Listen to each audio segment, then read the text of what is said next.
What would you say to the people who maybe are on the receiving end of the obsession? I think you've got to be a part of it yourself and experience the ins and outs of the day to day, rather than just when the person comes home and they've had a bad day. I think that's true in anything that you do, you know, marketing or fitness or writing or driving or whatever the skill is that you're trying to build. With consistency and with showing up when it's harder is when it will work. I think what you touched on there is a really common misconception in marketing. I'm not a fan of it. I'd much prefer the in-person world. If you were going to speak to either yourself or someone 10 years your junior, what advice would you give them? So I'd say take the risk, take it sooner. I waited too long. So I left it and I left it and I left it, and then I went, okay, I am going to do this now.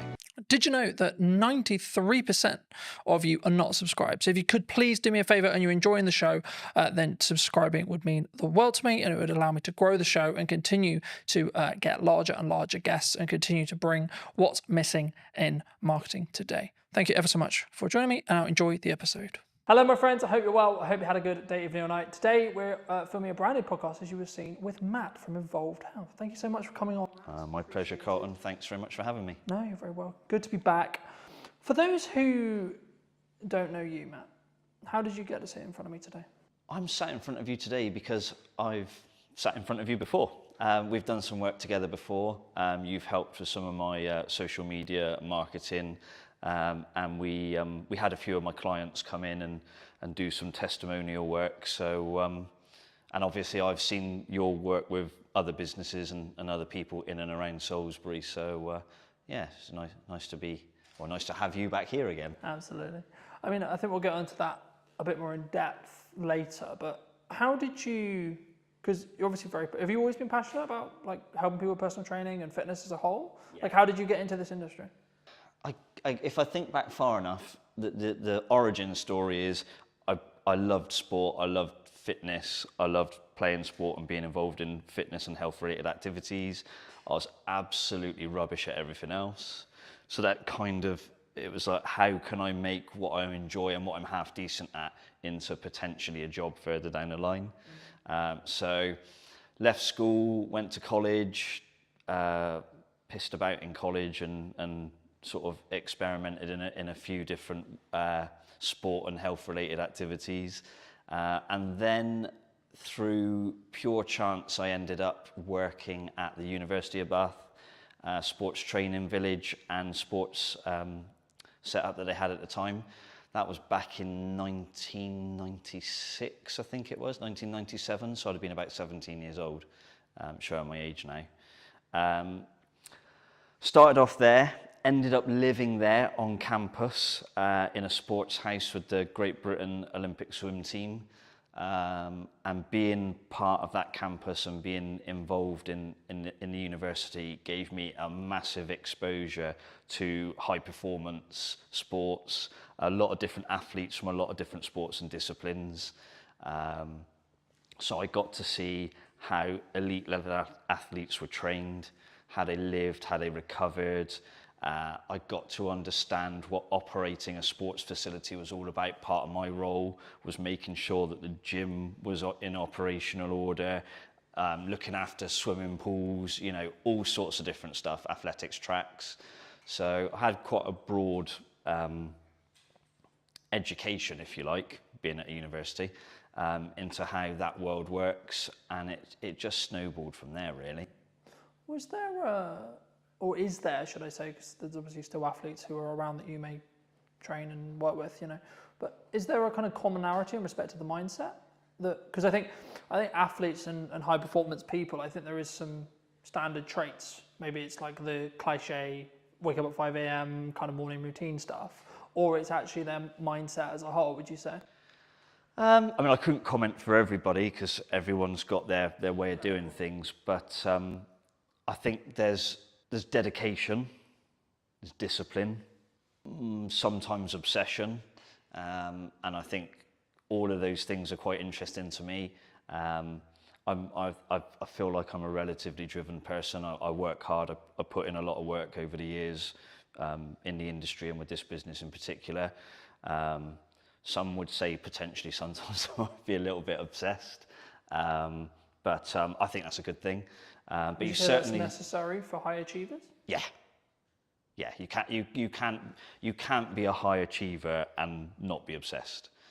You have to throw yourself into whatever it is you're wanting to do or build or grow or be a part of, and if you're going to deliver a highly successful business or an environment, depending on what aspect you're working in, I think you have to be obsessed. I don't think it works if you don't. Not at that level, anyway.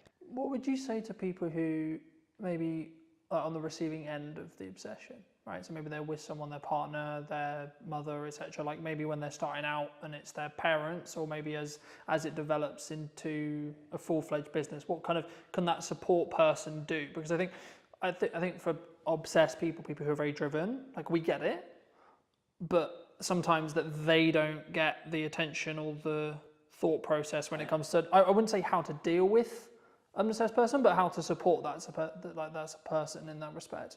Of course, in your own experience. Yeah, I mean, first off, I'm not a parent. I don't have any children. But what I do know from the backgrounds I've worked in is sometimes the obsession starts from the parents, and the kids or young people are pushed into something, and the parents, I mean, you know, when people used to say pushy parents, I think actually sometimes those parents are just obsessed with creating an environment for their kid to thrive, and sometimes that's awesome, and sometimes it can be, you know, sometimes terrible. So in terms of how to support someone who is obsessed in trying to deliver high performance, tricky one. I think you've got to be a part of it yourself and experience the ins and outs of the day to day, rather than just when the person comes home and they've had a bad day and they, Is use the phrase uncomfortability kick and the cat stress almost. that kind of comes from that? Is that normal though, for a high achiever? Is that a sign or a byproduct of them being high achieving? Stress. Yeah, like so from a partner's point of view, or etc. You know, like in that respect. I think there's elements of stress for sure. They will be stressed about delivering an outcome on a performance. You know, if they're trying to compete, they want to win. They're stressed in the build up to a competition, can be stressed at the competition. And then there's the stress if the competition doesn't go so well. So yeah, stress definitely plays a part. Obviously, I've not competed myself at a high level. I've experienced and lived around those that have, and more often than not, I think the stress is a positive, like the person has responded to it. But I definitely saw a couple of occasions where maybe it didn't. And obviously, maybe with high achievers, and especially in athletes, they maybe get knocked or they have an injury or equivalent. I know you do some, support in that realm. I mean, how was that kind of a byproduct of what ended up happening as you were learning more about training? And yeah, the manual therapy side of things has come in relatively late in my health and fitness and therapy career. Initially, it was fitness-based provision, be it circuit training. Back in the day, it was circuit training classes. Then I got more and more into the personal training side of things. And the therapy aspect for me has probably been the last 10 or so years, 10 to 15 years, I reckon. Whereas I've been in the fitness and PT industry for I've forgotten how old I am, 24, 25 years. So yeah, pretty much since I walked through the doors at Bath University, I've been involved in fitness since, and that's changed, throughout the years. Therapy's become a big part of that. I guess, how was it a natural progression from, so you train Yeah. people and maybe they have injuries, and then you saw it as like, actually I can help people here with X injury or Y injury to actually help them with their recovery to get back and train as hard as they actually maybe want to mentally. Yeah, I mean, but certainly their body isn't there yet. Yeah, it was a combination of things really. One, I started to listen to most of my clientele is Gen Pop, so general population. So it could be business executives, stay-at-home mums, or dads, doesn't matter. But it's across the board, probably age 25, 30 plus, up to my oldest client's 94. So they would always mention niggles and aches and pains. And it was like, right, how can I train around it? How can I train through it? And then I was like, hang on a minute, why don't I just try and help them deal with it more directly? And because of the nature of my client base, the need to be able to do therapy work was becoming more and more clear to me. So I'd say around about 15 years ago, I really started to delve into the therapy side of things. And 15 years later, that's probably a fairly significant part of Evolve's business now. Do you think that's one of the things that makes you unique in comparison to, say, another personal trainer, another gym, another etc.? I think when I first came to Salisbury, for those that don't know, I didn't grow up in Salisbury. I wasn't born here. An opportunity came, where are we now? Probably around 2014, 2015 maybe, to start getting involved here in Salisbury. So what I realised through that is a lot of places had personal trainers. There were some gyms around. Sadly, there are fewer gyms around at the moment. That's another story. And I realised that nobody was really creating an environment where it was seamless. So you could be down here in the gym, maybe having a therapy type workout. You could be upstairs on the treatment table. You might have ligament damage that needs hands-on treatment and things like that. So the ability to put the two things together is really, really important, because as a professional then, I can manage and help the client through a myriad of different options. So I can be involved in their fitness training, I can be involved in their therapy work, I can guide them on their stretching and flexibility, and it all has a carryover. It's better for the client because you've got one set of eyes keeping an eye on things. I'm not saying I can be all things to all people, but it does assist. But also from a finance perspective from the client, you know, if you have 1 or 2 PT sessions a week, then you've got to go to an osteopath, then you go to somewhere else for a massage. Most people know what these things cost these days. That's serious money on a weekly basis. Whereas within a visit to here, they can have a PT session. They might need just a few minutes of hands-on work or some help with a stretch. And they've spent a fraction of what they would spend if they had 4 or 5 different professionals helping them. So it's almost trying to create a multidisciplinary environment, but the one person is delivering that multidiscipline.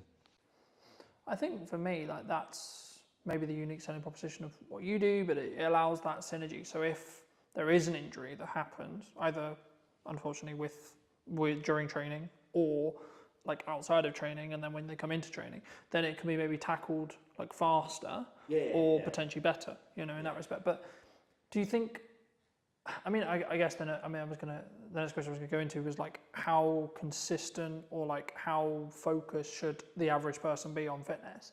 Because I think as a whole, it's always been a part of my life, but I think maybe I'm unique. I mean, we're looking at, like, I don't know the figures off the top of my head, but the numbers are like constantly changing, constantly adapting, and I don't think for the better in respect to obesity and other such concerns in that respect. And I think, is it a shift? Is there a like from what you're seeing, or is it still maybe it's upper middle class? Is the people who can afford it? It's, you know, I mean, is it because from my perspective, it was always quite snobby. Oh, you work out. Is that it was always that for a long time? I think what's changed is the media. So you look at anything in life now, the media get their claws into it, and that can be good or bad. There's definitely an increasing problem of lack of physical activity in schools. I can remember when I went to I can just about remember when I went to school, primary school and secondary school. I was lucky. I had great PE teachers. I enjoyed sport, and the provision was there to do it, and we did it for a few hours a week. But talking to clients now, who've got kids in certain schools, and they barely get an hour a week of like taught physical education or the chance to just explore different sports. And I think these days, a lot of that seems to be happening outside of school. And then it becomes choice. Then it becomes, can the parent potentially afford it? If you're in a school environment, it's kind of delivered for you, to you. But to have to choose to go out and take part in a sport, it's not just the kids' choice. It's parents going, I work 3 jobs, I can't take you to wherever you need to be 3 times a week, or I can't afford for you potentially to have all the kit you need. I saw some kids walking along, I'm pretty sure it was hockey, and the stuff over their shoulders and what they were carrying and what they were wearing, I'm thinking, if you've got 2 or 3 kids, that is costing you some serious money. So the chances are you are in a slightly higher class. I don't like this class differential that people have, but yeah, it's definitely a problem. And I think, you know, I understand from my perspective what I charge for the work that I do is reasonable, and it certainly isn't affordable to the masses. Do you think the key is the educational piece then? Even if it's just like having resources or having more people talk about bodyweight workouts, calisthenics, etc. I think it's good to get the message out there that exercise is good for you, and sitting on your backside all day eating, you know, chips and whatever else is probably not very good for you. But I think the key thing is the provision of facilities that are free and accessible to anybody. These parks now where they're starting to put exercise equipment and like bars that you can do pull-ups or hang from and stuff like that. They're awesome, and we need more of those, but we also need people to understand how to use them. So we probably need to find some sort of community scheme where people who are big on calisthenics and outdoor workouts and almost like parkour and stuff like that. If you've got people like that who are helping kids from quite a young age get into that, then there's probably going to be a natural progression as the child gets older to, I want to carry on doing stuff like this. I want to go to the gym. I want to play in a team, or I want to partake in an individual sport, but I'm prepared to put in the work to do it. These are all the things we need. They're not being provided, not at the level they need to be. I'm quite lucky. I'm fairly well travelled. And a lot of places you go to places and they've got outdoor, again, environment comes into it, climate, things like that. But even countries where the climate's a lot like ours, they've got outdoor parks, they've got outdoor physical activity. We're a long way behind in this country in certain areas, and that needs to change, and fast. Do you think, like, because for me, it's number one, it's a priorities thing. Number two, it's a mindset thing. Like, there's one thing having the education. Once you've got the education, you've then got to have I'm really busy, but I need to do it anyway, right? Because I look at it from a perspective of, I'm very fortunate where I'm younger and I've had a level of fitness in my life for a very long time. But I understand that if I want to continue to be able to do the job I do, I need to be in better physical condition than... So I can continue to do it for 10, 15 years. Absolutely. But what I'd say to that is, if you get the exposure from a young age...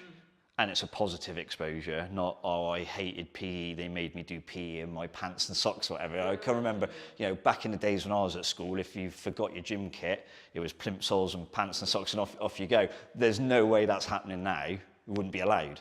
You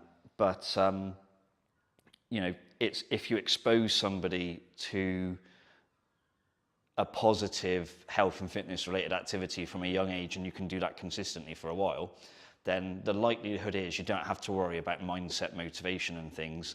It's almost inherently in there, ready to go. There will be people who went to school and hated PE and hated exercise who have grown out of that, and some will have gone, actually, I need to look after myself and my health because I've got a family now. And there'll be other people who go, well, I hated it at school and I hate it now.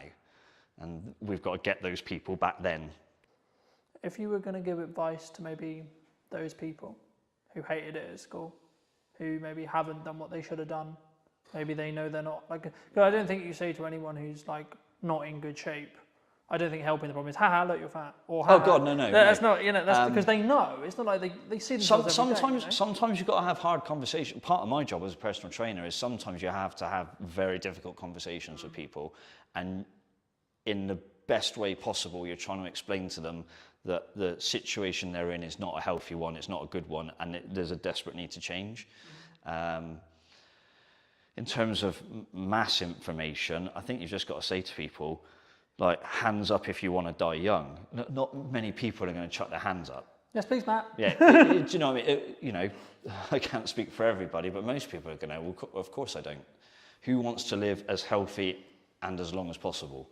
Probably most people. Yes, please, Matt. Yeah, exactly. So if we can say to people, look, there's still time for things to change, for you to have those positive experiences, and ultimately it's going to massively benefit you.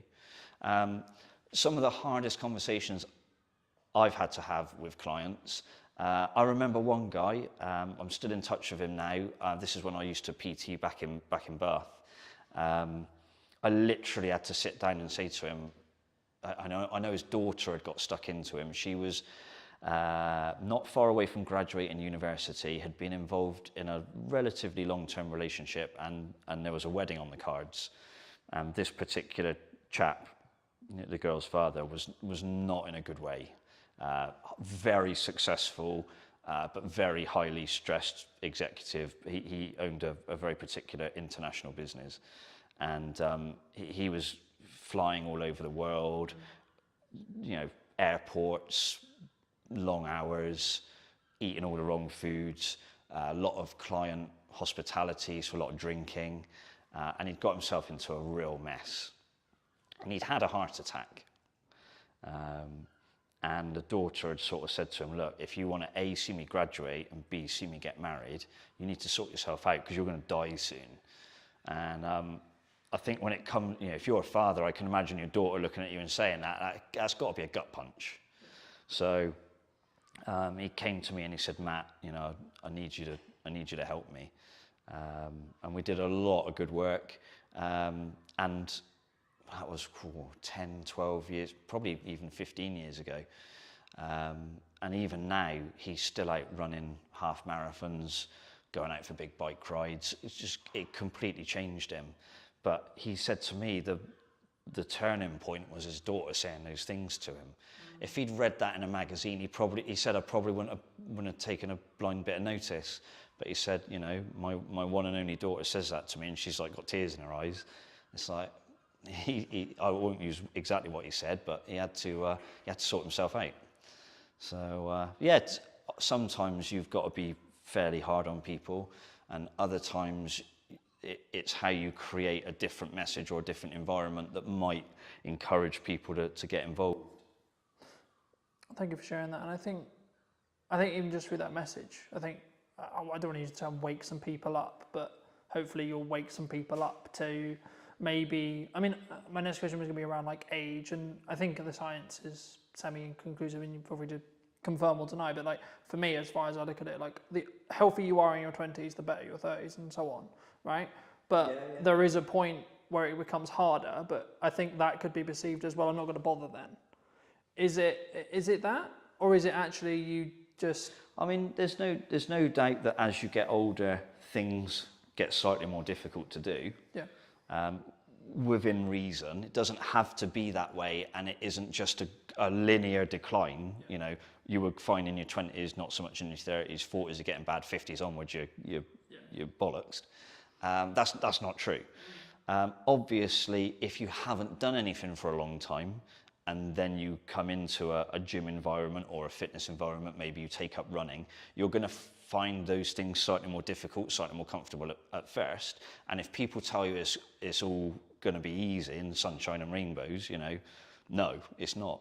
And you have to be honest with people about that and set the right expectations. So part of any personal trainer's job, but certainly how I look at it is, you have to set expectations. Sometimes you have to put a limitation in place because sometimes people attack it too hard and they can do themselves damage. And sometimes they can attack it so strongly that it actually becomes less healthy. So it's striking a balance, pretty much like everything in life, really. You want to try and find balance where you can, knowing full well that the perfect balance is not achievable, I don't think, for anything. Sometimes you've got to be a little bit obsessed, like I said earlier. Sometimes you have to rein it in a little bit. But it's just finding that balance and working with the person. And it's building a relationship. So it's not just turn up through these doors and go, hey, Matt, just bark at me or tell me what to do. You have to build a relationship. There's an element of trust both ways. You know, the client needs to trust that I'll provide them with safe and effective exercise or safe and effective therapy treatment. And I need to trust that when they leave here, they're not going away and doing 10 times more stuff that maybe they shouldn't be doing, or their lifestyle is bad because they go, oh, I can offset it by going to see Matt, so I can carry on drinking heavily and eating all the wrong food. So it's a relationship, and the relationship's built on trust, and that trust comes with me establishing at the start of the process what are their expectations of me and what I expect from them, and it does go both ways. So that's crucial, I think. Do you think some people struggle the long-term mindset of the results? Because fitness is, from how I look at it anyway, it's a compounding thing. Like once you're consistently doing it repeatedly, then the results will compound. But there is, like, I would say probably a month, maybe 2 months, maybe 3 months where you maybe don't see, it's the question analogy of you go to the gym, you do a thing, nothing changes. You go the next day, you do the same thing again, nothing changes. But there is a day where it does start where there's a change. Yeah. It's consistency. I can write the best fitness program, the best strength program, the best flexibility program for somebody. But if they're not consistent, they won't get the result. It doesn't matter how good one session is, it matters how good 20 sessions are. So most of my clients have been coming to see me for years. I mean, I've still got clients who are training with me now that we've opened the doors to 12 years ago when we first opened, and they're still training with me now. That's consistency. And then they very rarely miss, they have the occasional family holiday. We tend to wind down a bit at Christmas as a business and let people go and have a good time and then attack it again in January. But the overall key is consistency. It doesn't matter what one session's like, it matters what 25 sessions are like and whether they are relatively close together. If you do 25 great training sessions but it's spread across 15 years, it's not going to work. But if you're consistent more in week in, week out terms, then ultimately you will be successful. Is that why you would say sometimes, even when on the hard days, like how I look at it is if I can show up on the really hard days where I'm really busy, really tired, etc. Not like really tired as in exhausted. Yeah, like, I've shown up. It's not the best workout, but it's still a workout. Yeah. And it's building that momentum. Or would you say that like you need to then focus on recovery there? You find out most about people when they're having their bad days in any shape of life, or any walk of life. But in terms of training, I get people to walk through the door. I haven't got very many skills, but I'm pretty good at reading people. And one of my things as a personal trainer is when somebody, or a therapist, when somebody walks through the door, I can tell pretty quickly if they're having a shit day. So then you have to say, right, well, the person still turned up, so that's a win. So how do I structure the session now to make sure they go away feeling like they've had a win? Any personal trainer will tell you this, any personal trainer. The number of times someone will say, I didn't feel like coming today, I've had a shit day, but I've finished now and I feel much better for it. Every PT's had that conversation, or every PT's had that text message or WhatsApp message, whatever it happens to be. And that's crucial, like the ability to read the room, if you like, read the person, and still deliver a session and try and give them that encouragement and that consistency, even on the not so good days. That's when you get really good results for people. And if there are PTs watching this, then they're all going to be nodding their head to that. There's not one that won't be. I think that's true in anything that you do, marketing or fitness or writing or driving or whatever the skill is that you're trying to build. I think that's with consistency and with showing up when it's harder is when it will work. But you mentioned at the beginning roughly that obviously we had worked together before today and that respect. I mean, if you can recall, it was a while ago to give the audience some context, but like what were you looking for when you reached out to me for that project? I think it was, how do I deliver the message of how we can help people, but through the lens of another person. So it's easy for me to say, hey, I do personal training, I do osteoarticular joint pumping for therapy, but most people are going to go, I haven't got a clue what you're talking about, Matt. But you're able to derive answers from people by the way you ask questions, and that's a skill that I haven't got. So I think that was one of the key things, is it developed into a conversation with you and some of my clients, and that conversation brought out some interesting answers. And it was an interesting experience for me, actually, because they said things to you on the camera in the interview that they hadn't said to me. So you get a different perspective on why they're here and what they think of the place and whether I've done a half decent job. Hopefully, it seemed to be that's what they thought, which is good. But the key thing for me was the ability to extract information from them that I hadn't got myself. Even though I know the person and I know what they're trying to achieve, the way they explained it to you was different, and I found that really useful. And that kind of then helps you think, well, how do I put that message out further down the line? So that was pretty cool. What, I mean, either since or in general, like, how do you look at marketing in the current landscape? What do you think people should do? What do you think people shouldn't do? Is it a time, obviously it's nuance related to the business, of course, but is it a time, I mean, a lot of people are saying the creative industry is struggling, people are saying the economy's hard. I mean, in the nicest way possible, I've heard that for nearly the 10 years I've been in business. I've always heard that. So I don't want to be this way, but I'm like, but what's really going on? You know what I mean? Because for me, there's always something going on. There's always something going on in politics, there's always something going on in geopolitics, etc. But right now, at the time of filming, what are you looking at from a marketing point of view that you think is really going to work, or you know, are you leaning into more referral based stuff? Are you maybe like keeping your costs lower because you are seeing the climate, or are you going the other way? I'll try and unpack that. I think the key thing is be transparent and be honest and upfront about what you do and how you do it. Don't bullshit people. Like I can't deliver, I don't know, think of someone who's in incredible shape, who's on TV a lot. Can't think of a name now. But if I said to all of my clients, you can have that in 3 weeks, I'm telling some porkies, yeah? So be honest with people about the process. Explain to them that, yes, you can achieve some brilliant results and sometimes life-changing results. And it might not just be the way you look, it might be the way you feel, it might be the way other people view you, it could be all sorts of stuff. But be honest and transparent about what you do and what you can deliver. Most of what we've got here at Evolved has always been referral based. I mean, you know, because we've had this conversation previously, I'm not a big marketer. I don't do, what is it, sponsored ads or Facebook, whatever it is. Wouldn't even understand how to set one up. So on that side of business, I'm probably not very good.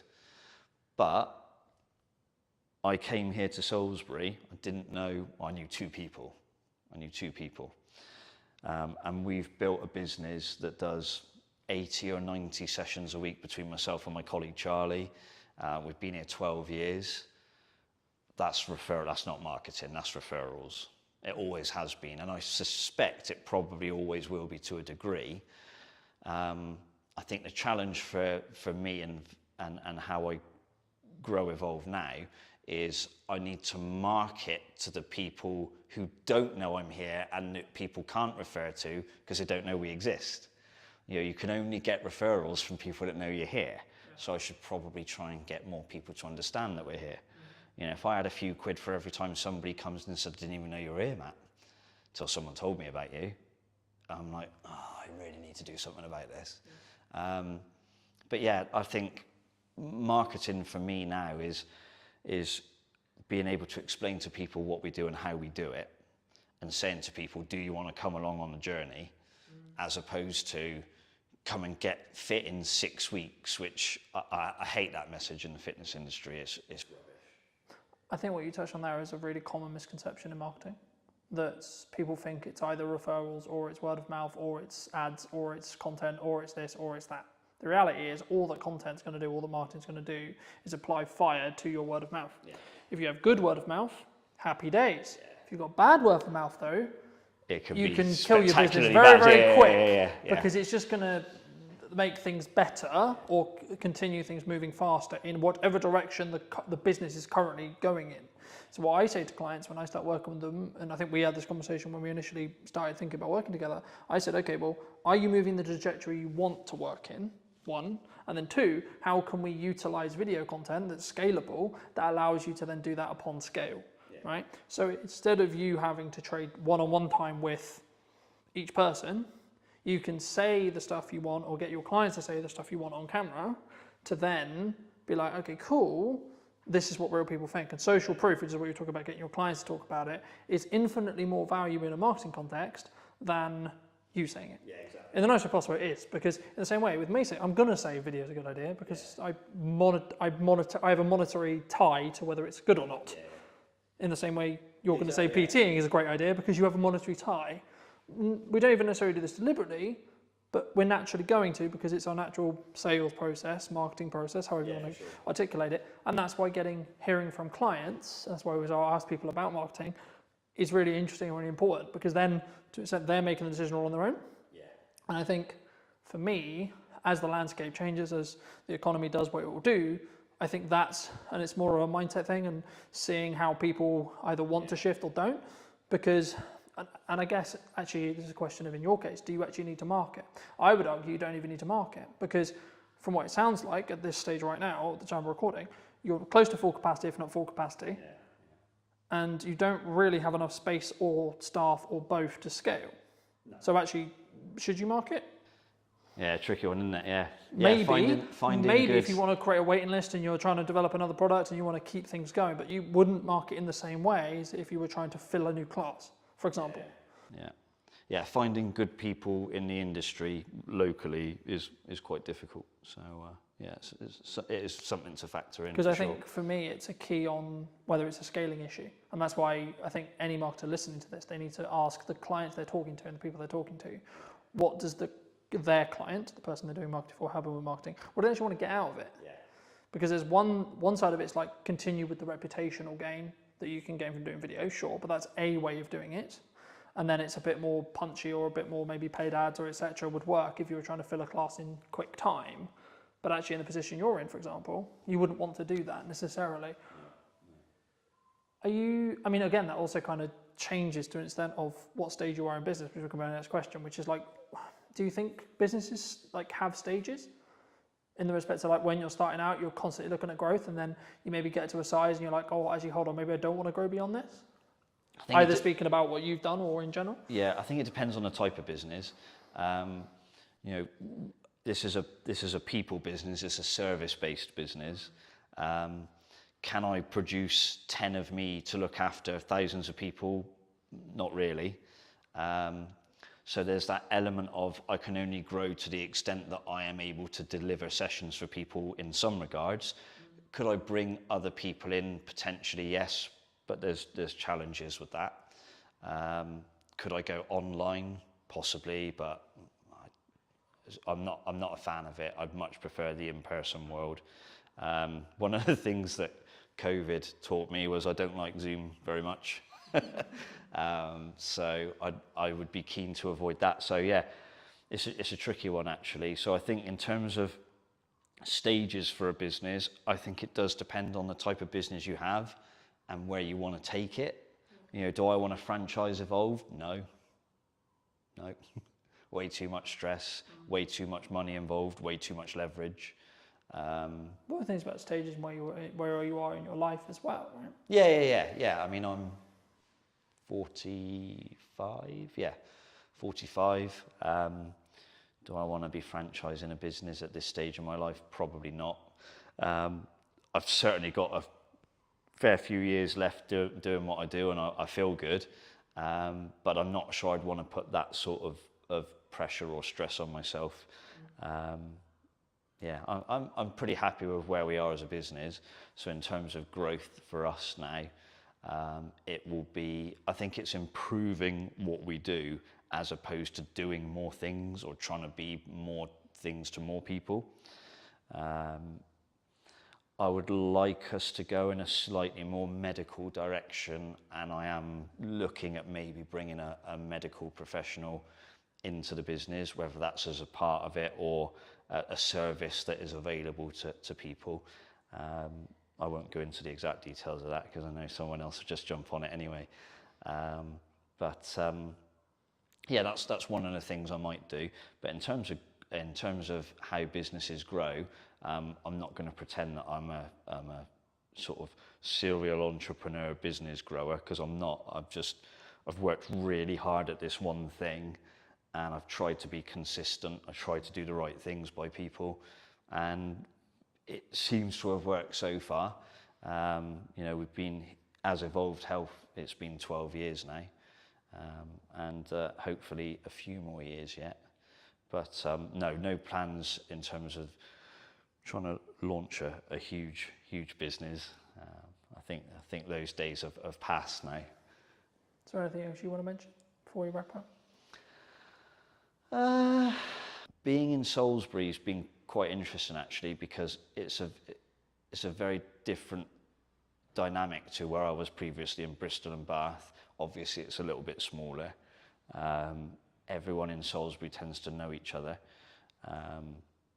And so for me as a outsider, it was relatively challenging to grow the business initially because people didn't know me. But thankfully, because my work seemed to resonate with people and I seemed to do a good job, the business has been able to build and grow.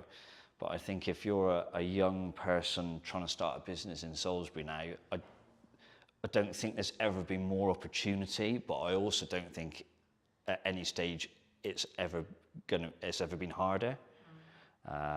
Whether it's, don't get too political, but there's a lot of financial pressures on businesses the last few years, and they're only going to get bigger potentially by the sounds of it.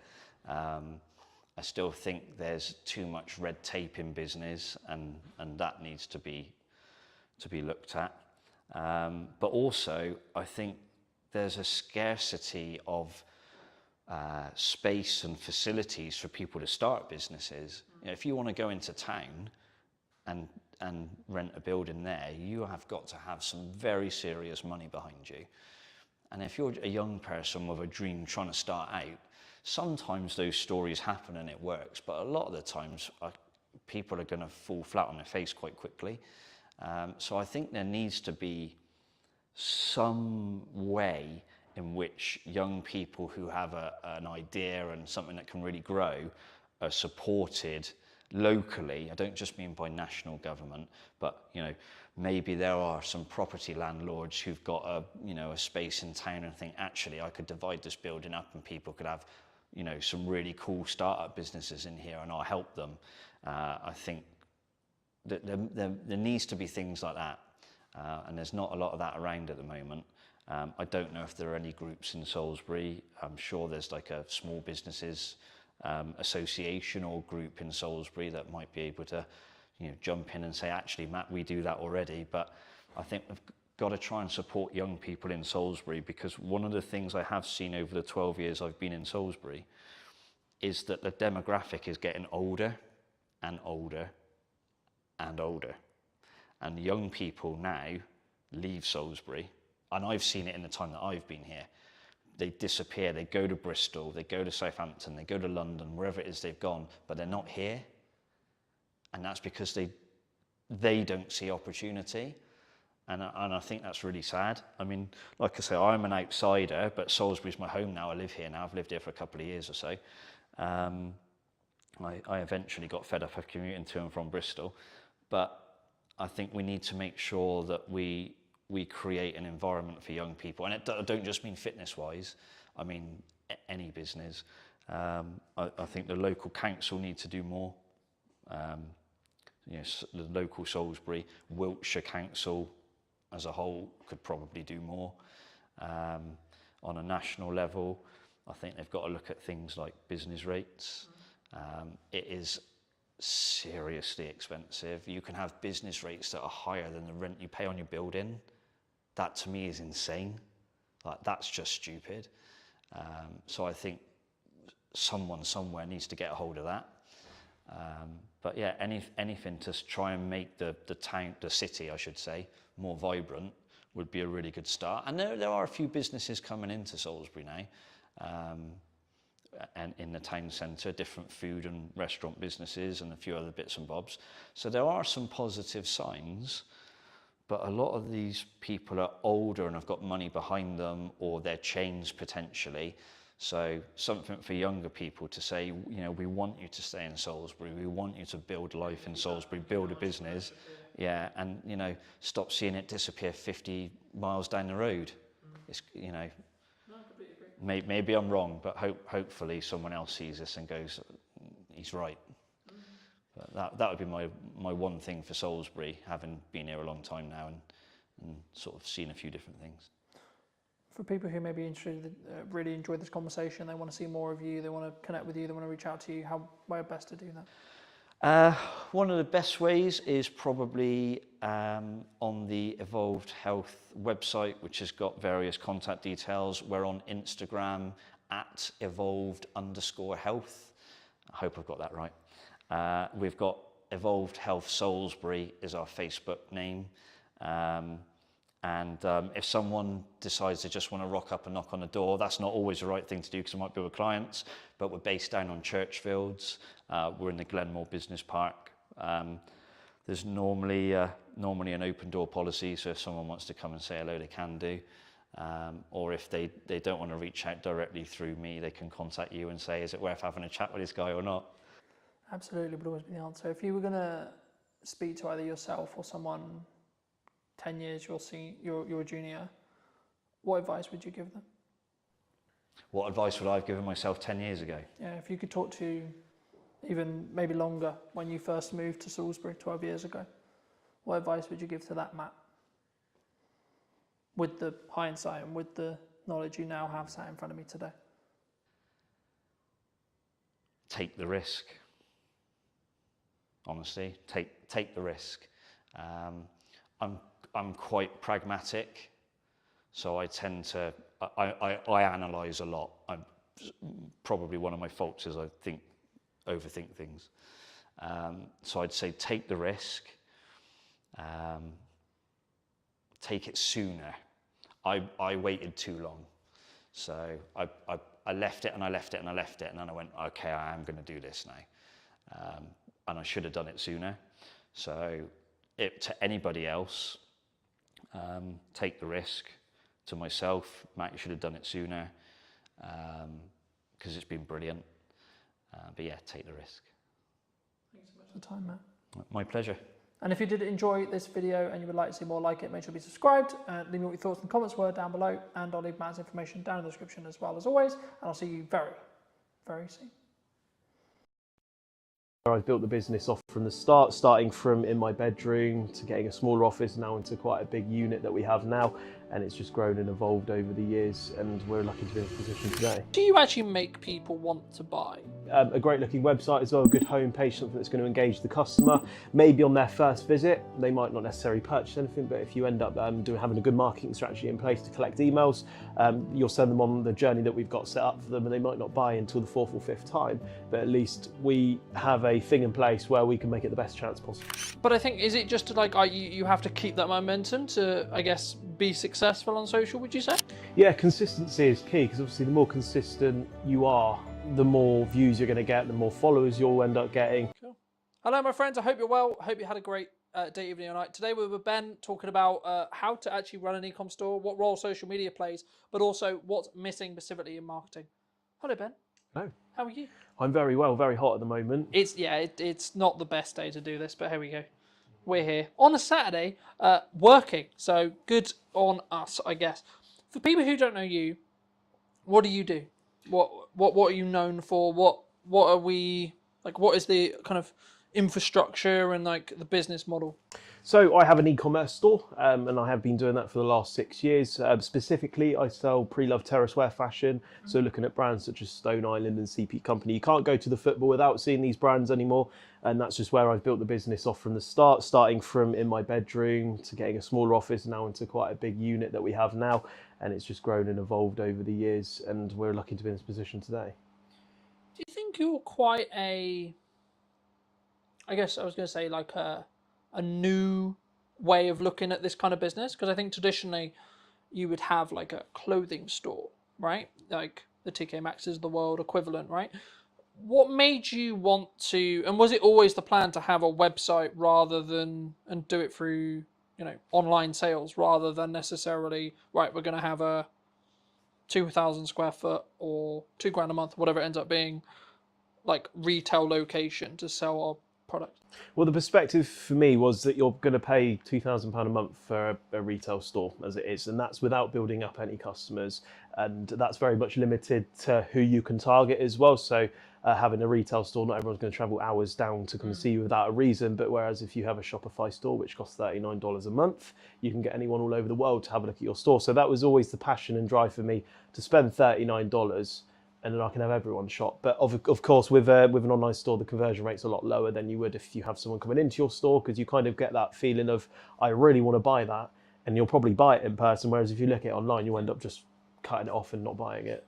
How do you, maybe on the website or like, we'll get on a social, I'm sure, but like, how do you actually make people want to buy online? Because I've always been like, unless you're like the Amazon, right, and I've got a specific destination or a specific thing in mind, I'm going to go click, click, done.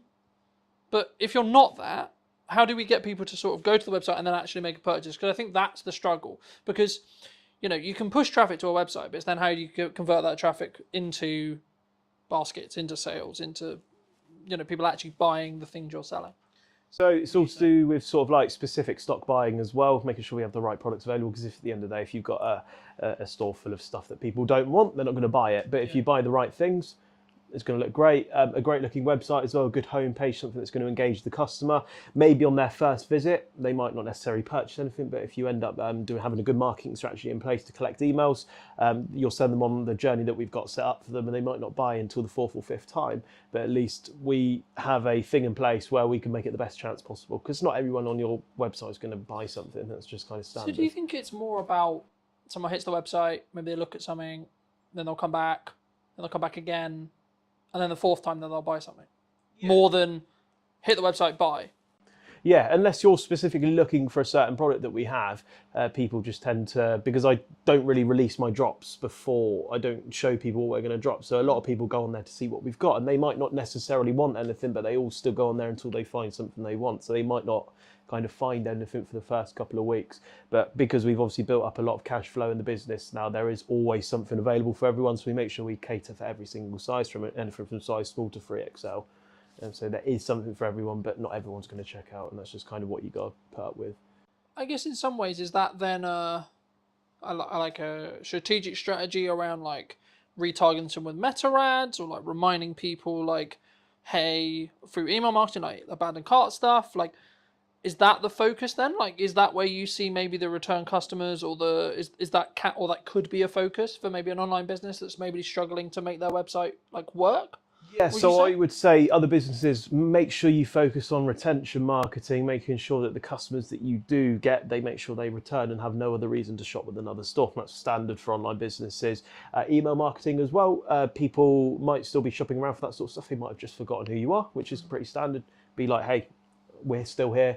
That can drive conversions as well. And it's just making sure that you keep them in that sort of like customer journey and make sure they keep coming back. So we've currently got a 12-month journey set up. And at the end of the 12 months, if we can't retain the customer, we will stop emailing them. But that's kind of how we've retained our customers over the years. What kind of timeline would you say that, because I think sometimes email marketing it's a very traditional sense of marketing, but I think sometimes people look at it as we do a sequence, maybe 30 emails, 60 emails across like 2 months. And then I think there's a balance, right? I mean, what would you say? Is it like a daily thing, like in regards to like how you send them and like what you send? And or is it actually like, we're going to send you 1 a week or 2 a week? Like, how do you structure that from your perspective? So we don't want to hound the customer, because if you keep daily emailing them, a lot of Chinese companies do it. They just hound you every single day. I bought something from Alibaba. I get an email like 4 or 5 times a day, and that's enough for me to block them. But we kind of just send something to them in like a structure, maybe like one week, then we won't email them for another 6 weeks, and then 12 weeks, and then 6 months, then 9 months, then 12 months. So we don't hound the customer. Also, not hounding the customer and sending loads of spam emails will not make it go into their junk box either. So it's important to look at that as well and just not absolutely hound them every single day. And what are those emails? Is it just like, hey, we've got a new thing? Like, is it news? Like, how do you structure those? So we've got a load of different sort of email structures for certain customers. So for example, if you bought something, there's always a thank you message that goes out. We've also got stuff maybe a week after they purchase, be like, how did we do? Leave us a review. If they haven't purchased in a 3-month time frame, then we'll send them an email, possibly with like a discount code. We're also looking at making a monthly newsletter as well, because a lot of customers are interested in what we do, what's evolving, what's changed, and to send out a monthly newsletter to be like, hey, we've done a podcast this month, or we've renovated the office, and just little things like that, because a lot has changed in the last 8 weeks, and I would love to tell the customers, so we haven't got that set up yet. So I feel like the customers can also almost feel a part of the business when you start emailing them with these sort of really nice things as well. Do you think that sometimes people either get overwhelmed with the number of channels that people say should market, right? So people who follow the show, they're like, you need to do video content, you need to do a podcast, you need to do email marketing, you need to do social media, you need to do... Would you say people get easily overwhelmed? Yeah, like with so much going on with social. Yeah, and the marketing channels they could be on. It's quite difficult because there's so many social channels and so many places you can market to nowadays. And I feel like if you primarily focus on Instagram and TikTok, all of the content you post on TikTok, you can also post on Instagram as well. They were the two that I really focused on and got good at, and also built up the following on. But obviously there's places like Twitter, which not a lot of people in my industry use, which I don't use too much at the moment. You've got Facebook, there's loads of other places. YouTube as well is a really important one, which not a lot of businesses do. And I feel like the reason people get overwhelmed is they try and just do it all on their own. And when you start outsourcing these things to people, work it for the first 2 years, get it really good, but it's good to the point where it's too busy, outsource it. And that's what people do. They get themselves overwhelmed because part of growing a business is starting to outsource things to other people. For example, Elon Musk, did he do everything to earn his $1 billion, or did he outsource a lot of his sort of things that he needed to do? And that's kind of the direction that I've took. People don't want to spend money in their businesses. They don't want to spend £800 a month for a social media manager, but that £800 that you spend on the social media manager makes you productive in other areas in order to grow it elsewhere. And that social media stays really high because you've got someone paying £800 a month for a £4,000 return on investment. I think for me, and I'm sort of focusing on this as well, and I've since we had the media day, which I'm sure we'll get onto later, like I've looked and I've been very fortunate where the podcast is doing really well. So I'm like, okay, great. But it's now eating up time that I could be spent servicing clients, talking to clients, being a marketing and sales person, right?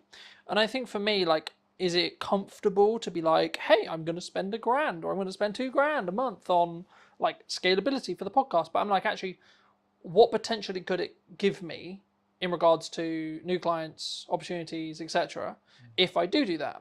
And I guess the conversation sort of comes back to is like, is social media just a momentum thing? Because like, if you look at the podcast now at the day of filming, we've got quite a lot of momentum, right? I think the last numbers I did were like just under 235,000 or so across 5 platforms. For us, that's pretty good, right? But I think, is it just like you have to keep that momentum to, I guess, be successful on social, would you say? Yeah, consistency is key, because obviously the more consistent you are, the more views you're going to get, the more followers you'll end up getting. And obviously if you've just stopped dead for 6 months, a lot of the people that were watching, because the way the algorithm works, you're just popping up on their feed based off of what they sort of search for. And if you're not creating new videos, they're not going to get shown, and people are going to just slowly forget about you. So the most important thing about social media is staying consistent. And this is the problem I had. The business was growing so much that I didn't have time to do social media. So that's when I got into contact with you, and I was like, let's just do a media day and get like 40 videos in advance, and then I don't have to worry about it for a month. And then I can do 8 hours or 16 hours per 2 months on content, whereas instead of stressing about it, trying to do it myself, trying to edit it and everything like that. So it's definitely a big time saver for me. Do you think that people, what's consistency, right? Does it have to be, like in your experience, does it have to be daily? Does it have to be weekly? Does it have to be like, we're going to do, because I do basically daily non-negotiable. And then when I can, I try to do 2, 3 or 4 posts per day, every day. But also that's with the caveat of saying if I'm traveling to do the podcast or I'm traveling to do this and travel so last week at the time of recording was the first day in London, and maybe I got 2 posts. Now that's pretty good when you consider I wasn't at home at all. But for some businesses, they'd be like, how did you even get 2 posts out because you were traveling or the business was really busy and etc. I mean, is it just preparation? Yeah, I would say you can. There's lots of things out there which you can use to kind of schedule your posts in advance. So if you know that you're going to London on Wednesday, on the Tuesday evening, schedule your post to go at 12 o'clock, 4 o'clock, 6 o'clock, or whatever. But I feel like for businesses, you don't have to post daily. You can post weekly. It depends what sort of business that you have. So if you have a podcast, nobody's going to expect you to watch a podcast every single day and make an edit and make it work.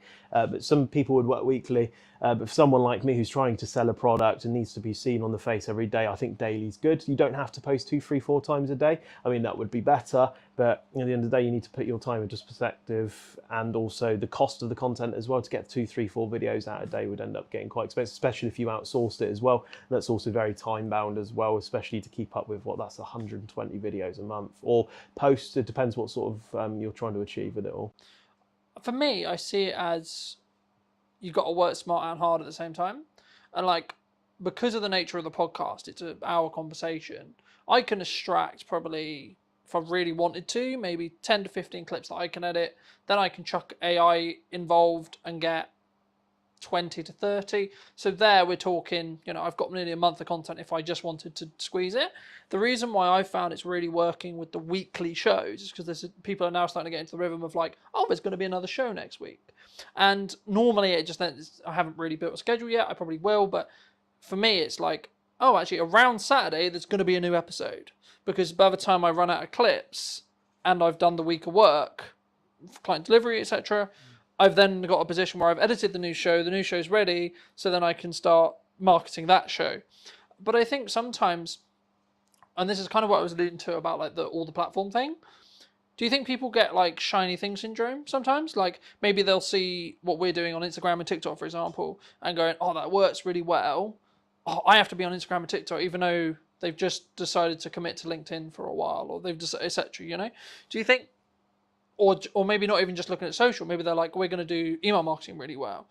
Do you think that people should sort of commit instead of go into depth on we're going to get really good at this one thing, rather than we're going to try and do, we're going to build up this side model and we're going to do this? And the same in business. So instead it's we're going to have a coaching model, then we're going to have, we're going to sell products, and then we're going to do events, and then we're going to do consulting, and then we're going to do marketing, and then we're going to do media days. And so, do you think that's a bit, can that be, because obviously it's good to diversify, but when does that get too much? I guess the question comes, do you think? Well, if you put it into perspective, if you leave a plane on autopilot and jump out, it's going to run out of fuel.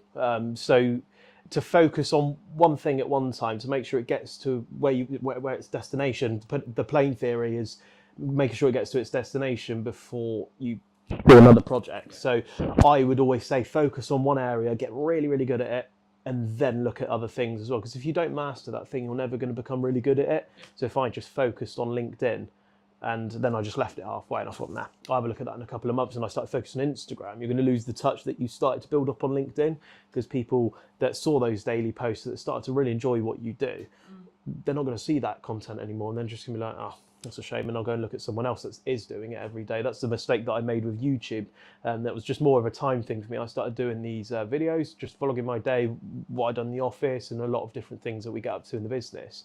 And I'd done that consistently for about 2 months, which built up a lot of traction. A lot of people were there, ready, interested, and it just got too much, because the time thing for it as well, because you spend probably maybe 45 minutes worth of clips every single day, which isn't too much of a problem. But it was the 2, 3, 4 hours a night that was editing it. But I could only keep it up for 2 weeks, because you're trying to run a business around it as well. So I feel like if people stay consistent and get really good at that one thing, to the point where you could pay someone and outsource it to keep it all going, that's where you want to be. Because I feel like if you put half-assed effort into something, you're never going to get that full reward that you could potentially get out of it. Yeah, I agree, but I think it's also you have to, it's how you show up as well. That changes how you show up. Because I think for me, if I'm very focused on, so for between now and the end of the year, only things I'm really marketing. Like I have three main strands really, but the third one isn't really, it kind of happens passively.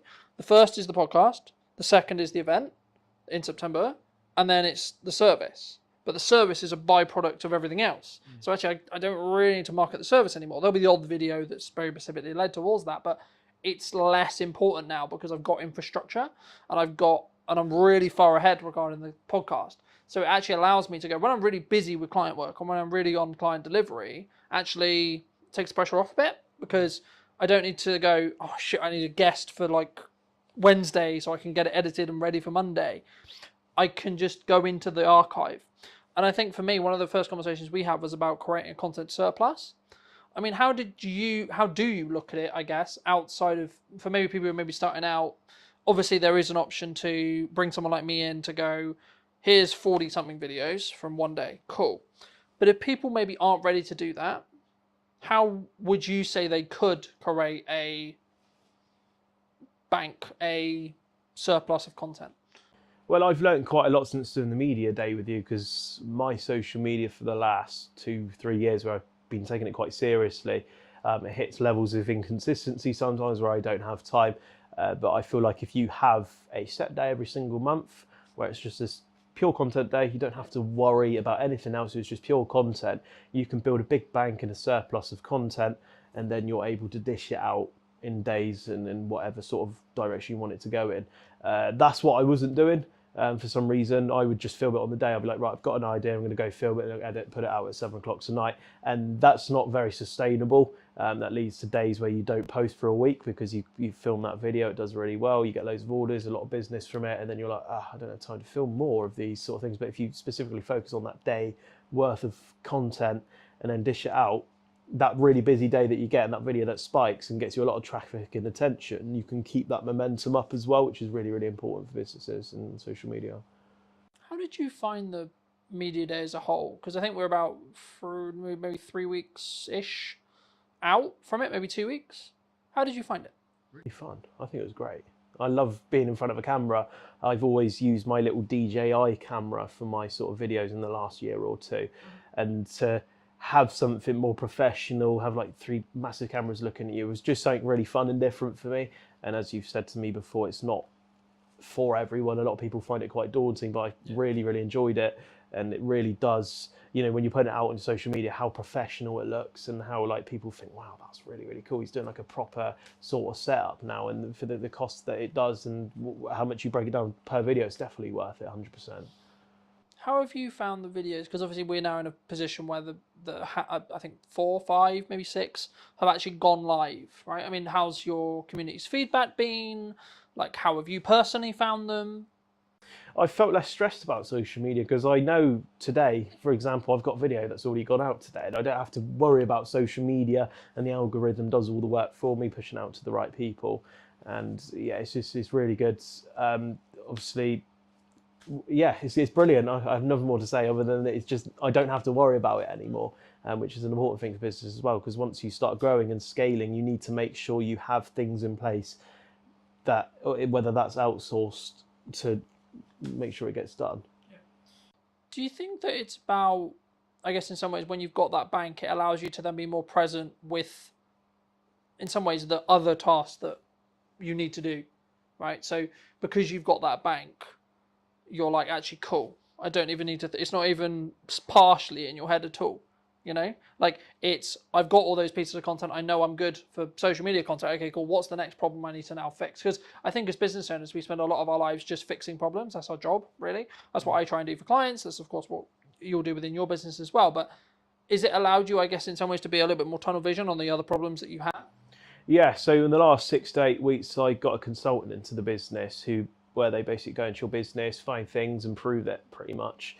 And it's allowed me to really focus on these tasks. So social media did take up a lot of time for me, editing and stuff like that. And I thought, to me, that was a priority because that was the only sort of channel that drove organic and all the sort of people that actually landed on my website before I even looked. I don't even know why I didn't look at like paid ads. I've never looked at paid ads, and I've built up the business to where it is 6 weeks prior, all through social media and also live stream shopping, which we'll touch on later. and I've only just started doing paid ads. I've only just started doing email and retention marketing, which are really, really powerful tools for businesses. Do you think it's just a natural, like, I guess in some ways natural progression, or like when we start out, we just throw a load of shit against the wall, right? And we see what sticks. Okay, cool. But is it a level of overwhelm, or is it a level of just, I guess in some ways, naivety to be like, why would I do paid ads? That just is burning money, right? Like maybe people don't necessarily appreciate or understand the ROI, and then what time window that ROI, return on investment, is potentially. Yeah, I think the reason why a lot of businesses fail is because it's the money side of it. They don't have it's not the fact they haven't got the idea, it's because they haven't got the money to do it. I've thrown probably in the last 8 weeks, probably thrown about 10, 15 grand into all of this sort of things that I have been doing. And businesses might not be fortunate to have 10 to 15 grand to throw at these sort of things, especially with meta ads as well, because you can't just throw 1,500 quid into your meta ad strategy and expect it to work. And that's why you start doing little tests and stuff. I probably spent maybe £800-900 before we got the right strategy and the right cost per click and make sure that it works. But what people don't understand is that you spend £1,500 on ads, they think, what am I going to get out of that? You've got to measure, for every pound that you spend, I'm going to get X amount back. We're currently, for example, Meta, for every pound we spend, we're getting £5 back. And that's where you want to be with businesses. So it's not the fact that people are spending 1,500 quid. I mean, that's a scary amount of money to spend, but you need to think every pound that I'm spending or every 1,500 quid I'm spending, I'm getting £6 back or £6,000 back. And I feel that's what businesses don't understand, and they don't believe in it, but it's going to be the most powerful way, especially as e-com's growing and growing. There's going to be a lot more competitors for each and every business, and these are going to be the most important channels for people as well. And that's not to mention, you can look at these channels as well, and if they stop performing as well, is if you have a really good detailed dashboard looking at what's working, whether it's got a green light, it's got an orange light, it's got a red light, and if it's got an orange light, you can act on that. But if, for example, social media is in the green, you don't have to worry about social media, but maybe my email marketing is not performing as well. And when it's an orange, we can be like, right, why is it in orange? And we can act and perform on that. So it's important to have a look at those sort of things, and definitely read data. Data is very important as well. That's what my consultant has really been driving into me. And I've learned in the last 6 to 8 weeks, absolutely loads of stuff that's so powerful for me to take on and learn and also talk about as well. Yeah. I think sometimes we get maybe intimidated by data. Right? Like maybe we'll see a video that gets, I'll use an example for you on your feed. Like maybe you get something that gets 10K views, and then you get the next one that's maybe like 1,100 views. And I think maybe someone would say, oh, the 10K must get you more business. Does it? It's difficult because I've measured this one before, so I don't know if you see a lot of the dress-up sort of videos that I used to do. They used to get millions, like millions, hundreds of thousands of views, lots of traction and followers. But if you really do look into the data, a lot of the millions of views and sort of the traction and the followers, they're all people that were in like the Middle East and sort of countries that haven't sort of got that sort of economy behind it, you know, where these sort of people are earning £200-300 a month. They're not the sort of customers that you're looking for. Whereas that video I might have posted the other week, they got 2,000 views. Read the data, 96% UK, males 18 to 24, and then you end up making 4 conversions, and that only had 2,000 views compared to the one that got 1 million views, which got 0. I think I was obsessed with numbers for quite a long time. How many followers have I got? How many likes did that post get? How many views did that video get? And that's not important. It doesn't matter. If I only got 2,000 views and 10% of people converted on that, that's 200 people. That's amazing. People would dream to have that. Whereas if I get 1 million and I got 0 conversions, but a lot of people would look at that and think, oh, that video is better because it got 1 million views, but that's not always necessarily the case. Yeah, and I don't think it's just as simple as like more views is better, but also I don't think it's actually necessarily less views if they're the right views are better either. I think this is where your data has to come in, and you have to actually know, to an extent, you kind of need to know your shit, because like, I'll give you an example. I track every month, what is the overall views that all of the videos, all the posts, everything that I've done in 4 weeks got. What's that currently last 28-day number? And what was the last 28-day number? Now, if you're following that logic, Cartman cares about views. Okay, but then the next metric I track is how many sales have I made related to that jump, right? So, or how many potential deals or conversations have I had that could lead on to pipeline deals, right? And it's like, actually, then when you look at it that way, you're tracking all three metrics that matter. And I think sometimes, especially when people start on social, they just want the million views. They just want the 10 million views. They just want the, I'm going to gain all the followers in the world, blah, blah, blah. I mean, looking at just interest-based graphs, followers are becoming more and more irrelevant, to be honest. Sorry to say. But they are, because you'll be served content you enjoy. Simple as that, really. Right? Now, there's a difference between having an email list, because that you kind of own that data, right? And that's, I guess, the benefit of doing email. But we touched on live streaming, and I'm going to sort of tackle it as a live streaming element as a whole. I mean, because I'm looking to live stream the show, right? The podcast in the next couple of weeks at the time of filming. What benefit do you gain from live? So I tackled live stream shopping a couple of years ago, and obviously live stream shopping for people back in the day, maybe if you were born in the 90s or early 2000s, was all tele shopping. And I got introduced to this idea in April of 2023, and I kind of visioned it as in, idea isn't very modern, if that makes sense. I kind of visioned it as a tele shopping thing, something that's gone out of fashion. But what I didn't notice, a lot of big businesses such as TikTok Shop, a lot of big businesses are getting millions pumped into it for this live stream shopping idea, and it's becoming such a massive idea. So I joined a company called Tilt. Tilt of one of the leading sort of like, they're specifically for live stream shopping. They launched in March of 2023. And I joined in April of 2023, and I've built a lot of my business off of live stream shopping.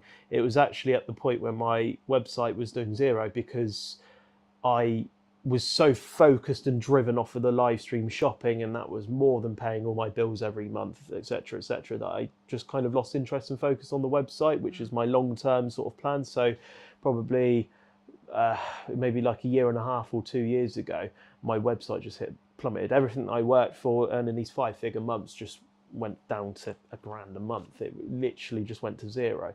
And that's when I decided that the businesses are getting to the size now where I can't do this on my own. It's like there's too much going on. And that's when I brought someone in, and I said, right, your job is we get the new stock, you upload it to the website and you look after it, and we'll grow it up again. And now we're at the point where we focused on live stream shopping.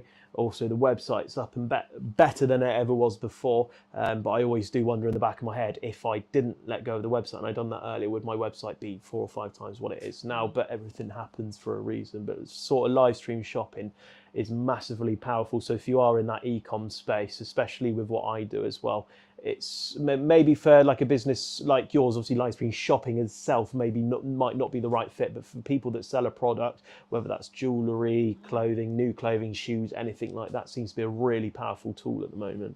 Something which I'll be interested to see, which I don't know the answer yet because I haven't done it, but towards the end of this month at the time of filming, I will have had some live podcasts. Like I'll be filming the live sessions, and my thought process behind that is, at the moment I've got like I said to you before we started, this won't be out until September unless I pull it through and let it skip the queue. It won't be out until September, and the reason why is because I've worked really hard the last course of the next month to get ahead.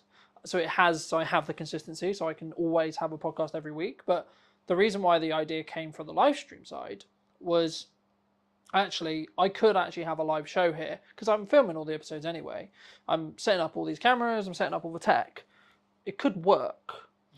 And actually there might be and purely from one of my growth plans is to build the YouTube channel so it can become its own revenue stream. But if you want to gain watch time, one of the best things to do is live stream, right? So if I've got, let's say, a double podcast day and then some solo content on the end, I could do that in a 2.5 hour live stream, right? Now, it will take me some time, but also if you use programs like Restream, for example, and I'm not in a position where I'm in contract, so I can basically stream wherever I like. I could stream to Twitch, I could stream to LinkedIn, I could stream to TikTok, I could stream to Instagram, Facebook, YouTube, all these things all at the same time. So maybe each stream maybe only has 2 or 3 views, but across all of them, I maybe will have like 100 or something, right? Or as I build consistency, it will grow. And I think for me, like especially as a service-based business for me, like you're right, live shopping in TikTok style is like purely product led. But the thing which I think people maybe misunderstand or misappreciate about service is how you show up, and being the expert will be the reason why you will choose to work with me, will be the reason why the next client will choose to work with me, etc. And how much is that lifetime value of the client going to be potentially? Actually, it could be pretty significant when you think about it that way. So actually spending the time, energy, resource, and potential money to upscale what you're doing with your content could be the reason why someone chooses you over choosing someone else. But before we move too far away from like your live sales, live product sales, would you say, if you're happy to share, like what is your percentage between your revenue from a website versus the live side? Well, I don't mind going too much into numbers about it because I think with the way HMRC is going now, it's going to be all on there anyways at some point. But we're kind of averaging on year. We're looking at doing about $250,000 on just live stream shopping itself, and that's every year, which is still going up. So I think this year we're looking at doing closer to 400,000-500,000 sort of on that live stream shopping, and that's a massive amount of money to, committing to maybe. I think we probably do about 10 hours a week on live stream shopping. We don't even do that much. There's a lot of big businesses now that they specifically hire people to go 8 hours a day on these live stream shoppings, and I personally myself know they must be bringing in absolutely millions. So where the website is now, I would say that they're going to be quite level. I think the website's just beneath it where it is at the moment, but with the website and the momentum, because this was all organic. But once the sort of like the meta ads are completely perfect, the retention marketing's big, the email list is going to grow. It's going to end up being up there. But then that's not to say that live stream shopping could evolve even more and grow. I think they'll end up going pretty level, but whether that's live stream shopping on top or my website on top, I don't know at the moment. But I would say that they both play a massive part in the business, and just having them two alone is enough to make it a really big sustainable business. Do you think, because obviously in your own right, you're clearly successful, right? I don't know whether you count yourself as successful, but like to the people watching, they would see you as someone who's successful, I would hope, right? Do you think you have maybe lifestyle creep, or like, how do you deal with that yourself? Because I think younger entrepreneurs who have seen success, whether that's the definition of you have freedom over your time, you make good money, you're making the money that you want to make or more, or etc., you've got the office, you've got the staff, whatever your definition is, do you think it can go to people's heads sometimes? Yeah, I think it can create an ego problem with some people, where a lot of influencers start to flash their lifestyles and nice So cars. look at me with my Rolex, look at me with my car, look at me with my house, etc. That's the direction I never want to go in. I never want to be flashy. I never want to kind of like rub it in people's faces. I struggle with this kind of it's called imposter syndrome. If you wanted to Google it, it's basically where you don't feel like what you've achieved, you deserve it, sort of thing. I feel like as a 22-year-old, I should kind of be just starting out in a career as opposed to doing what I do. And I kind of look at myself sometimes and I'm just like, wow, what have I done, sort of thing. Well, why don't you deserve it? Because you've worked hard. You've worked hard for a long time. I mean, I know your story, and we'll give a brief. Do you want to give my audience, a little bit of a brief synopsis who maybe haven't seen the video we did in your media day about sort of how you got here? Because I think it could be perceived as like, oh, Ben's doing really well, right? As I alluded to before. But how did you get here? Just before we go into a little bit more depth on like I guess maybe the insecurity side of it, or like the imposter syndrome side. Because I think for me, it's just a sign you've worked really, really hard and you found something that works and then doubled down on it by taking the risk. But how did you get here? So it all started back in lockdown of 2020. I think that's where a lot of kind of online e-com businesses started to really sort of like kind of drive to an extreme level, because no one could go out shopping. The rise of everyone being locked in a house. Yeah, I mean, you couldn't go to the pub. That's a lot of where people spend their money, and people had a lot of disposable income, so they're spending on these stores.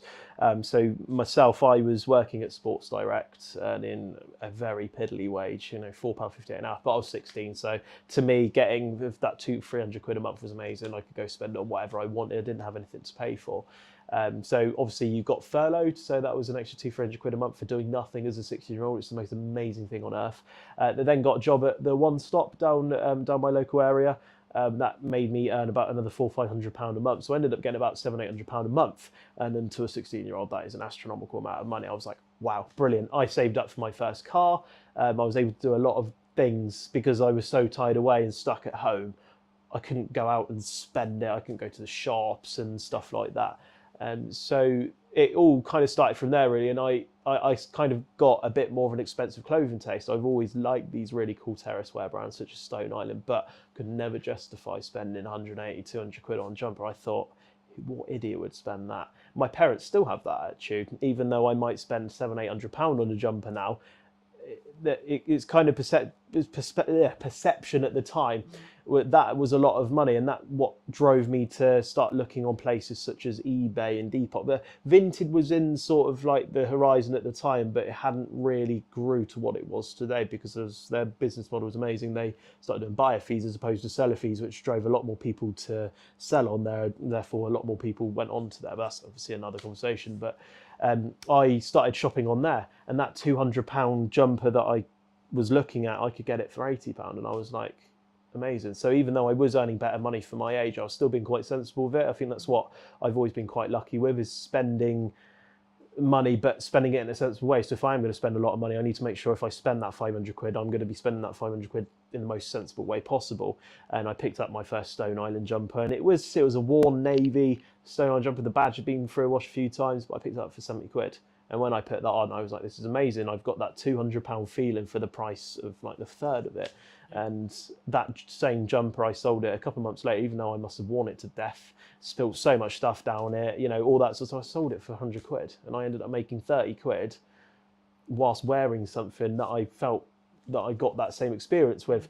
And that led to one another. I bought another jumper. I paid another £70 for it. I sold it for 100 quid again.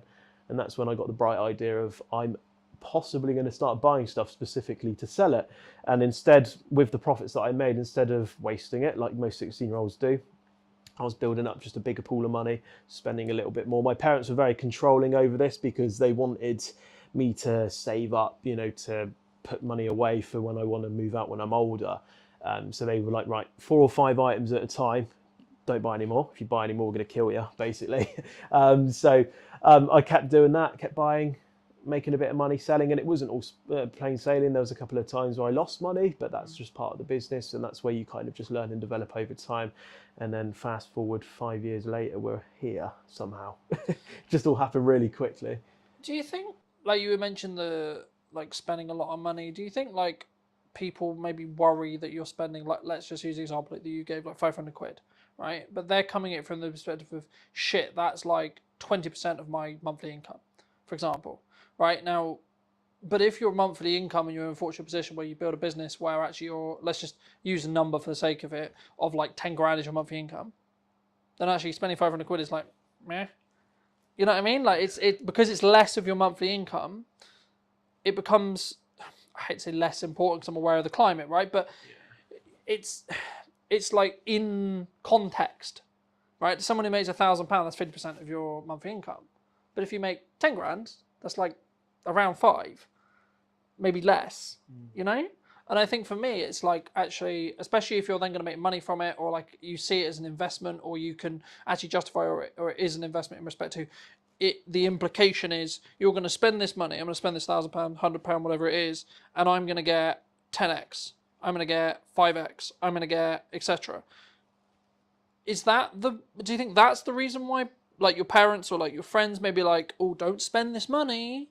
Yeah, I think going early days, for me to spend £400-500 was a massive deal. That's a massive amount of money. But as you say, as you grow and develop, the more money you earn, that 400-500 quid becomes less and less. And it doesn't matter as much as how humble people stay. Your perception of money seems to kind of go out the window a little bit. For me, for example, in the most nice way, humble way possible in front of the camera, for me to spend £1,000 on a new fridge for the office isn't very much of a big deal to me as it was when I would be 16 years old.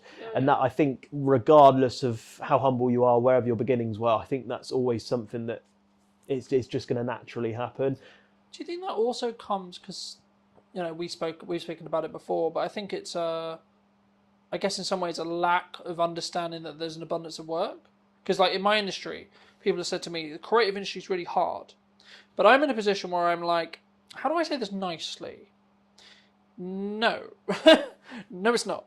And I'm very cautious when I say that because for me, I'm aware that it's because of the output. It's aware because of the work that I'm doing.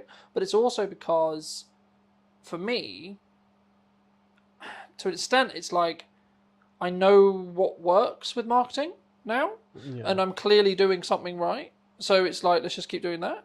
But also, as I win more work and as I have more cash, then the pressure comes off a little bit. So I think, I mean, is it just a perception thing? And is it just, because I've always said to people who are like, oh, it's really hard or things are really difficult. I'm like, yeah, but when did you last market? And they're like, oh, 6 months ago. I'm like, wow. Yeah. I hate to point the finger, but no shit. Yeah, you know? Do you think it's just a perception thing? Yeah, perception. It's just kind of because I know now that if I want to spend 50 grand a month on stock, to the average sort of like person, they're going to be like, oh my God, if you spend 50, what if you lose that money? But I know now if I invest that money, I know what I'm going to get back out of it. And I think that's just something that you learn over time in business. So if you have a service business, if you spend X amount in marketing on ads, for example, you know that for that investment, you're going to get X amount of revenue back from it. And if you get that perception over that sort of thing, then you kind of relax a lot more. And I think my parents began to sort of relax that sort of like, right, you're not allowed to spend more than 400-500 quid on stock at a time, because they knew what I was doing was working. I think the biggest fear for them was that I'm going to spend 400-500 quid and blow the lot. Yeah. And I don't blame them. They're parents at the end of the day. They care about what you do and want to make sure they have the best for you. So and now they, you know, if I spend 40-50 grand a month, they're not going to be like, oh my God, you can't do that. You know, you're our son. But they know what I do works. Yeah. And I think that's what businesses need to kind of let go of the fact of just make sure what you do and what you spend works. So don't commit a massive amount of money on ads. So I think, as I said earlier, I spent 800 to 900 quid a month on my ads to make sure they worked first, and then we up the budget instead of blowing £2,000 a month. That's kind of the way to go with it, really. I think, especially in ads, it's like test, rotate, test, rotate, test, rotate, sure. But like moving a little bit back to what we were talking about maybe the lifestyle creep, or in the position where I guess in some ways, because to me, I'm sat here going, why does he feel imposter syndrome? Because for me, it's maybe like you're outside your comfort zone. Okay, but then you're just outside your comfort zone. That's just, okay, just stay there for a bit, do it for a bit, and it'll be in your comfort zone. You know what I mean? Like, for me, I find that interesting. I don't want to delve too deeply because I'm aware that like we're on the show, but like for me, imposter syndrome is just you're doing something that you haven't done before, so the evidence in your head is like, oh, okay, this is new. Oh, this is difficult. Oh, this is challenging. I'll give you an example. At the time of filming, last Thursday, new studio, new people, but not new people, I knew the people, but like new studio, new space, new costs, new podcast, new idea. Wasn't really feeling comfortable about it, but I pushed through and did it anyway, you know? And I think those 2 episodes are really, really good. I think they work really, really well. I think the studio in London will be a very different thing to what I do on location, a very different thing in Southampton. And it's not like one is better than the other, right? If you want to go technical, sure. But also, in the nicest way possible, like the one in London's worth, like I pay more for it. And it's also in London. So I got to travel and it takes more time, etc. So like, and again, it's like also, are we locking in where it is now in respect to, because the one in Southampton, for example, is in a build stage as well. So actually it could go full production like that. And actually then they would be on the same level. So I think for me, imperfect action is what matters. And I think that once you gain some momentum and you have some success, you could say, I mean, we were talking about when you were driving me back from the media day about like looking at a car as like maybe not a great investment, but actually it's the context in which you apply to it, right? Like for me, if you enjoy that car and that's your like treat to yourself that allows you to keep working hard and keep making, let's just put a number on it, an extra £50,000 a year, £100,000 a year, whatever it ends up, wherever your number is, then actually why shouldn't you spend that money on the car? You know what I mean? Because if it's at what point, I think sometimes as business owners, we don't, for a very long time, I was like, yes, I won, and then straight on to the next thing. I was very, very bad at celebrating the wins. And I think it's kind of the way you counterbalance imposter syndrome, in my view, because it allows you to give the evidence to say, no, actually, you are pretty good. You are actually clearly doing something right, you know, regardless of age. Because I think it's in subjective terms related to, actually, I would say the age is your advantage, because you looked at the business and went, yeah, but someone who's maybe 50 will go, I have to have a retail store. Because that's what they grew up with. That's their perception. Yeah. They can't think, I can make 400 or whatever it is, like nearly $1 million a year, just on live stream shopping and on a website, right? Yeah, no, I agree with all that completely. It's good perception of it all. The imposters sort of thing for me is that I'm so young and I've achieved kind of what I've always wanted to achieve in life so young. And I think for me, I don't deserve to have that at such a young age, because people work all through their lives to get up to the age of 50, 60 before that they get that really good idea. And I think it's just, for me, that's just kind of the sort of person I am. I just don't feel like at that age. I think that's important, to be staying humble. Yeah. Right, and I think that's important in how you show up, and that's important in how you scale, and that's important in, actually, to be honest, how you'll then pay your staff, how you'll then pay the people you work with, how you are with the people you work with. You'll be grounded. But like for me, I was in this like fortunate position where people are like, I want to get to retirement age. I want to retire at 40. I'm like, what would I do in retirement? I know. I would film videos. Yeah. I would have a podcast. I would do this. And I'm like, hold on. So I'm there too. I'm nowhere regarding revenue right there. But like, I've got enough money to pay for what I need to pay for, and have a percentage left. Put enough aside to keep for rainy days, and put some in investments, and happy days, And then I can save towards a goal of, okay, I want to buy a new camera, or etc. So for me, it's all a perception. Yeah. For me, it's actually control over time, control over what I can do every day, control over who I spend my time with, what clients I have to say I can say yes or no to. So I think for me, I get to an extent why someone in your position or someone listening would potentially feel concerned, imposter syndrome, etc. But for me, that's a sign of growth. Like, I was talking to my partner about this and a good friend of his this morning. It was like, the things that used to piss me off a year ago, they don't even scratch the surface now. I was like, that's a sign of growth. That's a sign I've grown. And I think it'll be interesting to see where we both are, but just looking at me personally, where I'm going to be in a year to two's time. Like, the things I worry about now, are they even going to be things that I worry about? Probably not, right? But what would you say to people who are maybe on the fence about, they've got that idea, like you had, right? And they're like, yeah, but it's not safe.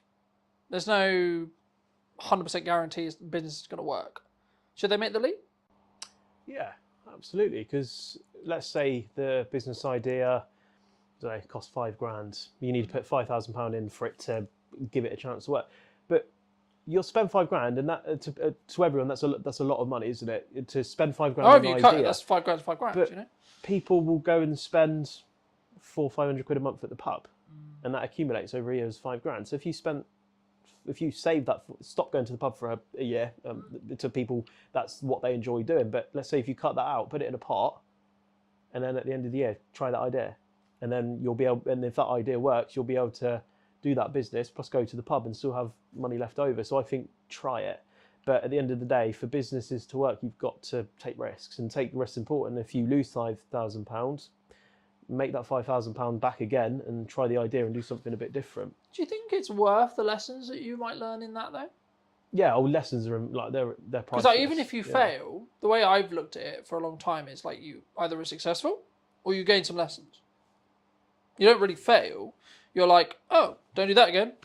Yeah, that's it. Yeah, those lessons are priceless for everyone. At the end of the day, if you spend £5,000 in that sort of idea and it doesn't work, you can use that to work out exactly what didn't work. So if you do want to try it again, you make sure you put those things right and see what happens. At the end of the day, not all businesses are going to succeed, and that's just a part of life. If 100% of businesses succeeded, the whole business industry, in every single industry, it would be overwhelmed. It would be like there'll be too many, and there'll be so many around. Like, if you look at the odds, whether it's like gut, whether it's work, whether it's this, whether it's that, whether it's just managing cash flow, managing money, whatever, I think it's like the current statistics, roughly when I last checked, was like 97 to 95%, depending on where you look, of businesses are going to fail, right?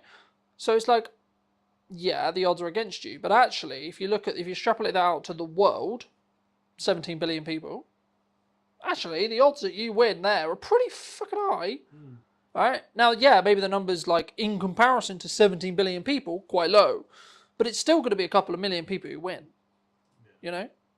And that's in the lower scale of that. Let's say we go 1%, you're still looking at close to just under 1 billion, right, of people who will still win.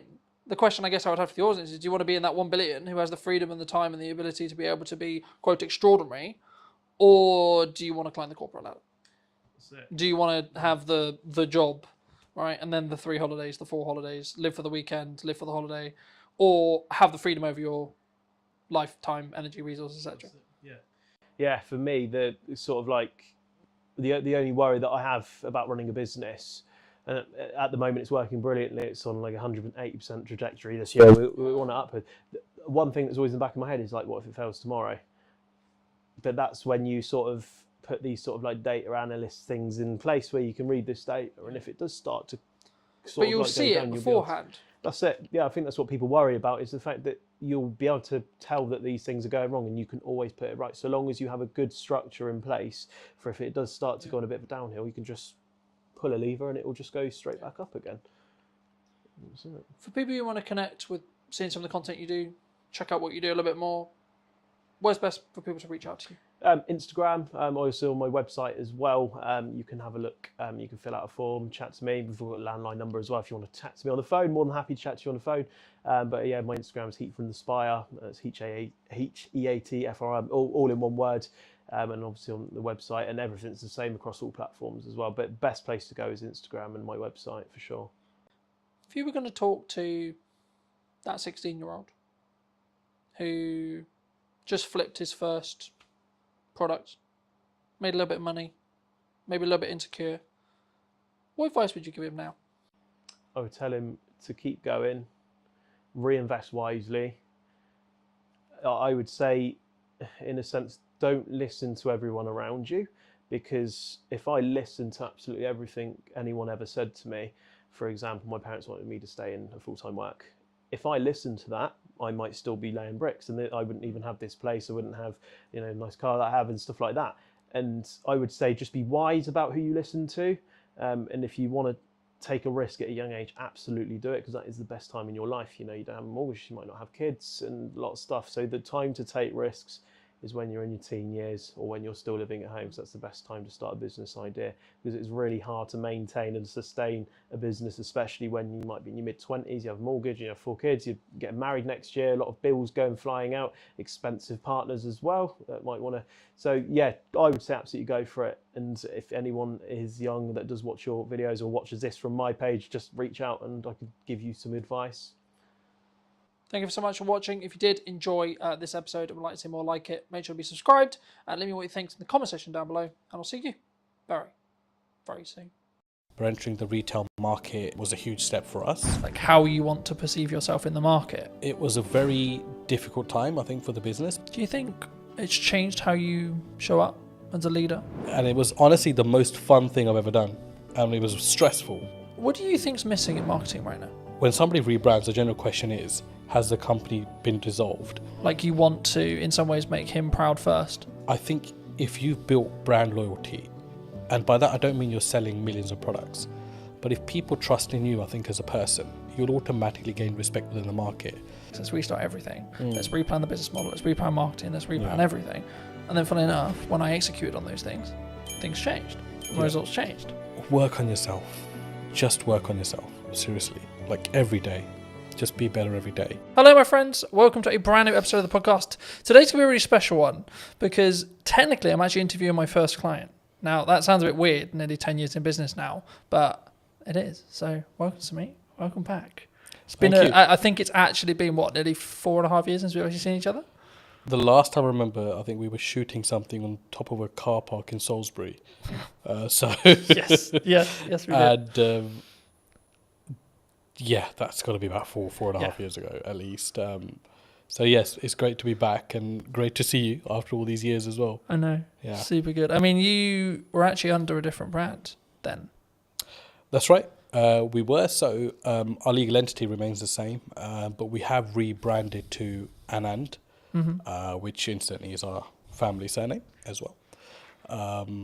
And that came about through some hard lessons, I think, in business. One of the ones being most probably that you never really stop learning, I think, and when you get to a point where you think you've kind of, worked everything out, there's like this curveball thrown at you. So that was sort of what happened with us as a company. There were some legal obligations that we had to meet, and the old brand no longer resonated or could technically be used moving forward. So I think it all came about because we entered retail as a business. Predominantly, we are wholesale and hospitality. But entering the retail market was a huge step for us, and sort of at a national airport as well. So when that came about, I mean, it was a huge shock to the system because we had just launched this huge sort of project. There was 2 or 3 in the pipeline, and then all been vetted and all sort of been mustered up with this brand. And then to all of a sudden launch something, and then I think it was about 3 weeks later we had something to say, there were some legal obligations that had to be fulfilled. It was a huge shock to the system. So it was a very difficult time, I think, for the business, because I think being a director, I always say you have huge responsibilities for your staff and your company. And I think I felt at that time that, this was, do or die kind of thing. It was either we really got this going and sort of made the necessary adjustments. And we did. And, Anand was formed off the back of that. So, and it was honestly the most fun thing I've ever done. And it was stressful because, you're running this medium-sized operation. We employ up to 50 people, and all of a sudden you're rebranding, and everyone's question is why. And there's a fine line where you can tell someone why openly and why you can't. And the majority of the reason was, it was just something that we had to do as a business. So the rebrand came as a shock, but honestly, it really taught us a lot of valuable lessons from in there, because I think off the back of the name, we actually found a voice as a company. I felt for a few years that we didn't really know what we were. And I think that's really weird to say for a company that was fairly well established. I mean, you visited before as well. But I felt with Anand, all of a sudden, we're back to this blank canvas, right? And we're creating everything in reverse, which is the worst way to do it, don't get me wrong. But because it had to be done, it kind of forced our hand to look at aspects of business that we never had before. All of a sudden, we're engaging marketing companies, we're engaging branding companies, we're engaging companies that help you find your voice. I didn't know those things even existed. And all of that came off the back of my mentor saying to me, look, this is one of those times as a businessman where you either go big or you go home, right? And for me, it was like, we got to go big here. Like, I've invested too much time in this. Like, I've invested too many years, those sleepless nights, everything, to just, pack up and be like, yeah, we're done here. No, we're going to go big, and we're going to spend big. And sometimes that's not the best solution, but we kept a control of that, because spending big wasn't just throwing money blindly at stuff. It was really taking our time, really looking at companies that met our ethos, but also companies that we felt genuinely wanted us to do well. So they didn't make us just feel like a number amongst their client base. And that was hard to narrow down, because we made some mistakes along the way there as well. And in hindsight, it's easy to say, these things happen. But at the time, when you're financially forking out money, it's a huge, huge deal. So, I mean, look, it was an amazing journey. And it's been a year since we've rebranded, and I think as a company we couldn't be any happier than we are at the moment.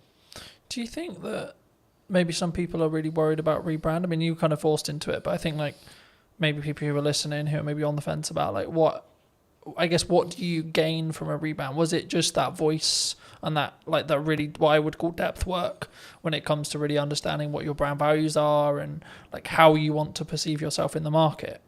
Would you say, or is it if that's a disconjointed? Because for some business, I think that can be really disconjointed for some people. I mean, I'd answer that in reverse. So one thing you won't lose is your reputation, which was a huge aspect for us. It was, when somebody rebrands, the general question is, has the company been dissolved, or has something happened? Has the company gone bankrupt? Has there been a huge gross misconduct from somebody? And the thing is, you've got to get past that, because naturally as an individual, we would think that. And you've got to put yourself in the public domain as well as a director personally yourself and think from both sides. So for me, I think if you've built brand loyalty, and by that I don't mean you're selling millions of products, but if people trust in you, I think as a person, then you'll automatically, especially a small to medium-sized business, you'll automatically gain respect within the market. So we didn't realize how much respect we had amongst our clientele until the rebrand happened. And I think that's what carried us through. So I think there's this illusion that if I rebrand, I'll lose customers. And that's a general worry because, of course, you need your finances to run a business. And your clients are your clients. You spend years and decades working with them, whatever, right? But those relationships can be ruined at the a drop of a hat as well. A split-second bad decision.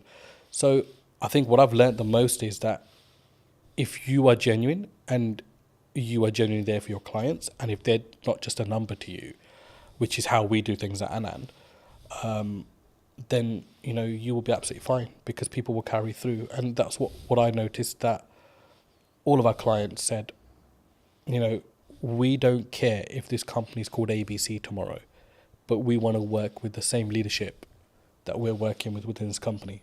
And that's what made me realize that, not that I didn't know people were important, but it made me realize how important the team that we had were and how dedicated they were. And that all stems from, I think personally, from you as a director and what your attitude is within the business, how you look after people, how do you go about daily life, and how much do those people matter to you as well. And that kind of proved to me that, those things mattered a huge deal to us as a company, and it filtered right through. So I hope that answers your question. Yeah, no, absolutely. I mean, I think for me it's important to appreciate where you've come from, but also then understand, like, sometimes we have a growing pain, right? Yeah. So it's we're shifting into a new brand, we're shifting into like scaling up, etc. But one of the quotes that you gave me very many years ago that has really stood apart, that I wanted to remind you of, but also ask you to apply some context to, is people are loyal to their needs. Yep, absolutely. Do you I mean, how did you sort of, I guess that's a life lesson for a lot of people, but where's the story behind that? So I think just sort of, I've been in business for about 10, 15 years myself, and I can't put a number on it now, to be honest with you, but it's been a very long time. And one of the things that you realize very early on is that it's very much a dog-eat-dog world. Like, as much as, you think you might be out there to set the agenda straight or to start this new, loving relationship with every single person, it never works out that way. And we realized very quickly that as a business, after surviving the first 5 years, like, a lot of people are just loyal to their needs. Like, when those needs are met, they will either move on or they'll no longer engage with you. And I mean, that's absolutely fine. It's a natural thing to happen as well. But to put it into context, I mean, if I look at how we operate with our clients at the moment, I don't think there's a single client that can say that, if their volumes drop with us, that we change our attitude towards them. Mm-hmm. Whether it's the smallest client on our sort of, accounting system, or it's a big renowned sort of company, it makes no difference to us. We work personally with every single client and every single person that we work with. And that might mean along the way you have to accept that once their needs are fulfilled, that they no longer will engage with you. But to put it into sort of context, that quote at the time came from, it was one of the things that we've always steered away from as a company. Don't be those kind of companies, or that company that is all over a client when it's hot. Yeah. And when it's not, they don't want to know, or they don't want to help them out with anything. And there are some clients that we work with that, we did millions of pounds of business with before, and all of a sudden, they have engaged another company, but there are times where they still engage us when there's an emergency, and we would never turn them down, because you've got to remember that whether they've moved on as a client to another supplier, they were also once your client and made up the DNA of your business to be what it is today. So yeah, I mean, it's something you have to get comfortable with, I think, in business, and have grow some thick skin around that, because people are loyal to their own needs, and it's just the way of the world. For me, it's something that sort of, at the time, I think when you initially told me, I didn't really get it. Yeah. Right. And now I can save like 6 years, 7 years down the road. Yeah. I get it. You know? And I think for me, it's one of those things where it may not even be deliberate from that person, that client, that customer. No, yeah. I think it's more around actually sometimes you just like there's only so much value you can add Yeah. to that customer, client, etc. You know? Absolutely, and people have personal lives, and it's well, you know, it's easy to say, you know, don't involve your personal and your work life, but it's a very difficult thing to do as well. So sometimes we do forget that people might have stuff going on in their own lives.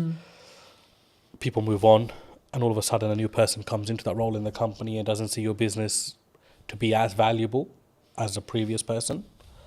So there are elements of that as well. Yeah. But I think I've always found that there's no use keeping hatred and negativity about somebody moving on. I think you've got to accept that and look and think, you know, how can I learn from this? And how can I get better from this? And there was times that, you know, clients left us on a very bad note, completely unexpected. Some that didn't even pay, you know, the thousands of pounds they racked up in accounts, not to mention any names. And, you know, that didn't mean that we were not going to look at what we could have done better as a company. So I think it always starts with what's going on at home before you look anywhere else. Yeah. Do you think, because I've been fortunate enough to be in business and grow and scale and adapt and be in a position where I think there's always some people who are saying like there's something going on in the economy or COVID or et cetera, et cetera. I mean, is it a mindset thing as an entrepreneur, as an owner? Because I've always been of the mind of like, yes, there's stuff going on, but actually your output can then fix your like if it's a revenue problem, then there's a solution for it. If it's a marketing problem, you can fix it. You know, it's down to you to fix it, regardless of like the economy's in bad shape. You know, a lot of people have said to me like the creative space is challenging. Yeah. Right now, you know, in comparison to maybe when like COVID was really good, for example, where there was loads of money floating around. But it's like, actually, I think for me, you've got to focus on what you're doing, and I think that's the key. But I mean, in your experience, have you? Is it kind of I guess a catch-all kind of? Oh, they're just saying it because the economy's hard, or as maybe as an excuse. Look, I mean, there's no doubt the economy is very different to pre-COVID. But then it's also very different to 2009, when there was a huge crash, right? Yeah. So I mean, that's just a constantly sort of evolving, you know, situation. Yes, I do believe it's very difficult now to do business, no matter what field you're in. But there are some fields which feel legislation change particularly, you know, they feel it a lot more than some businesses. But I think you're right to say you can navigate through anything with a very positive mindset. And I think if you fold as a business, but you've given it your absolute everything, you'll sleep peacefully at night. And that's for me personally. And I felt that in a situation. I mean, you know, 2023 to 2024 financial year was our worst performing year as a business. And it was also the year that we rebranded. And there was a lot of sleepless nights there because revenue was, you know, rock bottom. We'd employed people that year, doubled our workforce because we were looking to go, you know, north, and ended up going south as a business. And naturally along that is a lot of doubt because you think, should I have employed these 6 people? Should I have done this? Should I have done that? And it's easy to say in hindsight that actually I'm worried then, but you generally do worry at that point. So I think it's a mindset and how you navigate. And the thing that got me through was just mindset. I think I am just so resilient, like to anything. I think right now in my life, where I'm just like. Do you think that comes from your years of experience in business and knowing that actually sometimes you've just got to what I would call grunt it or push through it to you just figure it out? I think it's both of those elements, but I think for me the biggest thing is upbringing. My dad was a very resilient character, hugely resilient, sorry, not was, is still a very, he's still there. He's an extremely resilient character, and a completely uneducated man, which I must add to this story as well. So to see him, you know, as a migrant in this country with little to no education, he still doesn't speak English fluently. And it was like, this guy struggled, and he struggled so much. But he made it, you know, he made it in his career and in his life. And it was like, a lot of that played on my head at that point. And I don't think those things sit well with you, or you don't draw on those things sometimes in life. But when it really matters, those things will come in. And you'll know what your metal's like at that point as well, and how strong you are. Do you think that was like a key in respect to like how well you've now done? Like that, having that upbringing and having that, I guess, those values or what could be described as the correct values being installed into you? Even if it was like an information sponge point, like you as a kid 100%. just taking that information, sort of saying, well, this is the upbringing I had. I mean, 100%. But the thing is, I think I didn't realize that till I was about 35. So there's no like one fit solution to this, you know. It's just when it's going to hit you. And it hit me a couple of years back. The big change came from COVID, to be honest. COVID was a blessing for us as a company. I mean, and that's not because we made money off unfortunate situations, but it gave me an opportunity to come out of the operation and be like, pause, because it's not something we could have done the way we were going at that time. You know, we were climbing as a business. There was no structure. There was nothing. And it was just like, this is going to be a massive train crash one day. And COVID came and just put the brakes on everything. And it allowed us to restructure. So when we came out of COVID, I'd say that's my real journey in business started then. Because all of a sudden now I'm responsible for totally different things. Because now I'm actually acting like a director. I'm not now, you know, stuck in the operation. And there were so many things that were falling off the side. So it was about coming in, containing that, and then restructuring the business through that. And then certainly, obviously, the rebrand came behind it. There is that. And obviously, the resilience side, I'm you know, for me, I learned that from my dad. And I have huge admiration for the man. And that's to say, you know, I rub shoulders with a lot of businessmen. But I take my dad's advice very seriously in life. I always have. But I don't think you as a child or as an adolescent at the time, like, will particularly understand that. But if you're exposed to that environment, I think it does rub off on you at some point. And for me, you know, I want to be like him. Yeah. Like, I look at him and I think, you know, just the way he stands and acts and stuff, right? So, huge influence on my life, yeah. Do you think it's changed how you show up as a leader, as a, or even in your marketing maybe as well? Like that core, like you want to in some ways make him proud first, is what I'm sort of hearing from you. Would you say? I think I don't really think in that way, to be honest. Like, for me, it's not about making other people proud. Like, I think as long as you know you're on the right journey, I think honesty is very important in business. And I sleep very well at night, no matter what the situation is on the day.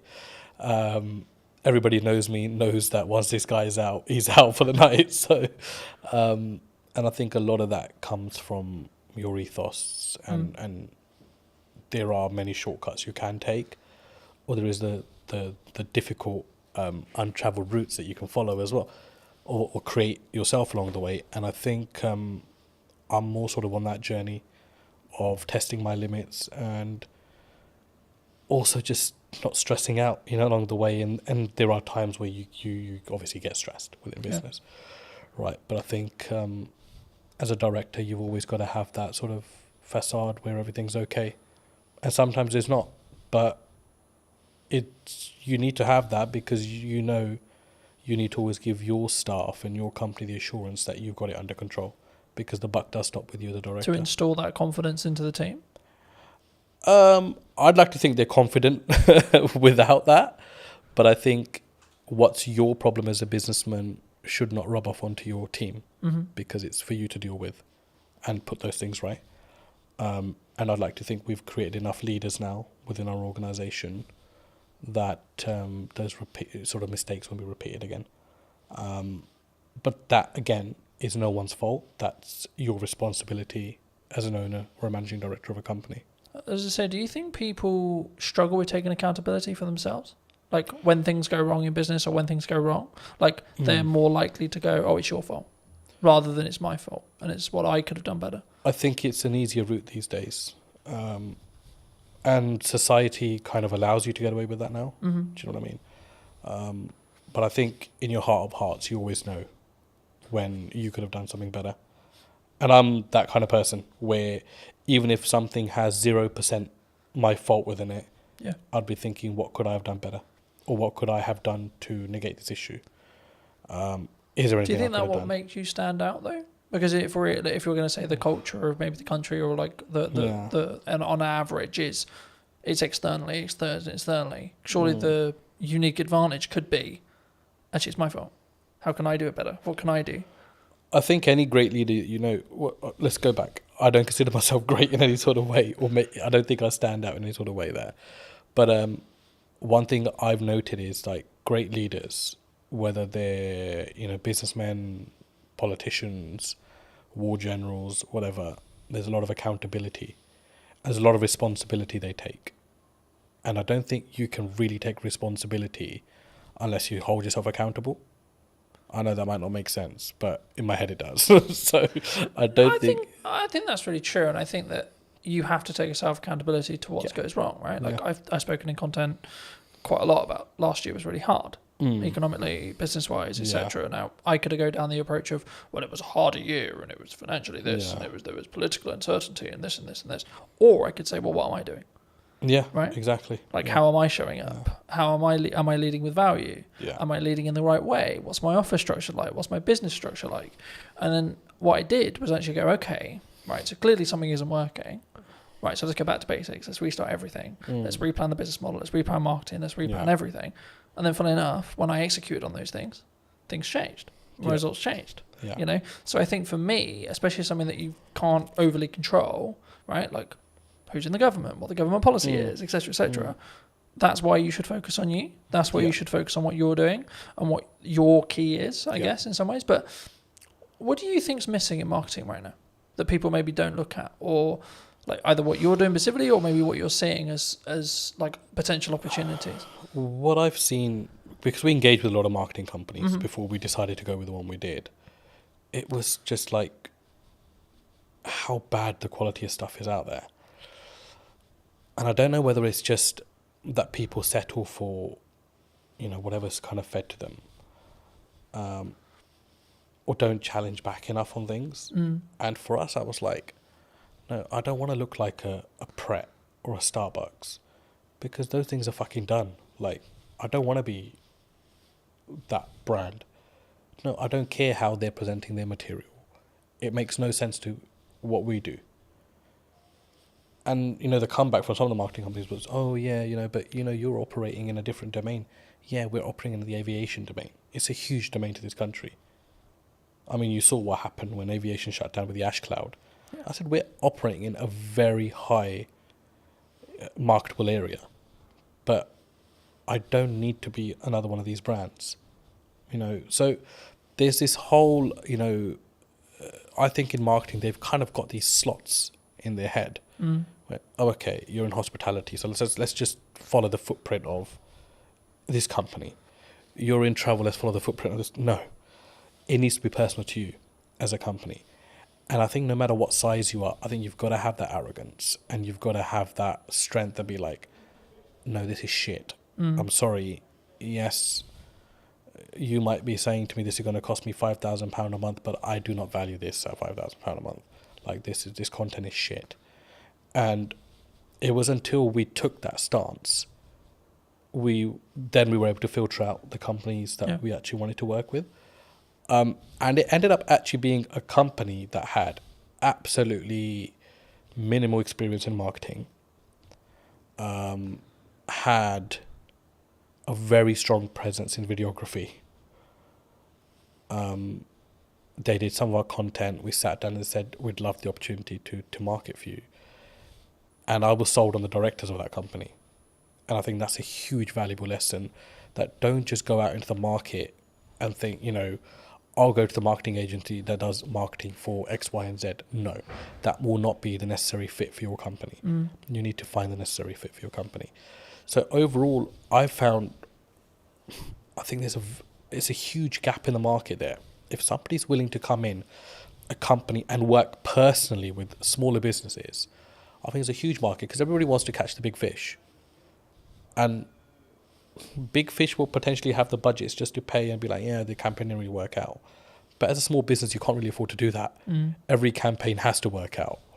And whether you're small, whether you're a medium-sized business like we are, it has to work, because you're paying a lot of money for that to work. So huge gap in the market. I think there aren't many companies that I would look at and think there's a good reputation there, even though they work with big brands, because they will just consider you a small fish and think that they can pull the wool over your eyes. And I think it's very important, no matter what size you are, that you're the captain of your ship. Yeah.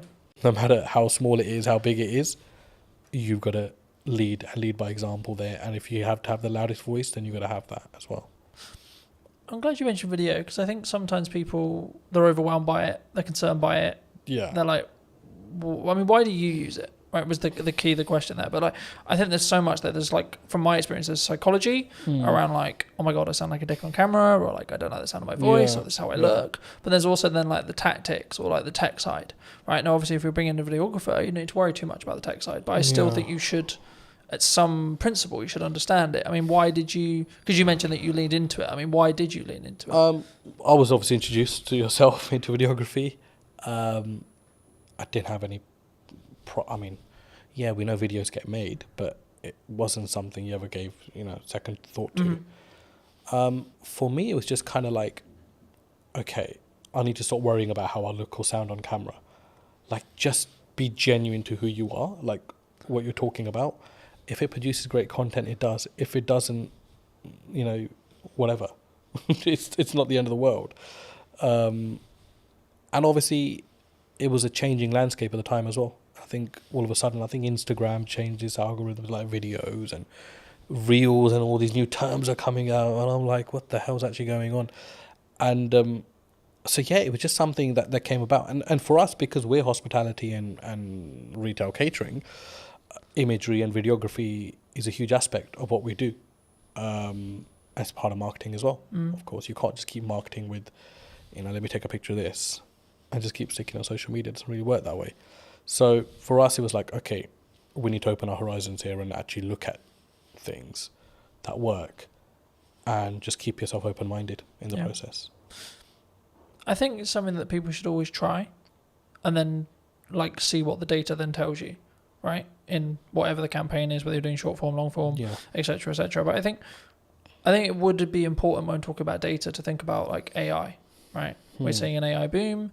Do you see it as we're all maybe in trouble, or some people, you're very obviously service based in respect to what you do, so it might not be as relevant, but is there elements of AI in your business? Do you utilize it, or have you gone the other way and said, actually no, we're going to lean into the fact that we are doing it ourselves and we're not maybe using it as a utilizational tool? Because I see it as a tool that can be sharpened rather than it replacing you. I mean, there were people in our team that were huge believers in AI, and there are elements of it that we use, no doubt. But I feel with what we do, if we invest too much into or rely too much on AI, I think it will stop your mind from working. And I think it's very important that you're engaged consistently.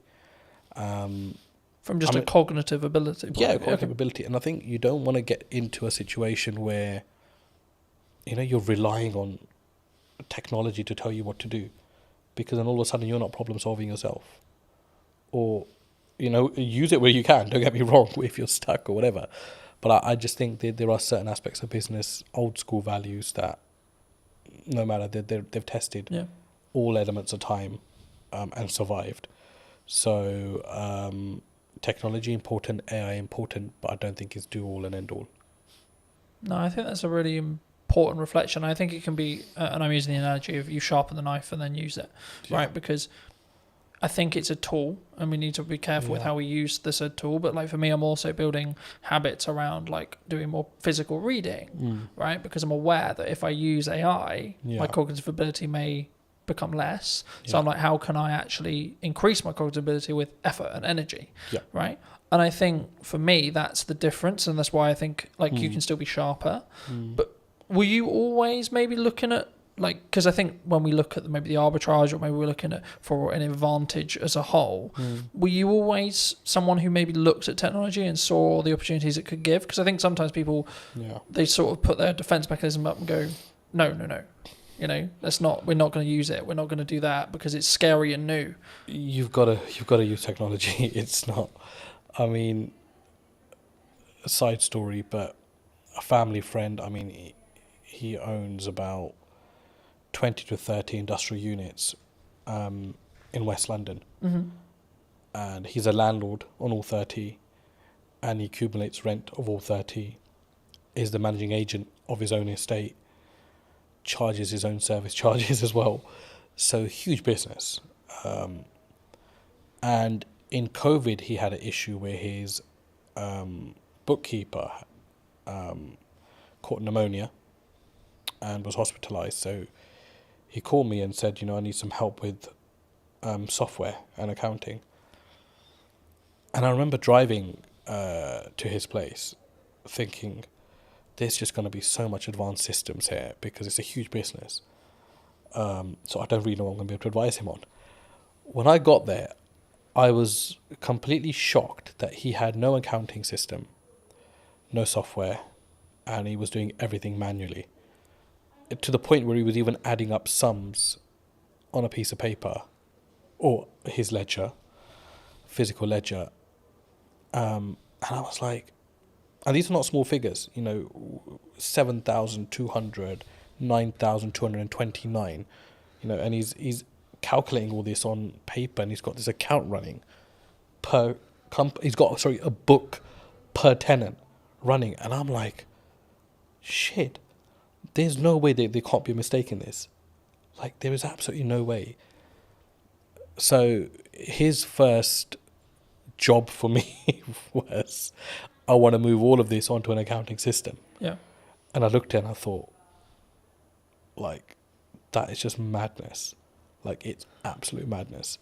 And I remember setting up Xero for him. And I mean, I'm no Xero professional, right? We have a team that runs our accounts and stuff, but he wanted this to be a personal favor. So I remember shifting all of these physical ledgers onto an accounting software. And the sums were wrong by like thousands. So his first comment to me was, I need to recover this £62,000, which is owed to me in rent. When we actually shifted everything onto a ledger, the figure was about 225,000, which was owed to him.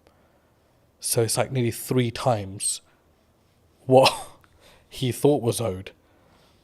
And that was his change at the age of 62 towards technology, that I need to adapt. And that was the point where he was like, no, I Was it an eye-opener for him? Sorry? Was it an eye-opener? I think it opened. Like, how did he react? I think it opened everything that he had within him, because he was just like, I don't even know how many years I've been losing money for, which is the main thing. And he always had tenants, I said, and came to him like, this rent figure is wrong. And he was like, no, he's adamant it's right. And I was like, an accounting system will put all that to bed. All of a sudden, the queries went down by like 90%. People stopped querying their bills because it was all automated. Each tax code was set. Every expense was set. And I mean, that was like, okay, there's also no time limit to when a person can wake up and see that they need to adapt to technology. And coincidentally, he got very ill last year himself. So he had his son come in and take over the business. And it was a very seamless handover because everything was sorted. So you could easily, you'd have to spend some time kind of understanding what's going on here. But it was handed over with something in place that you can just pick up and go with it, Yeah. opposed to like, why is this or why is that or why is that? Everything was annotated. So yeah, look, you have to adapt. I don't think you can as a business. I mean, we didn't start using software till quite late into our life, business life as well. It was like 3 or 4 years in, we were creating invoices off Excel and that kind of stuff. And I was like, this can't be the way. And then slowly we've adapted to stuff. There are things that I think are really unnecessary in business as well. You don't need technology for absolutely everything. But yeah, basics like accounting and stock management, staff management, telematics on vehicles. You've got to have that. I mean, we had one of our drivers had a terrible crash last month, and the police wanted to know, what speeds were both vehicles travelling at, and we were able to prove that because we had the telematics. And the third party wasn't able to do that, which, favoured us as a business because we were able to prove that we were within, or our driver was within the speed limit. Yeah. Didn't harshly brake. So technology is a lifesaver in certain places, and you've got to have it for the basics of your business. Yeah. You're specifically, obviously, a very niched business in Yeah. regards to the sector that you serve. Have you always been that way? And if so, was that a very conscious decision from day one to be like, I'm going to serve this? Nope. Aviation just came about, to be honest. Well, I say it came about, but I kind of think you set your own destiny in some ways. We were so busy trying to survive as a company, but it was just like customer focus. Yeah. Make sure the customer gets everything they can from you, even if it means you're losing something. Just give your customer absolutely everything and make them feel special. And we do that till date. So in some ways, business is a funny thing because you can never say, I set out to do this and it happened. Because I think you've got to, like, a lot of things happen around it and you end up taking a different route. So, I mean, I discuss aviation a lot, but we work heavily with construction. We work heavily with tech companies as well. And we have a huge footfall in the city as well. And none of those things were ever targeted. Like, I don't think we actually knew what we wanted to do when we started business. We just knew we wanted to serve food and, have a business as such, right? So it was like, okay, how do we do that now? And I think along the way, your business will adapt. Things will come up. You'll see value. For us, it was about understanding our niche. And I don't think we understood our niche until post-COVID, which is scary because that was like 10 years into the business. 10 years? 7, 8, sorry, maybe 8 years into the business. But it was like, what is our niche? Our niche is not aviation. Yeah. Because there's a hell of a lot of companies that operate within that. Our niche is short lead times. You get hold of anybody at any time of the day or night. We will solve your problems. And if we don't, we will make sure we've done everything possible to try to solve that problem for you as a client. Now, there are some clients that have my number specifically, and they will only call me in situations because although I'm the director of the company and we have an amazing workforce, I've built that relationship with them personally when I was building the company out. And I can understand why they only want to come through to me. I totally get that. But my attitude towards them doesn't change irrespective of my position in the company. And we distill that through our staff, completely distill it through our staff. That nobody's bigger than the company. We help a client in any given situation that we can. If we are closed for the day and something comes up for somebody, we will do everything we can to make sure that we solve that problem for them. And we've become that. I think that's been our niche. Our niche is we are problem solvers. And that's helped us also recruit the right people. And people don't come to this company thinking, I'll just spend 9 to 5 behind a desk and I'm done. They're problem solvers. And we make sure they become problem solvers. And our retention rate's amazing. I mean, we've had one staff member leave in the last 2 years, which is incredible. It's absolutely incredible. I mean, there are obviously niggles. There are obviously things that, staff feels management can do better or management feels ownership can do better. But I think that's a healthy relationship, and it's good to have that open dialogue. But it's so important to treat your staff well. And that doesn't mean just money or pay. I think just an attitude, sometimes just asking people how they are, talking about the football, or having a normal conversation makes people realise that actually you're a normal person yourself. Yeah.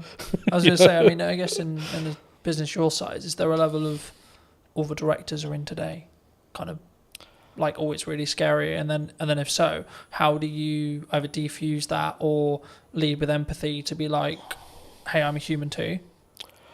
I think because I've never really come in like wanting to feel important. I think because I was, working the fields, as you can say, when I first started. I've kept the same attitude now.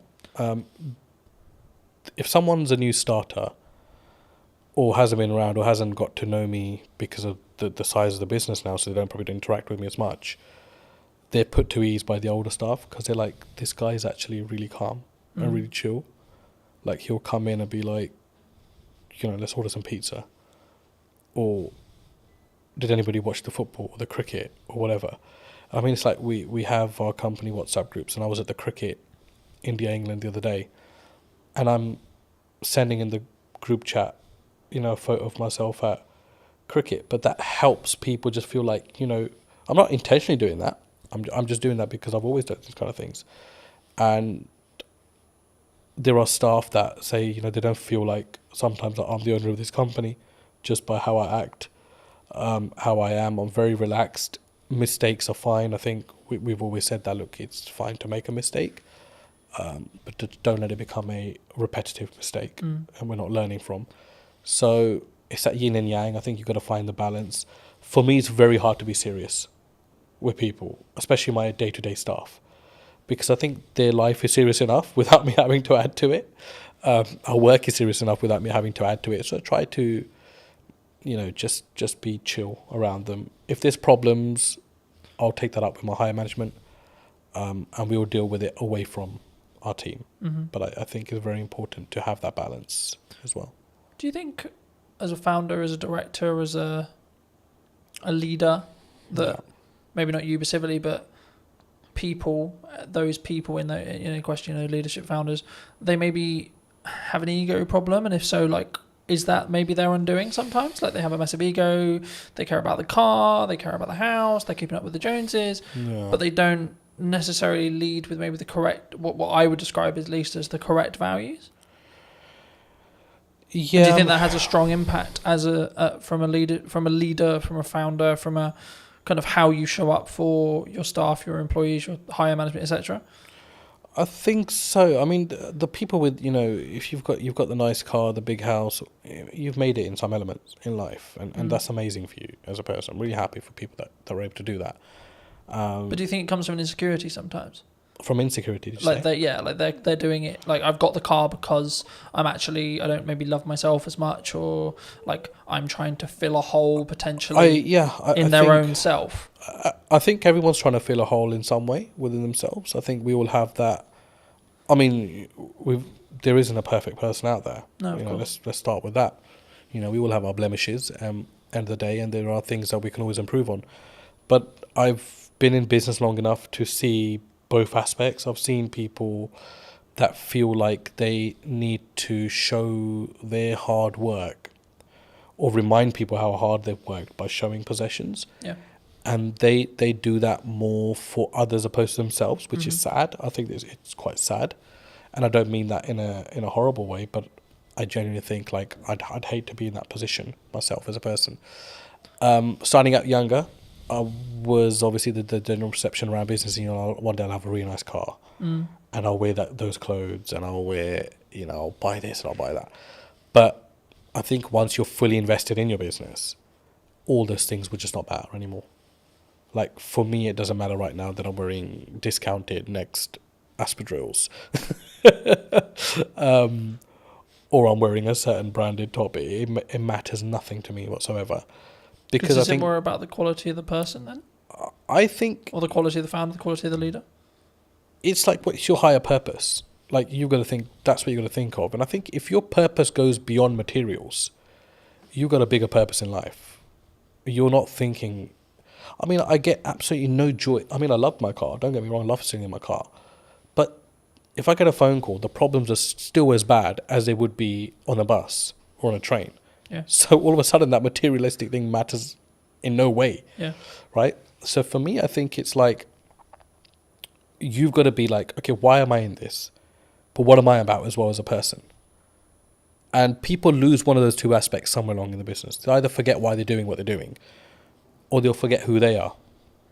And for me, I can't do that, because I grew up eating dinner on the floor. I never sat on a dining table, because traditionally, my dad grew up, there was no dining tables, in his household in 1960, whatever it was, in India, because he was from a very poor background, post-partition of India, Pakistan. So they grew up sitting on floors and eating. So he distilled that in us. And there are times where we're just out and about and we're having a working lunch, and I'll just sit on the curbside, because I'm totally happy with that.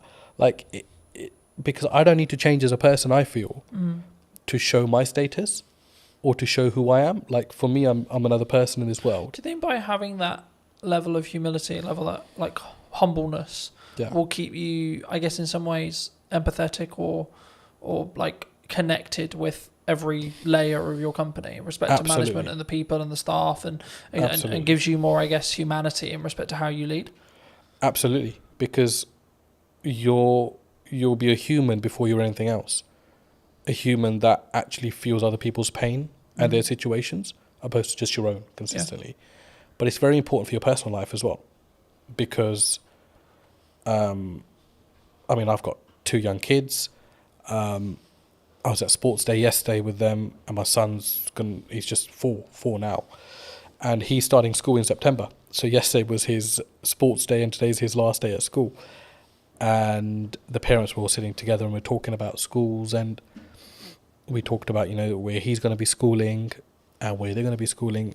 And it was just like an amazing conversation, because no one's judging anyone, because everyone's on the same footing at this moment in time. Yeah. But you start to get a feel as life goes on, as you grow older, that it becomes, who's going to the independent school? Who's going to the state school? Oh no, they must have so much money because his or her son's going to the independent, or his or her daughter's going to the independent school.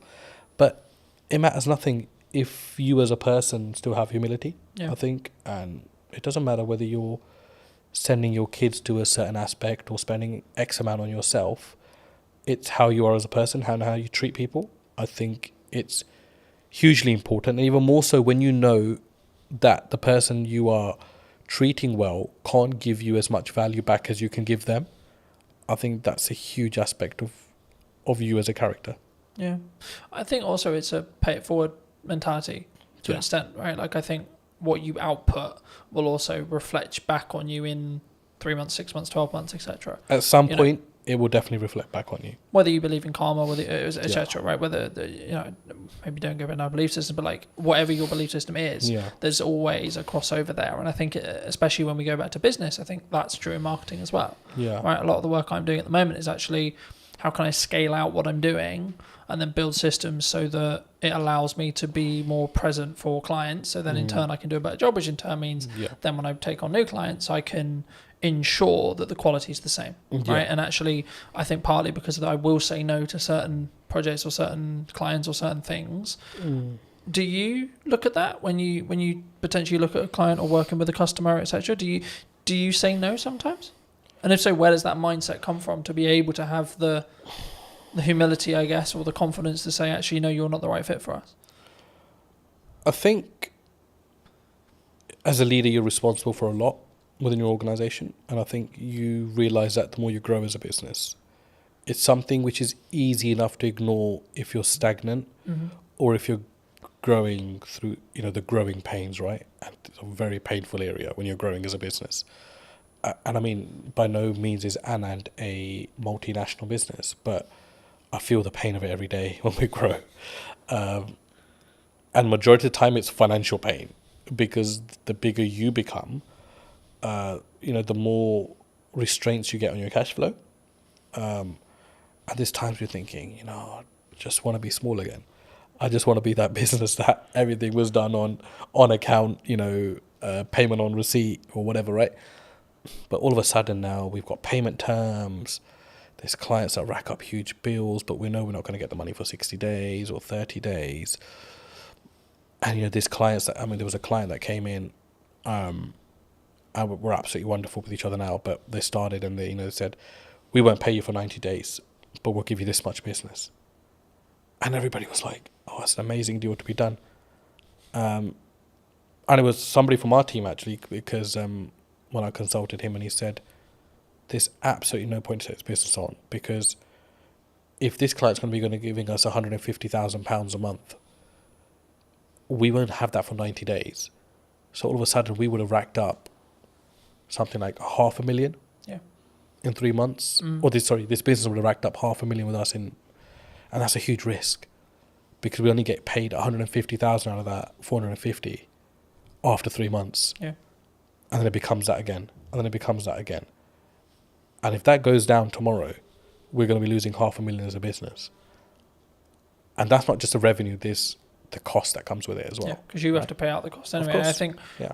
I think sometimes when people look at business, they maybe don't appreciate it, right? They'll see them with the nice car, they'll see them with the new studio, whatever it is. But I look at it and go, oh, that's a lot of money. Yes. You know, oh my God, that's a lot of costs. Yeah, of course. Right? And I think it's how, I guess in some ways we develop as people to stomach those costs as leaders. Definitely. And I think it's, Carlton, it's got to be your attitude as well. Yeah. I think you've got to, I do not think that there is a company in the world, I do not think there's a single company in the world that should ever come to you and try to take advantage of the size of your business. Yeah. Or play on the vulnerabilities. But unfortunately they do, because that's the way the world works. And that's where I think you've got to show your mettle. Like, how much do you value yourself as a business? How much do you value your services as a business? But be able to back that up with quality as well, which is a fine line, right? And that doesn't necessarily mean you've got to have the best product in the market, but absolutely deliver on everything that you say you're going to deliver on. If it costs you to deliver on it, you deliver on it irrespective. You don't just shortcut and then leave yourself exposed in the market for having a bad reputation. But I think it's self-belief. But I know that doesn't come when there's no income or little income, because only self-doubt's there at that point. But my last 2 years in particular in business have taught me, got to value yourself. Yeah. And that doesn't mean you go and shit on people's parade, or you go and mistreat clients, or if somebody comes in trying to bargain with you that you mistreat them. You've got to hold your firm in a polite way, but you've got to know what your business is about, and you've got to know where you're strong and where you're weak, and you've got to be able to make the right decisions. And sometimes the first decision is not always the best decision. Yeah. But leave the ball open where you're still able to have dialogue with clients. There's times where we made, mistakes. We've misjudged, and we wouldn't be human if we didn't. But it's, how do you react to that? Yeah. How do you go back and manage that? How do you have the humility to say, we got this wrong, but still be able to have that relationship with your client? I think as well, and I had a very fortunate conversation a couple of weeks ago about this, and it was like, we just worked with a brand new client, and one of the things they said to me about why they chose us or me, however you want to perceive it, is that because I was the most expensive out of the ones they were talking about, and for like maybe a newcomer or etc., that sounds weird, right? Because it's like, why would you win the work but you're the most expensive?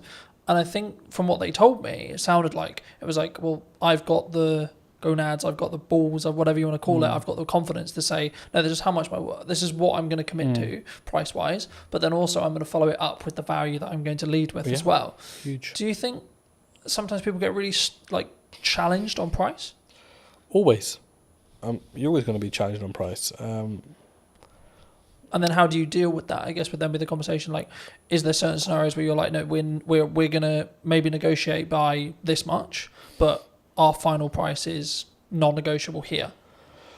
I think there's two ways to do it. I mean, I've been on the opposite end of that spectrum where I've bargained just for the sake of taking on the business, and I've negotiated myself into positions that are like the least favourable in the end. But it's easier said than done as well. But I think you've got to know your costs, know where you sit, know what you're trying to achieve out of that deal. Because sometimes you take on a deal with the hope that it's going to lead to bigger and better things, which is fine if you know your market. And that doesn't necessarily mean that it's going to happen in that way, but it's a calculated risk. Do you think sometimes you have to take something that's maybe not ideal client, if it is just I need to make this money?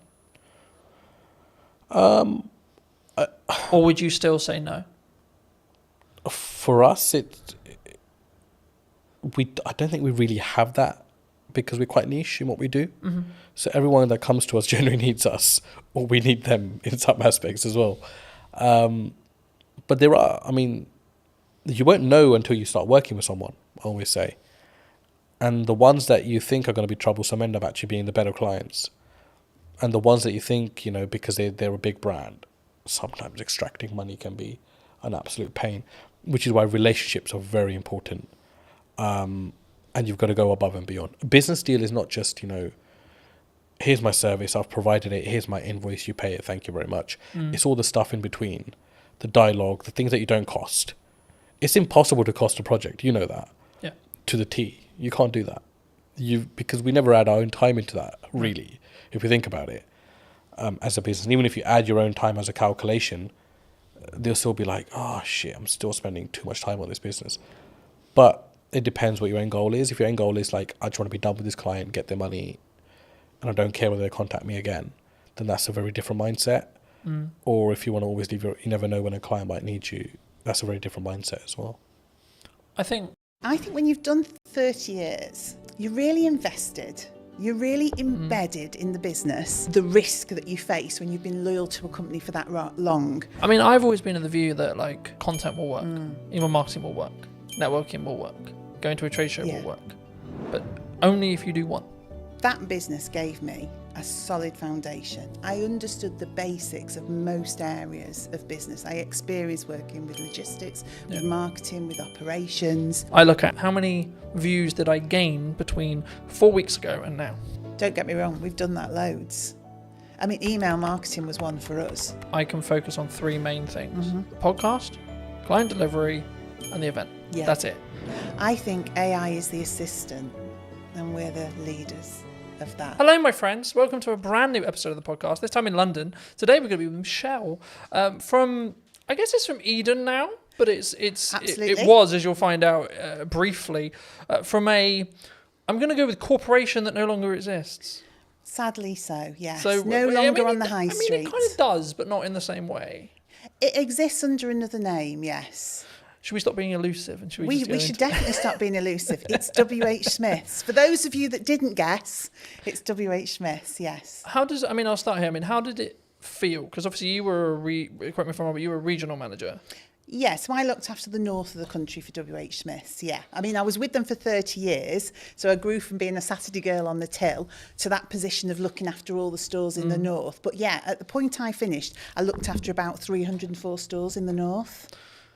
And what made you make the leap? Did you transition out? Because I think when you're in a position like that, maybe the money's good, or was it just like, oh my God, not this again. I hate the inside of my car.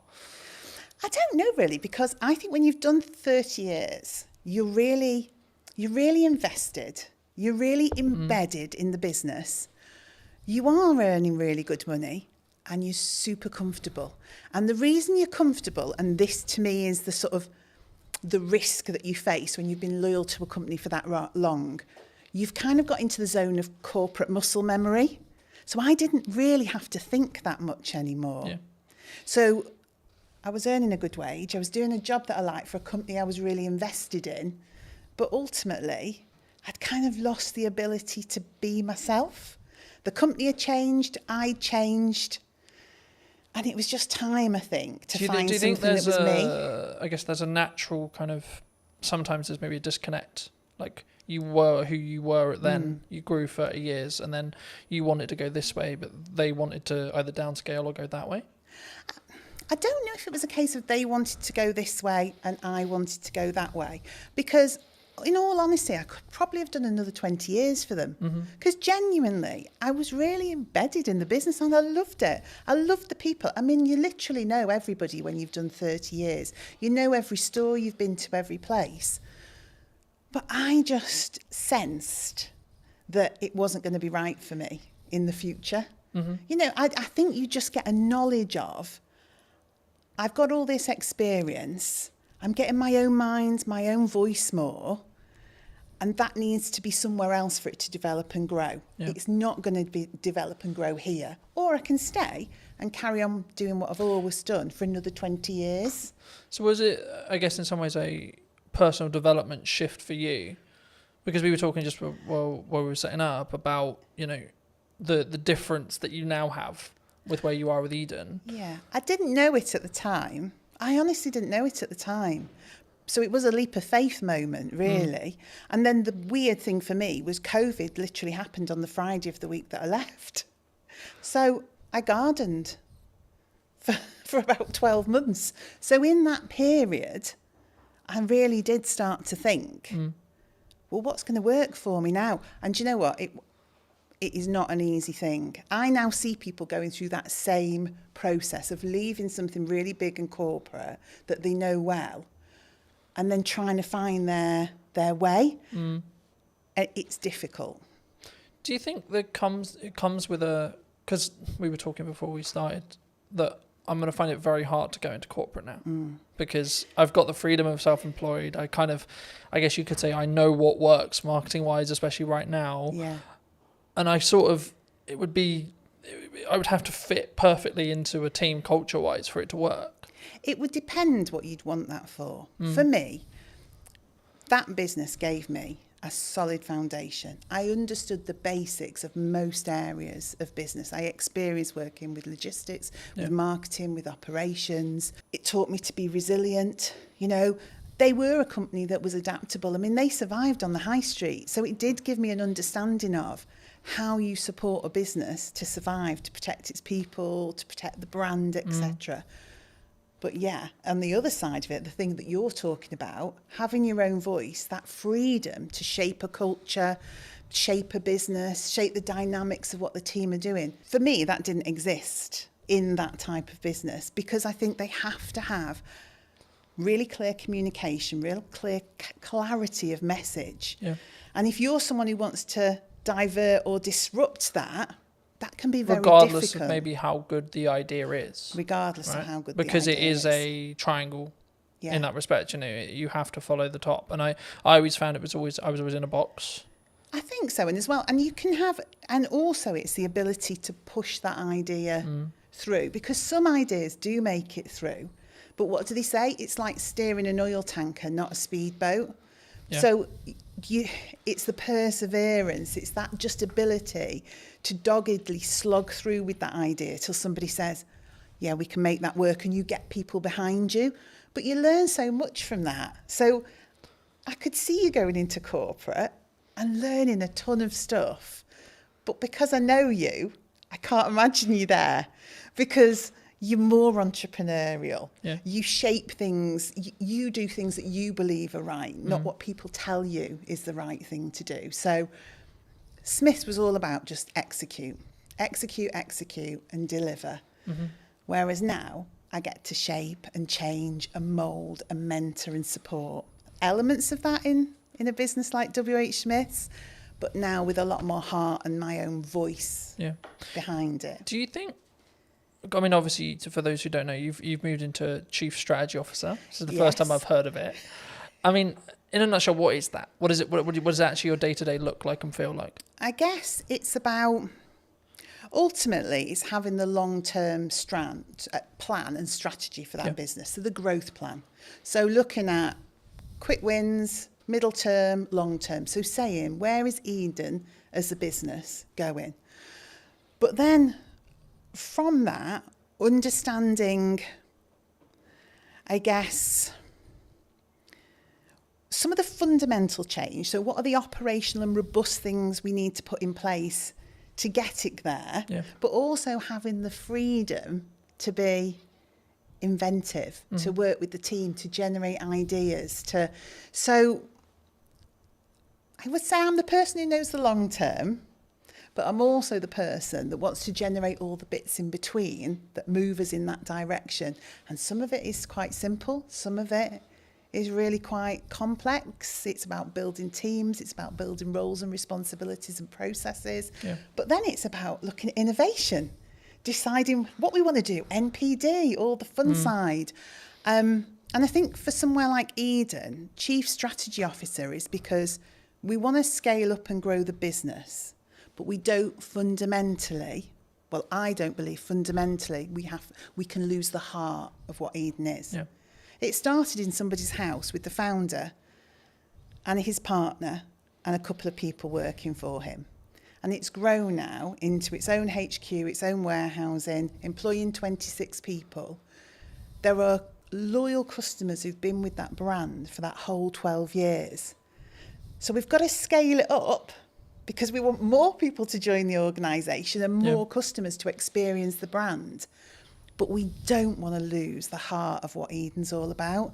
And I think it's my job to make the scale up happen, but make sure Eden remains Eden. Do you think it's difficult? Because by proxy of scale, you have to somehow, like I'm in this, as we were discussing before, I'm in this struggle at the moment where actually things have gone like a lot better than planned. Happy Which days. is brilliant. Right, great place to be, grateful place to be. But it's also like a legitimate issue in the respect to actually now I've got to like, how do I duplicate myself? Because that's potentially the position I'm in, especially when it comes to like continuing the next step now, which is actually continuing with what I feel is working. But sort of, I guess, because I'll never be able to replace me sat here in front of a camera. No. Right? I can outsource everything else, but the only bit I'll never be able to, especially if a client is very tied to, I want Colton on the production, I want Colton on the marketing, etc. It's going to be difficult. I mean, did the team at Eden find that as well? I think because obviously you sell a product, right? But the essence is still there. Yeah, I mean, ultimately our main product, it's dog food. I mean, that's what we produce and sell, premium quality dog food. I think when I came in to that business, it was difficult because it was change. It was somebody saying, what you've done till now has been brilliant because you have organically grown this business with people from the local area, not experts, just people with a passion for pets, a passion for the brand. And then I had to come in and say, that's absolutely brilliant, but we need some roles, some responsibilities, some routines, some best practices. We need to get back to basics. We need the foundations. And that was the change people found difficult. So that freedom to just almost do whatever you want, whenever you want, had to be pulled in for a while we established some core basics. But once we'd done that, once we'd got the right people in the right place doing the right things, once we operationally were robust, when we'd done our risk management piece that said what are those critical points of failure that sit within this business, then people could see, oh, actually, I can still operate the way I did before with freedom and creativity and innovation, but there's more support underneath. Things don't crash off a cliff. Actually, the structure's there now for us all to be able to do the things that we're really fundamentally good at, which is connection with the customer, the love of pets, the love of the brand, getting out, word of mouth, spreading the word of Eden, knowing that the business is fundamentally running well. Yeah. Whereas before, the business could have been struggling and we wouldn't necessarily have seen it. So we wouldn't have been able to make the changes we required to keep the business on in a good place and on track. Yeah. Do you think there's I mean, you, with your role, I think you'll look at maybe like the overarching strategic side of marketing. Yeah. But what are people missing right now in marketing, would you say? Because there's a lot of buzz around people saying like, oh, there's you can't get in, you can't have a podcast, you can't, you know? I think sometimes maybe it's not what are they missing, but it's have they sat and thought about the brand and their audience and what they want to achieve? Or are they just trying to follow trends and what people tell them they should be doing? So I think everything from your TikTok through to email marketing, etc., is all valuable and valid. But it is up to the business to understand, is that right for them? And maybe it's not right for me today, but it might be right for me in a month's time. Yeah. Or maybe something I've always done, I'm going to stop doing so much of that now because I want to change. So I think you have to consider everything in the marketing sphere, but it doesn't mean you should do everything. because if you do it without authenticity, I've seen many TikToks where I just think I could literally crawl under a rock with embarrassment. Now, I'm sure some of that actually works sometimes.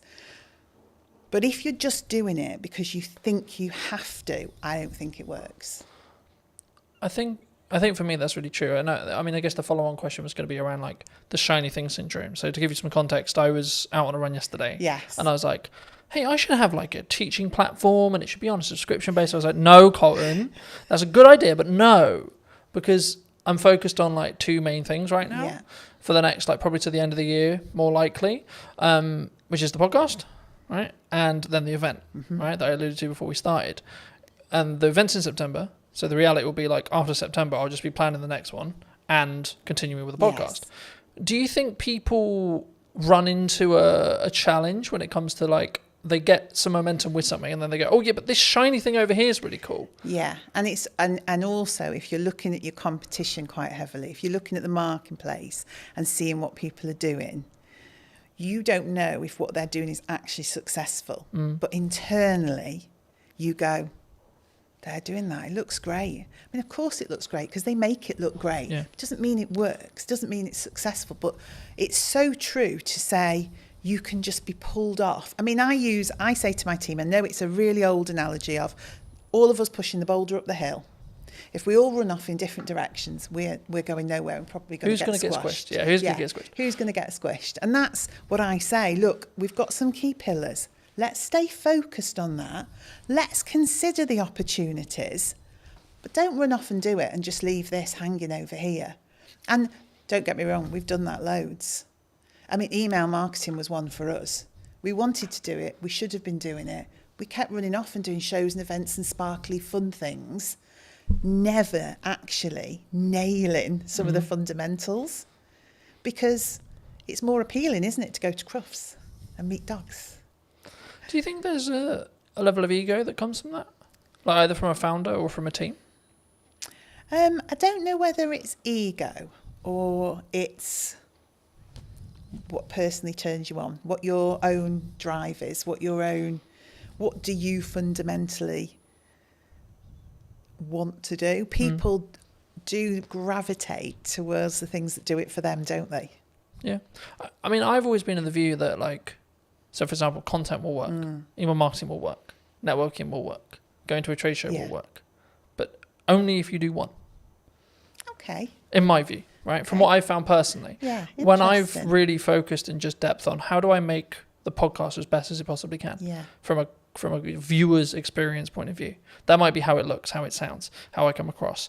Can I outsource it? I've got a balance so because it doesn't directly make me money, but actually the marketing collateral that I get from it will make me money. Okay, cool. So then it becomes a game of we're keeping those costs and balancing those costs, sure, but actually how can I focus on the viewer experience? Yes. And then when I look at maybe something like the event, it's like, okay, how can I make this client experience incredible for the people coming, even if there's only 5 people in the first event, right? Yeah. And I think sometimes we get, and that's why I mentioned ego, I think sometimes we go, but I'm only going to sell 5 tickets. It might be the possibility that I sell 20 tickets or 30 tickets, but like, what if I only sell 2?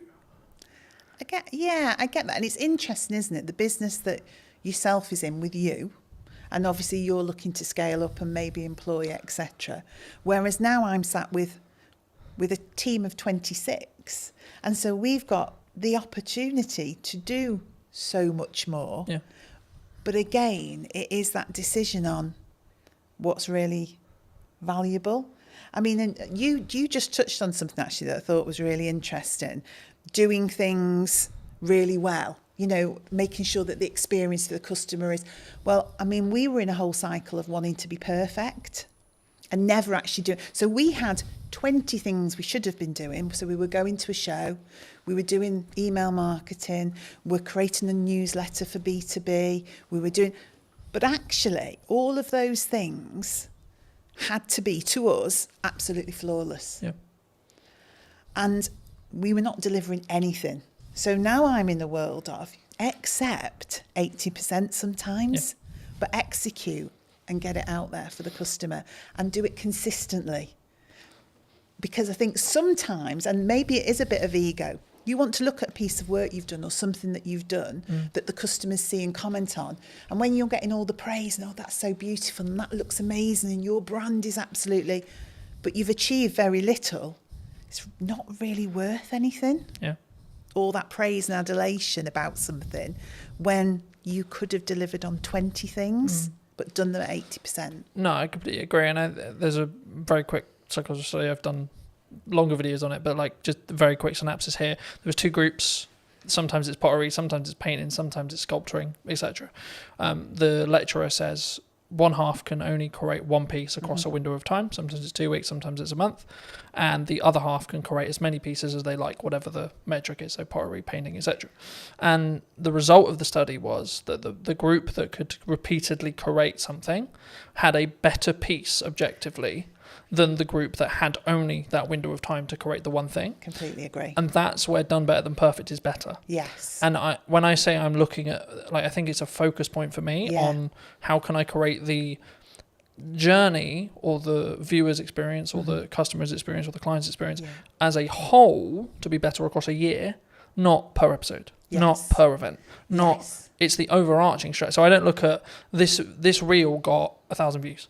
I look at how many views did I gain between 4 weeks ago and now, right? That's the metric I track, not what when I go into what's working. Sure, I'll look at specific videos, but on average I won't. I just focus on the output and then focus on how can I build each one to be 1% better than the one before. Yeah, and I think we do similar. I would say we start to look at consistency of communication.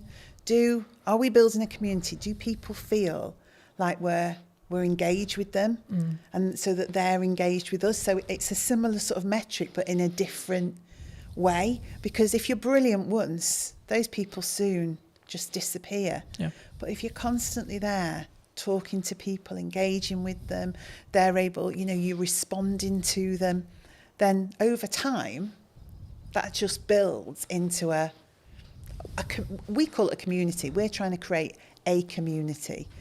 And we're always trying to draw people in to that community. So the end result is growth.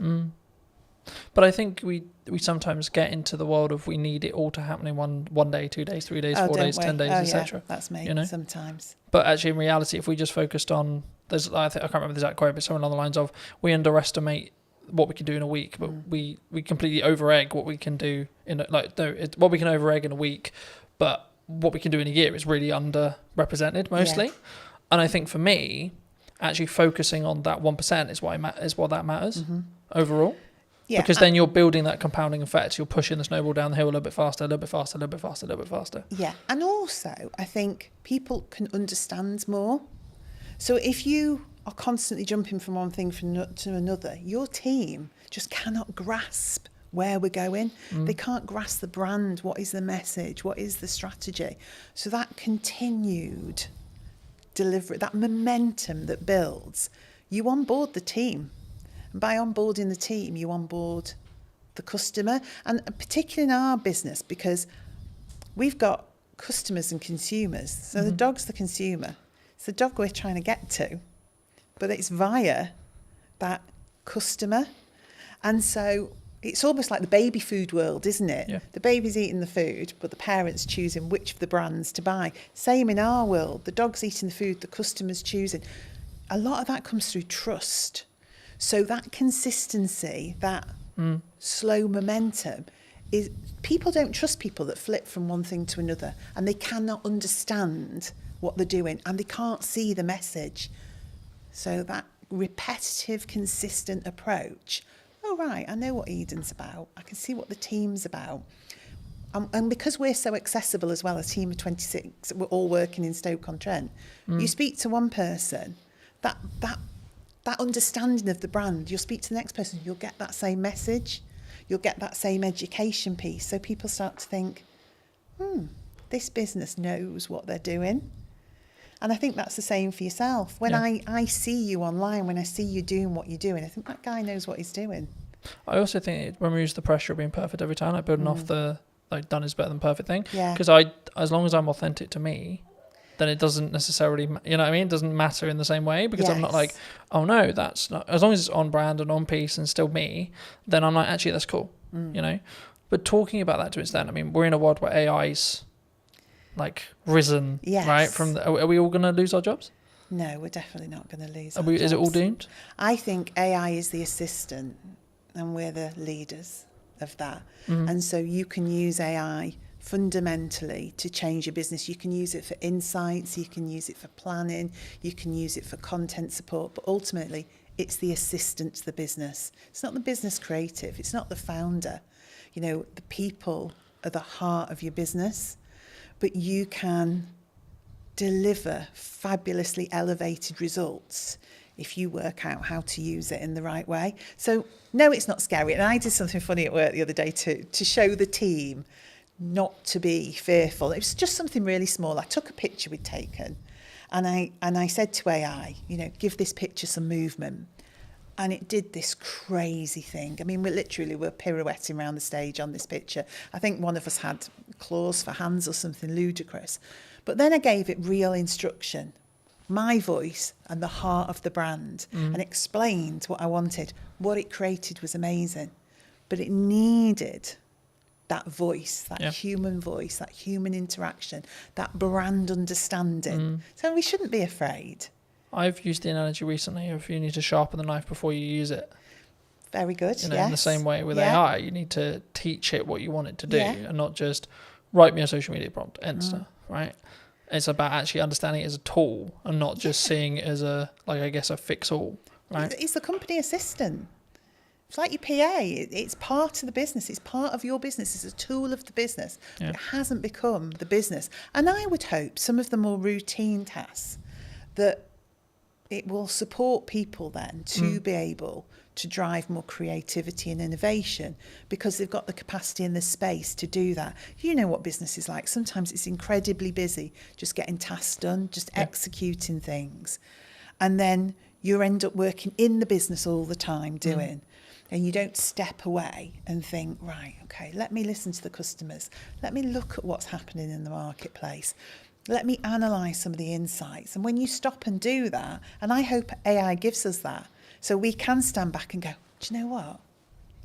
This is what we need to do. Because I've had time to think about it because AI is my assistant.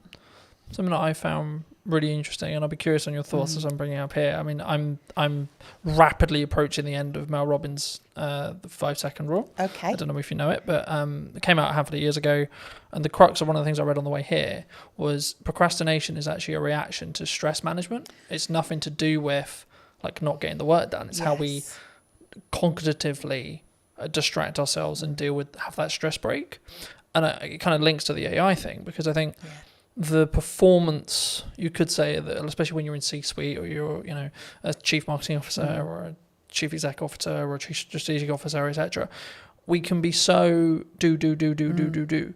How do you personally balance it, but also allow yourself to have that time to, I guess, think up the more creative ideas or like have that more synergized approach in respect to actually, no, I'm going to step back now and say, let's look at the problems I may be facing and how I can like strategically fix them, but not with the pressure on having to fix the answer today.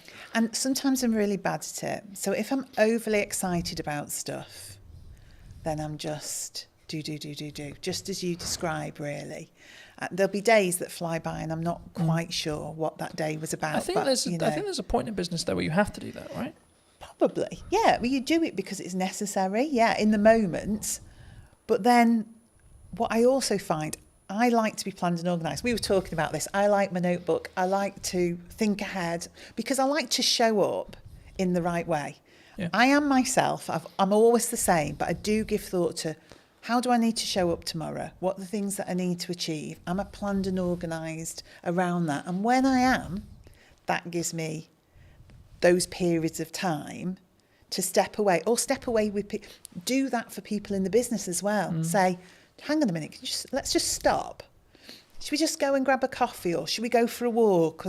Because we probably just need to think this through a little bit. Is that an environment thing, do you think, as well? Like you need to physically remove yourself from the office, the home, to get a change of scenery? For me it is. And I probably use that with other people. Now, whether that's everyone's reality, I don't know. But I am one of those, when I got home and walked the dogs at the end of the day, that's where things would come together. So all the strands from the day that all seemed very sort of disparate and all over the place would come together, and I'd think, right, that's what we need to do. But we talked about this in work the other day, actually, creating space, going for walks, having hours of the day where people put down their keyboards, they put down and we do something different. And whether you want to call that a team exercise or just chilling out and having a coffee, but forcing people in a way to have space. Because your natural reaction is you're being paid to do a job. You see yourself as, I must be productive. I need to be able to demonstrate the things that I've done. But that's not the case. What you need to be able to demonstrate is an understanding of what the most important and priority things that we should be doing. Not that you've done 100 things, that you picked the 10 most important things and did those. And do those well. And do right? them well, yeah. But don't do, like we said before, don't do them so well you don't actually deliver on anything. But, yeah, do them well. I think you need to personally ask yourself. I mean, I'm looking at it as I say, like, I can focus on 3 main things, right? And that's what I'm really leaning into across 3 months, 3 things. Yes. Right? And it's like, right, the podcast, client delivery, and the event. Yeah. That's it. You've got nothing else. You can't add anything else. And it's not that I don't have other ideas. I do. Yes. But it's actually, if I'm going to get what I want from this and I'm going to make those 1% improvements, I have to focus on those 3 things. So how do you, because to me it's capturing the ideas, isn't it? And that, I think, is the strategically important bit. I think you can, and I believe part of my role is to help people focus on the key things, because I think you are in control of your role and your business, and we've got 26 people there, and one of my jobs is to help them prioritise what we need to be looking at and when. But capturing the creativity, not allowing ideas to disappear because we're busy, always making space to go back to things, to reconsider them. And even if in 6 months' time it still isn't right, to reconsider them again. Because what do they say? There isn't any bad ideas. No, it's just about timing. Yeah. And, you know, I mean, the simple answer of like, how do I do it? I have a set of like what I call my command notes or like top end notes. Okay. Whenever I have an idea, I put it down. Don't care how I'm going to use it, don't know where I'm going to use it, etc. I'm like, I don't have the time to focus on how to build that out yet, but I don't want to lose it. Yeah. The other way, building off the AI side, is utilize chats in ChatGPT, for example, especially if you have a conversation in that chat, it will be able to, as in physical conversation, as in you're typing, or actual conversation, you'll be able to then refer back to it. So if you say, hey, ChatGPT, for the next 3 months, I can't really focus on this thing, but actually it's a really good idea, I'm going to come back to you in the future. Can you kind of make a highlight list or make a reel or etc., or make a summary of like my thought process now? And so when I actually have the time to give the focus, I can then do that. And then what you do is you just brain dump. And I love that, because I am a notebook. You see my notebook there? I am a notebook girl. If you ask anybody in the office, I mean, I have strategically coloured notebooks. I lost my orange notebook the other day. I thought the business was going to completely go off a cliff because I'd lost the orange notebook. But that's me. I love to capture those notes. I sit in meetings, I listen to people. I'm thinking, oh, good point, good message, good. But I have started using the chat GPT to do just that. So I just sit and chat to it. I say, so-and-so thought of this today. Yeah. In terms of and it seems bizarre at the time. I mean, I did think I was losing my marbles a bit that I'd found this new best friend of ChatGPT. But I did. And I systematically would go through and think, right, idea. Don't lose it. So now I'm developing a combination of my old way of thinking, get it down on paper because that really works for me. But now capture it somewhere where it can't be lost. Yeah. And I think as well, like if you are capturing it either written wise, like some people are really into writing, there's a couple of things I would say, like get a tablet with a pen so you can just write it and it can digitally transcribe it for you, or just get into the habit of taking photos of those pages, because if you give those to ChatGPT, it's probably nearly smart enough from what I've found to actually be able to capture that information and then convert it into like a text format or whatever you want it to do, or even just capture it inside the chat's memory. I like that, because I'm a paper and pen girl. I really am. It's meaningful to me to put words. But that might onto be actually paper. that's how your brain's wired. Yes. And actually that might be your good idea. Yeah. And that's where your ideas flow. But then, like in the result where you do lose your notebook, if you're also backing it up through ChatGPT's Yeah. like chat memory, like you could just have one called idea dump, for example, right? And every single time you write a page in your notebook, take a picture of it, Yeah. and then tell ChatGPT, I'm going to refer back to whatever the note is.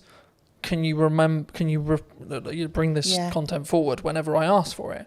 And it's how you then. And this is an example of like how to leverage AI rather than being scared of it. Yeah, and I think that is just it. And it's funny that naturally using ChatGPT in that way worked for me. And also that ability then for me to create patterns, trends and insights from it, because I will go back and say, are there any common themes? And I didn't know if it would work or not. You never know if these things are going to work. So can you see any patterns, any common themes, anything that's coming together as one cohesive idea? And it's so good at that in terms of analysing and pulling out insights. Because I would go back, I mean, and this was an arduous task, I'd go back notebook, highlighting things in different colours, pulling strands together, generating one idea from 20 thoughts. AI is really good for that. Yeah.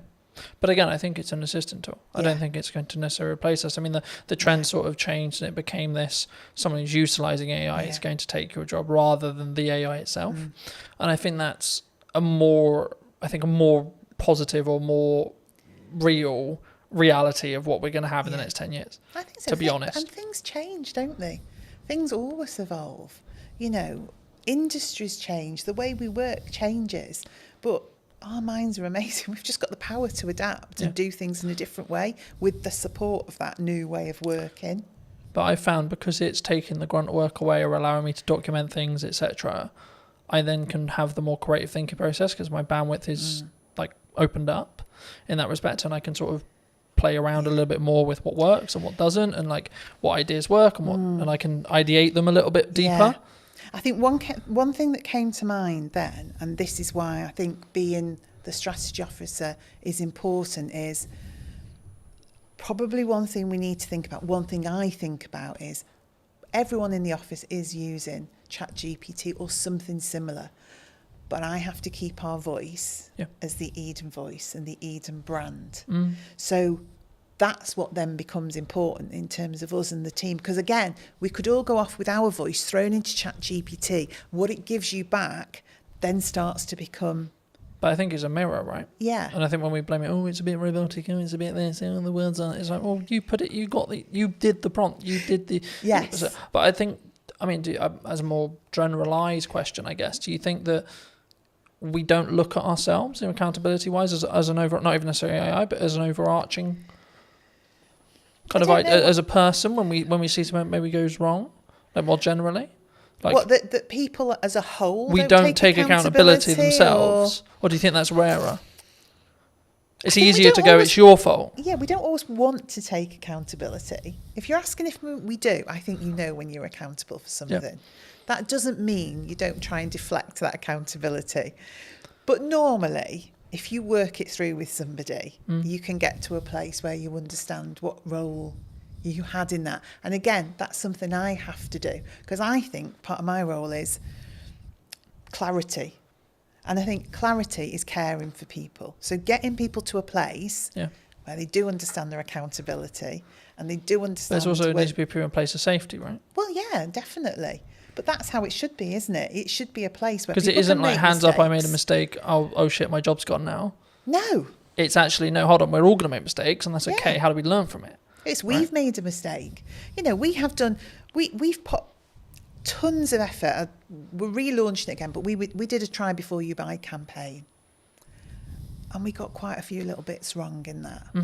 So that campaign did not deliver as it should have done.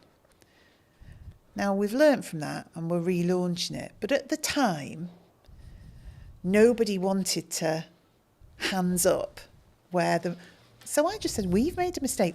This team here, we're the project team. We didn't do it well enough. We weren't aligned. We weren't working together in a way that we were picking some of these things up. So you may have had that ultimate last part responsibility to deliver on that or to create that but actually fundamentally it was a project. So we all bear the responsibility. But let's go back and say, what was your part? What was your part? What was your part? So next time we do it, we've got clarity. Yeah. Clarity is a form of kindness. If you don't give people clarity, what you're saying is, I want you to keep making mistakes. So ultimately, at some point in the future, this is going to blow up and you're going to be in a whole heap of trouble. Where it's much better to say, oh, that's not quite right. What can we do about that? Yeah. Or I just want to have a chat with you because I've just noticed. That's much better a way of having accountability than waiting for something to crash and then saying, you did that. Yeah. Do you look at it as in your role, because obviously you work with a larger team. Mm-hmm. So I'd be really curious. Do you look at it and go like, do you come at it from a perspective of like, are you okay? Like when you work with someone one-to-one, like if they are making mistakes, because it's like you good? Like what's going on? If it's out of character. Yeah, I don't necessarily say I always would do the you good, because different people respond in different ways. But I like to be in touch with the team. I like to have sat with people before we get to that point, so I know a bit about them. So some people want to share more than others do, but fundamentally, you know the dynamics of the team. Yeah. And you can see if they're having a good day or a bad day, if they need a bit of space but a business, and also SME, I have to say, one of the things I noticed about being in a small business, it is a lot more personal and emotional to me, because I know all those people. I know their dreams, their passion for their role, but equally, that's really positive as well, because just as you described, there are days when I can say, hang on, that's not like you. Or do we want to just take 5 minutes? Or actually, is there anything we can do today? You know, is there anything you just... So, because I feel differently about a small business. I definitely feel it. There's a lot more heart in a small business because that connection is so close. I'm so close to the team. I'm very close to the product. I'm much directly closer to the customers. Yeah. So those decisions you're making, those things you're doing are much more personal. So I would say it's made me more thoughtful. I use my own voice more. I use my own judgment more, and I deal with things in different ways at different times, rather than a blanket approach because I just need to get things done. Yeah. Do you think that do you need to, I guess, lead with empathy as a leader in some scenarios?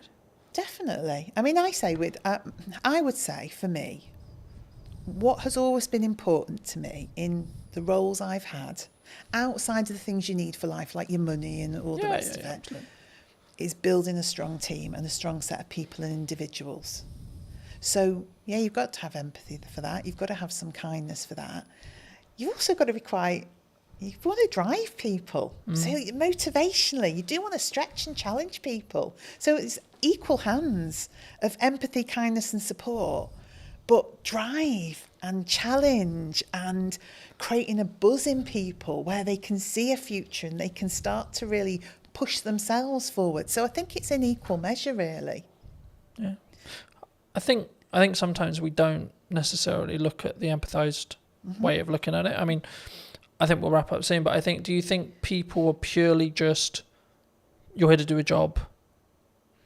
Like, could that be the approach?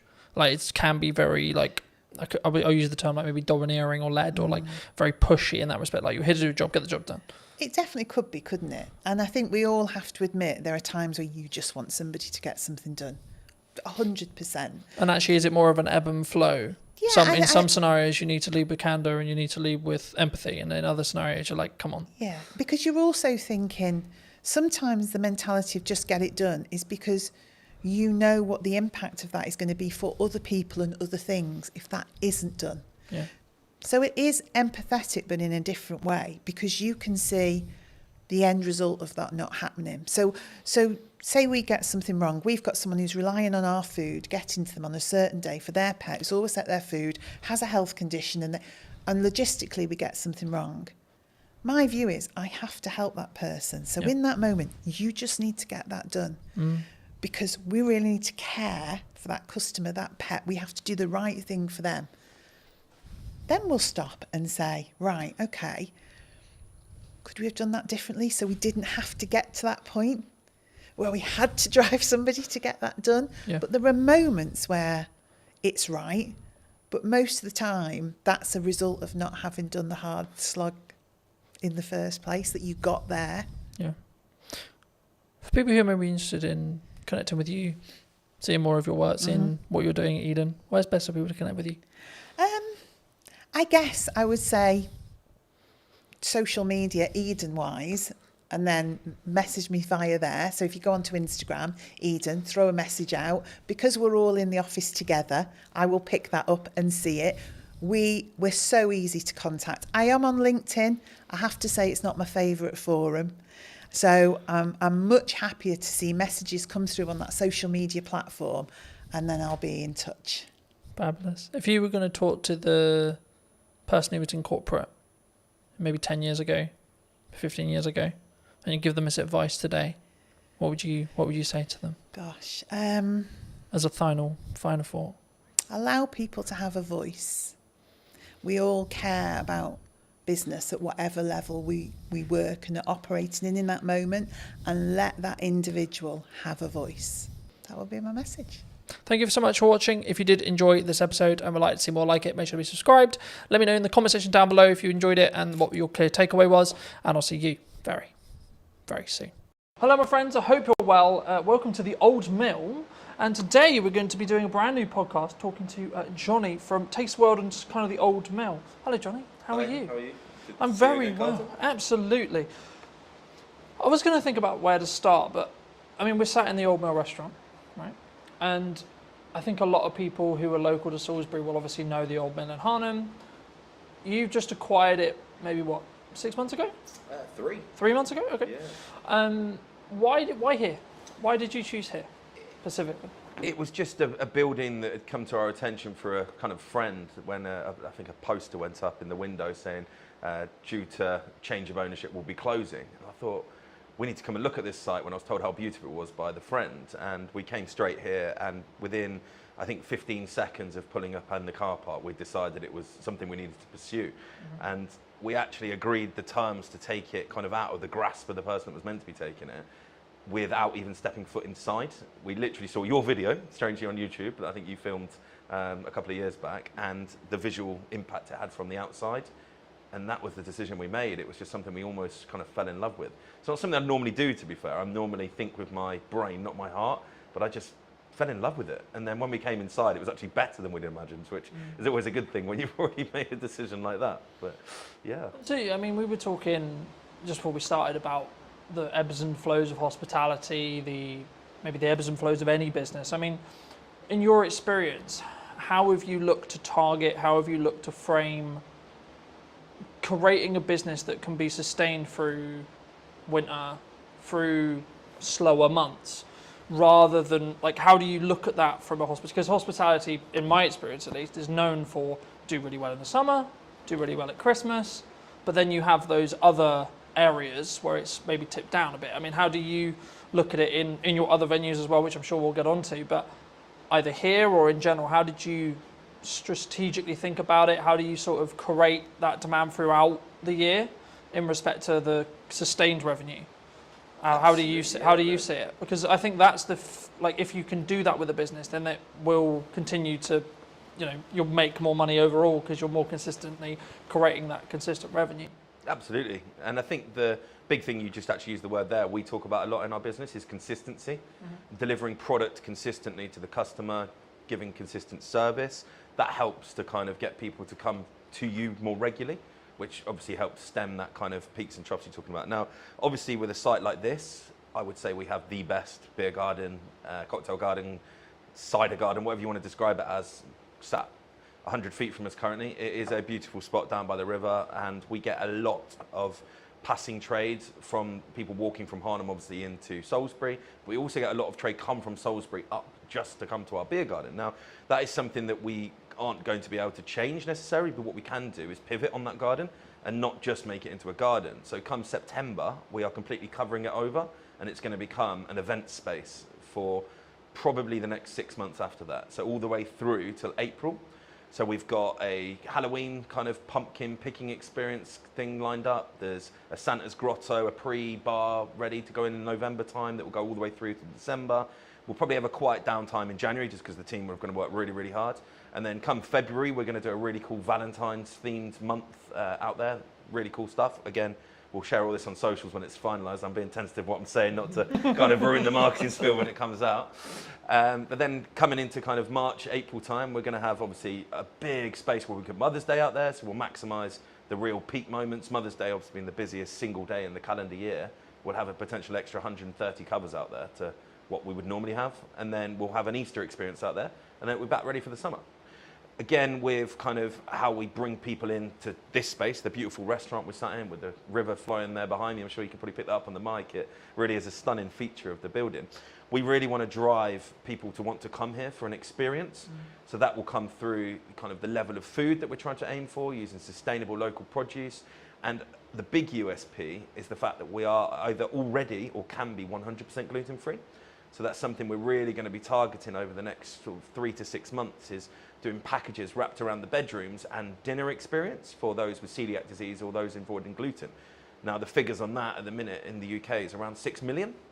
So it's about 10% of the population are either actively avoiding or for medical reasons cannot consume gluten.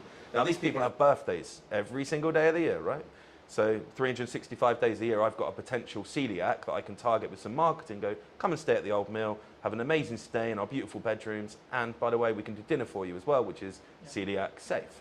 So that's something that we really will be pushing hard. As soon as we get the main kind of summer bulk out of the way, wasn't the best time to take a pub like this, kind of going into the busy period already, should we say. So we're very mindful of not trying to overload ourselves. So layers to a cake, layers to an onion, however you want to look at it, we kind of stack on top. When we get one thing right, we'll do the next thing, the next thing, the next thing. So we're hoping if I sat here this time next year, I'd be able to say to you, everything I've just said, we've done it, and it's great.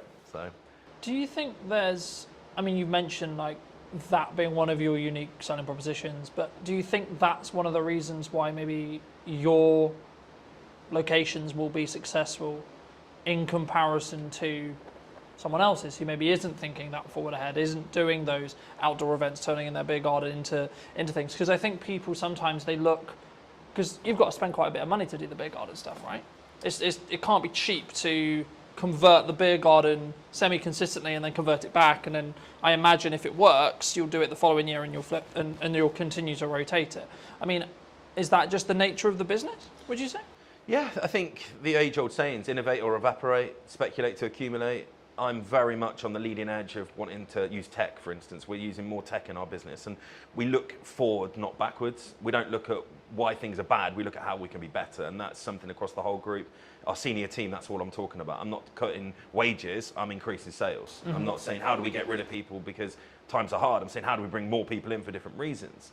What we're also really good at, and if anyone on here is listening is a hospitality owner or manager, we are very good at getting brand deals. So all the cool stuff I've just spoke about, we'll be approaching brands. And so the pre-bar, for instance, will be selling a shed load of Bailey's hot chocolates, I'm sure. So I'll approach Bailey's and say, look, I want some support. They will give you money to support their brands with the right streams and for the right events, similar to your festivals. When you see the big festival bars and stuff like that going on, that's got brand support behind it. And it's having those conversations that really help us, and we're very good at that, to be fair. We've got great relationships with all of our suppliers, both local, national and international, to kind of help with that. Not just the financial costs, but they've got years and years and years of expertise doing similar events, so why would you not lean upon them to kind of help? It might be a supplier they use that can cut some costs that we didn't know about, or just simply going, have you thought about this? Like we had an event a couple of weeks ago that we used Thatcher's, a very local company, obviously from Somerset, but they are fantastic, just gone to #1 cider brand in the UK actually last week, that was announced, and they supported fully. They paid for the live music, and they came down, gave us a load of free stock, and had people down here giving out samples. That was just because they wanted their brand to be seen in a beautiful pub like the Old Mill. Yeah. So it works both ways, I guess. Thatcher's has got exposure from being able to use us as kind of a staging post, and we've also got kind of the use of their kind of expertise as well as paying for our live music. So yeah, I think that's a really important thing, and a lot of what I'm hearing about that is a very modernised touch, right? And I think the concern with some would it be, I don't know, I don't like saying like, oh, it's this person's fault or etc. But there's a lot of people in my industry, like I had a conversation yesterday that was around like the creative industry struggling, right? And I've been very honest and very fortunate where actually I'm in a very different place. I'm in a very fortunate place with the kind of work I'm doing and how I'm doing it. And like actually like looking at the bottom line of my business, it's actually doing really well, right? Yeah. So I'm not feeling that, oh, it's difficult, right? Do you think in your experience, has there been like always something going on? Because I always see it as like there's always something happening in geopolitics. There's always something happening in the economy. There's always a concern related to the up and coming budget or the up and coming changes or etc., which of course changes things for businesses. Of course it does, right? But is there a perspective, I think, because obviously a lot of your group, a lot of how you work could be perceived as you're very successful, right? You're clearly very good at taking on some sites, making them make money, and then continuing to repeat that process. Is that from a mindset from you specifically and the rest of your exec team of we've got to keep being aggressive, we've got to keep moving forward, regardless of what the doom and gloom is, would you say? I think absolutely. What we talk about a lot is that age is on our side. I mean, myself and my exec team are on the right side of 40, shall we say. Apologies to any older listeners listening. So we're there. We've got bags of energy. Now, a lot of the sites that we look at now have had kind of historic landlords, tenants for a long period of time. They're just tired. They don't know where to look.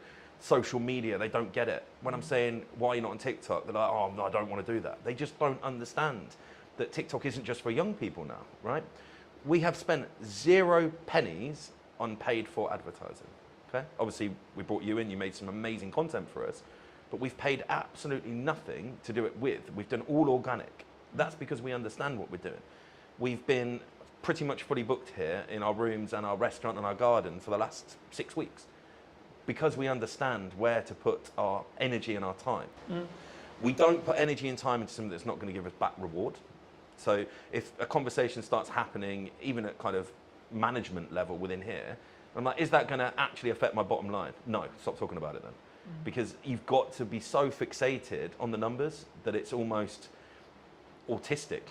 I mean, there is definitely traits of autism in me, but sometimes I wake up in the middle of the night and all I'm doing is thinking about those numbers, how we can trim 1-2% on this cost base, how can we then put that money to work in increasing sales. I think the old saying is the good places, the good people will always do well. Doesn't matter what the economy does. I think without blowing your ego too much, the reason you're doing well is because your content's bloody brilliant. There is plenty of people out there doing similar stuff to you that are probably complaining, moaning it's not great, and you look at the quality of their work and it's just not there. They haven't got the adaptability, for instance. Without throwing anyone under the bus, we dealt with another content creator doing very similar to yourself, and they were just so slow to react to us. Whereas yourself, Colton, this is what we need to do. Can you be a bit more flexible? Yeah, cool, perfect. We can do this, we can do that. And you said yes more than you said no. And that's very much what we talk about in our business. If we can, we will. And I think the customers react to that, right? Yeah. We're not perfect, never perfect. It's not a real word, right? Perfection, I think you can pursue it, but you'll never get there. I think, well, just building off that, I mean, I've always followed the motto of done is better than perfect, because your concept of perfection will always change, right? Yeah. Because if you're growing personally and as a business, your definition of that word will then change by proxy. So you should never hit perfection, so to speak. And that's why I think execution is better to focus on. And that's, I think, why we synergize so well, because I do focus on execution, but also I focus on strong ROI. I'm so glad you mentioned TikTok, because so many people think it's what it was when it was Musical.ly, right? Which was dances. Dancing for kids. Kids are social. But I think it's more around the attracting of attention to then make the byproduct be sales, right? Instead of we're going to just look at the pure ROI when it comes to sales of we do this, then we pay it on ads, and then we get a higher return. Because when you do paid ads, you can track that cost a lot because you can see the metrics behind it. When you do organic, it's slightly harder. I mean, how do you look at either TikTok or your content strategy? Because one of the first things we talked about was actually like you're really strong at marketing, right? So I was like, okay, absolutely fabulous. How can I then add value on top of that? Because I wasn't then going to have you need to post on social media. I wasn't going to, because it was like you had it. I didn't need to have that conversation. With some clients I need to because they're new to social and we need to get them up to speed. But with you, it was like, okay, cool, what do you want? What do you want us to do? Yeah. You know, I mean, is it just TikTok? Is it just Instagram? Is it socials? Like, how do you tackle marketing from your perspective? I mean, we approach each venue with different purpose. So we've got a competitive gaming venue, for instance. So targeted 21 to 35-year-olds that want to go out and play interactive darts, shuffleboards, that kind of thing. Now, our marketing strategy there, very different to here. We actually use Snapchat still, believe it or not, because we get good, positive interaction on that. We use a lot of TikTok, we use a lot of Instagram, we use a lot of Facebook. Don't do any paid for stuff there, really. It's a lot of get influencers in, come and play some darts, film it, put it on your Instagram for us. That gets us great results. It really, really does. Somewhere like here, where our target base audience is 35 and upwards, we're actually using Nextdoor app. We're using Google, we're using TripAdvisor, because these are all social media platforms. They don't get spoke about, but that's what they are. So we'll have a really strong focus for, say, a month, where we work really, really hard to get lots of reviews focused on TripAdvisor. Not by any other means other than giving great service and just going, guys, really appreciate it, just leave us a good review, or a review, sorry. You know, we're telling them what review to leave, of course. An honest review. And yeah, that works really, really well. So then people searching for places to go in Salisbury, we're up there, right? Yeah. The biggest thing we do, I think, is getting the team on board.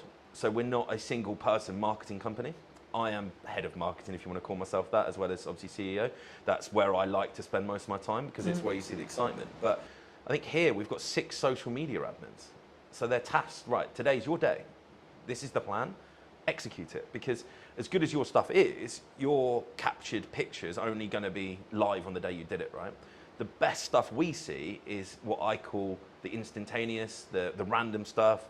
We had a dog swimming in the river yesterday.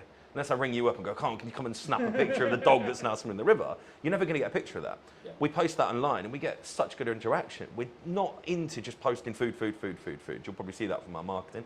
People get bored of that. I don't want to follow someone that's just showing me a great fish and chips. It'll be the best fish and chips in the world. Once I've seen it 5 times, I'm cool, it's fish and chips. There's only so many ways you can angle it or change the lighting or the backdrop on it, right? So we'll post customers. We've got Doris is coming to celebrate her 70th birthday. Happy birthday to her. That kind of stuff can only come when your team is kind of in with the vision. So we'll do regular monthly catch-ups with all our social media admins. We'll do then probably every 3 months an in-person one. So we'll bring them all in, and it might be yourself I ask next time, right? Can you just come and do a piece on how you get great filming angles, great lighting angles? So they all understand they're never going to be as good as yours. But they don't need to be when we're putting out as much content as we are. Yeah. And I think that is something that I really understood, and probably the biggest thing we change when we take properties. I mean, yes, this is beautiful. Yes, we've spent money on it. Yes, we've elevated it. But circumstantially, this building was beautiful before we took it, right? Why are we now busier than it ever has been? I think because our marketing's better. I think before, when we looked at it, their last post was 2 months previous on their Facebook, on their Instagram. I think we took it in February, end of February. The post that was last on Facebook was advertising Christmas carols. It shows you the difference on where we're at. If you go on our Instagram, our Facebook, our TikTok, our websites are kept up to date to the day, you'll know exactly what we're trying to be, who we are, and then hopefully, when you come in, our social media, our marketing reflects what you then see inside. So I don't want to become a fake presence. There's quite a few restaurants I can think of that look amazing on socials, and you get there, you're like, wow, you've just taken a picture of the corner of your restaurant that does look nice, and the rest of it's not real. So we'll do a lot of kind of walkthroughs. I think the other day I just live filmed, walk straight through the front door, down the alleyway, through the garden, no editing, no filtering, just here you go, guys. This is what you can come to if you want to. And that, I think, gives an honesty. Yeah. I think that's the best word to give it. You're not trying to sell anything. This is what we are. Do you want to come? If you do, great. We'll see you at the other side of the door. But if you don't, cool. It's also not for you. And we're very, very good at that, actually, to be fair. Identifying who our customers aren't, because not every customer's for us. Someone walked in here and they wanted to have a £10 meal on a Friday night. We're not for you. There's plenty of places offering a fantastic meal for £10 in the Salisbury area. But on the flip side, if you were looking for a fantastic Chateaubriand on a Friday night to enjoy with a fantastic bottle of Malbec, we're the place for you. And you should come here. You're not going to get that if you go to the £10 meal place around the corner. Yeah. So it's understanding where your market pitch is, not trying to be for everybody, because it's impossible, but the people you are for, really being strong at that and having that kind of full team cultural mindset that all of my team will know who we're for within probably a parameter of what age we're aiming for, what service we're aiming for. They'll all know that our USP is gluten-free. And I think that's really, really important, because I can't just sit here now spouting all of this and then not relay that to my team. And again, we're not perfect. We're definitely, particularly in this site, 3 months in, it's nothing. You're really still learning everything at the minute. We're learning our customer base, we're learning our team, still a weekly training for all of our team. In 6 months, would I expect 99% of customer visits to be at the level I'm talking? Absolutely. And anyone watching now that came here and didn't have that, please contact me on the Facebook and we'll put that right, because that's another thing we're very good at. If we're not right, let's put it right. If we know it was something that we did wrong, we need to do everything we can to put it right. If someone came, they just didn't like our menu, that's okay. Really sorry we weren't for you.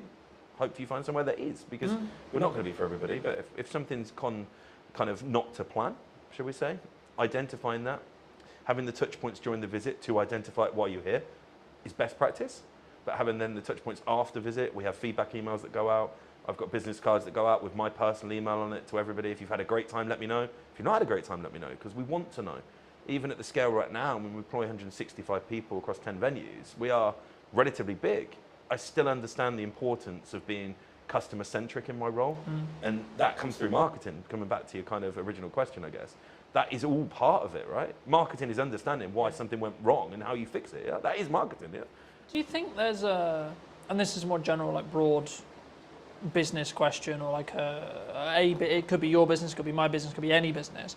Do you think some people, because I've always followed the own up to if you made a mistake and it's your fault, or if God forbid something went wrong on a video, I'll be like, look, I made a mistake, hands up, right?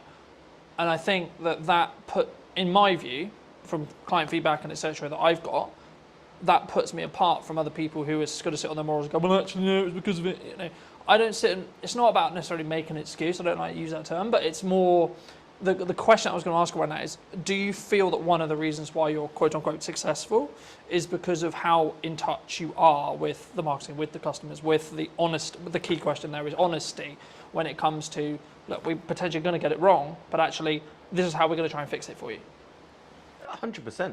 There is a lot of restaurant owners out there that I know of, both personally and I've seen online, and the first thing they do is blame the customer. When a customer comes out and says, oh, I didn't like that, what do you know? I'm a chef. And it's like, that's not the response. If you do genuinely believe you were right, as I say, really sorry, wasn't for you, hope you find somewhere that is. That's the response we give. I don't try and get into a debate with someone, whether they were right, wrong, or indifferent.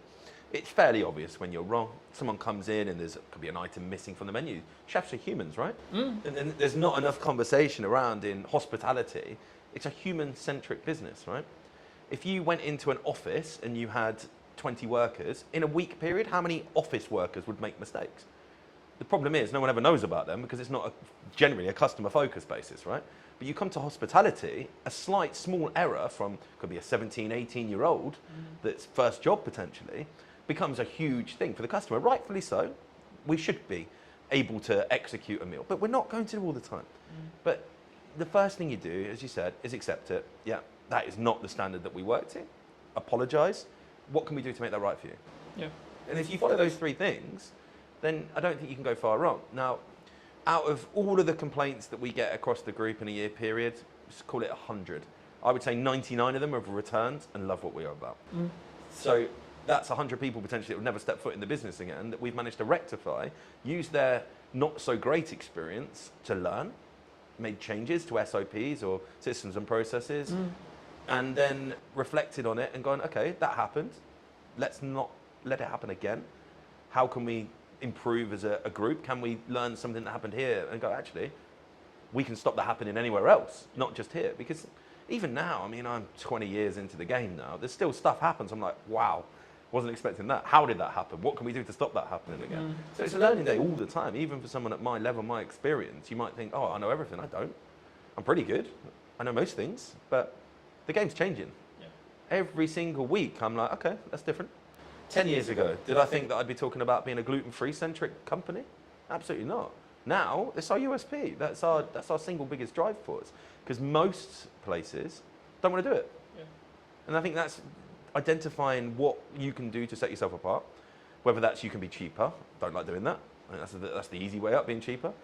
Being better, what quantifies better. But if you're totally unique and you're the only place in the market doing something, then you're always going to have a market for that.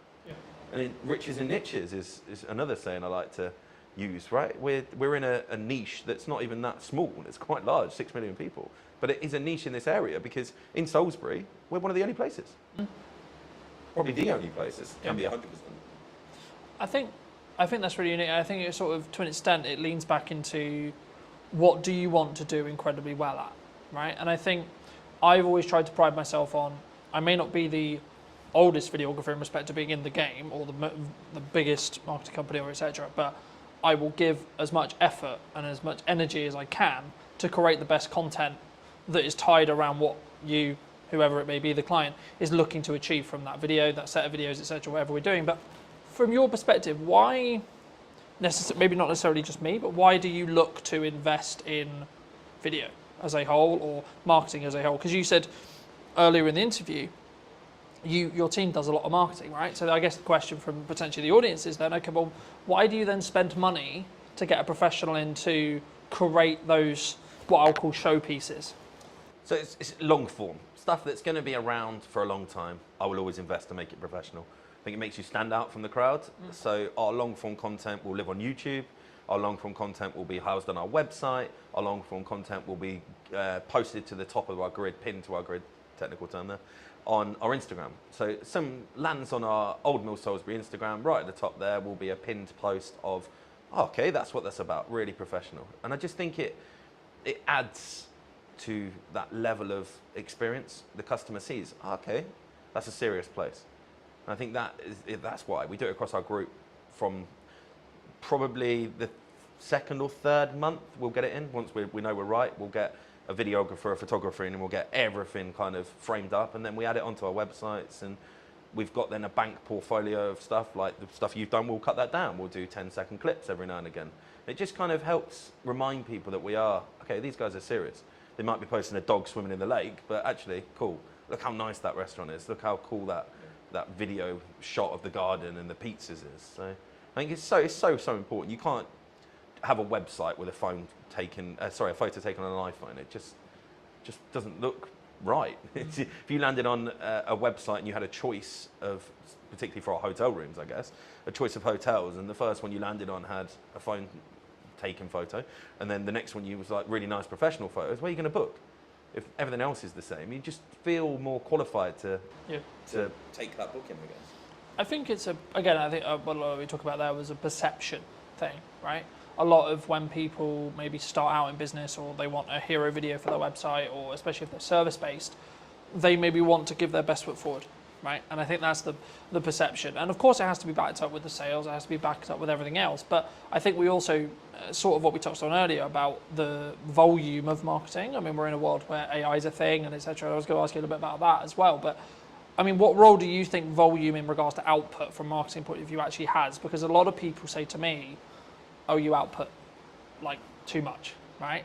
Now, I can tell you categorically, sat here today, I've won 3 or 4 jobs in the last 4 months related to the fact that I am actually one of the only people who posts for 3 to 4 times a day, 7 days a week.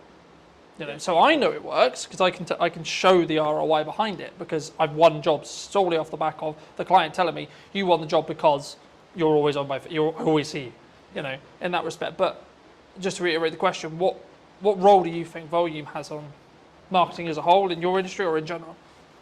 It's ever present. As long as it's good, it should be online. So we don't wait for perfection, we wait for good. So if you take a photo and you go, yep, that's good, so 6, 7 out of 10 quality, it can go online. Now, that, I think people get stuck in, oh, not many people liked it.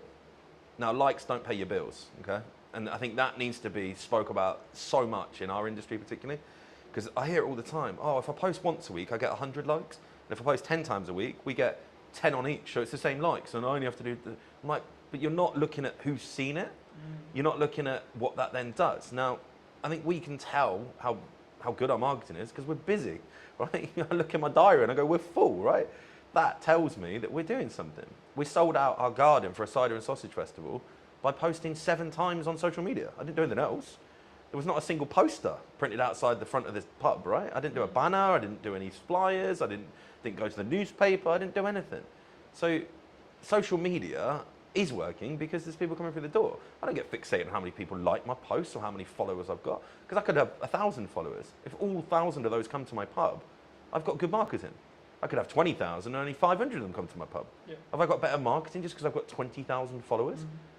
You've got to like understand what your marketing's for. Who do you want to see it? Are they going to do something useful with it? Building that community online through volume. Yeah. So I look at some of the best creators that you look at, right? You follow them because they're putting out volume content. If you only had one video from a creator to watch every week, you wouldn't subscribe to them. You wouldn't follow them.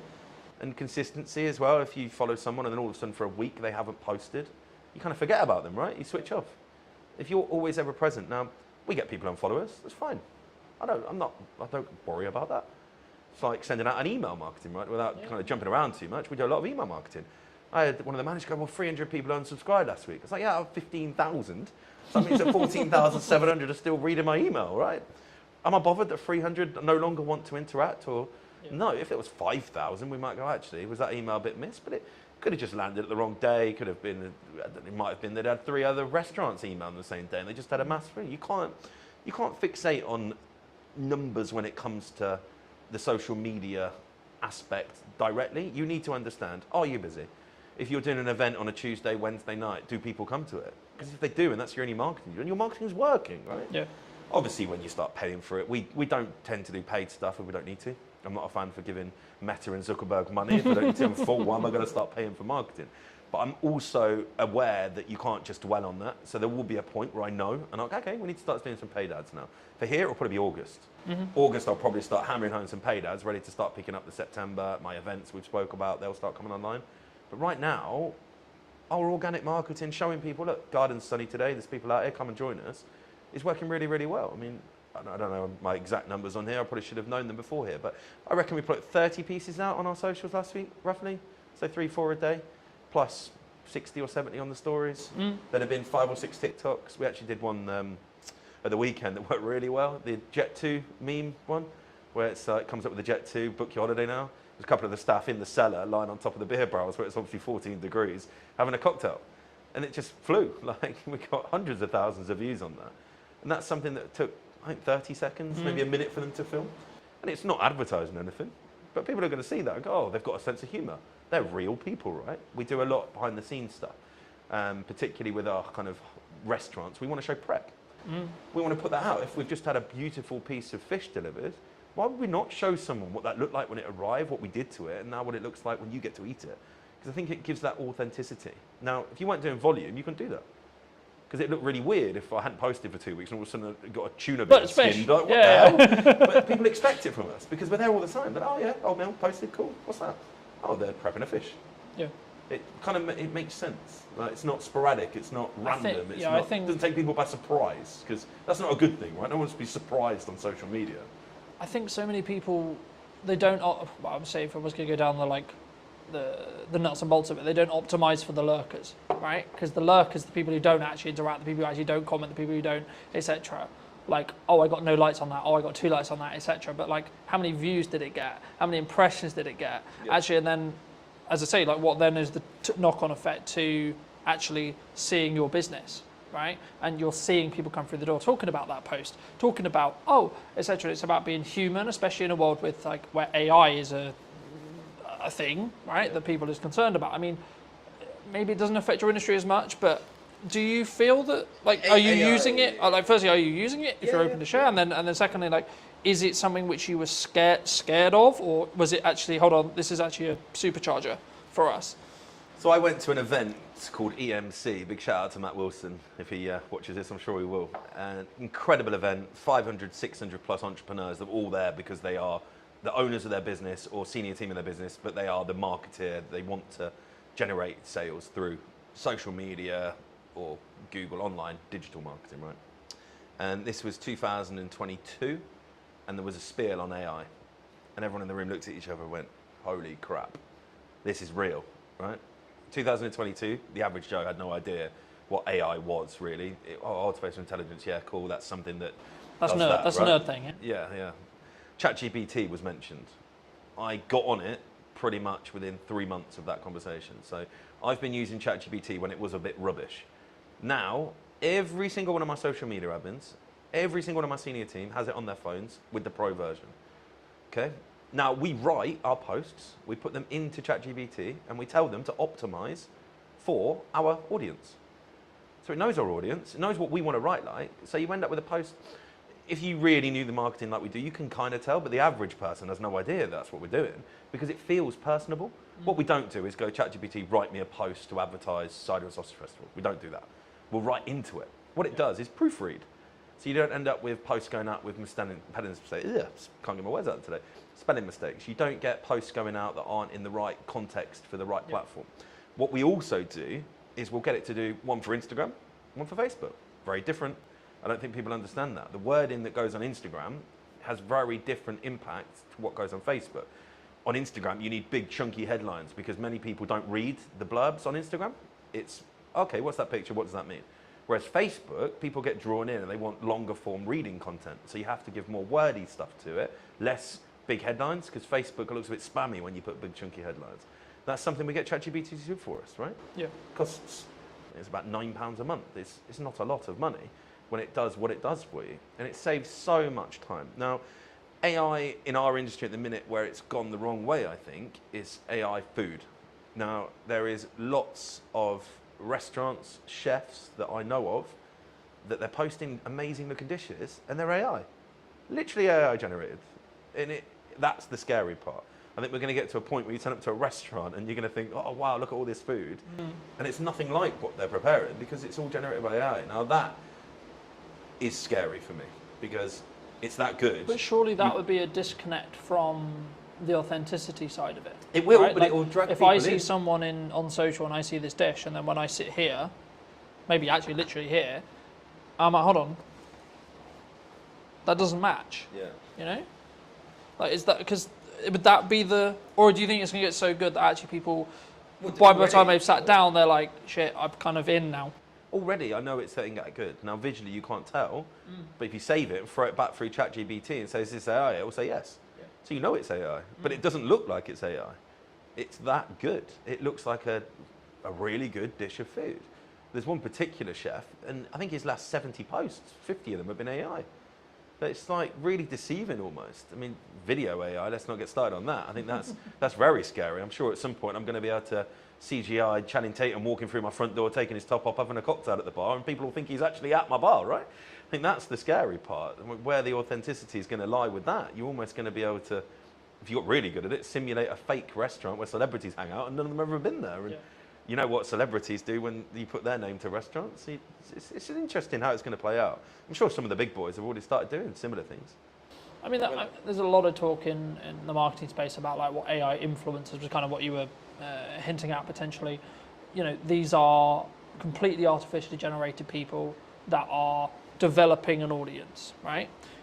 And I think it's about, to an extent, from my view at least, yeah, you can run a business that way, but then you're not trying to be an authentic person behind the business, right? Yeah. I utilize AI to help with editing, to help with scripting, with help with posts, etc., in a similar way to you, but I'm still the one sat here talking to you today. Yeah. So it allows me to do the other things that actually I have to tangibly do. Yeah. Right? Regardless of how big the business is, you're still going to work with me. You know, I'm still going to be the one who has the conversation related to what we're doing with marketing, potentially what you're looking to achieve, how you're looking to achieve it, etc. But you saved 2 hours last night. But I saved two. Exactly. Write out, well, without jumping off marketing, job descriptions. Yeah. You can go onto ChatGPT now and say, can you write me out a job description for my new assistant manager that I've just employed? Please use all relevant sources online to give me a relevant job description. It will then send it to me. All you have to do is then read it through, make sure that you are happy with it, and then you've got a job description. Yeah. 5 years ago, it had taken me 3 hours to write out an assistant manager's job description. We're doing it now in 10 minutes. Yeah. Like, that's the big thing, I think. We're probably slightly more protected as well. Sorry to jump in again, but in hospitality, if you are really good at hospitality, you're never going to replace that with AI. There will be a point in some fast casual food dining settings, a robot will serve you. It won't be long. It's already happening. We went to Japan for my honeymoon last year, and a robot served us. Really odd. I didn't see the human the whole time I was there. Took my order, brought my food, cleared my table. Literally came over and said, have you finished, sir? I said, yes. Said, please put your plate on me. So you put the plate and it goes off. Really odd. That is not too far away. but no hospitality. Hospitality for me is escape from AI, escape from technology, escape from digitalness. If we go out for a meal, myself and my wife both have very high profile jobs, working very hard. We want to get away from our phones, get away from our laptops. And go and connect, go and have a human, have a conversation, see someone, do something different, not be served by a robot. So it's certainly not something that everybody's going to do, but you're going to end up with this real kind of interesting space where those that are in the mid sector to low sector will get gobbled up by the big boys because they'll just put robots on play, right? Our biggest cost in this industry is wage, by a long way.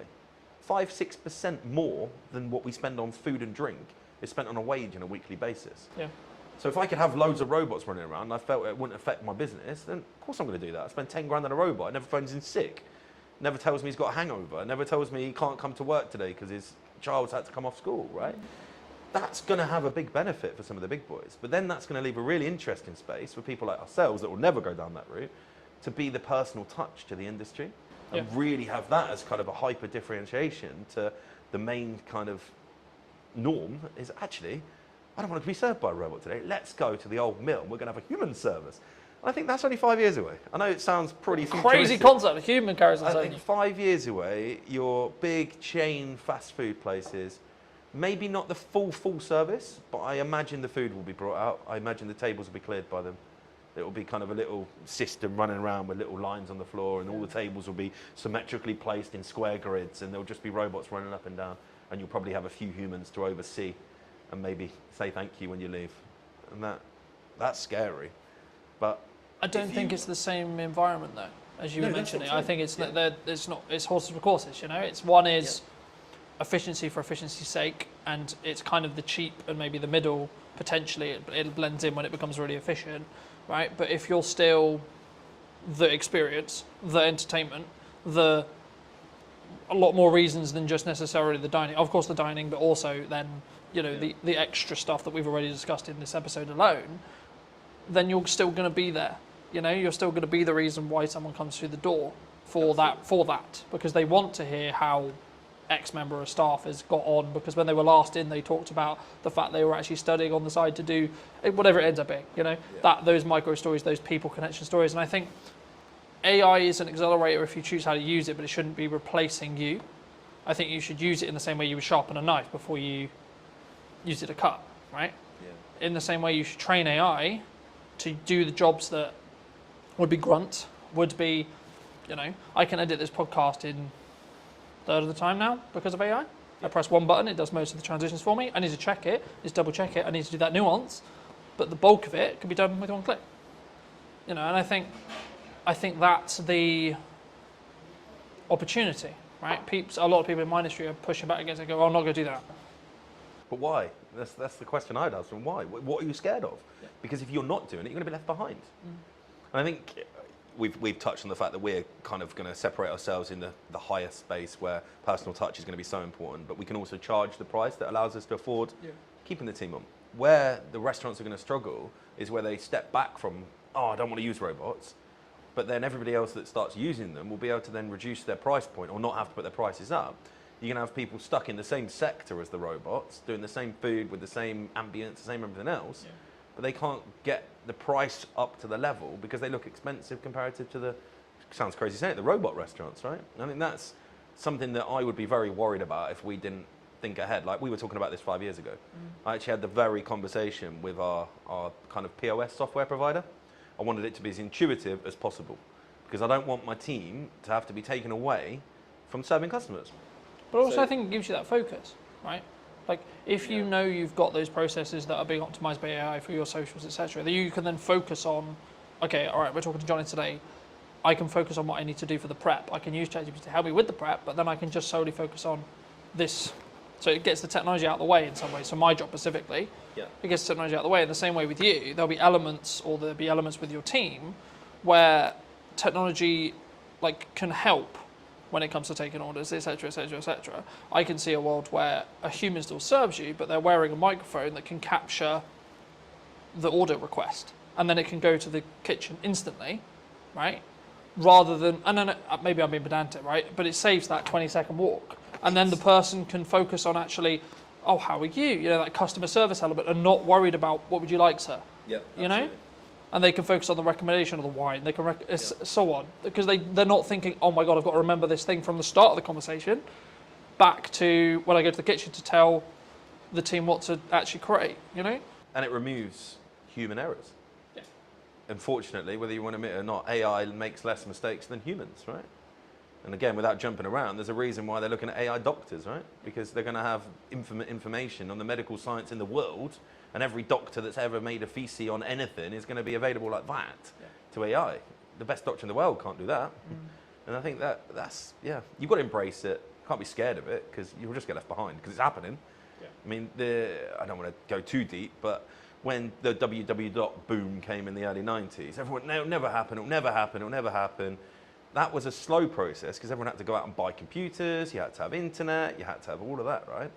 The only thing stopping AI going probably 10 times further than it is today is the human mind saying no. The technology's there. We've all got iPhones, Samsungs, Pixars, whatever you've got in your pocket, right? You can do it. It's just the embrace, right? Yeah. And the more we use it, the more it learns, the more it adapts, the quicker it's going to go. And in the improvement in ChatGPT in the last 12 months is scary, right? Yeah.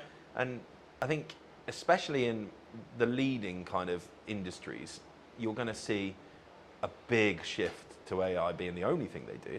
And then that will feed down and down and down, right? And yeah, we understand it. We've been speaking about it since 2022, right? We've had it there in our back mind. What can we do to improve and, as you say, be more efficient?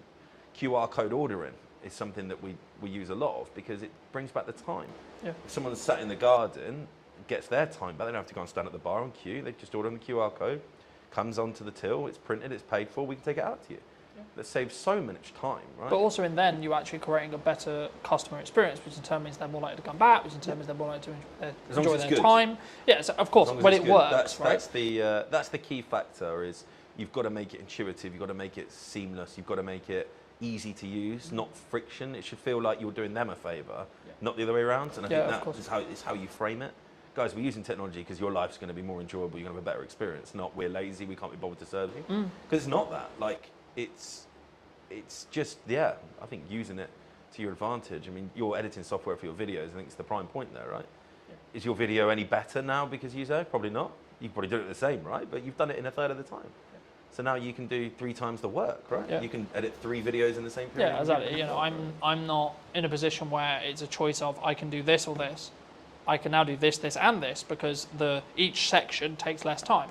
Yeah. The product is identical, pretty much, because I'm still going to go through it, I'm still going to tweak that nuance, etc. It's not that I'm not editing it, it's just the grunt work of, okay, camera 1, camera 2, camera 3, camera 4, camera 1, all the way through, is done in 20 seconds. You know, that used to take me 2 hours. So I'm cutting 2 hours to 20 seconds. Yeah. So it allows me to then, focus on, okay, actually, technically you're talking, but my reaction was really good there. Okay, so let's swap back to me, even though you're still talking, right? So I can then focus on that nuance, because also I'm not, in my head, I'm also not creatively kind of fatiguing, because I've been looking, oh my God, I've been looking at this interview 2 hours, right? And I think it's also like you can focus on the other elements, and then also you can just increase your volume, because it's an efficiency thing as well. But let's cover everything I wanted to cover. I mean, is there anything specifically you wanted to talk about or shout out, etc.? No, I don't think so. I think it's been a really great chat, to be fair. I think those that are in business will know that it is hard at the minute. But I don't know a single person that's talking like we've spoke today that's complaining. Because that's the kind of the key, I think. If you're complaining, you're not thinking, you're not changing, right? You're complaining. Stop bloody complaining and just look what you can change in your own business, in your own life to be better, because it's not going to change in the macro, right? Complaining is not going to stop the Labour changing any of the crazy wage bills they want to put on us. It's probably going to happen again in April, right? We all know that.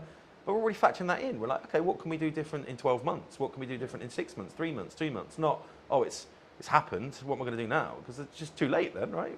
You get to the point where something's already gone wrong. It's what can you do, right? I think it's also about focusing on what you can control, outside of like the government's going to change what the government's going to change. Yeah, cool, it affects you, but you can't control what they're going to change necessarily. Like really, you can write to your MP, you can try and lobby, etc. But like tangibly day to day, all you can do is focus on your output, Focus on your marketing and focus on your costs and your sales, right? They're the the four sectors of business that you should focus on, and you should continue to focus on those, right? Yeah. How can you provide more value to your customers or your clients? How can you increase the likelihood that you're going to get more clients or customers? And then how can you retain or make more sales from the ones you have, right? So whether it's adding more value or thinking about a model differently or adding a retainer service, so you've got more, as we just opened the episode with, looking at a returned income rather than project gap, you know. And actually, if you've got some retainers, especially as a marketer, then you can take on the odd few projects as well. So then you've got an even better month, but your baseline is going to be at a certain level because of those retainers. But then also it removes the stress, so you can do other elements, like you can focus on your marketing more, you can focus on your systems more, etc. I mean, what would you say to people as a final passing bit of advice, maybe who are, or yourself 10 years ago, what advice would you give to that person if they were going into business today? As a business owner, I think it's very easy. Put all the systems and processes and people in place so that you don't have to work in your business. Because if you're in your business and you're doing all of the stuff, there could be AI that gets it to do all of the stuff you don't want to do, but you need to be having conversations that bring sales in. You need to be having conversations that are getting new customers. If you're not doing that as a business owner, you've got a job. You're not in the business. That's, yeah, I think my biggest advice and something I've been able to do in the last few years and why I think we're where we are now. I don't pour pints. I don't cook. I know how to. I don't. I've got people that do that because as soon as I start pulling pints or I'm in the kitchen, I'm not marketing, I'm not growing, I'm not out there looking at what we can do to be better in the future. It's a lot easier to find a chef than it is to find someone that can do all the stuff that I know I'm brilliant at. And most business owners are going to be the best salesperson in their business, the best marketeer, because they know it inside out, right? Yeah. But they just get so tied up, and I get it. You're a, I don't know, one-man band plumber, but you're only ever going to be that level. If you've got aspirations of being a full-on business owner that can be on a beach 4 or 5 times a year, and not having to be worrying you've got income coming in while you sleep, which is the dream for everybody, right? You've got to put the people to do the job that you are currently doing and then focus on how you bring customers and sales in to pay their wage. If you do that, game changing. Easier to say when you run a pub because you have to employ people, right? Yeah. I think the biggest challenge, even for yourself probably, I don't know where your growth map sits, like it is the biggest challenge for most people is the mindset, oh, I'm going to employ someone, I've got to find their wages every single month. Yeah. But that's ultimately what makes you a business owner. I think that was a real kind of shift change for me, that brought an ops manager in, brought an exec chef in, brought a head of marketing in, brought all of these people in. I went, wow, I can now concentrate on the stuff I really enjoy doing. Yeah.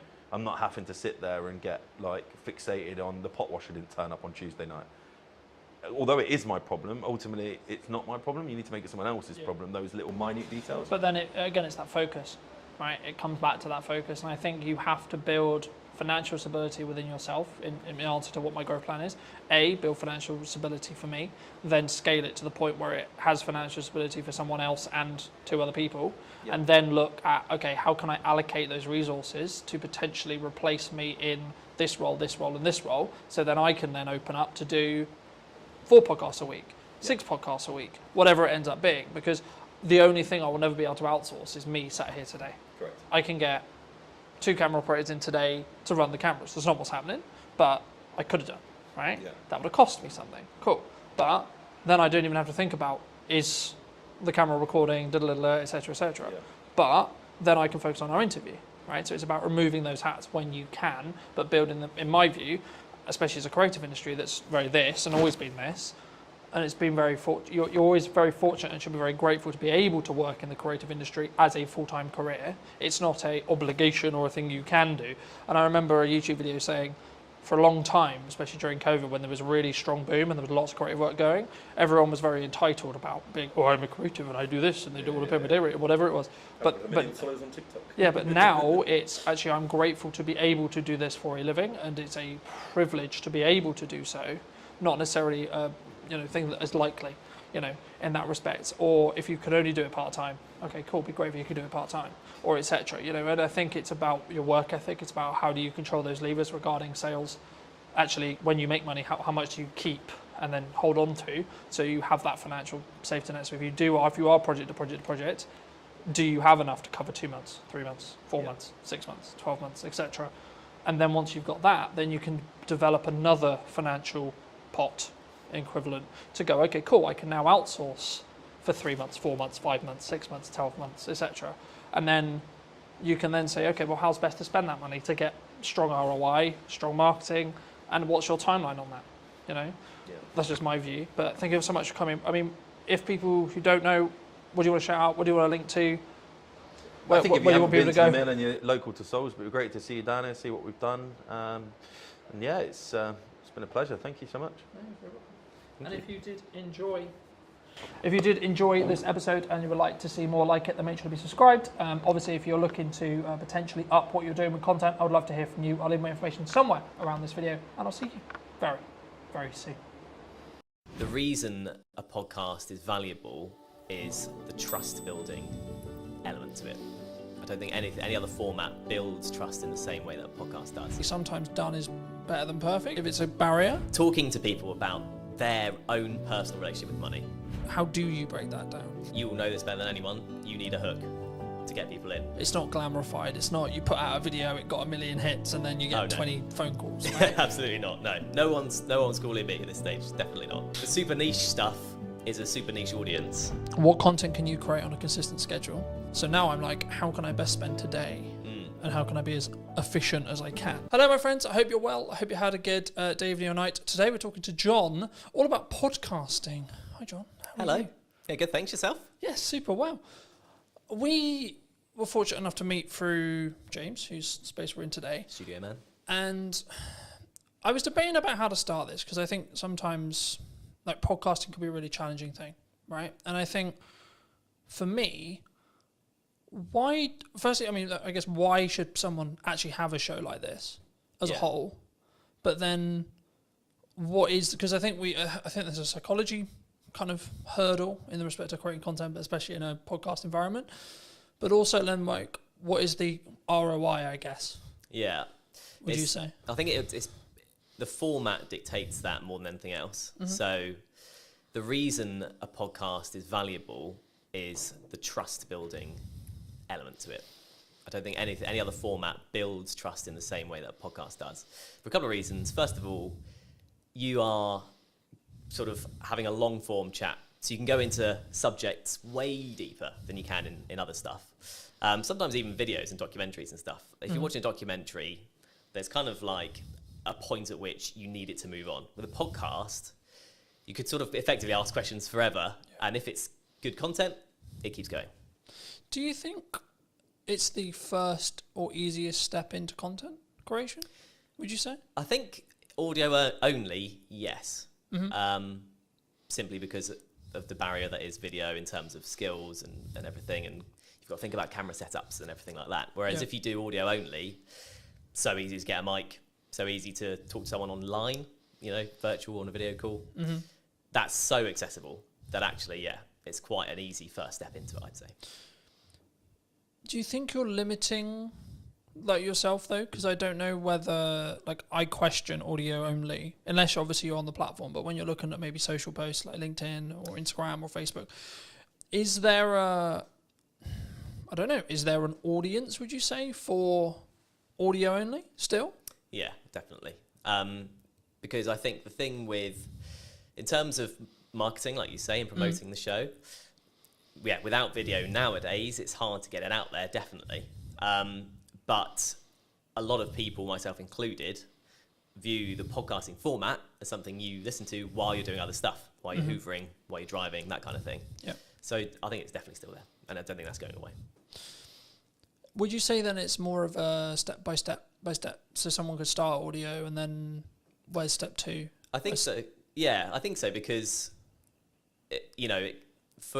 depending on who you are, if you're a business, it's a bit different. If you're an individual, you kind of learn the time required to sort of get to each step. So once you start on the audio step and you're like, actually, it's taking me too much time, it's not worth it for whatever reason, it's not for you. If you then introduce video purely for clips, so you film the whole thing, but only use clips, then you can see what time the promo takes. And then when you should go to a full video, you can see how long that takes. So I think that's why you'd do it potentially in that step if you're coming at it from a completely new perspective, if that makes sense. And then, I guess you then can grow to the Diary of a CEO style full form trailer esque piece, right? And I think sometimes we get so, and this is true for any marketing, not necessarily a podcast, but it could also be true of a podcast. I think we get so hemmed in I need it to be Diary of a CEO quality instantly, right? Yeah. And I think that we struggle with the idea of, I'm going to take one step, make a 1% improvement, next step, 1% improvement, one step, so on, right?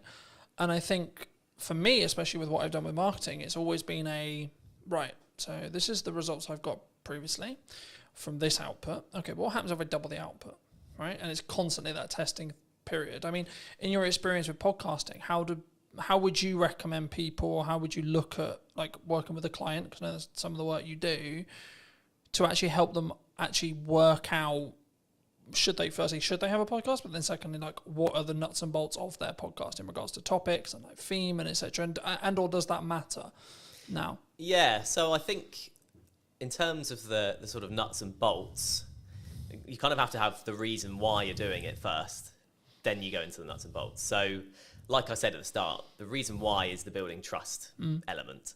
I think you need to, if that's what you want to achieve, and you have, say you're selling a particular service or a product that can be gone into in depth, then it's worth doing from the start. Then the nuts and bolts from there all depends on how you want to package that, I guess, to be unique or to kind of be the same, because everyone is kind of getting used to this kind of format. So there's options on the table for sure. I think there's obviously that psychology thing that we've talked about a little bit as well, but I think for me, I didn't overthink it. I was like, I enjoy talking about business, I enjoy talking about content creation, I enjoy talking about marketing.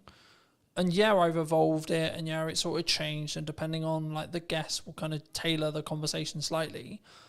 But I also don't overthink the conversation, because I trust in myself as an interviewer to ask, I guess, poignant questions, or like what naturally comes to my mind. And I think sometimes when we look at content, it's not in this box, right? I watched a video this morning talking about the fact that like one of the reasons why they're not, the person in question wasn't on YouTube, was because he was constantly concerned about, he sells video production, so it has to look good, has to sound good, has to, and I followed the logic of yes, sure, but actually sometimes done is better than perfect if it's a barrier. Do you, like, how do you, when you look at either, and I'm sure we'll get onto the podcast you're launching, but like when you work with clients, or when you're maybe looking at your own podcast, like, how do you balance that line of, okay, it's done, but actually there's these things that that could be better? Do you hold a podcast back? Would you reshoot a podcast? Like, where's your line? Yeah, I think you'd want to know that before even starting, frankly. If you want it to be polished, and the client's a big company, for example, you want it to be polished, you start from there. That's kind of, the level is set effectively. And going on from there, in terms of, you know, if it looks scrappy, there's kind of growing evidence that a scrappier look still appeals on the right platform. I was reading recently about TikTok and how people, or watchers or users of TikTok, prefer the raw content, the raw sort of footage and stuff. So someone literally picking up their phone and talking, there's no kind of green screen, no one's putting any effects or whatever. If the content looks like that on TikTok, it sells on TikTok. Yeah. Whereas on YouTube, like you were saying, people kind of expect a bit more of a polished thing. But I think authenticity is quite a big thing these days when it comes to content. And like you were saying with your questions that are just coming off the dome and stuff, that's in some ways kind of seen as a more better or nicer to watch compared with a completely polished, you know, you've gone through 20 questions with a fine-tooth comb and you're only asking 10 because they're like the best ones only. It doesn't, like, conversations don't work like that, and that's ultimately what podcasts are. I think that's an important point. I think that there is obviously a line when it comes to like the quality, if like, especially if it's what you sell, like what I sell is video production, so there is a line.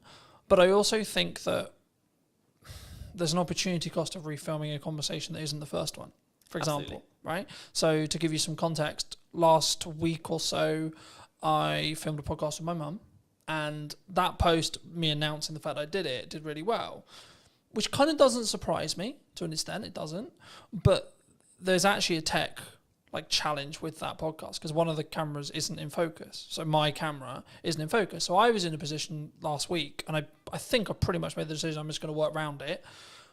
But I'm in a position where I'm like, the episode is really strong in regards to the content, but it's not perfect video production wise. Do I reshoot it with the potential opportunity that it will feel different and the conversation will maybe come across differently?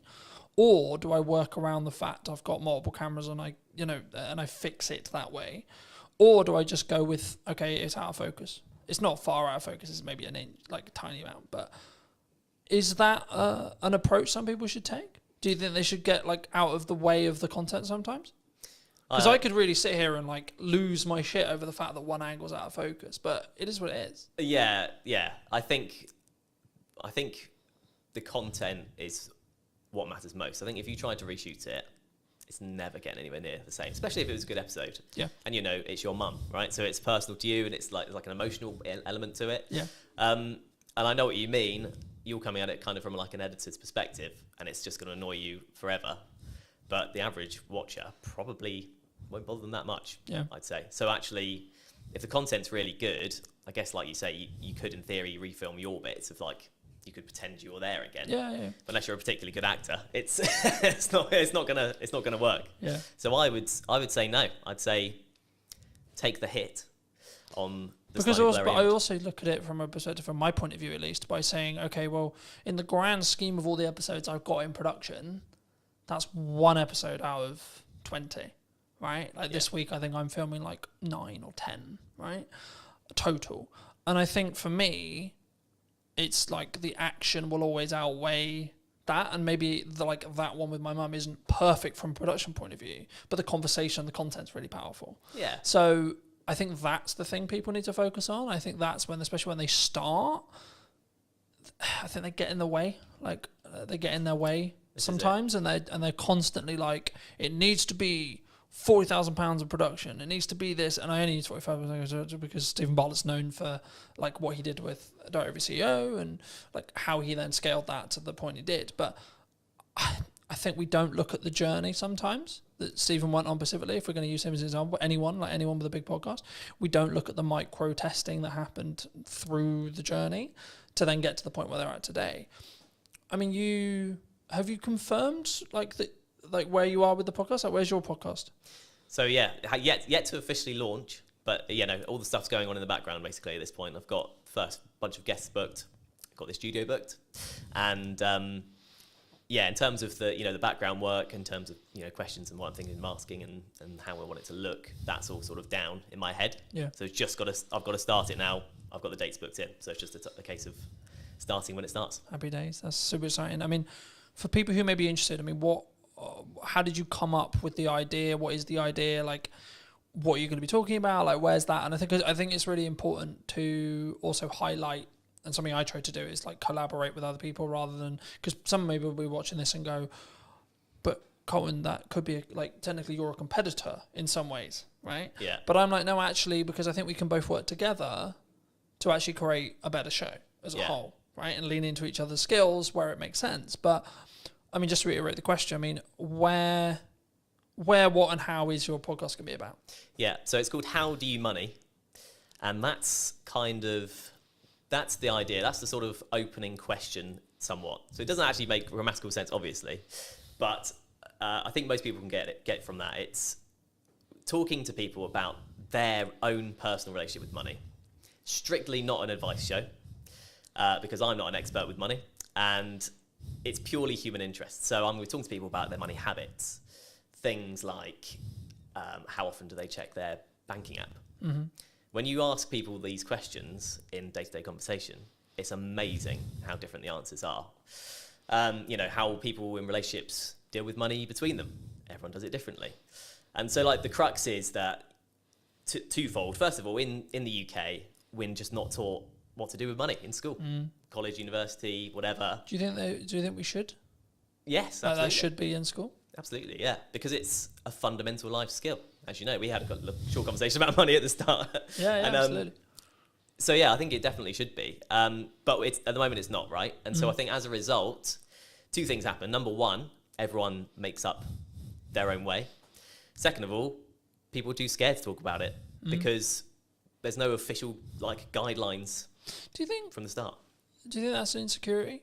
Do you think like if I say that I nearly lost the business in 2024 or previously, that you're going to judge me? Do you think it comes from that? Absolutely, yeah. Do you think that I'm going to think that you think I'm a failure? I think that's a big part of it, definitely. And then let's flip it. Do you? Absolutely not. No. And I don't think anyone would, because, well, the main thing being everyone else will have their own story along the same guidelines. You know, because we're not taught about what to do, because life is a challenge anyway with money, because there are so many ways you can trip up with money. So it's very much the sort of you know, low budget psychoanalysis of money, and it's kind of an accumulative thing. So no, it's not about the one episode or one particular episode or what one person says. My idea about it is looking back at the first 10 episodes and seeing all the different answers. I've got a killer question that I ask at the start of this podcast that everyone will definitely have a different answer. It's a one-word question. Okay. One-word answer. And I hope that kind of sets the tone for how the rest of it is going to be. Yeah. I mean, looking at your planning stage then for your show, I'm curious, because obviously I plan mine in the way I do it. How have you looked to plan it? Do you completely pre-plan it? Do you have an idea of questions in your head? Obviously, you've already said you have the opening question there. I mean, what do you have the rest of it? Like, just break most of the audience's case, but also I'm curious as well. I mean, like, how do you break that down? Like, how have you broken that down?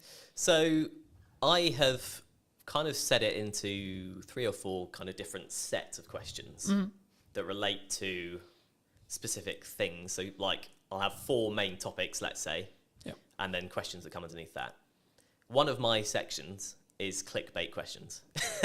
Okay, fair enough. Just being really honest about it. But are you doing that for the clip that you're going to extract from the show? So partly to do with that, yeah, okay. Absolutely. You will know this better than anyone. You need a hook to get people in. Yeah. That's just the reality. Yeah.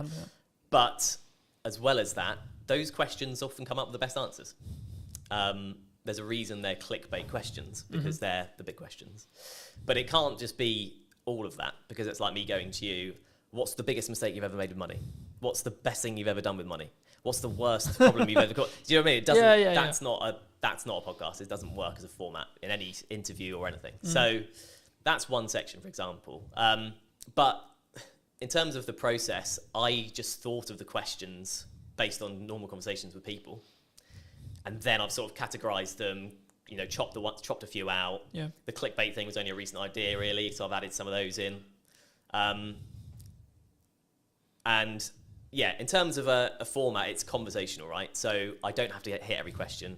If I ask the second question and that lasts a good chunk of the podcast, so be it. It's quite loose because I want the content to be real. I think that's important, right? Because I think sometimes, and we were talking a little bit while I was setting up, about why people don't post, or why people don't like show up, or why they don't talk about their money, or, you know, there's loads of the kind of, from a psychology point of view or like a coming across point of view, it's the same. And I think that for me, I've been very fortunate that I've always sort of taught publicly or built in public. And it was interesting because about a month or 2 ago, I think, I personally, I don't know when the trend started, but the trend of building in public really started taking momentum. I mean, have you, because I know we in our one-to-one, we talked about the fact that you were 6 months-ish like into freelance. I mean, how was your journey from like, okay, I'm going to do this thing, I'm going to go freelance? I mean, was it forced on you? Was it 50%? Okay. Yeah. I took voluntary redundancy basically from my previous job. But to be honest, I'd come to a point where I felt like I wasn't going anywhere in that job, if that makes sense. And yeah, it was a bold decision because I was also 3 months away from my first child being born. So I've since had a conversation with a friend who was like, "You're mad. Why have you gone and done this at this exact time?" But yeah, a lot of things felt right about it. I did seek advice about it from people about, you know, rates and how much work is available, just a few people that I knew. And it just seemed like the way to go, and it has been the way to go up until this point. So it's a bit like that freelance, and you'll know as a business owner, you're just sort of going, okay, I've got through this month, go to the next one. I was definitely like that at the start. Right, I've been very fortunate. I've talked quite openly about the fact that 2024 was quite rough, but I blame myself on why it was quite rough. Yeah, because I wasn't showing up as it's in the correct marketing to actually get the output I wanted, but also in volume, I don't think. Yeah. I think if now I look in hindsight about what I was doing and like what went wrong, quote unquote, and I could sit in the respect of maybe a victimized mentality of saying, well, the economy was hard and there was this issue and etc. But like as we were discussing before, I think you're an example of this at 6 months in, but I'm maybe an example of this year. You have to have a strong business model. Something that I've tweaked in the business model now is a more recurring revenue model. So we'll work with people on a monthly returning like payment plan. Nice. Or like, and it's not like that's not the only thing I do, but I still do project work. But like for me, it was always a matter of, from looking at a business point of view, of how do I squish those troughs, right? And also squish those peaks in proxy to an extent. But it's basically having a flat line. I know categorically I'm going to have X amount coming in, and then how do I design a business that allows me to do that? But then also, what marketing does that business need to then show to other clients that I know what I'm talking about? And I think when we look at actions, and this was going to be on to my next question, which was around like, is it just the reason why you're busy is because of your output? Because I think sometimes we sit here and go, oh, things are quiet, or like, you know, we've both kind of alluded to it already, but business owning, freelancing is difficult, right? And I've had times where it's really, really hard, where I know I've got to hit a certain amount every month, and I'm like, I don't fucking know where that money's coming from. But how do you look at it when you were looking at either going full time or like now, in respect to like keeping your pipeline full? If you don't, because I'm in a quite privileged position where I've got that residual revenue, so actually I don't need to worry too much at the moment as it sits right now, because I've got that residual revenue. Of course, I'm still pushing, I'm still looking for projects, etc. But I don't need to worry in the same way as if I didn't have that income. Yeah. So for people who are maybe in the position closer to that, where they're just project to project and maybe they don't have a pot of money and they don't have like money management, how do you look at it? How do you create a strong pipeline, I guess is the question. There's a magic wand called LinkedIn these days.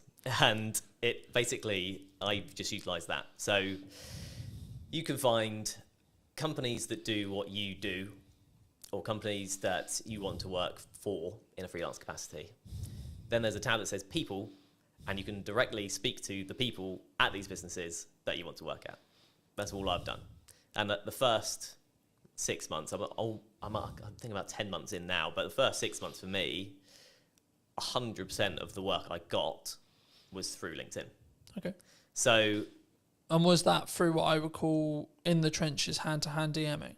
Right. Yeah, absolutely. There's a strategy, I call it, like cold DMing, cold outreach, cold warming. It's not glamorified. It's not you put out a video, it got 1 million hits, and then you get 20 phone calls. Right? Absolutely not. No one's calling me at this stage. Definitely not. But yeah, it kind of just through messaging people. Sometimes people I knew, and that led to work. Often most of the time, people I didn't know, and that led to work. And you know, it's you often hear in sort of success stories.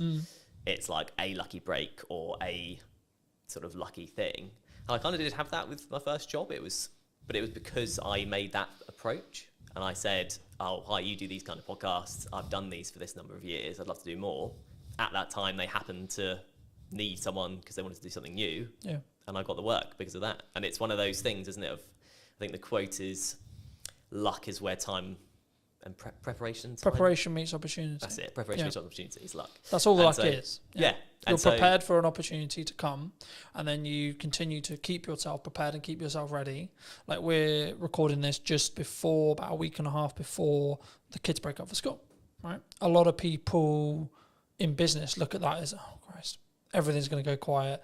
Everyone, which understandably, they're going to spend time with their children, they're going to go on holiday, etc. I read a post the other day, there was something on the lines of, things are quiet, right? Things like the creative industry is struggling, like these kind of terms. And I was like, okay, that might be true. And it might be actually we're coming into the summer holidays, etc. But that's then an opportunity for you to A, output your marketing, B, look at maybe cold outreach or what you're doing there, and then try and set some stuff up for September. I mean, do you see, like, are you, because I remember when I was just project, especially when I was like tighter on cash flow, it'd be this rush to get money in because I knew I'd have 6 weeks where things would be a lot harder. Are you either financially planning wise or pipeline wise or etc., are you planning for that to be slower, or do you expect actually there's going to be a percentage of businesses that actually just keep going and work around everything? Yeah, I just feel like at this stage, I don't think I can really plan for it, if that makes sense. The planning is outreach. Yeah. Just message people, talk to people I know, people I've worked for before, people I don't know, people I want to work for, all that kind of thing. So, yeah, I'm not at that stage yet where I could do that, but there are opportunities sort of on the horizon where I may be able to do that. So it's one of those, really. I don't know exactly how that planning would look like for me right now, if that makes sense. Yeah, no, absolutely. I mean, I think, and this is kind of like a bolt-on question to marketing or networking and how you tackle those things. For a long time, people have always looked at maybe traditional marketers as, I'm going to go to an event, I'm going to network in the room, and I'm trying to get work from that room. What I've always understood is it's networking through that room, right? But nowadays, because of time and because of what I do less of the in the room having a conversation stuff, but I'm still leveraging either the network that I have and then their connections that they're making potentially, or you as an example, or I'm actually just trying to utilize the network I already have to then lean into either creating more content or creating opportunities to have conversations in one-to-ones with very targeted people. And I think sometimes, especially at the beginning, and I look at it as phases in business, right? So I'll use you as an example. The phase you're in freelancing as a whole is you've got to do a lot of hand-to-hand, you've got to do a lot of time investment, you've got to do a lot of network events, you've got to, like, I think the term would be like kiss a lot of frogs before you get your prince or princess, right? And I think for me, it's then about like maybe looking at scaling. You may not have thought about this yet, but like how would you then look at, say, you're 3 years down the line, 4 years down the line, and actually you've got, like, not that you don't have a reputation now, but you've got more of an established reputation. How would you then like say to a person or a client or a friend that maybe was looking to scale? Because the issue is when you're trading time like that, it's not as scalable, right? You can scale the unscalable by just working really hard and working smart, sure. But would you look to do content? Like how would you look at it from your perspective? And or what are you planning to do? In terms of content, how do you mean in terms of content? In respect to like, would you continue to network and would you continue to lean into your own podcast and see that, because I expect what will end up happening, of course we don't know, it hasn't launched yet, but I expect what will end up happening is you'll get increase solely because you have a podcast, right? That's kind of, yeah, and that's part of the strategy, frankly. Yeah. You know, an ultimate goal for the podcast would be sponsorship eventually, right? Very hard to get, notoriously, very long time to get there. So I'm not particularly holding my hopes up for that at this point, but that's kind of my best bet in terms of something like you say that isn't just working and getting paid for the work, if you know what I mean. Yeah. You are getting paid to do the podcast, but it's not directly, I do this hour, I get this pay. If that Yeah, makes sense. yeah, absolutely. I mean, I'm glad you mentioned sponsorship because I think it's something which people really struggle with. Do you think, because normally it's audience size based, right? Yeah. But I would actually say it's value. To an extent, it's audience size, but also it depends on who you're asking to sponsor it. Okay, Yeah. If you're trying to get Coca-Cola to sponsor it, you probably should be pulling like a couple of million, right? If you're not trying to go for Coca-Cola, you can probably do it on a lesser scale. I mean, at what point would you, from your experience, would you say that even entertaining the idea of a sponsorship is a good idea? From a business's perspective. Yeah, from from the sponsor Yeah. coming into looking for shows, and or if you have a show, at what stage should you then be like, hey, we've got sponsorship opportunities? I see, okay. Well, from the sponsor's perspective, there's a lot more talk these days about the power of niche podcasts, basically. Mine isn't very niche, so maybe I've missed the mark there and I have to relook at it. But the super niche stuff is a super niche audience, and super niche stuff brings a super dedicated audience in a lot of cases. Because if you love barefoot shoes, I'm particularly interested in them, you're looking about barefoot shoe stuff all the time. People will look about, how to strengthen your feet, what to do with toe spaces. You can go into mad detail and mad depth. And if you're a barefoot shoe brand and there's a podcast with 1,000 dedicated fans, you can put yourself in front of 1,000 dedicated fans. It doesn't sound like huge fry, compared to small fry, but it's dedicated people that if they like your brand will keep coming back. So it's kind of like a repeat customer concept. And also it's super niche. So if you're a barefoot brand and you go on the biggest podcast that's out there, you'll get lost among the noise of, the big brands like Coca-Cola. Yeah. So I feel like it's for a business, you want to look at the niche communities that you want to target. And then once you're in there, you're in there. As a show then? As a show, I think you have to know what you are able to do with the show. If you're committed to it week in, week out, because I think sort of weekly is what you need to be doing really for it to be worth sponsoring, maybe bi-weekly. Yeah, you could go for it from day one. I could be chasing it now, but I haven't got anything to show. I can't say, here's the podcast. I can say, here's the idea. Yeah. I think if you have something that it looks good and sounds good and the content is good and a community are reacting to it or people are reacting to it or you're getting a good amount of, if there's a value proposition in there, you're ready to sort of offer it up as long as you're committed to keep it going. Because then otherwise there isn't a sponsorable thing, right? Yeah. Do you think, I'm glad you mentioned like rhythm is what I call rhythm of shows. Do you think that you kind of alluded to it, maybe weekly or bi-weekly, like, because I know there's some people who may be listening who are like, I can only do once a month. Yeah. Right? Would you say that would stop them doing a show, or do they need to organise filming in such a way or producing in such a way where when they launch, they've actually got enough to do weekly, for example? Yeah, I think it kind of probably depends on the content, what the podcast is about. There's a lot of complicated algorithm stuff with YouTube and stuff. You definitely know more than me about that. But that kind of dictates that you need things to be weekly or you get lost. That's what I've sort of read. I think the buzzword we could use here would be you have to be consistent, right? You have to commit to what you're saying. For me, I do weekly because it can work. And how I do that behind the curtain-esque is I just film a shit ton. Yeah. So then I've constantly got content, right? So for me, I've kind of got content buckets. So I'll have stuff that's just me involved. For that, I'm about 6 weeks ahead of schedule in respect to like what I'm editing, in respect to what I'm filming. And then from a podcast point of view, as I alluded to earlier, I'm filming 7 episodes this week. But 7 episodes won't go live this week. No, right? Of course not.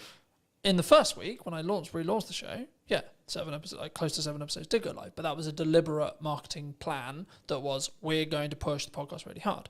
Now, I'm doing clip generation through AI. I'm doing clip generation with me, and it's a yes and strategy rather than a yes or strategy. Because I think so many people, they look at, we could use ops clips, we could use an editor, we could use this, and they don't say, what if we do and, right? How do you look at it from a post-production point of view? Should someone, when they want to start doing a podcast, I guess it's audience-based, and it's the person, right? Whether they've got resources to throw at it, etc. But should someone who's starting a podcast, maybe a corporate or a medium-sized business, and they want to do a podcast, should they get into the trenches first and start? Or should they just pay someone like us to come in and help them with it from day one, would you say? Yeah, I think if you're taking it seriously, you need a producer of some kind, an editor of some kind, realistically. To do that exact strategy, as you mentioned, have X amount ready to go. Yeah. And then it just kind of mitigates against all kind of problems coming up. The studio isn't ready, available. Studio isn't available, someone doesn't show up. Someone's sick. Yeah. You like, for me, there's client delivery weeks where I cannot fit it in. Yeah. Physically, there's no gap in my calendar, it doesn't happen. Yeah. Right? But then I also have the week after, the 2 weeks after, where I'm like, this is podcast filming week. Yeah. Then I'll have a month where I don't have that, but because I've got a load of bank, and that's why I constantly try and bank as much content as I can when I can film it, that I can then be in a position where actually it's fine, right? So if I do fortunately get really busy with work, which is a nice problem to have, I guess, right? Which is actually the reality I'm now in, because I have an abundance of content, an abundance of, I guess in some ways it's a mindset thing around like, I don't need the work. So to an extent, actually the work's more there because I'm showing up differently. I think But I think for me, like, especially as I'm doing a clip strategy as well as the YouTube, like the YouTube is a focus, sure. But for me, and just quickly as we're talking algorithms very quickly, the way YouTube's algorithm currently works, basically, in a nutshell, is you'll be served a piece of content that you like when you open the platform. So it will pull, not push, it will pull the content for you. And what will happen is when a piece of content goes live, so I put a new podcast out, I put ours out, etc., it will send it to a specific audience sector, okay? And then it will say, okay, cool, this audience sector watched X amount, Y amount, it got number of views, etc. If that is, and the threshold changes, right, and it's the unknown bit of the algorithm, but if it hits above a certain threshold, it will then be served to a similar sized new audience. Then it will check the threshold again and repeat. So when something goes quote viral, what's happening is the watch time, the likes, the views, whatever it is, whatever metric they're waiting on at the time, is basically scaling repeatedly into new audiences, and the reaction from every new audience is great. So it's greater than the next one. So it then serves it to a larger audience, and so on. That's how it gains momentum. But even virality videos will lose momentum eventually. Yeah. Just because it will be oversaturated to the market. It will go into a different part of the audience, etc., etc. TikTok's known for this. And then people will start clicking off or not watching it, and then you'll just watch it sort of drop off. Right. You know? But then there's also the reason why like YouTube's so powerful. So you can have a video that's been it's got 5 views. 6 months, 12 months time, for whatever reason, triggered by the algorithm, 1,000 views. Right? I've watched that happen. I'm sure you have as well.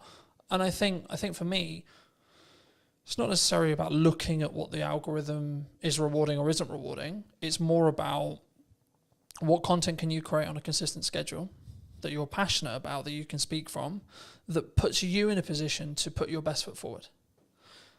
When you look at working with people, are you quite picky and choosy? Or are you in a fortunate position where you can be picky and choosy when you work with people on their podcasts? Just in terms of clients? In terms of clients, in terms of people you collaborate with, in terms of people you work with. Because I'm always curious whether it's just the nature of the beast in some ways. Like, as I said, I sort of explained the makeup of my business this year. I'm now in a position where I'm very protective of my time. And that's not like I don't want to talk to you. It's just I only have a certain amount of time, and that's the only barrier, and that's my hurdle now. Because actually I'm okay on cash flow pretty much all the time because of my retainers. I'm okay because of project delivery. I've got a strong pipeline, and I'm good on content because I've got a large pile. So now I'm like, how can I best spend today? And how can I be as efficient as I can, in that respect? So is that, I guess the question, I'll re-ask it, but like, is it something you personally do? And if so, or if it isn't, is it something that you think you'll adapt to as your business scales and grows in that respect? Yeah, I think it's a stage thing. So at this stage, I'm picking up what I can, where I can, effectively. If there's something I particularly don't want to do, I'm not going to do it. I was just saying, is there still a line? There's still a line, I think. Yeah. There's a line in terms of the day rate, frankly. If that's not up to scratch, there's a line in terms of what the actual work is. Sometimes. Do you think people struggle with? So I've said no to certain clients just on like, not necessarily political ideology, but their approach, how they come across, whether they respect my time, things like that.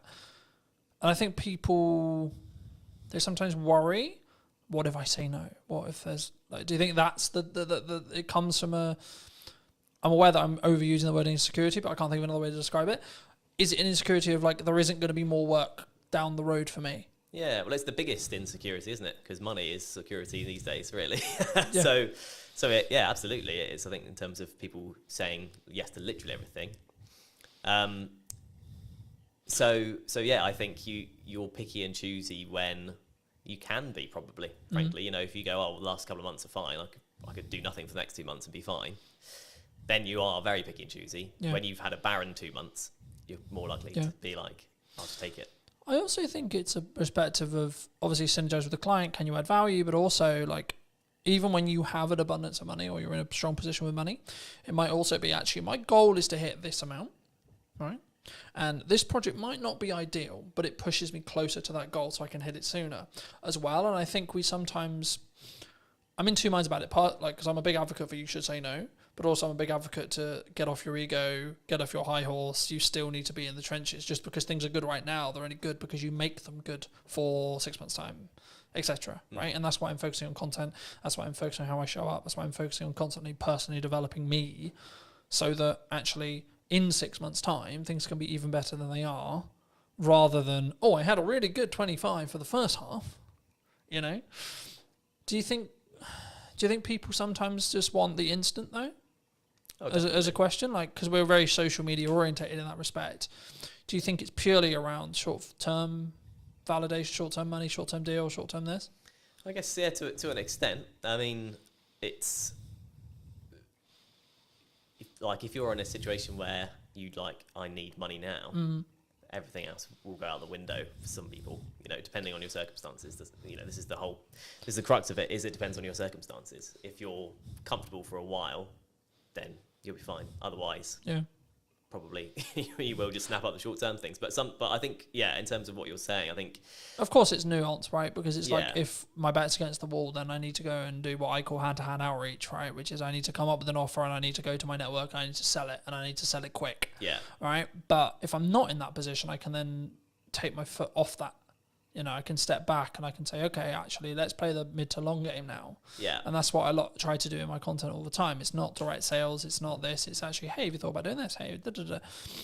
But as a society, as like starting creators, as freelancers, as video people, whatever you want to call it, have you noticed that people are more, they want short term? And they don't really have, I guess, the patience to look at where you're going to be in a year? Yeah. I think that's a reality. I mean, I would have been quite sort of downbeaten if I'd had a different first 6 months to it. You kind of have to go through the journey to understand what the journey is. Yeah. Right. So with clients, with people approaching you, you know, and you will have experienced this as well. You have 100 people you message. Yep. 30 reply, Yep. 10 say, I'll have a call with you, one person gives you work. And if you think of it, if you go into it with that mindset, you'll live by that mindset, right? Yeah. So you'll keep doing it and you'll Yeah. keep getting work because you've played the numbers game effectively. You know, you've hit as many people as you can. Eventually something's going to come up. You've done the rep, so to speak. Yeah.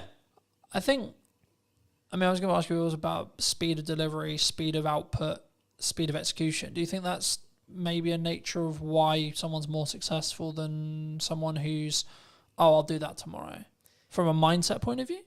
Do you think?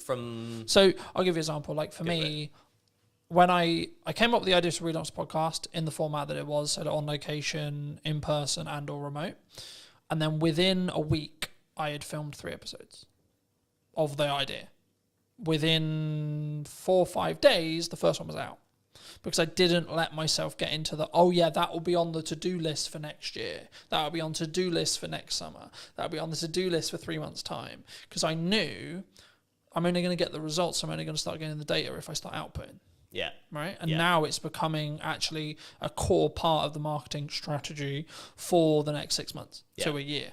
But that's because I've gained a load of momentum with it. And I know I'm really starting to get into a nice groove with it. And that's why I asked the speed thing, because one of the unique selling propositions I have personally as an editor is, so I'll give you an example. At the time of filming, I did a media day for a new client on Monday. And today we're filming on Monday. He's already got half the content already. And it's a week, right? But also, it wasn't like that was the only thing I was doing. I've also put out, I think, nearly 40 pieces of content for me, etc. I've done a load of other stuff related to the business.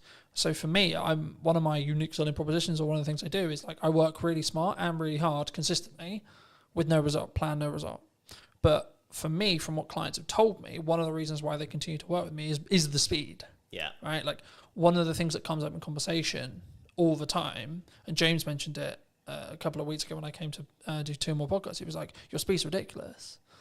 And it's because I've built a strong system to be able to work smart, but also just work really hard. And that's where I kind of come from that point of view. I know it's really important, but I know I'm willing to put the graft in and continue to put the graft in for 10 more years or more, if that's what it takes. But do you think that's uncommon in entrepreneurs as a whole? I guess potentially, yeah. I mean, you kind of touched on it. Because there's a level of complacency. There's the work smart, not hard mantra, isn't there? But like you say, if you do both, kind of double the results effectively. I'm going to outperform someone who's just working hard, sure, because Yeah. I'm working smart and then doing the hours on the smart work as well. Yeah, right? that's it. Yeah. So I think it probably is in terms of that. I mean, the get up and go thing. If you follow Gary V on social media, then you'll get the get up and go thing, because that was very much me. This podcast idea I'm doing was, I think I first thought of it 2 years ago. I've been writing notes about it on my phone, like month after month. Something popped into my head. I'd be like, oh, that'd be cool. And then, but do you think we have a culture of we're going to write notes about it, yeah, definitely, rather than execute on it? Yeah, absolutely. Absolutely. You know, because it's you have to. I think you have to go through that journey. You know, I'll be You have better to at hear it fitness enough. next year. My diet will be better next year. Yeah, Right? absolutely. Yeah, you just need to go. I just Or need to next do month or tomorrow. It. Yeah, It's okay. We can. We've had a really long week. We can chill. yeah, You know. yeah. It's true. It is. It's and we've got that comfort, and it's the whole being in a comfortable position. You don't grow in comfort. You have to be in discomfort. But actually, saying yes to things, you've got your yes and kind of mantra. Yeah. So just saying yes to things opens up. You realise, oh yeah, I can do this. Like if you just go, I'm just going to do it, just and actually plan it. Like whether that's setting a reminder, put it in the calendar, write down, you know, on your fridge, this is what you need to do today. Whatever, however you do it. Something I just building off that briefly. Something I found really valuable the last couple of years was, if it takes me less than 2 minutes to do, I just do it. I don't set a reminder to do it. I don't I'm going to write a to-do list or this or this or this. Like, I need to send an email. I'll send the email rather than write a reminder about sending the email, because the action will probably take less time. Yeah. And it's done. Then you don't need to think about it. Yeah. If it's a longer thing, I need to ask ChatGPT about that. I need to do some research on that. I need to plan the podcast, and it's like a longer goal thing. Start momentum by putting a reminder in your calendar and then stick to that. Yeah. But I think sometimes, especially with like fitness, I use that as an example all the time. It's like, I need to start running. Okay, but when's the first run? Yeah. You know what I mean? I think, and I've just finished Atomic Habits from a book point of view, and it talks about specifically, my girlfriend's driving mad because I keep using the word compounding, but it's the only word that matters at the moment, right? Which is that everything I'm doing is like, how can I compound? How can I small win? On the way here, I was reading my second book. I've started reading physical books rather than listening to them. For a long time, I listened to them. As a dyslexic, I was like, right, this year I'm going to read a book cover to cover. No excuses, going to do it. So I was like, right, let's get a book that I actually really want to read that I haven't read, that I know is actually quite good because it's got good reviews, and has been talked about in the self-improvement space for ages. So I was like, okay, cool, let's start with Atomic Habits, see where I go. And then I went on to Mel's 5-second rule, which I knew about for a long time. Mel Robbins is a leading psychologist, for those who don't know, in Canada, and she's just launched a new book talking about they, them, and other people's opinions on us. It will be on my read list. But for me, the crux of the 5-second rule, for those who don't know, is you count down from 5 and then you move. Right? So 5, 4, 3, 2, 1, move. And what it will do is it will trigger your mind to do the action step. So if you're like, I need to start running. Okay, 5, 4, 3, 2, 1, go get changed, go on a run. Because we don't sit in that uncomfortable window long enough on average, right?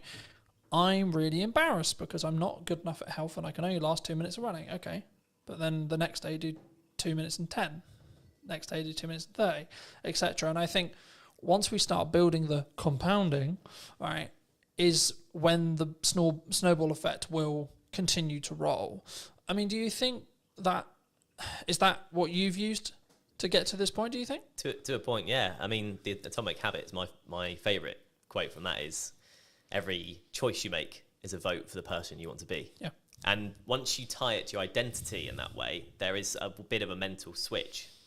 And you start doing even the smallest things, right? You know, like the eating healthy or whatever, you make the healthier choice on a menu or that kind of thing. You justify it to yourself in a way that's personal, and in a way that you can then live by effectively. So that's definitely helped. And, you know, there's a lot of things in that book. That book's brilliant, you know. So yeah, I think definitely, obviously I've read it as well, and it's probably helped me. I've signed up to the newsletter, I get that as well. And I do think there's something to be said for being in that world of like the positive quotes and shifting your mindset around certain things. If you look at it enough, you just will start to think like it. I think for me, I've been aware that like what I consume is how I'll show up, right? So like that's why I'm trying to build the habits from building off Atomic Habits, but in general, I'm trying to build the habits and build momentum. So like when I finished Atomic Habits, I was like, I've ordered another book, but it won't be here for 3 days. So I'm like, I need another one, because if I stop, then I won't do it. Then I broke the habit. And in the book, in Atomic Habits, they talk about streaking. And I'm the same with fitness, I'm the same with podcasts, I'm the same with everything. But for me, that's the key. So actually, I'm not like, my heart's not broken that my other book's not going to be here, because actually it's now planned in for when I finish Mel's, right? So actually I'm constantly like, and now to an extent, my travel plans, my thought process, etc., like how I use my downtime is actually trying to change. And like, actually I'm sleeping better because I'm reading before bed, like I'm reading on trains, etc. I'm like using my phone less, and I'm trying to, I guess sometimes I did an episode that I'm recording about a week ago talking about digital detox. And I for me, I've been notoriously known for like, because we work in media, so we're constantly on our phones and we're constantly, etc. And it's a tool, but I hadn't given myself that. And that's, I think, why I shifted into physical books as well, because I was aware that I was constantly on my phone. Do you think that's like from a psychology or your own well-being, or like as a freelancer, that can be your advantage? Like having those non-negotiables every day? Yeah, I think so. Yeah, definitely. I mean, it's an interesting dichotomy, like you say, because when you're in the industry and when you're in a position where you can't not rely, but you're chasing views, but then you recognise that it's tough. It's tough mentally, or it can be tough mentally. Yeah. It's hard, but I think that is where a podcast comes in, particularly an audio one, because you don't have to be on your screen, and if it's got enough value, it's not just doom scrolling. It's one thing with detailed information that you go into, kind of like you're sort of talking about audiobooks, is how we used to consume things. That's kind of what a podcast is. Yeah. Non-fiction, obviously. So I think that's, I don't know, I think that's kind of the power of podcasts in a way. It can be, you can consume without being tied to a screen. Yeah. I think also it's how you show up and the micro learning that you get from each one. Like, so for me, I'm like, I'm not focused on how many books can I read a year, for example. I'm focused on, okay, how many pages can I weave in today? All right, today's quite busy. I'm traveling a bit. I've got loads of client delivery stuff to do, etc., etc. But it's like, actually, I've got this window of time, right? So actually, how many pages can I get in that window of time? Okay, cool. Gamify it. And then I'm also, to an extent, I'm rewiring the habits that I had. So previously when I would travel, I'd be constantly on my phone or constantly like listening to music or watching YouTube videos, which is not a bad thing as long as it's educational, sure. But for me, I'm curious to see where I'll be in like 3 to 6 months when I'm deliberately scheduling in time, whether it's travel or etc., to physically kind of disconnect from digitized stuff, especially as I live and breathe digital. And that's why I thought I'd mention it, because like for me, that's something I don't think we think about when we look at the podcast as well. Because I think what you'll find, and I'll be curious to see if we do an interview in a year about whether your money management skills is like compounded really, really hard, because you're constantly talking about money, right? I found I'm becoming an infinitely better marketer because I'm constantly talking about marketing, right? So I notice little things like, hold on, I said that thing in the podcast, but I'm not doing it with my own content, right? So you mentioned hooks earlier.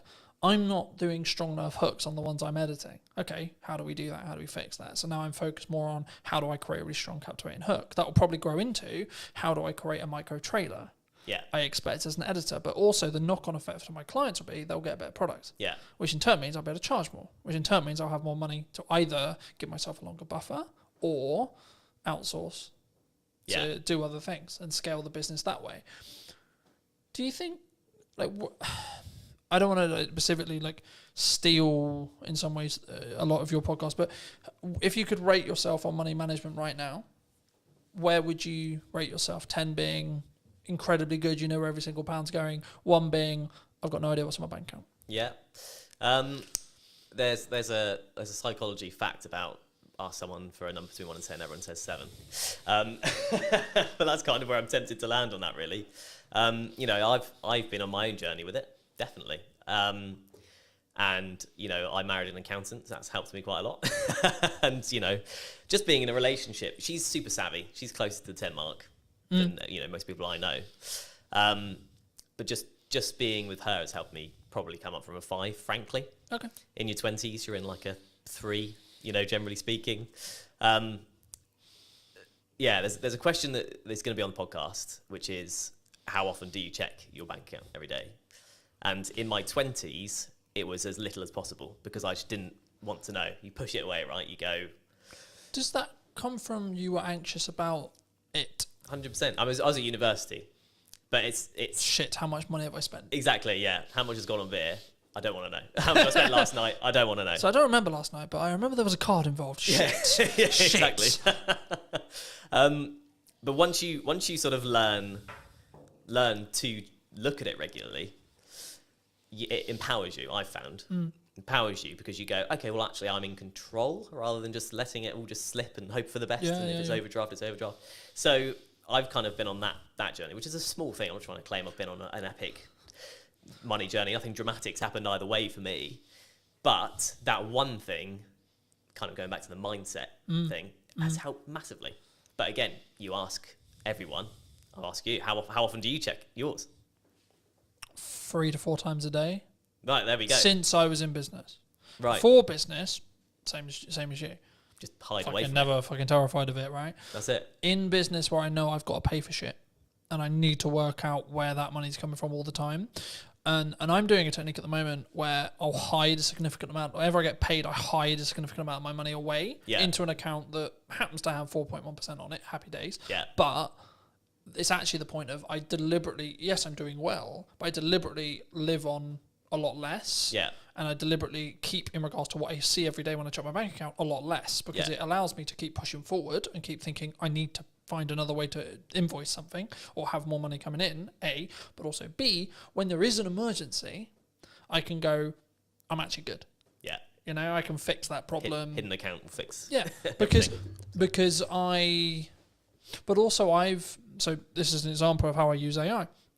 AI is currently tracking for me the books I'm reading, what my takeaways are, how much am I showing up, what my fitness is, where my money is being allocated and how and why, and how well that's doing and how in line I am with the goals, how the podcast is doing, how many episodes I've filmed, how many episodes have gone out, what views are going on, what views are likely to happen in the future because it can extrapolate the data from, okay, you're here now and then in 6 months I think you'll be here. You're following the growth rate.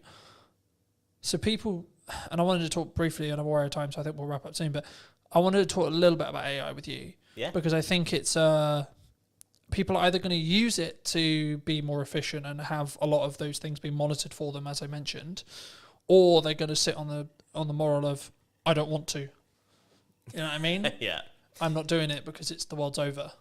Yeah. And we're all going to lose our jobs. Do you think we're all going to lose our jobs?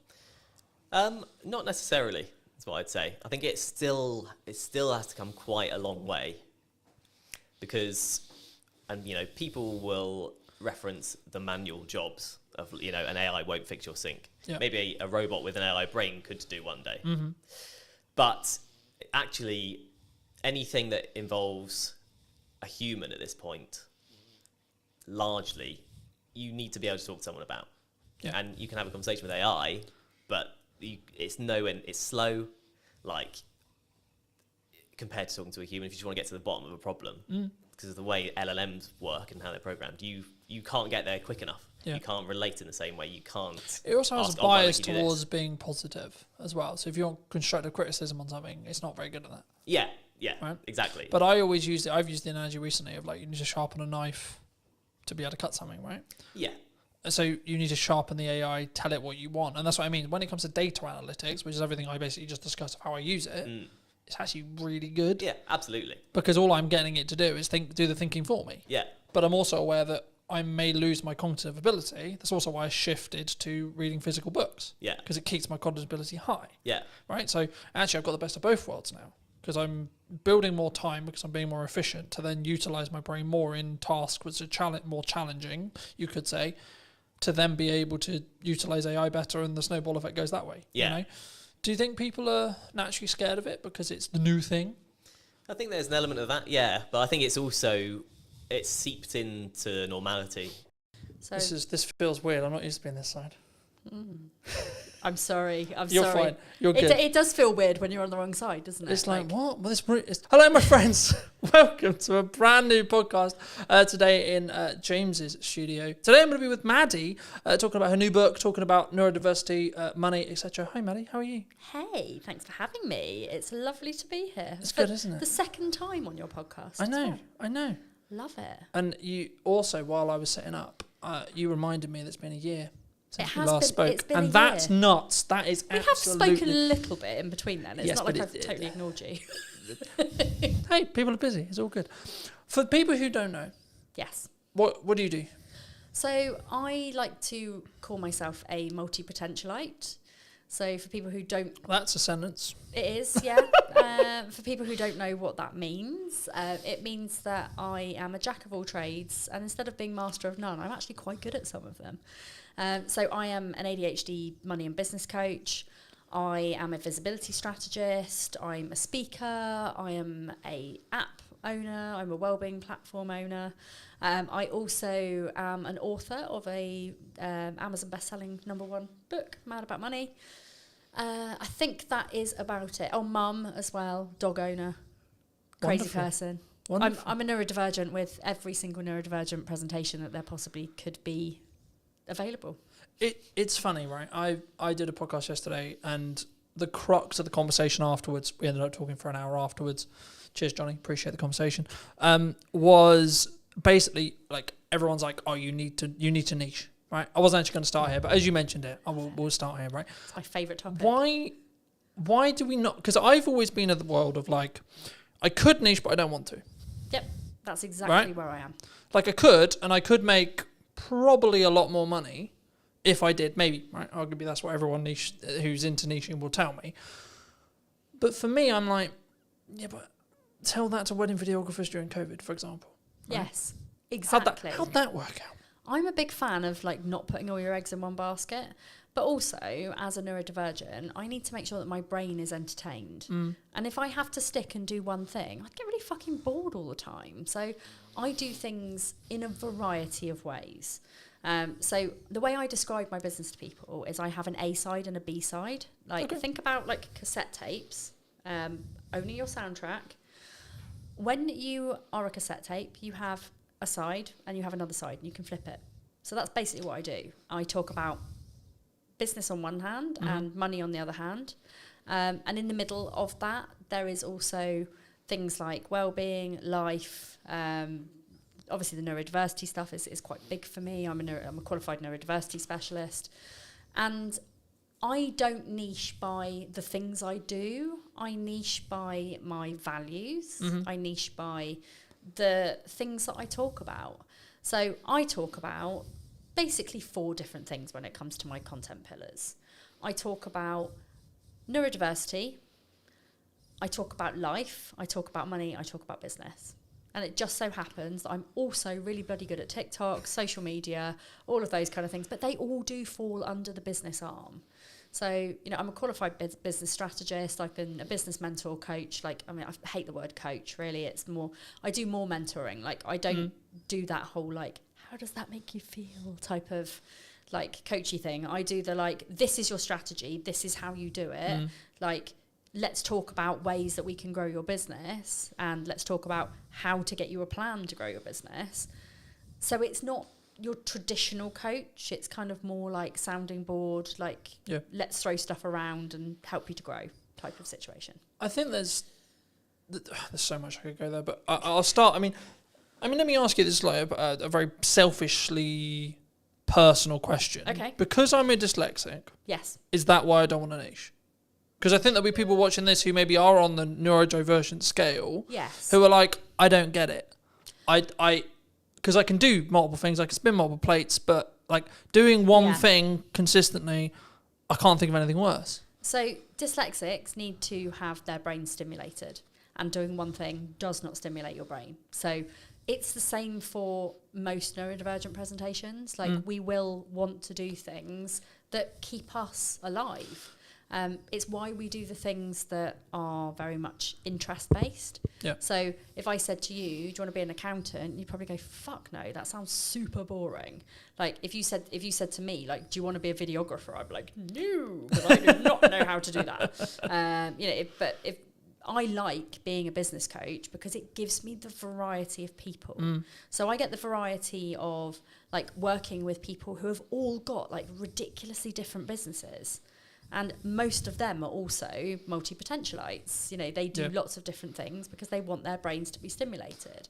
So by working with lots of different people who all do different things, who also do different things within their things, I am just constantly like, this is fun. Yeah. Like if there's ever a day where I turn up to work and go, oh God, this is ridiculously boring, I think I'm in the wrong job. But I, every single day, love what I do.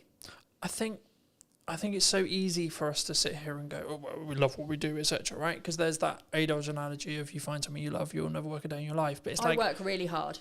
But that's what I was going to say. I mean, I think it's one of those things where when you say that, I can tell you haven't done it.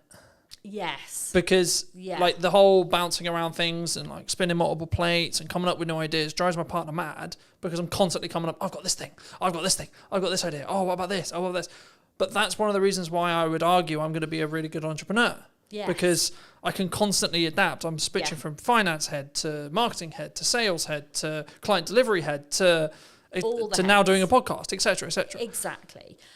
It's nice when you get to do when you get to kind of like build that team and get rid of the things that you don't enjoy as much. So like for me, admin, funnels, anything that is process driven, literally makes me want to die. Sales, marketing, talking, podcasting, video creation, not in front of the camera rather than behind it, because God no, I would not want to be the other side.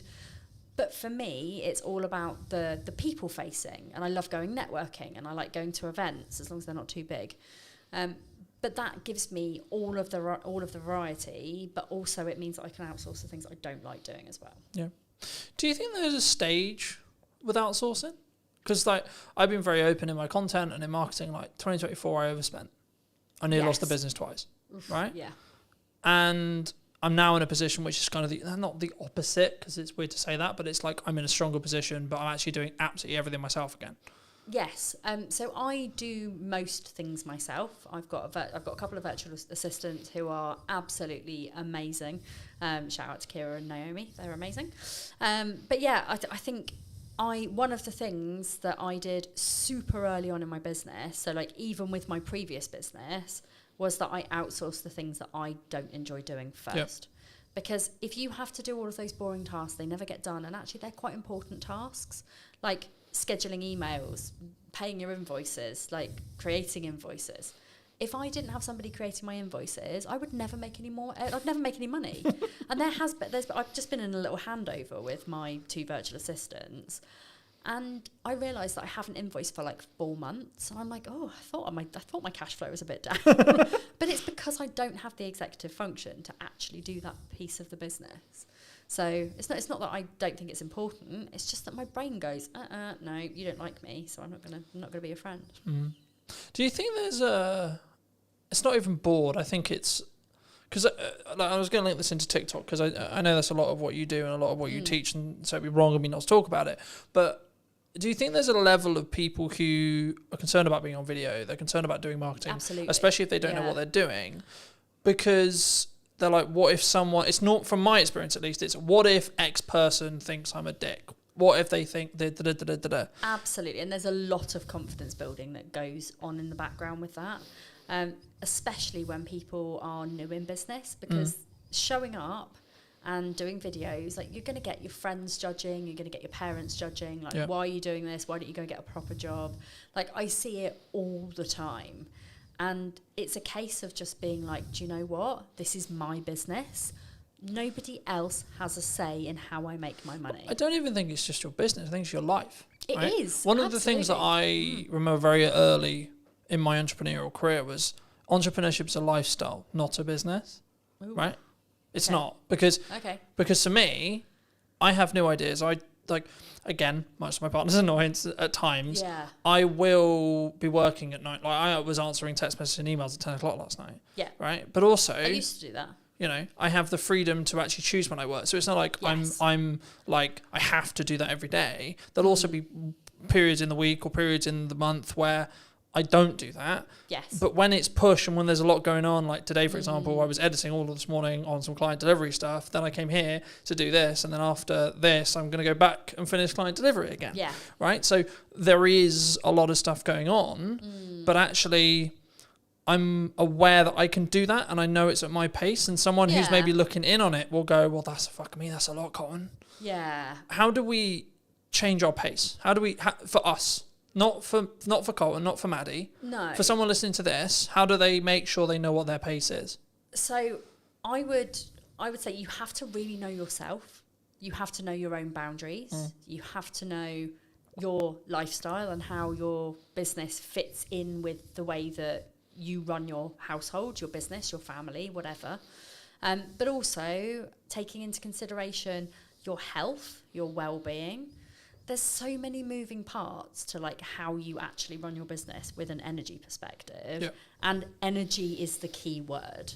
Like, if you run your business based on your energy levels and when you are most productive, when you need to. So for example, like I have my first half an hour of my day is reviewing social media posts for my membership. So I've got this thing where like I do a daily thread where people can come into my membership and they can post their social media post for the day, and I will give them feedback on it. I will tell them how to improve it. I will share it with my audience, and therefore they get visibility, they get feedback, they get accountability. And it's also like the membership, I give like confidence posts and things like that as well. But one of the biggest things for me is in the morning, I am super alert. I know that my brain works really quickly because I've just woken up. So I can bash those post reviews out really quickly. So that works for me. Then I take the kids to school. I come back and I do my coaching. So I'll always put my coaching in between like 9 and 12 o'clock. Yep. Then I often skip lunch, which I really shouldn't do, but I do. Don't judge me. I don't get hungry till like 3 o'clock because I'm on ADHD medication. But like I will eat when I get back from the school run usually. I then do some of my more key marketing things. So I'll do my TikToks, my Instagrams. Like I basically create videos. So I will create videos, I'll create static posts. I will post the static posts on LinkedIn and Facebook, and then the video will go to YouTube, to TikTok and to Instagram. And Instagrams, yeah. Sometimes LinkedIn, if I'm feeling brave. Depends how brave I am. Because, you know, I am just myself on all platforms. Most of my videos end up being quite sweary, and sometimes people on LinkedIn get a bit hoity-toity about it. Well, just to stop you there quickly, I mean, that's interesting because one of the things that people ask me before the show is like, is this a, like, no bars, can you swear kind of thing, right? And the first thing when you sat down was like, is it good to swear? Like, and I've always been in this world of like, is it authentic to you? I've always been that way of thinking, right? Yeah. And I think so many people get hemmed up going, what does X person think? What does Y person think? Exactly. From a, they're not going to work with me because I swear. They're not going to work with me because they're not going to like me because actually in a crux, what we're actually going down into the core of is they're not going to like me. It's actually nothing to do with how they're going to work with me. No, it doesn't. Maddie's not going to like me because I said the F word. And if people don't like me because I drop a few F-bombs, then they're probably not people that I want to work with anyway, because the people that know me know that I am very sweary. I never swear at people, I swear in general. My book, I was made to censor out all of my fuck and buggers. Basically. Oh, that's so sad. What? But, and I'll show you. But is that because I ended up having, it's like a sales perception thing? Well, or like they just don't want to, is that like a PR manager like looking to be like, we're not going to... No, so I have this is my fuck glossary. The name. So I love it. For those who are listening on audio, Maddie just handed me the book and I'm looking at the fuck glossary. That's utterly hilarious. And one of the reasons, like, I actually had a big conversation here with. Hang on. Shut that back up there. There we go. I had a big conversation with my publisher, about the fucks. There were 342 fucks in my book. And they were basically like, we can handle a few fucks, but that's quite a lot. And I said, well, but it's me, and it's just how I talk, and I don't want to like completely censor them out, so I don't really want to. And they said, okay, well, let's compromise. Let's just change all of your fucks to like other funny F words. So we've got things like flambunctious, fluffing, like fluffing idiot and stuff like that. Like there's just you know what I'm trying to say, but I don't say it. And then in the back of the book, they're all basically glossarized, if that's even a word. It is now. It is now. My glossarized fuck glossary. So I still managed to get all of my fucks into the book, but just in a slightly more comical way, which I think actually gives the book even more charm. So I expect I'll probably do the same with my second book. Technically third. Okay. I think, and to reiterate for people who are listening, I think it comes from a place of they're not going to like me, right? Especially on social, right? I think it's they're not going to like me. Oh my God, what are they possibly going to think if I swear? It's the same thing when they put the first video out, pursed out, etc. It's a confidence issue. Yes. But my counter argument to that, in my view, it's how I run my life, is okay, maybe they're just the wrong people to me. And I'm very much of the opinion that if you show up authentically online, you show up as the person who you're meant to be, unadulterated, unfiltered, like whatever you need to show up as, the people who will gravitate towards you will be your people. Yeah. And LinkedIn is like, and I do share my videos and I do swear on LinkedIn. People do know that that's for me. The only thing that I do worry about is that our corporate's going to book me to come and speak to their employees if they think that I'm just going to swear all the time. The answer there, to be honest, is probably some will, some won't. Right? Yes, exactly. If that's a big deal true. For a corporate, then they won't. Yes. If they're actually there going, actually, hold on, this could be really helpful because of our scale, because of this, because of that, they're not going to give a shit. They're not. No, very true. Very true. Yeah. I mean, talking about authenticity, the counter side of authenticity is the AI boom, right? Mm-hmm. Do you think AI is coming for our jobs? Is the world over? Like, are we all going to be slaves to robots, or like, what's your view on AI? I can only comment on it from my industry. And I think from a social media perspective, from a business coaching perspective, it's only going to add value. Because it's, like, I don't use AI for my content. I do use it for ideas for my content. And, as somebody who's got an ADHD brain, like, there are times where my brain is on fire and I can bash out, like, 50 TikTok videos. Yeah. But then there are other weeks where I'm like, I don't know what to talk about. My brain is broken and I don't know why I'm here. And in those times, AI is a fucking genius because, like, I'm not going to use it to write my written posts. I'm not going to use it to write what I say on TikTok because it's so obvious. To me, anyway, it's really obvious if a coach or somebody who is teaching something has used AI because of the way that they talk. And it's also really scripted. And you can almost tell, like, if you were listening to somebody on a podcast versus them on their social media, how much slower some of the people talk because they're having to really, really, really think about how to do their job. Yeah. And this is not me calling anybody out, but it is quite obvious that some people are writing literally every single one of their posts with AI. If I'm stuck for an idea for a post, I will ask ChatGPT if it can give me some ideas. And then I will look at it, I will close it, I will go away and I'll write about the thing because I know what I'm talking about. And also the amount of spelling mistakes, because I'm dyslexic as well, like, the amount of spelling mistakes in my posts, people know I'm not using AI to write my posts. Yeah. But it's also, like, yesterday I asked AI to draw me a tattoo. Like, I had 3 different tattoo ideas and I wanted to combine them together. Brilliant. We do have to be quite wary of the environmental impact of asking AI to generate us pictures, etc. However, like, it's really bloody good for things like that. Yeah. I don't think it's coming to take our jobs. I think we're more at risk of, in kind of places like the retail sector, of things being run by AI.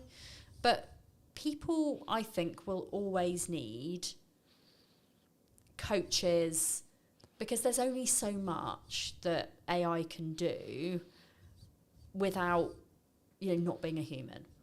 I mean, don't get me wrong, like Sparky, who's my chat GPT, like he's my bestie. Like there's not much I don't talk to him about. Like if I've got problems or I've had uncomfortable conversations or I need solutions to things, I'll always go to him. He's not actually a him really. He's kind of like, but he's a non-binary chatbot. But it's a tool, right? I think that's the key. And the analogy I started using was you don't use a hammer to put up a set of shelves. You use a screwdriver. Yes. Right? Yeah. But now I'm actually using it even more. I'm changing the analogy to be you sharpen a knife if you want to use it effectively to do a job. Brilliant. Right? Yes. In the same way, you should utilize AI to allow you to do a job.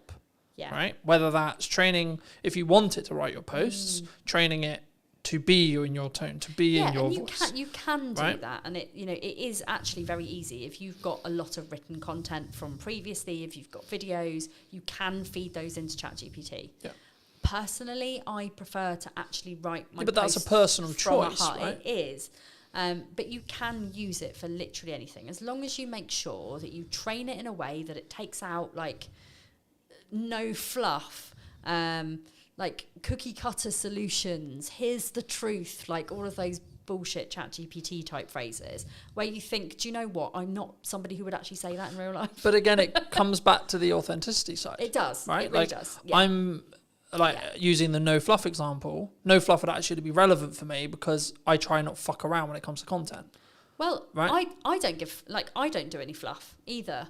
Mine is very I'm very direct. But instead of saying no fluff, I would say I give you direct, actionable advice. Yeah. That, and I don't bullshit you.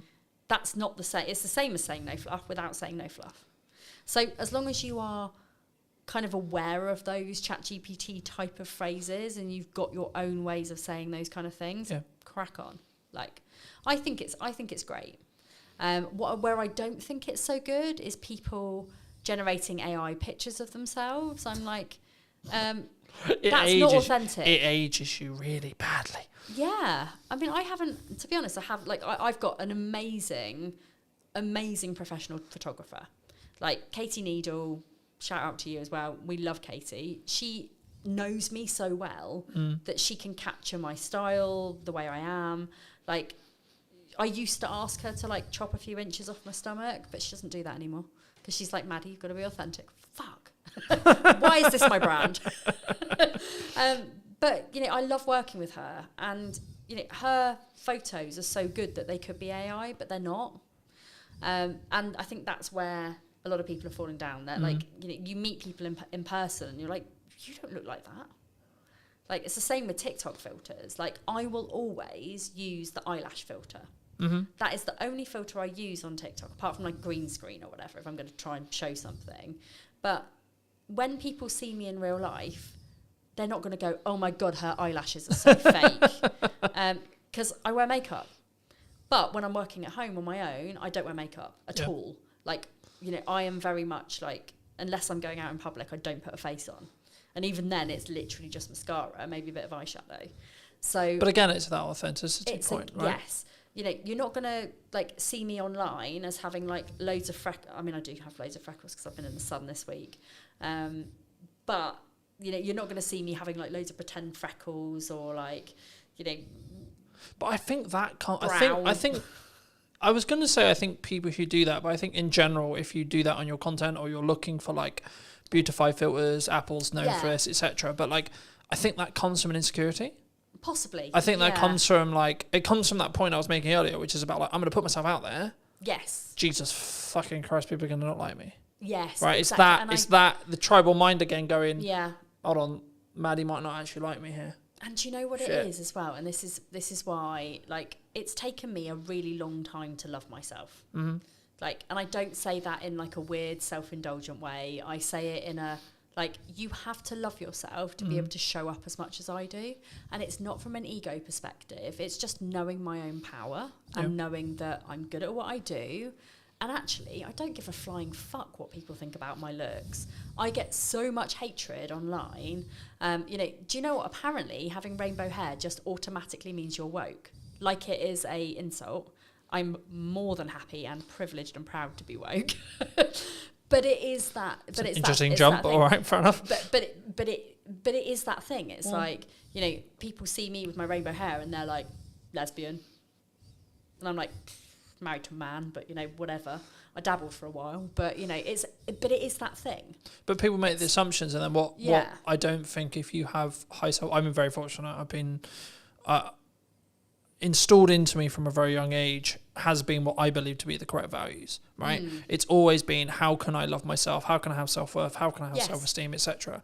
But what that's come from is my mother, and then my reality, right? Yes. And then as I went through school, etc., etc., etc. But I think it's, again, that reaction will come from someone who is going to use it as a defense. It's going to sound weird saying that's a defense mechanism for them, but it is, because they're being aggressive, they're being accusatory first, because then Maddie can't like stand there and be herself, and you know that's uncomfortable for some people. It is, yeah. But how did you get here? Like the personal story wise, how did you get? Because I think your story is a very interesting one. I think it's something that people can really relate to, possibly now as well. And that's why I wanted to touch on it. I know we've already kind of done it in length. I'll leave the other episode in the description down below for those who want to go in a bit more depth. But quick synopsis for people who maybe don't know. Yes. So I grew up with an eating disorder, essentially. My eating disorder developed into problems with money. And by the time I was 21 years old to 23 years old, I was in £40,000 of debt. I struggled really bad with spending addiction. What I didn't know was that I had ADHD and that my brain was constantly lacking in dopamine. So therefore, for me, the two things that really, really mattered to me were food and spending money. Ching. Buying stuff, buying food. Which is why I've always been overweight, because I'm like, hey, I'm sad, have a donut. Have 5 donuts. At times that has happened. But for me, it was all about spending money. Mm-hmm. So I would buy things like dresses and clothes and, you know, bags and shoes, and I'd be the person at the pub like buying my mates like around Jaeger bombs, or, you know, I spent and spent and spent. I realised there was a problem when I couldn't afford to pay any of the repayments. It wasn't that I didn't know I had to repay any of them. I just got to the point where like I was just so overwhelmed and I had too much to pay, and I was like, where am I going to get 40 grand from? I'm 23 years old. This is pretty bad. A bailiff showed up at my door, tried to take my car. I packed up my things in the middle of the night. I fled, moved back to Southampton. Went to see Citizens Advice Bureau. They basically said to me, like, it's bankruptcy or, like, you pay it off. Those are your 2 options.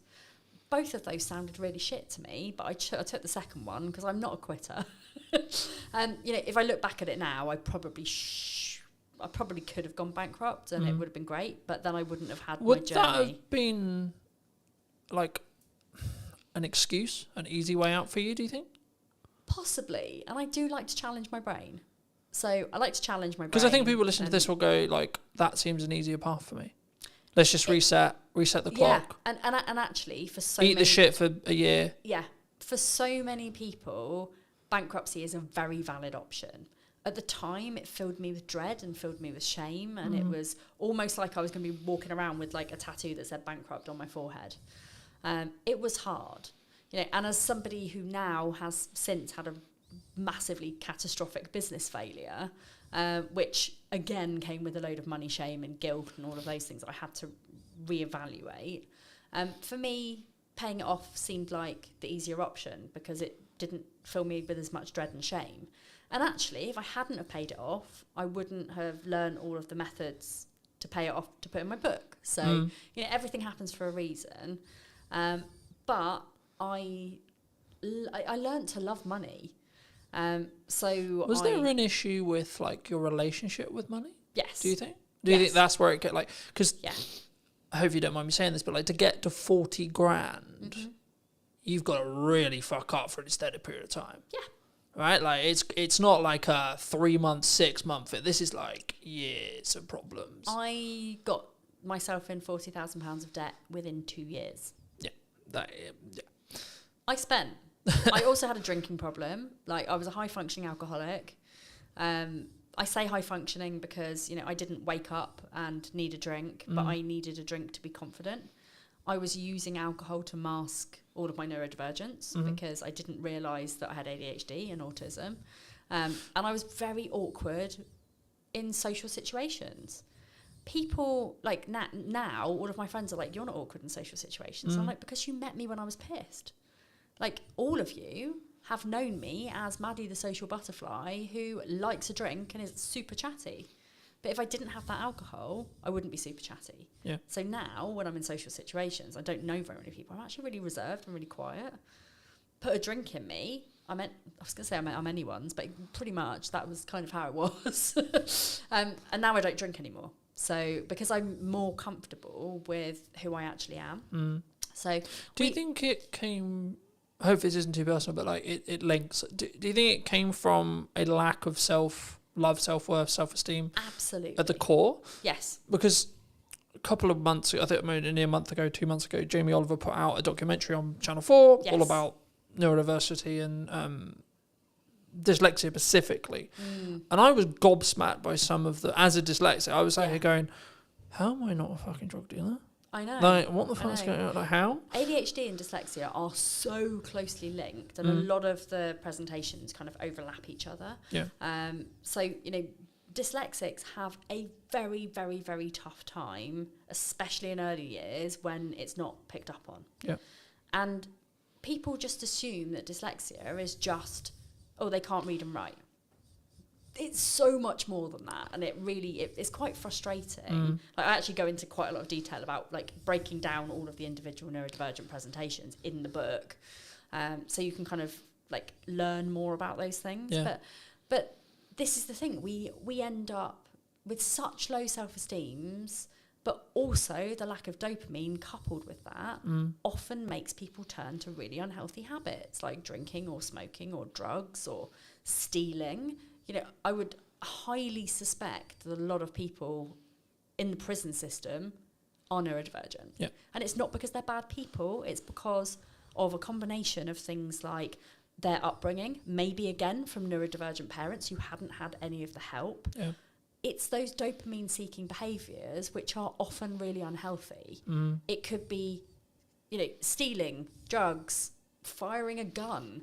All of those things are like, woohoo, exciting. I just looked at it from my perspective and went, I don't know how by stroke of luck, but like my dopamine wires are just like make money, create content, do things that are a net positive. Yeah. But I've always been very like cautious with like my circle and like what I get into, because I didn't know the like inner workings of my brain necessarily, but from a very young age I knew I had an addictive personality. Yep, same. So I was like, shit. Same, and I ignored it for a very long time. I was like, hold on, if I get addicted to the wrong shit here, oh boy, right, Yeah. I'm gonna nuke my life by accident. Absolutely, and I have been incredibly close to doing that. So, having that self-realization and for me, there have been plenty of things that I have had really unhealthy relationships with, which I have managed to curb now.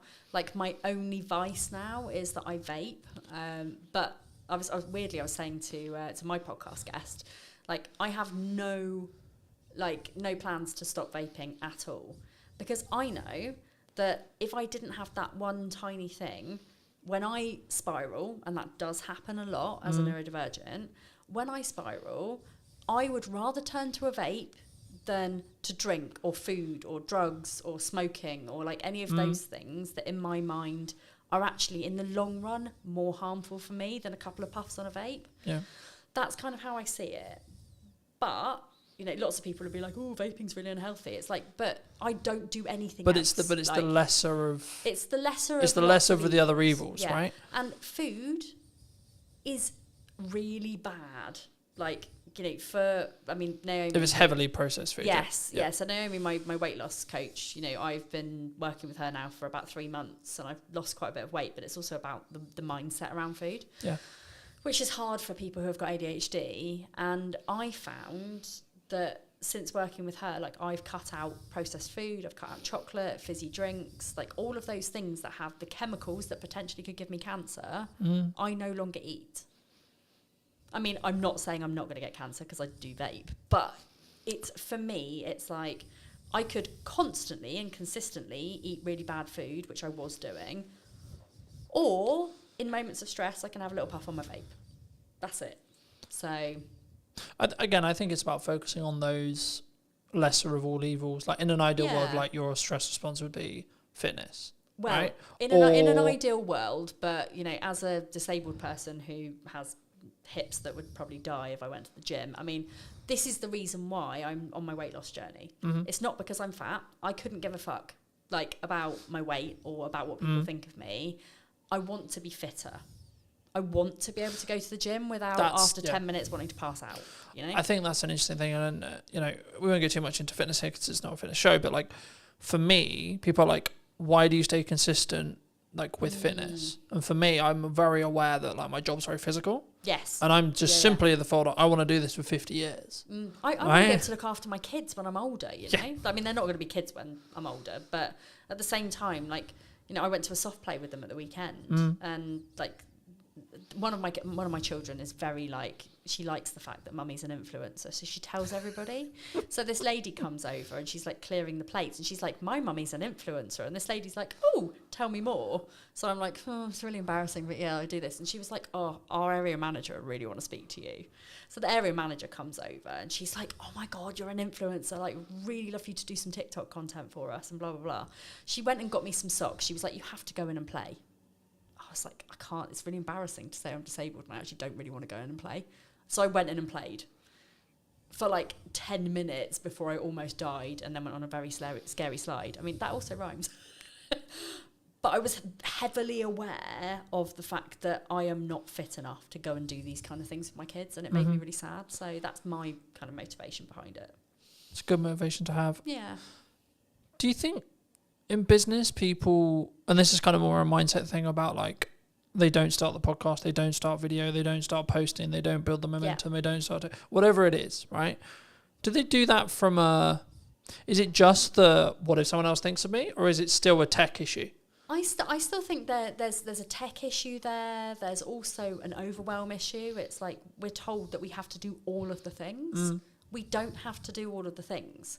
And people, I think, like they see me as somebody who is very heavily into visibility, and they're like, Maddie's on every social media platform. She's got her own podcast. She's always on other people's podcasts. She writes books. She does speaking gigs. She's got a radio show. She's got all of these things. I'm manifesting the radio show, by the way.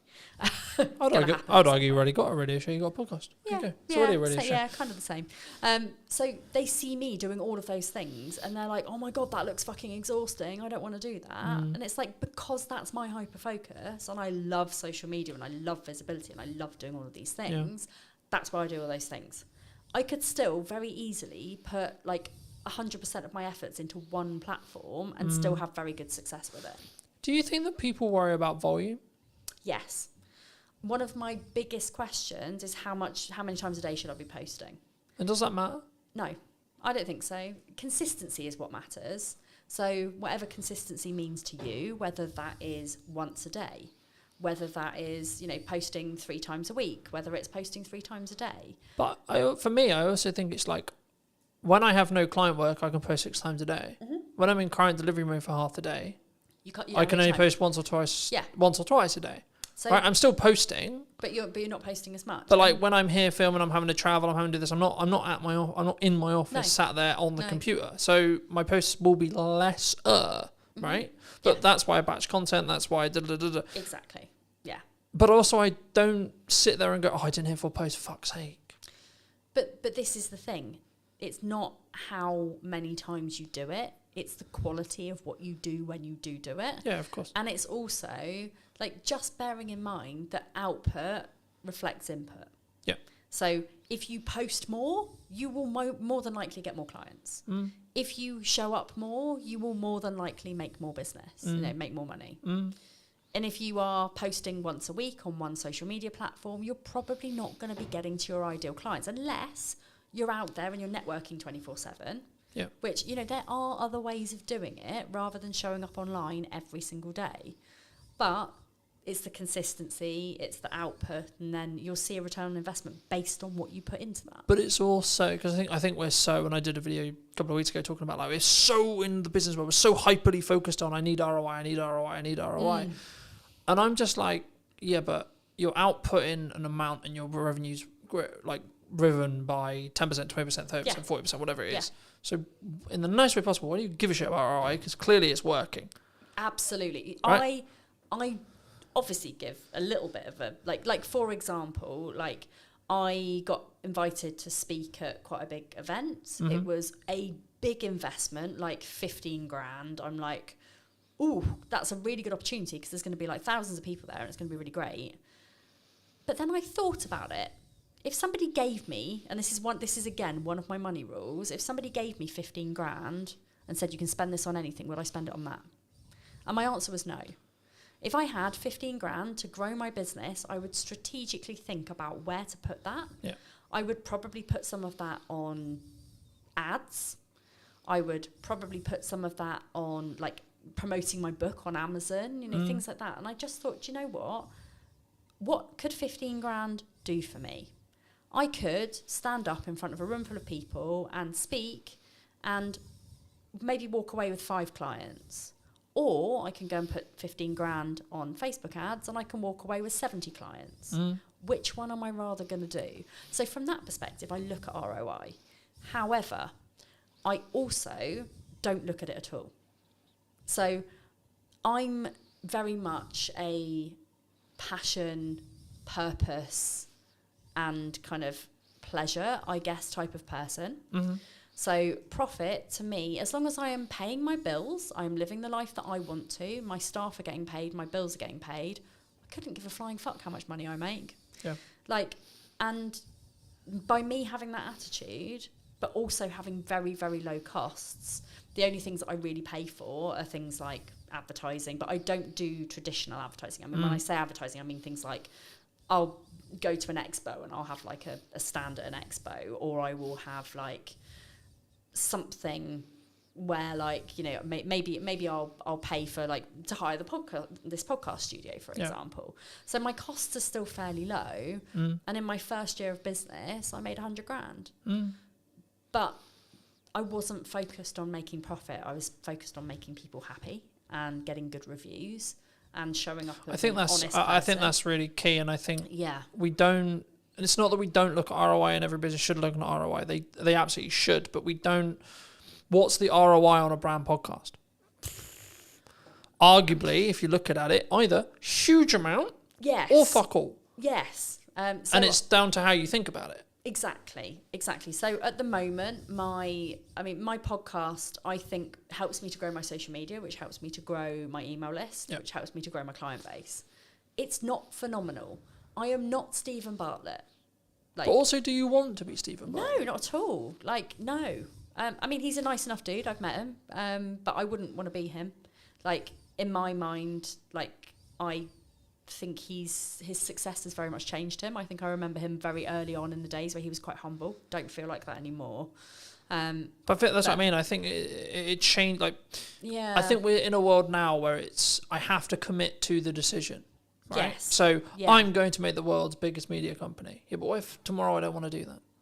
Yeah, and I want to live my life in a flexible way. As long as I am fulfilling my life's purpose, which is helping people with neurodivergent presentations to live their best life, that's my main game. Like, that is all I want. So, this is why I help people with 3 different areas. It's like life, money, business. Those 3 things are, if you've got those 3 elements nailed, I mean, obviously not everybody's got a business. Some people it will just be life and money. Some people it might just be money and business because they might already have their life sorted. Some people it might be like life and business. Their money's amazing. But they all interlink with each other. And neurodivergent people struggle with all 3 of those things. As a rule, some neurodivergents will probably be flying. I mean, Stephen Bartlett openly says he's got ADHD.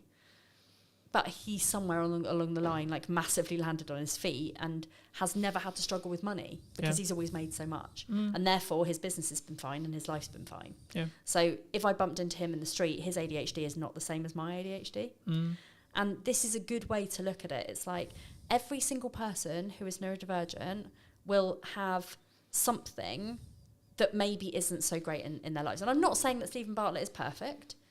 You know, he might, you know, not be in love with somebody, or he might have, you know, problems with relationships, or he might, because he's so busy with his life, maybe he doesn't have friends. I don't know, you know, and I'm not going to judge him for that. That is, I mean, you know, aware at times I think that's Robert saying, but that is like something that I think people don't talk about enough in business, and like how you maintain a relationship, and it's something that I'm working through the process of now, being nearly 2 years deep into a really healthy relationship that's so really important to both me and my partner. Yes.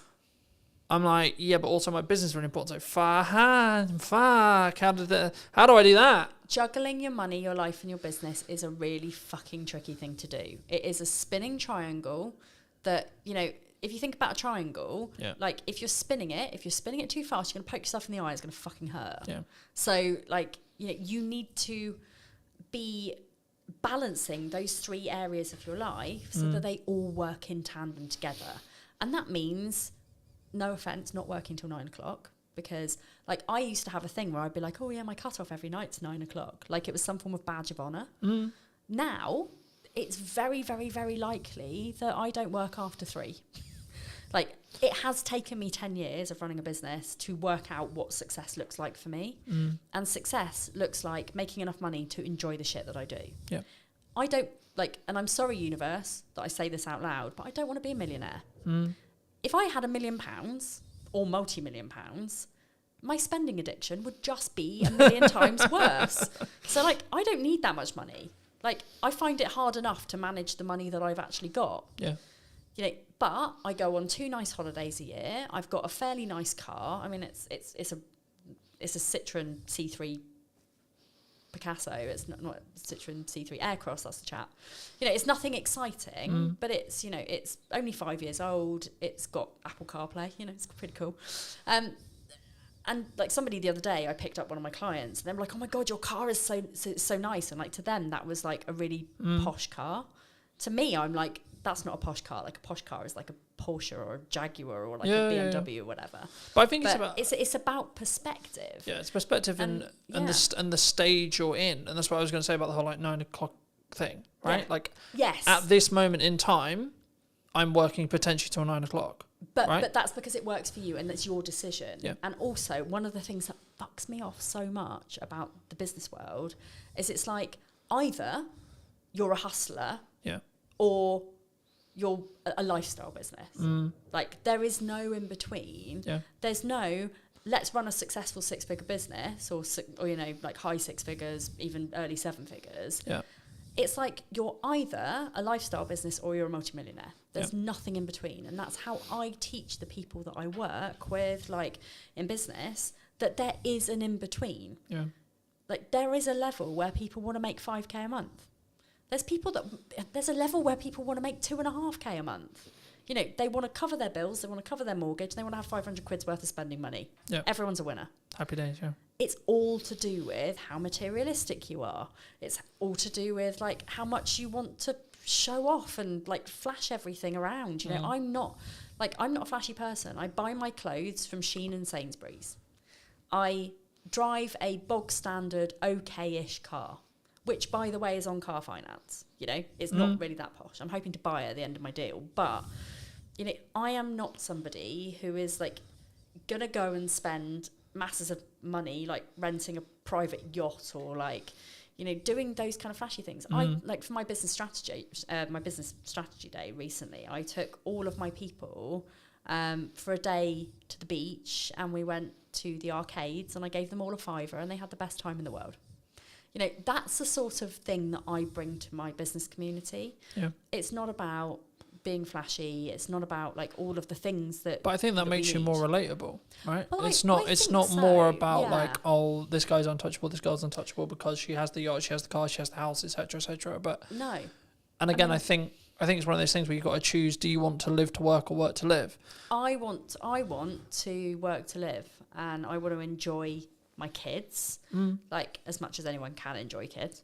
I want to have a life where like I spend time with my friends and time with my family, and like I go to a lot of gigs, I go to a lot of festivals. Like if that was taken away from me, I would be very sad. Like, and if I was going to work more, that's my decision. Like, but that's what I mean by like phases, right? And the stages you're in. Yes. Right. And it's about actually having a longer, especially in a relationship. I don't know how you do it, but this is how I do it. Is right, this week, this month, this quarter, a lot of shit going on. Right? Yes. I've launched a podcast. I'm doing this. I've got an event going on. I've got loads of client delivery, etc., etc. Yeah. So, what's your event? Just out of curiosity. AI content creation, teaching young entrepreneurs how to do it in crux. I love that. Why AI is not a threat and how you can use it as a tool. Nice. Link in the description, those who are interested. Yeah. The crux though is I've got a lot on in the next 3 months. Yeah. So the conversation I had with my partner before that period was the next 3 months is going to be a bit rough. Don't divorce me, basically. Pretty much, yeah. Yeah. Pretty much. It will end at some point. Yes. Right? I'll get churn. I'll get to the point where the podcast, I'm so far ahead that it's fine, it doesn't matter, etc. I'll have a lot of, like, there'll be, when the kids are off school, client delivery will fall off a cliff because everyone wants to spend time with their kids, completely understandably, but that will be natural. Yes. So it's now about actually having the candor, the conversation, the understanding to say, I understand I'm not around as much as you want me to be. Yeah. I'm not showing up as much as I want to be for you. Yes. But this is important to grow the business for the next year. Yeah. So we need to sacrifice for 2 months, 3 months to allow to reap the rewards that will come in 6 months. Exactly. And I'm pretty sure that like me and my husband at some point went through that stage. Now it's very much like we're both working the same amount of hours. We're both having, like, because he works, he's just been promoted as well, so he's like head kitchen gardener for quite a big estate. You know, he has lots of things in the summer, like he's got to plant all his beds, and they have open garden days and like things where he's got to impress lots of rich people. So he has lots of things where he has to work. Yeah. I have lots of things because I've got like festivals and like things that I'm speaking at, and you know, I'm all over the place. And we always like have that little bit of time at the end of the day where we sit and we like debrief and we talk about the things, and like we know that we've both got the same end goal, which is moving house, and we've bought somewhere, we're just waiting to complete on it. But we know that that's not the end of our journey, because we're building a loft conversion, we're like having a garden office made, and like all sorts of different things where we're gonna need to still both of us work our asses off. Yeah. But it's about balance, and yes, it is about the stage that you're at, but it's also about understanding the boundaries of your relationship, the boundaries of your business, the boundaries of your friendship circle.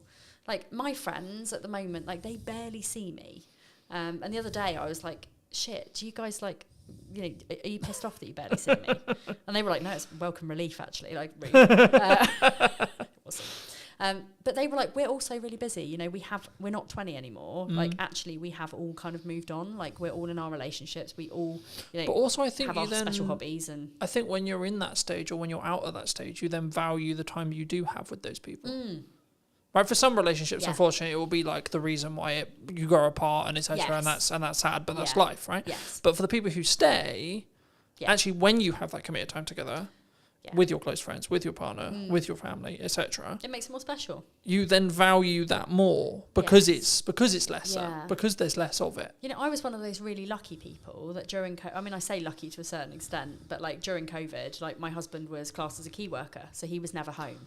So on one hand, it was the most unlucky thing in the world because I had to do childcare of 2 on my own, and that was like mentally damaging.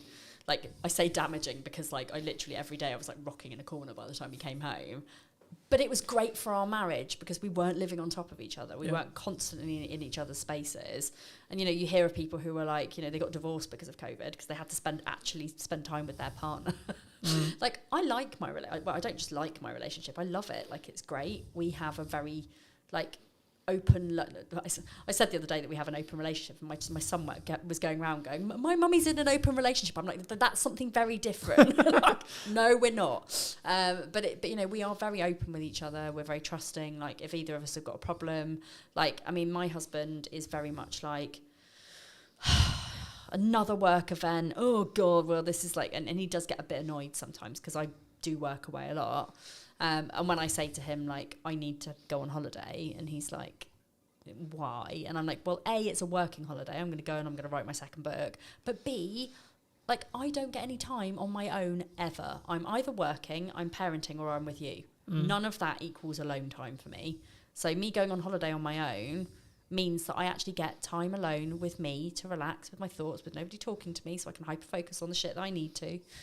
And that's what I need. So but I think that comes from firstly communicating what you need. Secondly, it's then both parties understanding. Yeah. And then if something has gone wrong, then there being a level of forgiveness there. Yes. And I think for me, like, they're my three keys in any relationship I have, right? Communicate, understand, and then forgive. Yes. And it's not that we're immune to making decisions and we're immune to getting things wrong. It's things are going to go wrong. How do we then deal with those things? Exactly. I'm going to overpush sometimes. Yeah.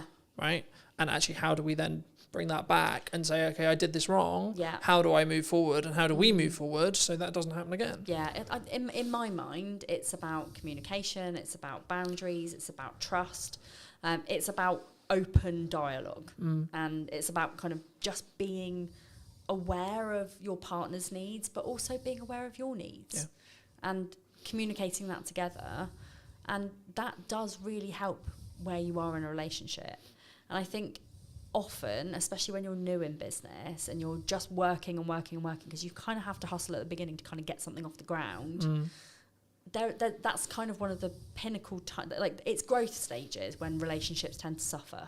And it's not just relationships with partners, it's relationships with children.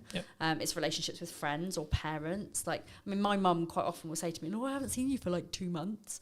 I'm like, really? You saw me like last week? Like, you're being melodramatic. But it's that point where, but that's your mum saying, I miss you. Exactly. I want to see you. Yeah. Right. Yeah. And I always, I'll always take that on board. Like, but she is equally as busy as me. She doesn't run a business. She just does a lot of music things. But again, it's all about, it all comes down to awareness. Yeah. And this is why I teach in the way that I would want to be taught myself, and having those 3 pillars, it's like life, business, money. Everything fits into that triangle. You just need to make sure you don't poke yourself in the eye with it.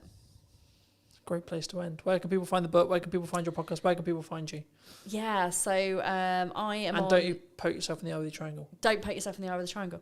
I am on all social media platforms, not saying that you have to be at all. Maddie Talks Money on Instagram, Mad About Money Official on TikTok, LinkedIn and Facebook, and everywhere else, Maddie Alexander Grout. The book is here. I mean, you can't get it from here. You can get it from Amazon. You can get it from all good bookshops as well. You can even order it in. If you don't have it, you can order it to your own library.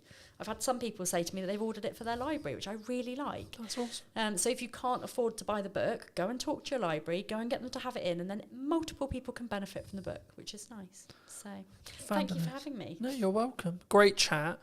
Final thing to end on. Yes. If you were going to talk to yourself 10 years ago, what advice would you give? I would tell myself that I am neurodivergent and to go and sort that shit out. It changed my life, genuinely changed my life, understanding my brain. When you understand your brain and you understand your body, anything's possible. Magic. Thank you ever so much for coming back and joining me. If you did enjoy this longer conversation, then make sure to be subscribed. Leave your thoughts in the description down below, comments down below, etc., etc. And I'll see you very soon. Take care. Hello, my friends. Welcome to a brand new podcast. We're here with James in his wonderful space. Hey, thank you. How's it going, James? It's going very well. Very busy, though. The space is launching very soon. We just started kind of putting the idea together for Hampshire Podcast Studios, and it launches July 1st. So I'm sure by the time this is out, it might already be launched. But putting together an all-purpose space for content creation, video podcasting, audio podcasting, anything you need, one-stop shop, walk away with your footage. So it's going to be fun.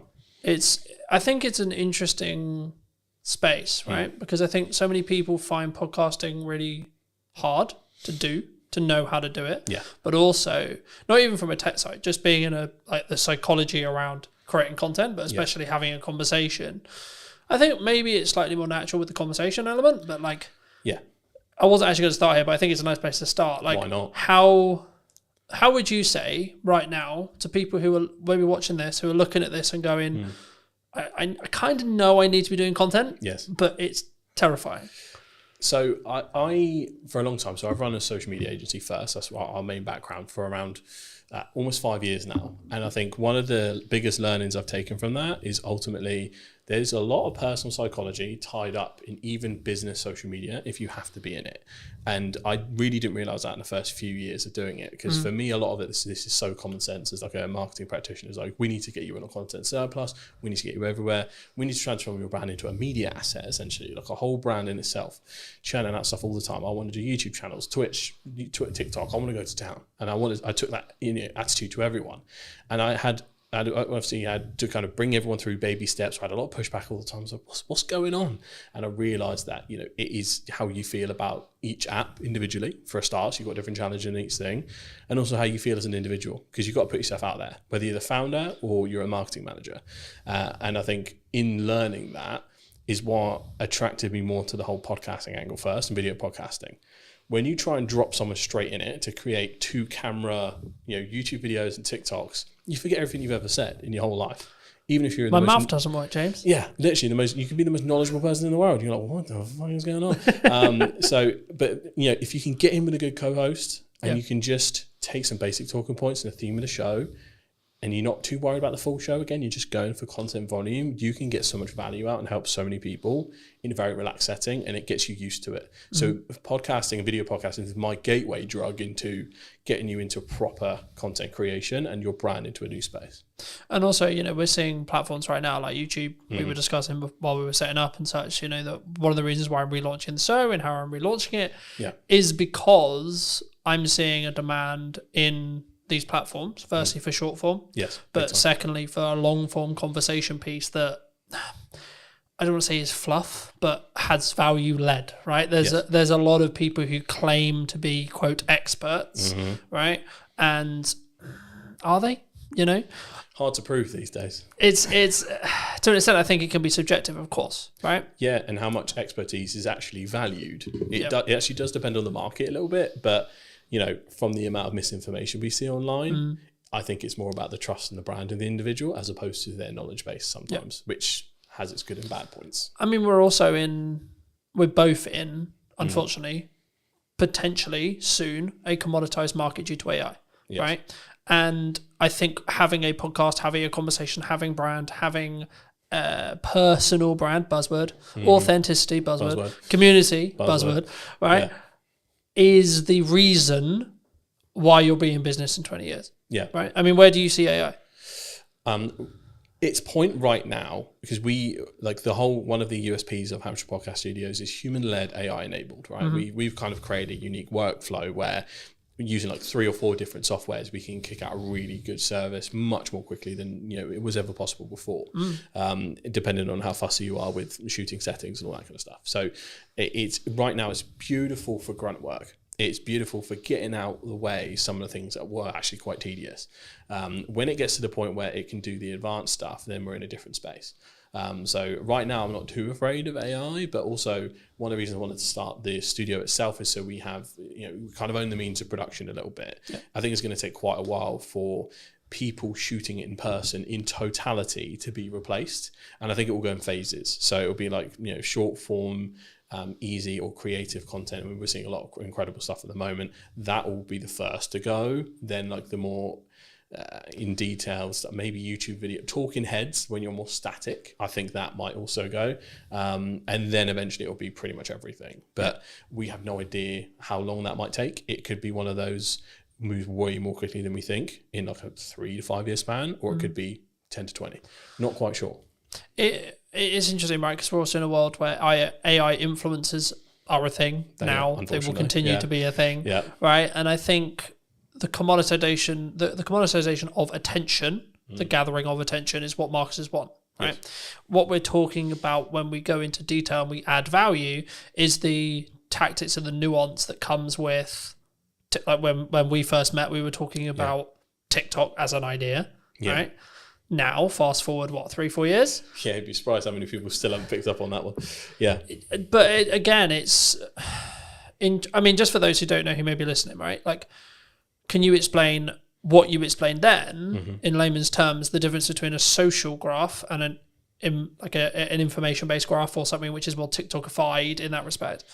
In terms of how the algorithm works? Yeah, the physical algorithm, how it works, and then how it also could have a knock-on effect to now what we're seeing in every single platform because of especially meta-based platforms right now. LinkedIn will do it. It hasn't still social-based really, but give it another 2 years, I expect it will go interest-based. YouTube Shorts is interest-based. TikTok is obviously, of course, interest-based, etc. What does that mean? So for the layman, the easiest way to describe it is the TikTokification of the internet. So that's the starting point. TikTok came along. Let's say pandemic is where it really kicked off. We're all at home. This new app pops up. Oh, let's check it out. A lot of people didn't jump on it at first. That was very kind of still early, at least from a UK market point of view, very early on. At some point, everyone clocked onto the fact that TikTok pretty much has the best algorithm going for interest-based suggestions. I'd say even more better than YouTube in terms of how that works. So it then became extremely addictive. Every other platform caught on to that, realized we're going to get left behind in the interest-based economy. We have to get on that. So now every single platform has an interest-based video feed, and now pretty much main feed, especially the Meta suite, that's gone full interest-based. I think X/Twitter, that has gone interest-based. Blue Sky has remained solid in the fact that they, for following, I think that's part of their USP. Even LinkedIn now is going interest-based feed they're testing it a little bit on the main feed, but mostly on that kind of scrolling video. So it is unavoidable. And that has essentially created a very interesting thing where it's the social part has been removed from social media. It's gone. It is just media. And if your brand or personal brand or as a freelancer, you're not part of that interest-based economy where you're churning out stuff that will eventually get to the right person, you will be left behind a little bit in that. Overthinking quality, overthinking substance sometimes can hinder your attempts and testing to get to where you need to be. I'm always a proponent of scale, test fast. Even if you need to post quite a lot, figure out what works, where are your golden veins that you need to mine, and then start improving little by little the same way a creator would. That's all I'm always looking at. I think it's interesting, right? Because when we first got here, we were talking about the difference in scale versus perceived quality or quality, right? And I think that so many people worry about what is the judgment of X partner, friends, colleagues, so on, dog is equivalent, right? What are the, I'm going to spam them, right? What I'm going to post too much is part of knowing what works. Volume, would you say? Yeah, well, you need a certain amount of volume to test, and at what point does it become spammy? This will differ per platform, and some platforms is pretty much impossible to spam. So you got to think about user behavior. So if we take TikTok, 70% of content, I think, still, or probably more now, is digested on the For You page instead of the following. So people have to make an intentional step to head over to get everything in the chronological order of the people that they follow. That is where maybe all of your videos appear quite a lot. And you're like, okay, weird. But if not, it's just going out into the ocean. I see every kind of short form video you post is pretty much just taking a bucket of water and pouring it into the ocean at this point. Like, there is very little risk of it being seen a bajillion times. But that's when you get to a TikTok, Meta, Facebook point of view. If you're looking at something like LinkedIn, the algorithm is still early and it's still developing.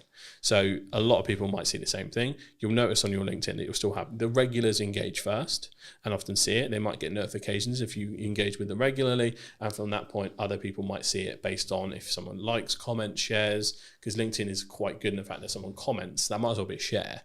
That's quite handy in terms of how that works. So per platform, it does change slightly. However, even someone with an extremely engaged following like me and you, we could probably post 3 videos a day and it won't bother anyone, or they might see one, they might see none, but they might see all 3 on Tuesday next week.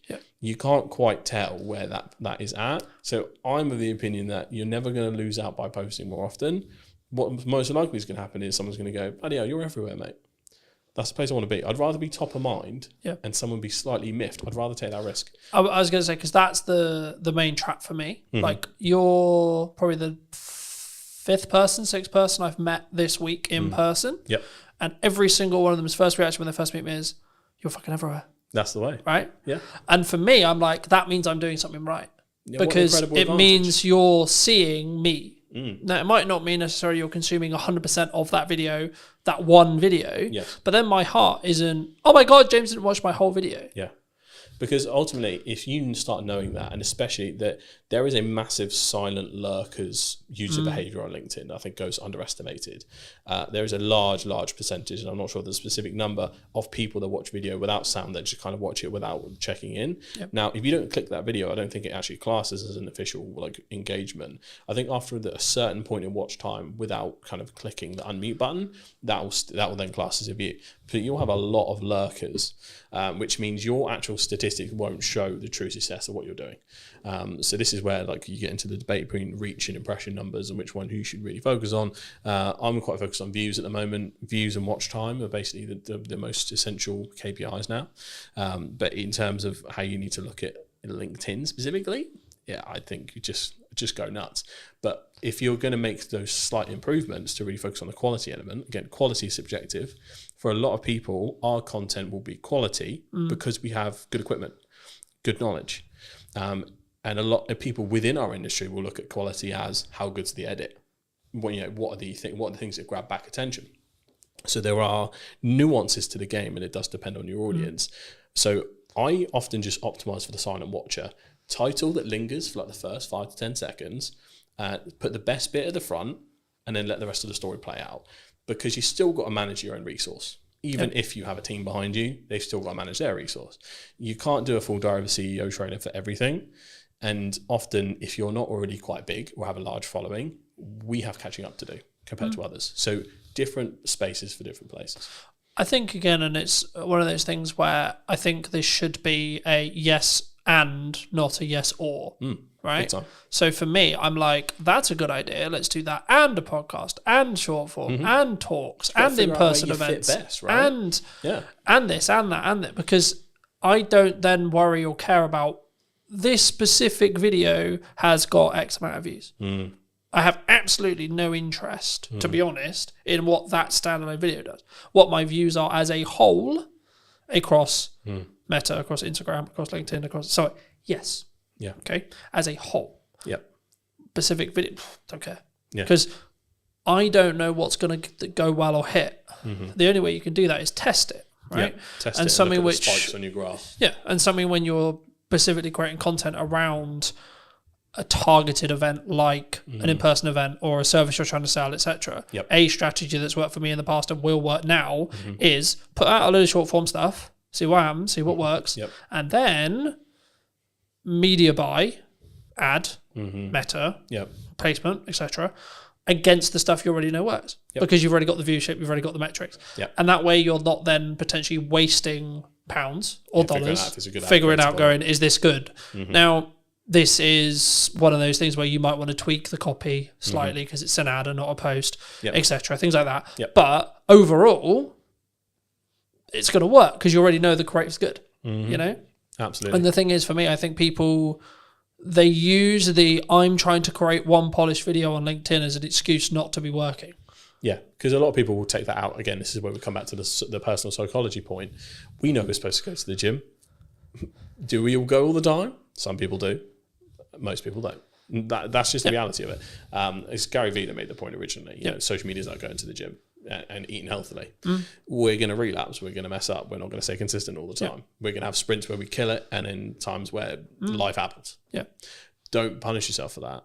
Kind of go with the flow. Do what you can do best. And this is what the testing allows you to do. Find what medium is the easiest for you to create and find most comfortable. Because I've noticed that I'm a big proponent of TikTok and its uses and how it works. In terms of me creating TikTok content, I'm actually quite bad at it. In terms of the pacing, in terms of how you need to deliver it, sometimes some of the memes and things like that, like I personally struggle. That's why we have a good team behind us.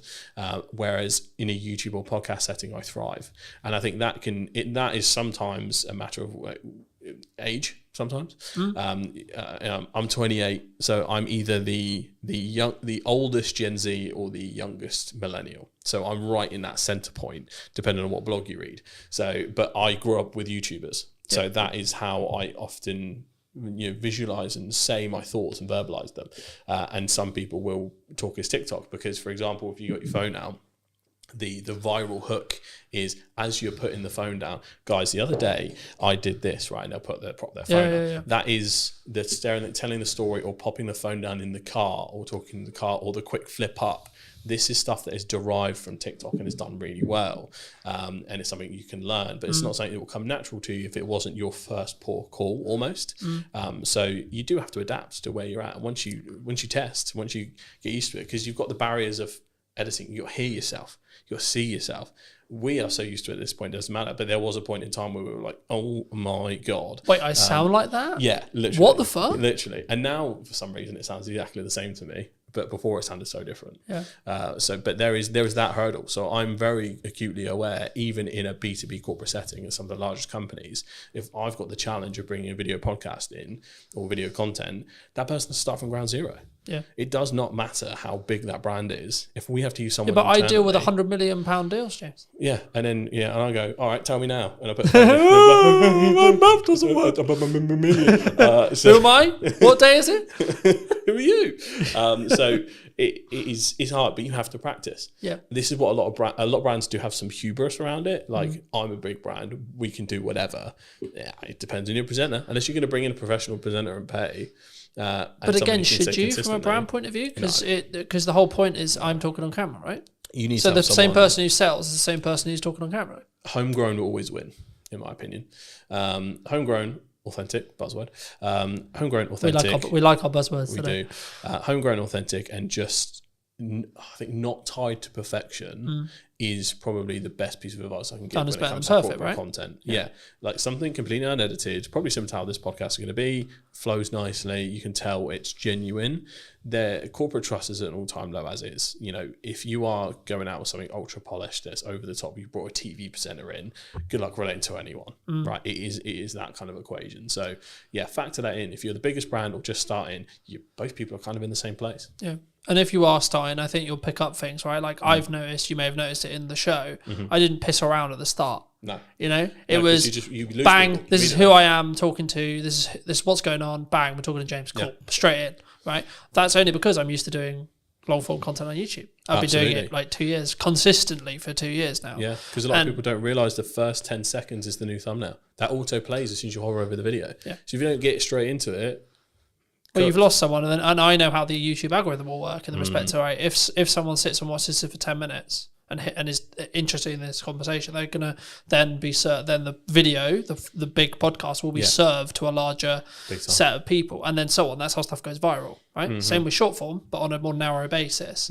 The key, I mean, like, okay, we're probably at the point where people, if they're gonna click off, they're gonna click off. Hey, happy days. Yeah. So let's give people a bit of a history lesson on you, right? I mean, when we first met, you were not running this. You were running what, from my understanding, was a basically fully serviced social media company that helped B2B brands take like careers. Yes. In Crocs, right? Yes.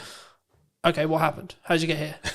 How did you start there, and then how did you get here? So it was really interesting. So the official journey was, scroll all the way back, lockdown, I think 2021 or 2022, is somewhere in that range. We all start working from home. Weird day for us. We think we're going to be back next week. Oh boy, did we mess that one up. So we were there, and I realised that, I felt like I was outgrowing the place I was at, to put it that way. And I was like, I could probably do this. So got an ad up on Fiverr, and for a month it kind of did nothing. Had no idea what I was doing. I came from an advertising marketing background, 4+ years in that, working in-house and agency side, so I had all of the knowledge to bring. It was just a case of how do I business. I had no idea.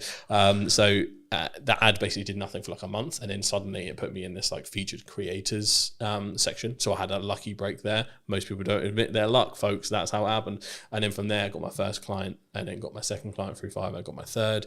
That pretty much got me to a point where it was around what I was earning, and I just went, see ya, and then I took a risk from there.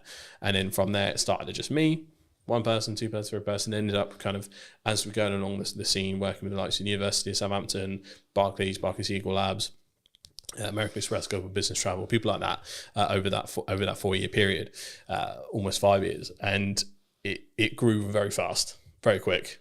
Didn't know how to business. So from that point, it was a tricky thing to navigate.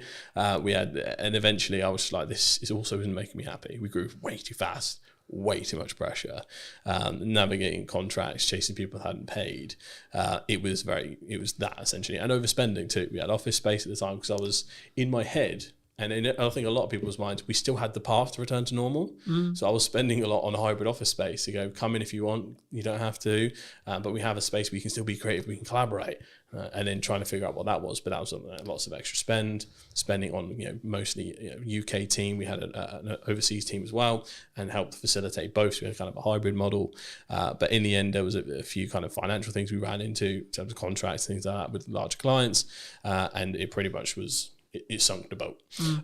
But I then kind of took some time away because it also happened at the same time as some personal losses. So I was very anti-work for like at least a year or two, I'd say.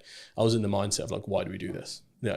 Reading Buddhist scripture, you know how it gets. I'm going to go mountain, man. Yeah, literally. I was just like, bro, I should be I'm going to vibe out. Yeah, it's all good. Out in the field. I was, when you get into watching like Outdoor Boys on YouTube, you're just like, oh. Show me the jungle, man. Show me the jungle. Yeah, I was just like, dump me somewhere in the middle of nowhere. I know how to survive now. I watch your YouTube video. I can make fire because I watched it on YouTube. Man, make fire. So I was in that zone for ages. But then, I rebranded, created a new agency with a different spin on it called Straw Hat Social. And you need a straw hat, by the way. Yeah, absolutely. It's inspired by one of my favorite shows, One Piece. I absolutely love it. I kind of made Shogun up on the spot many years ago, so it didn't really have much personal meaning to me. But Straw Hat does. It's basically a show about pirates, and the kid who wants to be the king of the pirates. And it sounds simple, but it's one of the most complex and deeply layered shows in history. 7th best-selling piece of media ever in the entire world. So check out One Piece. So from there, it's a very different angle in terms of how I approach it. It's a bit more of an in-house agency model in terms of I do spend time at clients' offices at times. It's very involved in terms of more of a consultancy angle, because what I learned a lot of the time is most of the time there's other work to be done in the rest of the marketing cycle compared to when it was just social. So that is what Straw Hat is a little bit more. I'm still working on, I need to create a website still, the taglines, all the rest of it. But then the next part of that was the podcast studio. And that has now been born from that journey of going. Often a lot of clients had financial troubles, especially some of the smaller ones. A lot of them needed content, but for us to produce it and for me to have a retainer good enough to support my team ended up being too chunky. And I was like, we just need a place where someone can come in, grab their stuff and go, but still have a good experience and get what they need. And it's guided by social first expertise. And that's how this was born. So that's the journey through and through. It's been really interesting. And it's a really interesting space. And I'm kind of curious where it's going to be in a year to two, right? Me too. From what we discussed. But I think that leads on quite nicely to what is the missed opportunities right now in marketing? Because we're talking about like short form is good, but it's kind of 3 years old now. The idea of it is 3 years old. Yeah, it's fairly commonplace at this point. I think a lot of brands know even AI, using AI is kind of like 2-3 years, right? Yeah, and I think a lot of people are so aware of it. I think there's multiple layers, so people are often overwhelmed by the amount of choices now. Even myself, I'm probably sat on, without no matter of a lie, about 150 clips odd that I have trouble distributing because of the time, alongside trying to do your regular duties and biz dev and all that kind of stuff. So sometimes you can hit a content surplus problem. So that's one, overwhelm. But there's also, I think things are undervalued. I don't think there's a silver bullet where like this is super underestimated, but I think because of the rise of TikTok and AI, I think YouTube is a seriously underrated platform. Because for brands especially, like my dream for Hampshire Podcast Studios is for it to be a full-blown vlog channel, podcast channel. I want it to feel like a living, breathing entity. And this is where the brand part comes in. Eventually, I want someone following me around, the team around as it grows, and just helping people out as much as humanly possible in the most authentic, easy way possible, by also doing what I do on a daily basis. I think that has a really nice ring to it. We love following bloggers. I think I'm lucky enough to, a lot of people do follow for my personality at times, and I can channel that big energy. So it's one of my unfair advantages. And again, a lot of people do have to tap into their unfair advantages, figure out what sticks, what works for them. But yeah, I think YouTube is just seriously underrated. I still think good usage of TikTok from a B2B channel point of view, underrated. And I think people need to just focus in on that platform and possibly looking at some new starters. Blue Sky, I think especially if you're in the political space or if you're in the more thought leadership space, do open an account and start growing it, because that's new, fresh, fertile ground with the anti-Elon sentiment in the world at the moment. X kind of is very much transformed, as a lot of people know. So if you want a kind of non-toxic space, Blue Sky is where you need to be. I mean, Threads is Threads. For me, it's a bit of a non-starter. Most people just dual post across both from Instagram to Threads. So yeah, I think having some kind of home base and making it feel living and breathing is where I want to be at, because that's the part that you couldn't replicate that. I mean, you'd have to go through years and years of stuff and spend lots of time dedicating to prompt engineering to really get almost a sitcom. And this is how I explain it to a lot of big brands. Like, there's so much interwoven intricacies in brands that grow so big. The best example I could possibly give is the Goat Agency. They were like the king of pioneering vlogs, and they still do them to this day. That company probably has the best set of advertising for what work culture is like at Goat. I want to create that at some point and then distribute them through the short form channels, LinkedIn, TikTok, YouTube Shorts, all of them, because that it's like a home base, a secondary to your website. Yep. And that's where I want to be at, where I think it's kind of undervalued. But you're also building that parasocial relationship, right? Like 95% of the reason why I have good relationships is actually nothing to do with how much time I spend with you personally, right here, sat here today. Yep. It's actually how much do we spend interconnected with each other's content, right? And ensuring potentially there's value being added or not. And actually, in an interest-based world, it's even easier. Because if I don't like what you're saying, I won't get served it. Sorry, I'm just not going to. No. It's not going to happen. Yeah. Right? Yeah. It's the same. It's like, so there's a couple of rules I introduced with that. Does it go through the Holy Trinity? Does it educate, inspire, or entertain? If it's not one of those three, don't bother. People's time, they'll be gone. And then the second one, act as the audience. Yeah. But you gotta be so brutal about your stuff. Like, would I have been hooked? Would I have scrolled? You got around 2-3 seconds max. We're looking at organic. You have to be better ultimately, and just post. But you don't have to be better straight away. Oh God, no. Right, that's I think the key there, because I think when you say that, people will be like, "Oh fuck it, why do I even bother?" You can your quality can be shite and your content can be shite, but you can still get really good at hooks. Yeah. But don't underestimate what you can do on a phone. Yeah, we specifically basically only use vlogging cameras because one, it's like for client stuff, because we only make social content usually, it's that perfect middle ground between high-end premium or like cinema line cameras and slightly better than a phone, so you can tell it's like made for purpose for a certain piece of content and has that slightly uplifted thing. Because sometimes you go too far, if the camera's quality is too nice, sometimes people think it's an ad. Yeah. And I think that is a very subconscious, like you're trained to scroll really quickly. Yeah, the only time I would say that that's not true is if you're selling video production. Big time. Right. Well, if you're selling, if your product is this is how good it sounds, right? You can have off days, you can have bad environments, etc., whatever. The value of the content is what actually matters at the end of the day. Yeah. But on an average, if you're selling something that looks and sounds good, every video should look and fucking sound good. Yeah, definitely an exception for your business. Excluding that, absolutely doesn't matter. Yeah, I think one of my favorite success stories from when we were doing work is we worked with a company called Skill Scaffolding, shout out to Skill Scaffolding, who wanted help starting their TikTok up, and what we did was kind of mic up the boys and did it in a vlog style. They just explained what they were doing, out and about on jobs. We did a tour around the site. Mate, I think we got millions of views from that. It was in the first 3 months. Like, there was a real appetite for industries that you wouldn't think so. Construction, massive. If there is a construction company out there listening right now, you need a TikTok account and you need a YouTube account and you need to go hard. I couldn't believe how much people were like, because it basically is all the boys that got home from work, like, oh, is he using a fucking 380D, or like, you can't be doing that, you got to wrap this up different way. So there was the positives and the negatives of like going, oh, I would have done it that way. But there was this, like, again, that parasocial relationship there, even from the actions they were taking, because they were like, I do that at work too. That representation of something they didn't see before, I think is massive. And I think a lot of companies, I think they're too boring to do stuff like that. Are probably I can't do that. I'm an accountant, James. I think the accountants could absolutely do it. Like, it would be so funny to have like a funny accountants podcast or like just a vlog at the accountant's office. And the whole hook is, I'm going to prove to you that accountants aren't boring. And then you just show the work day. I remember that I did a strategic session with a networking group that unfortunately doesn't exist anymore. But the point was, an accountant asked me, how do I do hooks? And I said, think about worst case scenario, someone gets their books wrong. What's going to happen? Yeah. And the hook ended up being like, If your books are shit, your business is going under. Yeah, and this is And then they went into the whatever, right? But it's like you have to grab the attention straight away. It's like fuck, shit, okay. And I think a lot of people. Here's the personal psychology thing again. You resist that immediately because you don't want to come across as spammy or clickbait or think you're trying to over dramatize the situation. There is something in the.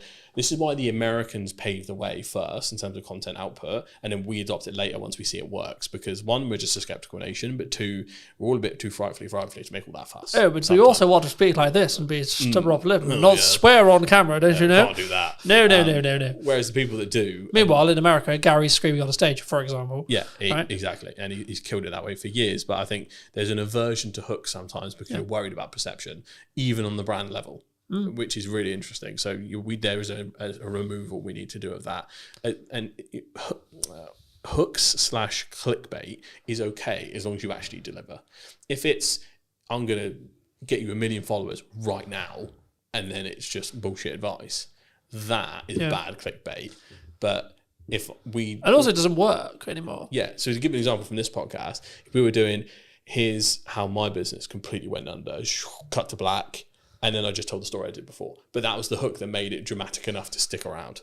And that is what we need to focus on, essentially. But you still need to deliver in some way or form. I mean, the next thing I was going to ask you is about like fear related to AI, but I think it's actually about fear of being replaced in content or in jobs in general. I mean, do you see in the people you speak to, your circles, etc., do you see people scared of AI? Are people like, okay, we're game over here, boys? Yeah, a little bit. I think especially when it comes to, because you can kind of see what's on the chopping block first a little bit in terms of, one, there's company memos going out all over the place. I think the Shopify CEO was like, before we put any new hires out, double check that an AI agent can't do this. So from a leadership level, there is definitely a ruthlessness that is kind of starting a little bit, where cost cutting is becoming the norm, especially in the economy we're in. It's a very risky place to be. So there's a political sentiment and a fear-based sentiment from the top. So that's not good. The leadership shouldn't be thinking that way in general. It should be to enhance every employee, not to replace employee or new hires. So that's a start from large companies that contribute. The second point is looking at, you can tell some areas are getting good fast. For instance, creating fantasy content from scratch with video. Is Google's tool VO? Is it? VO3. VO3. I've been entranced with watching like the Yeti and Bigfoot vlogs on TikTok, which sound insane, but like I've never seen. I watched one the other day where Bigfoot was working for the cartel, like dropping drugs in the rainforest, and it's just like we are here, and they are really funny. But you don't sit there and go, "Well, that happened. That's real," because it's Bigfoot dropping drugs in a jungle, right? I think that's why it's fairly accepted, because like it's received really positively, because it's a whole fantasy thing. It's clearly AI labeled, and it's using AI in a way that's funny and not scary. But if you try to then, let's say if you took an audio podcast and went transcribe this but put us in a fake studio and everything else like that, I don't think that'd be received very well at all, because that is just the perceived thing of, all right, you've removed the cameraman, you've removed this, you remove that, you're cutting the humanity out of a humanizing process. So I think there's a way you use it can help. Well, we already watched this happen. I can't remember which YouTube it was, but there was a Minecraft YouTuber who was like, "I'm going to AI myself, and I'm going to make everything AI," and his entire audience turned on him. Yeah. The long and the short of that story was the entire audience turned on him. We're not in a place societally where it's like super accepted right now. Like, there are certain ways that are accepted, and some ways that aren't, and sometimes you can't actually tell where that is going to fall. And if you're a brand that's just doing nothing but trying to AI everything, whether that's individuals, like I had a studio tour, for instance. I like to take pictures with the people that come down. I forgot to take a selfie with a guy, and I was like, "Could you send me a picture of you?" And I'm just gonna like do a cartoon version, and say, "I fucked up. AI came to help us though, and here's a picture of us together." And that'll be my saving grace. And that's fine, because it's just a little helping hand, as opposed to, it's not like I could have sent that to a designer or a Photoshopper and they would have made that happen, because the pictures would have been clearly Photoshopped and weird. So it's a different use case. So if you can see it's helping someone as opposed to replacing someone, I think that's where the sentiment changes. But graphic design is what scares me. for what comes first, I guess. That's getting scarily good fast, even better than the video side. Yeah. In terms of prompt engineering, if you can get that right, it's like, ooh, that's a bit mad. But I mainly worry for entry level positions, because a lot of the things you have to learn, a lot of the grunt work you do would be the base level edits, will be your standard graphics. It'll be like, that's where you learn your trade. And that's what worries me, because I know that big companies will try and cut that out fast. But is there the counter argument, I guess, to that is you could be valuable to a company that isn't leveraging AI by teaching them how to use AI to do that thing? Absolutely. There is, chaos is a ladder. There is an abundance of opportunity that comes from this uncertainty, this change and all that stuff. But this depends on whether you're looking at it from an individual solution or a societal solution. I'm always looking at it from, I could probably spin up a course tomorrow talking about how we can introduce it to your business, and this is how you don't get left behind and all this. Morally, for me, I'm like, I can't do that, because I want to look at the societal solution of how do we get AI to help us and not replace people that sometimes you just want a job. Like, I don't want to have to live in a world where we all have to be bombastic entrepreneurs and hustlers, because it is not feasible to live in a society where everyone does that. No. There was a fascinating podcast, Diver CEO, the debate between a guy called Gary Stevenson and Daniel Priestley. I respect both equally, but you could tell they were talking past each other. Yeah. One guy's talking about a solution for the individual, the other one's talking about a solution for society. And I think we do need to find a middle ground, because ultimately everyone's got to look after themselves. Yeah. If we go too far in the realms of rugged individualism, we leave everyone who's vulnerable behind. And I think there is a place where we can move forward and do this right. Yeah. But this is what's interesting. What will happen is America and probably China will pave the way in a massive way for AI development. And typically what's happened so far, the EU in general will then regulate the advancements that come from those two areas. That's typically its role. It's not really a powerhouse in terms of AI and technology, but what it does, it knows how to make rules right, GDPR, other stuff like that, and it kind of reins in rampant innovation, because otherwise people get left behind. Yeah, and I think there's so much you could go into on that, but I think the main thing is like self accountability related to your own actions, right? Like, it's interesting because obviously when I've been starting the podcast and do the research on the show, what I want to do with it, etc. But like, even in the podcast I filmed this morning with Jack, we were talking about the fact that the economy is in a bad place, which is really weird for me to hear, to be honest. And this is going to sound really horrible, because I'm doing better than ever in respect to like commercial work. But is that because I'm self-action and I took an audit of what I was doing last year when things were harder? Like, it's not like, oh, I'm fucking immune to it. Last year was shit, right? And it was like, do I get to a position where I did my audit, I redid all my marketing, I redid all my structure, I fill in all the gap times, and then I'm very focused on client delivery? Yeah. Is that why? Because I'm 100% account. Like, I don't. Yes, you need to know what's going on in the news, but I'm not sat here going, Rachel Weezer said this. Like, we're speaking about this. It'd be easy to use that as a on crutch. the day that her Spriggs statement is happening. I've got no idea what it said. Yeah, it's probably happened. I've no idea. Yeah, I've been too busy working. There's a spending review today. Yeah, that's what I mean. But I know it's today. Yeah, I've got no idea what was said. What? Because I've been working all day. Yeah, same here. I only got to hear a little bit of the preamble before she actually kicked off. But there is a fine balance, and I think it might be industry dependent when we look at it. So industries like ours, you can look at it in two ways. Usually, first thing they cut is marketing. The smart companies don't. When everyone brings their marketing down, you ramp up. That depends on if that company has resource or not. And if you're talking to that company, that's the right mindset. So there's that. The second thing is, it is also, everything's down to the individual. Obviously, the pandemic was an awful time economically. I came up during that. That was my ladder. I was born in the dark, raised by it. So I completely get where you're coming from in terms of, right, fuck it. If there's chaos going around everywhere, I'm just going to take advantage of everything. But I think you just need to focus. I don't think it's just as simple as owners, like you just need to focus on what the fuck has worked and what the fuck you think is going to work, and then just get your head down. Right? Stop getting heady, or whatever you want to call it. Yeah. In XYZ person said this, or Donald's done this, or the PM's honestly, done this, or the news cycle is so draining at this point. It is. For most people's own sanity, and I'm super clued into the politics and news and all that stuff, it's almost impossible to keep up with America at the moment. And obviously that affects the world, unfortunately. The UK is a little bit more stable, but just not moving very fast.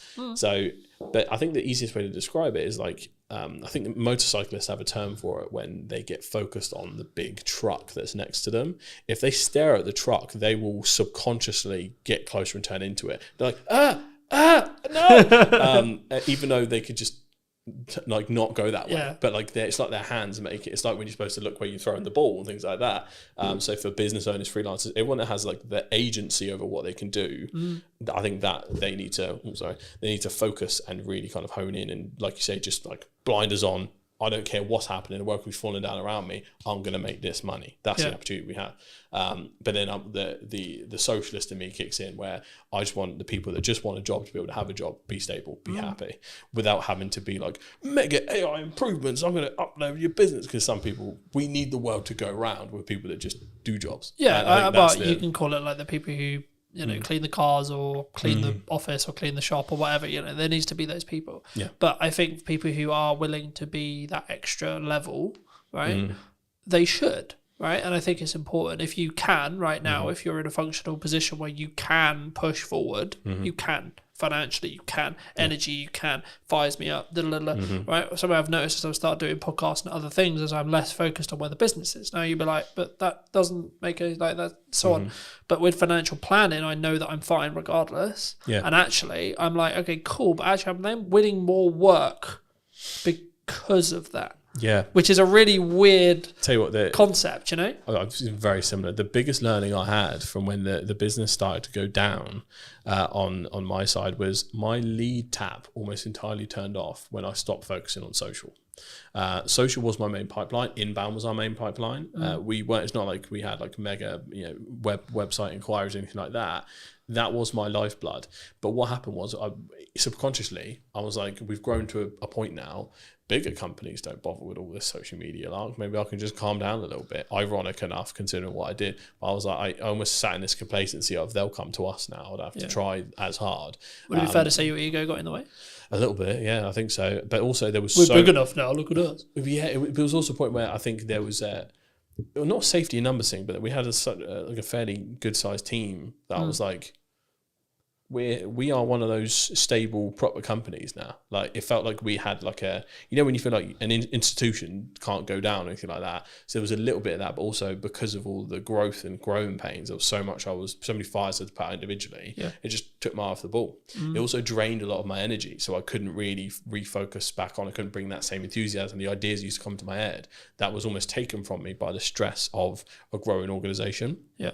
And I think, again, it's probably another problem that people might be facing that isn't talked about enough. But ultimately, like all of that combined, it made me deprioritize social. And that was essentially the start of the death of 1,000 cuts. So, yeah, social is important, folks. Don't be like me. But we're okay now. It's good. It's, I think in that respect, and I think to an extent, it's also about understanding where you are, right? If you don't want to grow and you're happy where you are, then yes, you should still do social. But it should be less of a priority if you're trying to scale. If you don't want to grow, you should focus on social even more, because you just that pipeline. You want it stuck there for whenever you need something. Just pluck something out of it, like a box of toys. And also, you don't know what projects are going to come from those connections, from those ideas, from those things. Nearly everything that I do now has come from a pipe idea that has happened while I'm asleep, while I'm there. The concept of the new format of the show. It will sometimes be remote, sometimes hybrid, sometimes on location, etc.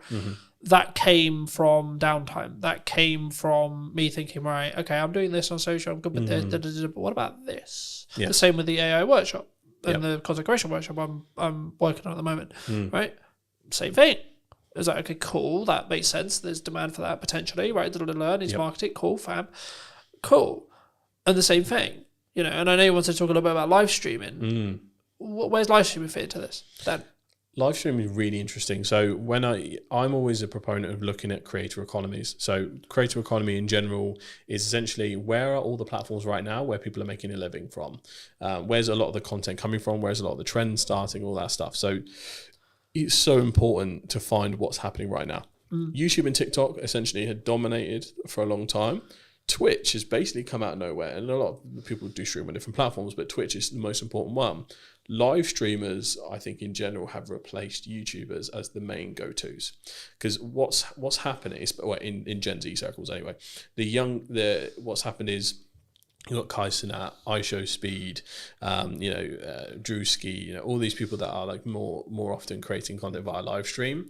They have so much more content they're able to distribute. They started dominating the airwaves, very similar to how podcasters dominate the airwaves via clip distribution. They started winning the war of attribution in regards to kind of just like getting clips out there here and there, and in interest-based content. So, but they have that huge file of long form to be able to then... these people stream 8 hours a day. That's what I mean. Like, if you look at political streamers like Hassan Piker, he literally streams 8 hours a day, Monday to Saturday.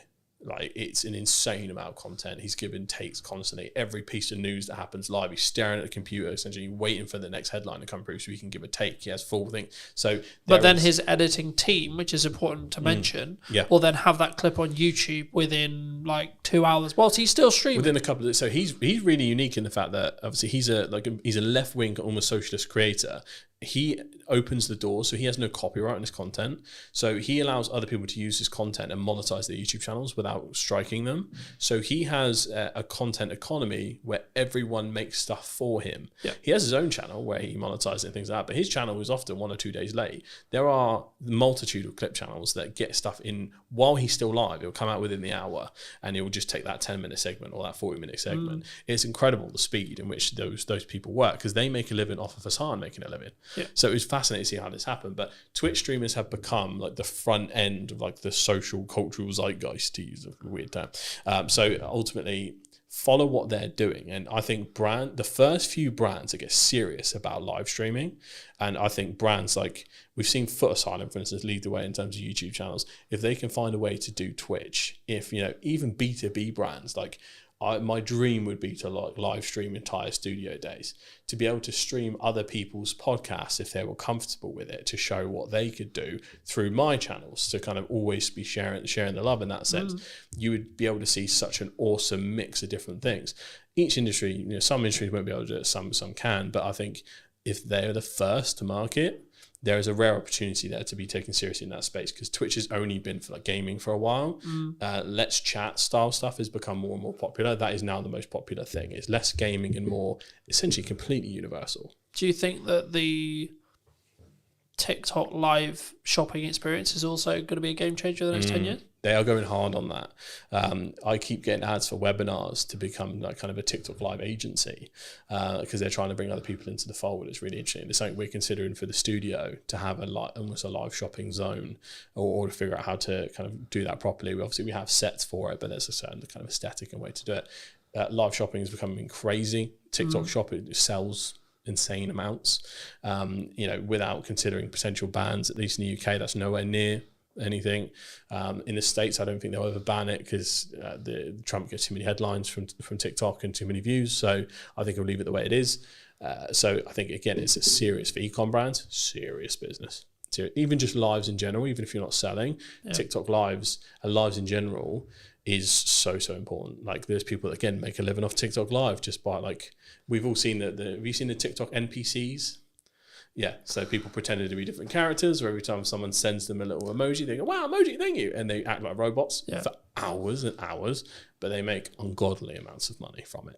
But surely insane. Linking back to AI, that'll be commoditized by AI.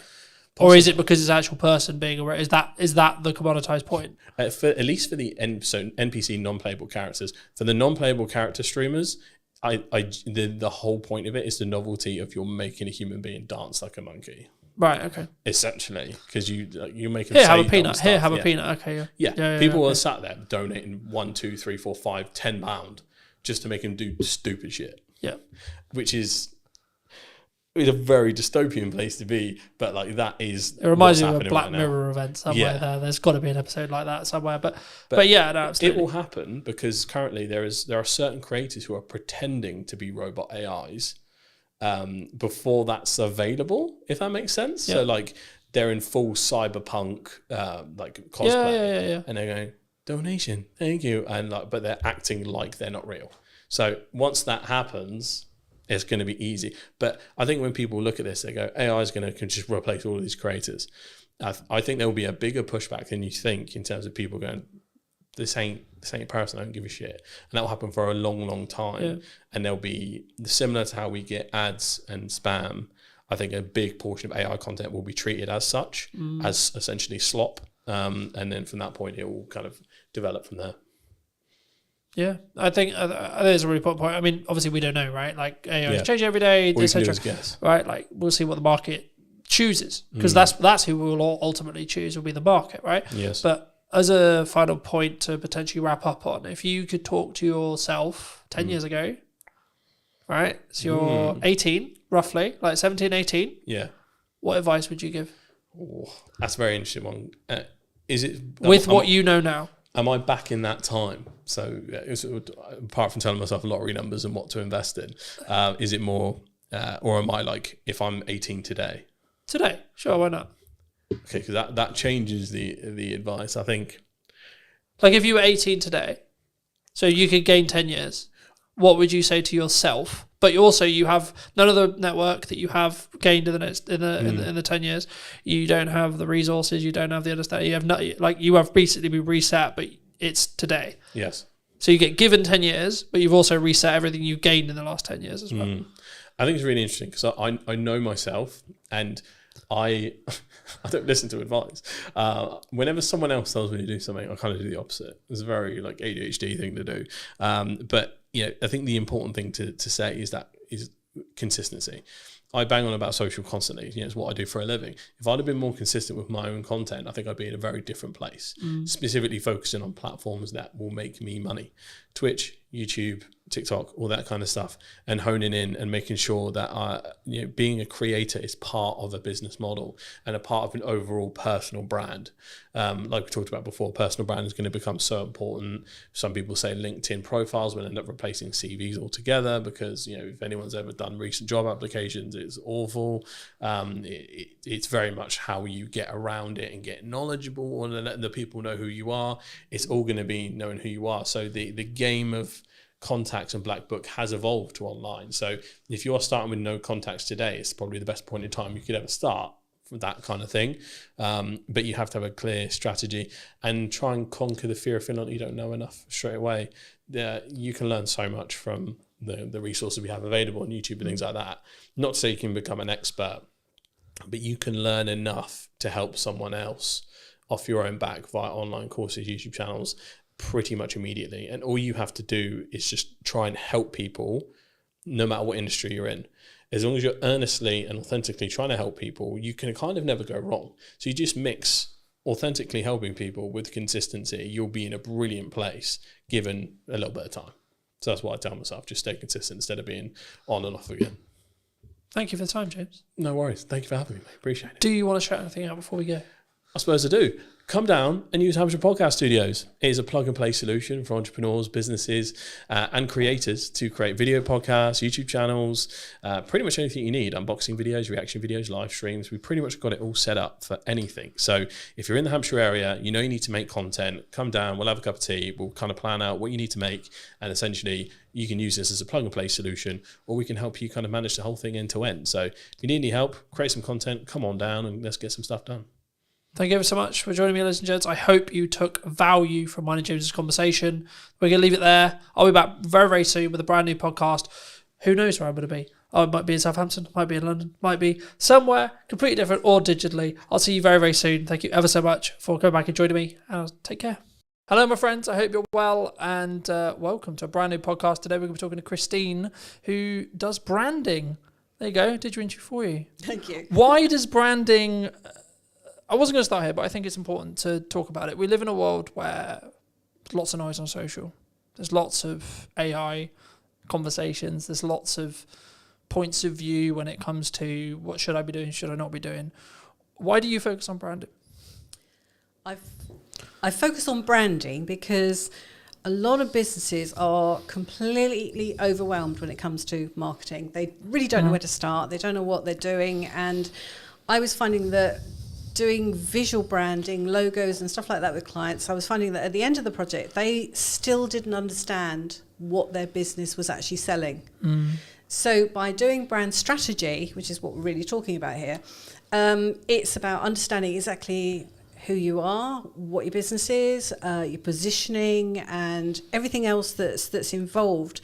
And then that gives you a core to work from when it comes to marketing. So it sets your tone of voice and all the rest of it, and then you can take it from there. So I think there's so much there, and I'm sure we'll get into a lot of it. But for me, I've been in a very interesting place the last month or two. I've been very focused on growth. I've been very focused on client delivery. I've been in a very grateful place because of the amount of work I've got going on. And as I was setting up, we were sort of talking a little bit about kind of all the plates I'm currently spinning, and some of the concerns that maybe come with that when you see someone like me doing that. And I think it's a very action-led thing, but I'm not focused on the outcome. I'm not focused on the result. Yeah, of course I want it to happen, and I would like it to happen, but I'm purely just focused on the journey of getting there and saying, right, I've got to do this, this, and this, and my action will compound across time to then mean that I've got the successful podcast, I've got the successful business, I've got the successful marketing. To phrase it in a question, when you look at someone's branding, maybe you're helping them with branding, they're looking at rebranding, etc. I mean, is it to an extent a level of just they need to execute on the brand that works, or is there glaring issues that someone could have with their brand that would then trigger you to say, actually, you should be looking at a rebrand? Do you think? I think a lot of the time businesses evolve, and so they try different things, and they don't know necessarily where their ideal clients are. They don't know the type of work that's the sweet spot or anything like that. So it's very tempting to kind of take everything that kind of comes in, and then you end up juggling plates. But in actual fact, once you've sort of established your brand and gone through exactly what it is you are looking for, you become very much more focused. And that's the core to everything, really, with taking on work. I mean, it may be that then you turn down work because it's just not appropriate to your end game. So yes, I think. Do you think clients struggle with saying no sometimes? Oh yeah. Because I think there's a mindset of, in some ways, you could say it's there's going to be no more work out there. The work's not going to be there. I haven't structured my finances or my business. And so, this was a problem I had in end of 23 into 24, which was I was overspending every month in comparison to what was coming in, right? Yeah. And I wasn't doing the financial work to build a foundation to allow me to be able to have the freedom to be lean enough from a cash flow point of view to do the other growth things that I needed to do to continue to then grow. But I was coming from a place of, I need this to make me money today. I need this to make me the money next week, because I have bills at the end of the month that, to be honest, at that time, I didn't know where the money was coming from. Yeah, You know. and that's typical, especially in the early days of running a business. But the problem is you become so busy running around doing those jobs, and I'm just as guilty of it. You become so busy running around doing those jobs that you haven't got the time, the bandwidth, or the brain space to actually think about the fact that it's really not going to help where you go. Yeah. I mean, it becomes very much a feast and famine, as we were saying before coming on air. That you spend all your time running around, and you don't set up the next work and things. It's just not top of mind. And I think that's one of the key things about setting down exactly where you want to be, the type of clients you want to be working for, your position in the marketplace, etc., etc. Like I say, you become very blinkered then. I think there's lessons and stages, right? I think I'm always of the mind where I'm very grateful that happened, and that I nearly lost the business multiple times. And I would actually argue it's made me and my partner a lot stronger, because she's seen another side of me. Like, now everything's sunshine and rainbows in comparison, right? Yeah. But I think for me, it gave me a real reality check, because I'm sure some who know me would be like, oh, Colin's very egotistical. He's very, he thinks he's the bee's knees kind of thing. And I was like, yeah, but actually I know I've got a skill set now that's, when my back's against the wall, I'm in a corner, I know I can get out. Yeah. And I think that for me, that's a different power, if you could say, a different confidence, a different resilience. And I think that's the thing that's maybe lacking. When we first spoke, we talked a lot about AI, and I'm sure we'll get into AI, but for me, I'm seeing kind of people who are lacking resilience in the respect to how the turbulent market, like you can look at geopolitics, you can look at like general politics, you can look at what are Labour about to do with like changes to corporation tax and etc. But I always look at it and go, okay, well, can I affect or change any of these things? Can I affect and change what's going on in the market and how business confidence is? Not really. So yes, I need to be aware of what's going on and what opportunities are there, but actually the only thing I should potentially be blinkered on is the things you were talking about in regards to positioning, focus and output, but also what am I doing to develop? What am I doing? This podcast came from an idea and now I'm executing on it. It's not, I think some people, and to phrase it into a question, it's going to be like people have ideas and then they don't execute on the ideas, right? I mean, why in your experience do you think people do that? I think part of the problem at the moment, or for the last few years, has been this idea that, and it's probably going to sound very controversial, but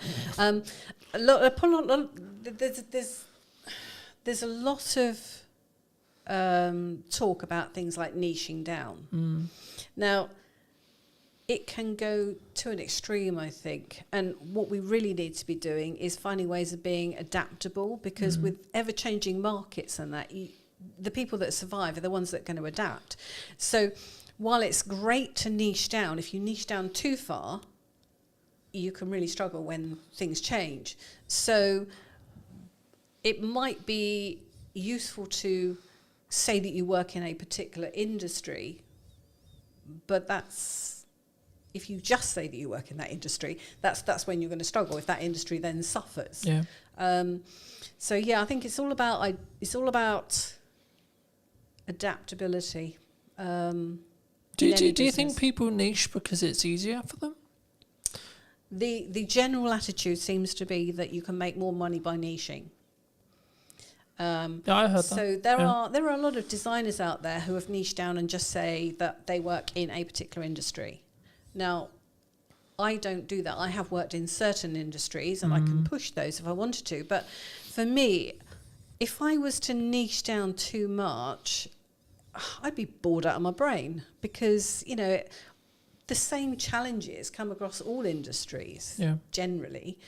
So it's, it doesn't really matter whether one week you're doing something like for branding for a care company, and the next minute you're doing something for a plumber. Something in the aviation industry or plumber or whatever. So it's the same problems, just with slightly different issues that come with those industries. But everyone's generally facing the same sort of issues. And obviously, I've got enough experience to be able to do that.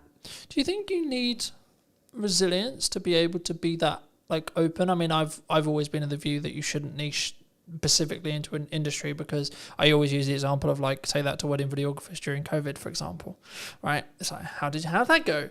But I think for me, I get it, I get why, and I've worked with some people who are very specifically niche and it's worked for them. But for me, I also think maybe it's an authenticity thing. For me, I'd be like, I don't feel that's authentic to me. I wouldn't be able to do my best work if I'm just going to serve educators. I'm just going to serve accountants. I'm just going to serve designers. I'm just going to, etc. I'm just going to do podcasting. Because one of the reasons why I went into business for myself was so I could have the variation. Yep. So I could have the location variation. If one day I'm in Southampton, then I'm in Salisbury, then I'm in London, then I'm then I'm in Newbury, so on. Yeah. But then also, one day I'm going to be doing podcasting, next day I'm going to be doing a promotional video, then I'm going to be doing a conference, then I'm going to so on. That variation regarding the work I do, but also the freedom that comes with. Yeah, absolutely. Well. And it's the same with design. It's problem solving at the end of the day. I think so many people, they look at, because they only see the success stories when it comes to niching, right? Just focusing on that briefly. They see the when it works, but they don't see the ones that did it and then actually lost money. Right, or made less money or the same money. And again, to reiterate it, I think for me it's the authenticity piece. It's what else did you do outside of business? And I think making lots of money to a level could be a reason why you're in business. Sure, people do that, but actually, I've just filmed Maddie's piece, and we ended it by saying, are you living to work or working to live? Yeah. And I think for me, It's to have the freedom to be able to market the business and work with the clients I choose to want to work with. Yeah. And to an extent, I have to charge a premium for that because it means I'm going to limit my amount of client delivery. But also because I've built my business in a retained model now, I'm actually less likely to take the wrong projects because I don't need the revenue. Yeah. Like I don't need it. So then it's a question of, does it actually apply to my goals? Does it help me grow? Is it a really nice project? Is it a really fun project? Is it the right client, etc.? And then I can look a bit deeper into the relationship that I'm trying to build rather than just the transactional side of it of, right, I need to make £1,000. I need to make 500 quid. I need to make 10 quid, whatever it is. And I think sometimes how do you look at it from when you are approached to do some project work? Do you look at it purely from, are you the best fit as a designer, or as a brand, like depending if it's a rebrand, etc., or like the work, depending on the tangible work you're doing, or is it purely in some context actually they're going to pay me 10 grand? No, I mean, there's potentially clients that I wouldn't necessarily work for. I haven't really kind of come across any because they haven't. That's not the kind of client that would necessarily approach me. But if I don't think that I'm the best fit for it because I don't understand what they're doing or whatever, or just didn't get on with the people. Because at the end of the day, when you're working with someone, particularly with branding, I mean, brand strategy, the general consensus is probably that, if you're doing it, it's a case of you hand it over to someone to do. I don't work like that at all. For me, it is very much a case of I work with you. And the more involvement you have, the more you will get out of it. So it is a two-way partnership. And I'm basically facilitating it. So I'm asking the questions and I'm digging deep and I'm challenging your thinking about everything that you're saying so that we can get to the nub of exactly what's what. And sometimes that will involve sitting there with my arms crossed. I've done this before, where I'm not getting anything from someone. So it's a case of, actually, sell me what you're saying because I don't get it. And almost being slightly aggressive, defensive sort of thing. But it's a way of kind of getting them on the back foot to then get into the nuggets of what's what. Now that's a just one-off example, but that's not normal. But I'd like to come back to what you were saying about the type of work that you were doing, because to a certain degree that's niching in a way in that you're choosing your market sector. So some people would say that that's niching, but it's really just deciding what your position is in the marketplace and who it is you want to work for. I think it's about, like, there's a lot of conversation at the moment about, especially from like Alex Hormozy and others like that, talking about the model of your business, right? Yeah. And I think for me, one of the things I may have got wrong in my early career was not understanding a sustainable model, right? As a career, I think maybe even a niche is now becoming a buzzword, Yeah. right? And I think for me, it's more about being authentic, and that's why I lean into authenticity more, because it's about, for me, saying, is this the right client? Right? I can personally work with them, like tangibly, can I talk to them if things go wrong? Are we going to be able to work through those? And then B, more importantly, can I actually add value to that client?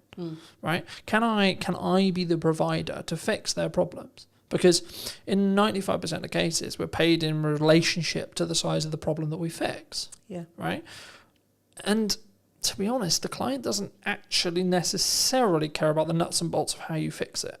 In 95% of cases that I've found, they don't. They're not interested in what camera am I going to use, what lens am I going to use, what tripod are we going to use, what microphone are we talking into, etc. They just want to know, I've got this thing, I've got this problem, I've got this objective. Can you help me get closer to that? Or can you help me get to it? Yeah.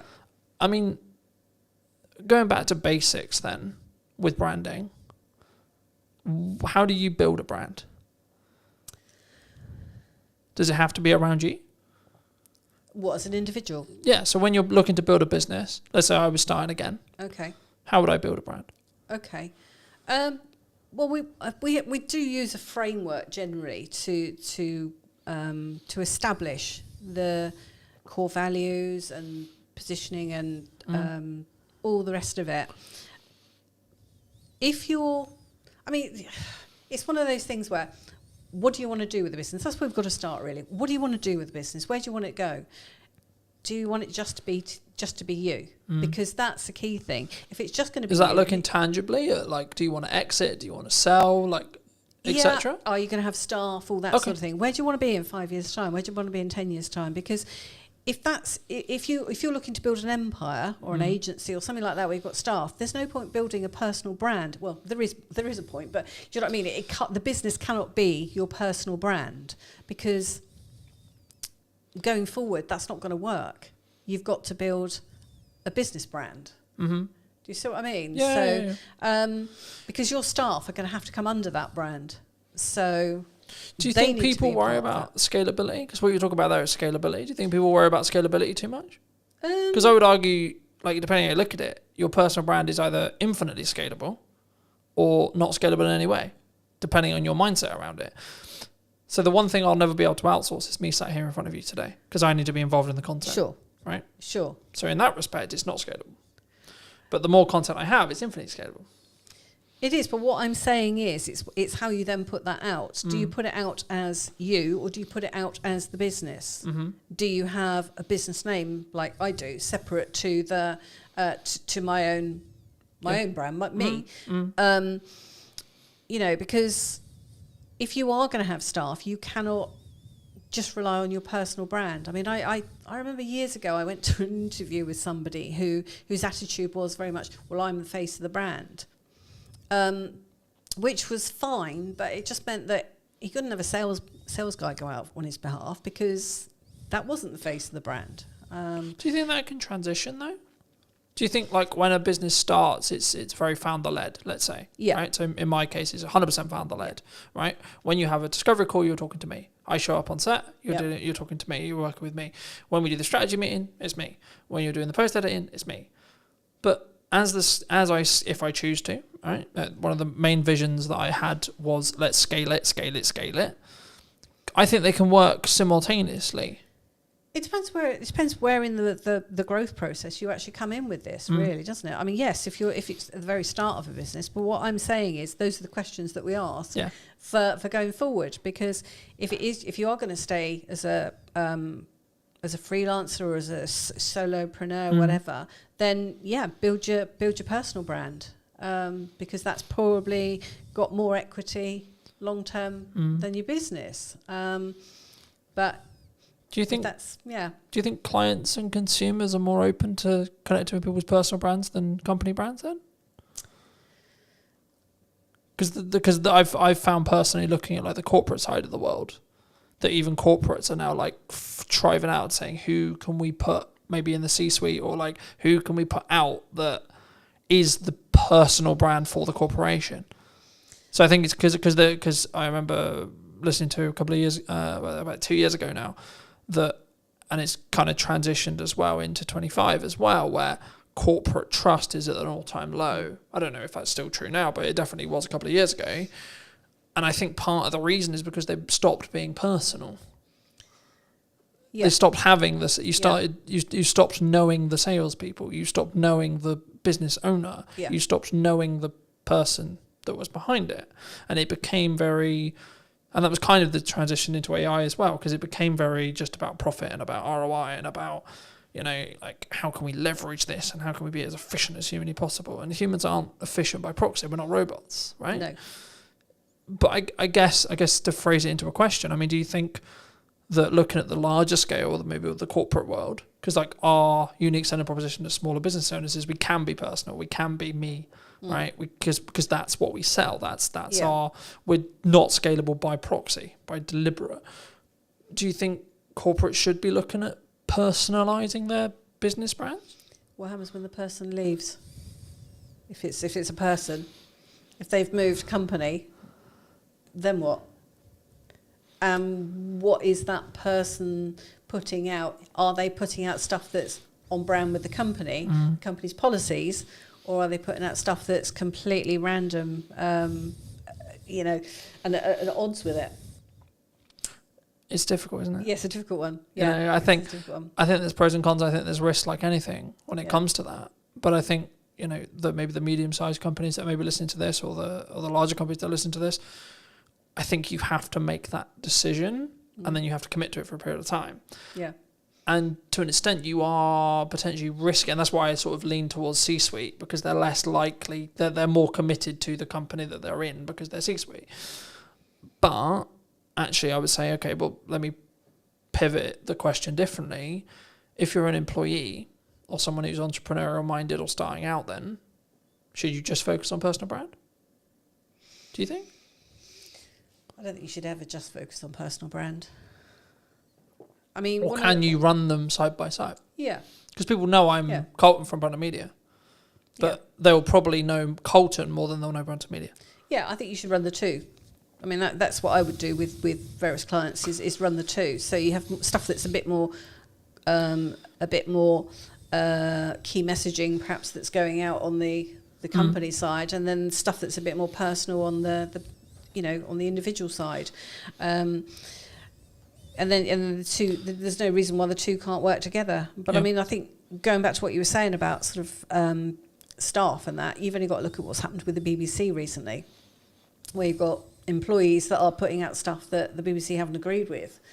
So, that can become part of your brand strategy, that because staff do need to know where the rules and regulations kind of are with it. So, that can be included in your brand strategy as to how your staff behave when it comes to things like social media, as well as, how they behave with customers and how they look and behave on premises, etc., etc. So, yeah, the whole thing kind of ties up staff, because staff at the end of the day can be biggest advocates. Yeah.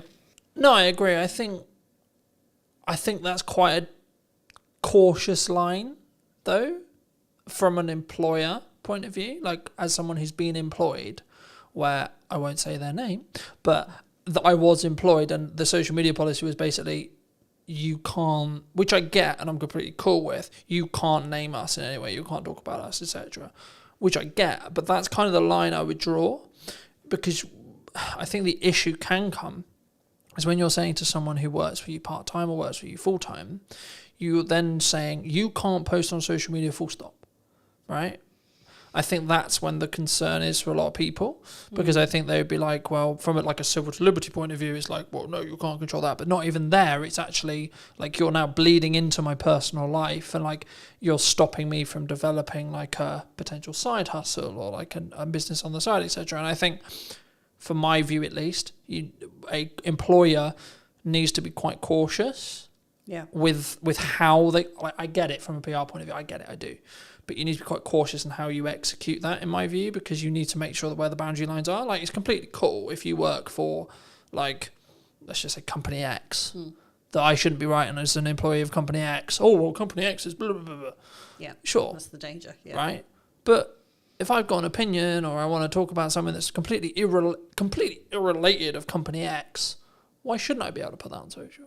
And that's why I think the kind of the to and fro and having the and treating people like adults, right? And having the adult conversation. And it's not about like you must follow your contract necessarily all the time. It's actually people are going to make mistakes, right? And that's kind of leading into my next question, which is going to be like, we can have the brand strategy to the T, but what if I want to do something that's not on that? When it comes to marketing and output, do you think I shouldn't?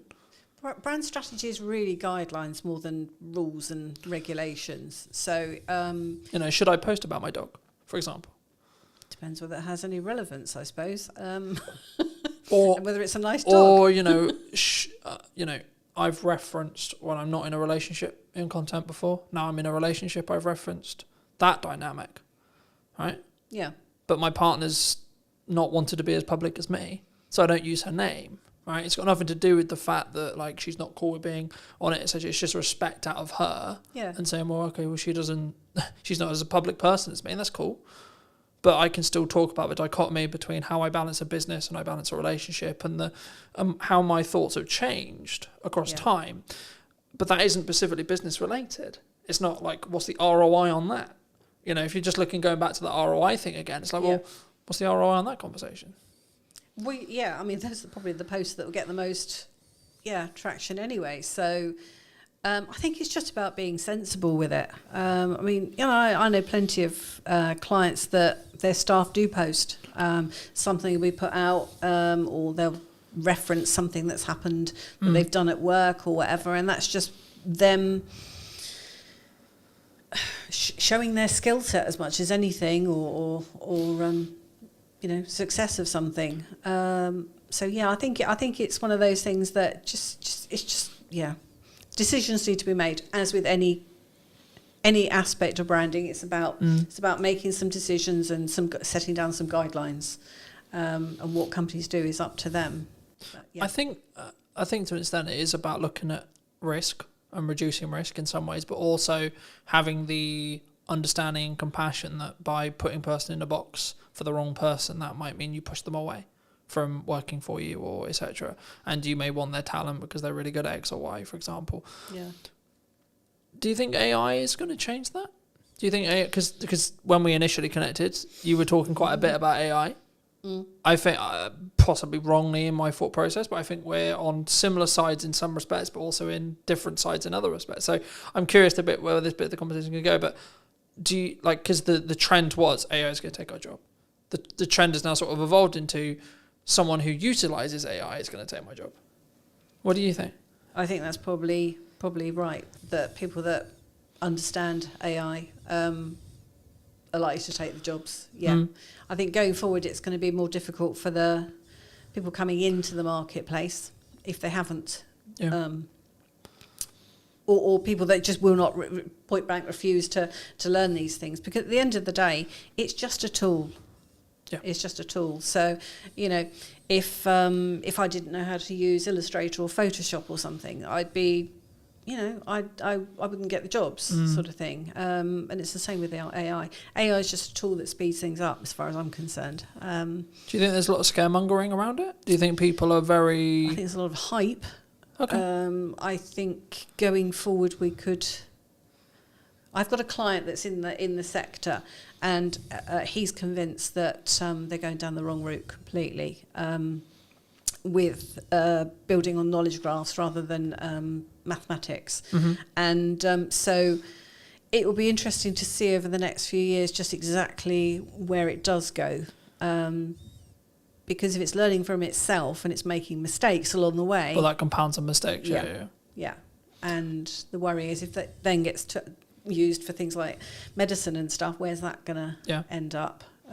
So yes, it's an interesting one, and I've embraced it because for me it's like having an intern that I can just get to do a lot of grunt work and then go through and check everything, and it's been an extra pair of hands. So we've discussed at length how I utilize it, how I'm utilizing it, and etc. But I do feel concerned for 16, 17, 18, 20 who are wanting to skill up. Yeah. Because the entry-level jobs will be done by a robot, whether that's AI, whether that's a physical robot that's being run by an AI, or whether that's a self-service checkout that has AI features built into it, etc. Like we can machine learn it. All these they're kind of buzzwordy. They're actually ways of describing the inside tech. Yeah. In reality, it's technology taking and making stuff more efficient. That's actually what we're talking about. The concern, in some ways, but then the other side of it is like actually the opportunity. Because like if you're 18, 19, 20 and you become really good and really efficient with utilizing AI tools, then you'll be able to jump ranks that like you wouldn't be able to. So I think there's, I'm curious to see where it's going to be. Like you, I'm very curious to see where it's going to be in the next couple of years. I wouldn't say to anyone listening as well, don't utilize it for everything. Yeah. The analogy I've started using now is use it to sharpen your knife. Yeah. And then still use the knife yourself. Yeah. In the same way you wouldn't use a hammer to put up a set of shelves. Yeah. You use a screwdriver. You need to know how to do the process that you're getting it to do. But also there's a cognitive side of it as well, which has been discussed a bit, but not as much. If you're using AI to do your thinking for you, you'll be ceased to be able to think. Yeah, exactly. Which for me isn't too much of an issue because I use it to do the stuff I already know how to do. Exactly. And then I can then think about the larger scope stuff. Yeah.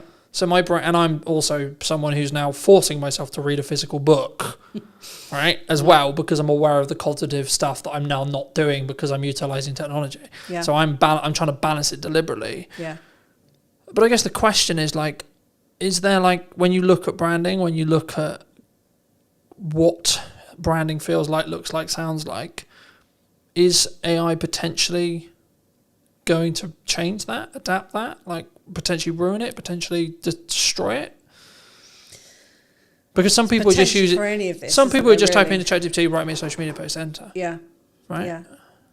But then who are they actually talking to? What are they trying to say? Those are the things that you need to understand before you would then use it for writing social media posts and that.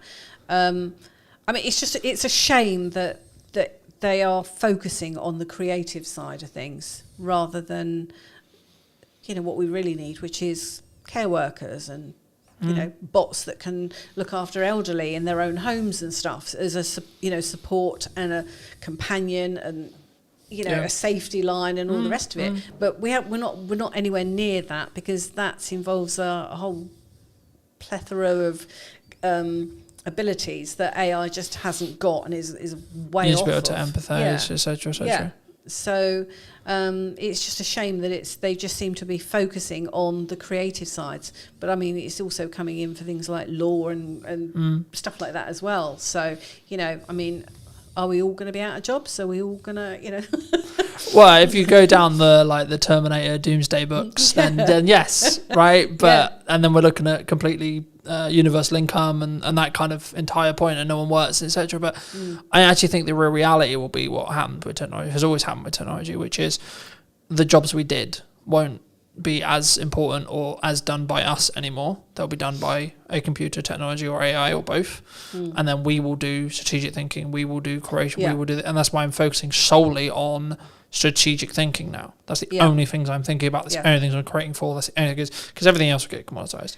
Cameras will have AI chips inside them that will be able to, like, we're already seeing it. Yeah. Like the cameras that are coming out, they can AI track my face better than a focus puller can, arguably. Right now, if you go to a purist in Hollywood, they're going to say no, a human's better because it has mistakes and etc. But the reality is going to be solo setup, solo shoots like today.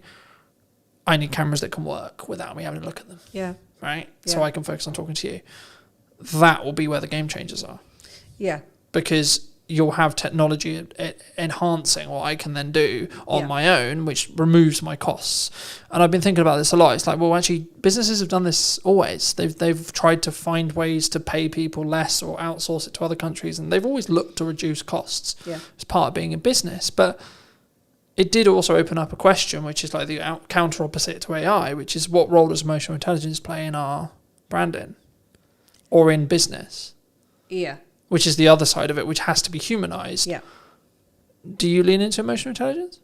Is it a situation where, because I've always been very fortunate where I was brought up to understand emotional intelligence and be very emotionally in tune, so to speak. I could go down the road of like men are known to be a masculine, stoic thing, but I've noticed actually the people who are, quote, winning when it comes to social and what they're doing can lead with emotional intelligence, meaning they can lean into either the feminine energy of being empathetic and understanding and that kind of thing for periods of time, and then also then transition and shift into the go-getter, stoic, I've got shit to do, fuck my feelings, it doesn't matter, I'll deal with it later kind of approach. And I think actually the people who don't sit on their morals and go, I'm a stoic man or I'm a stoic woman, but then also don't lean into the I'm a victim, the world's really difficult, and actually can balance between the two and bounce between the two and lean between the two, will be will be in a position where they are more likely to win. Because they won't just be, in the same analogy, smacking a head repeatedly against the wall going, well, the wall's not breaking down.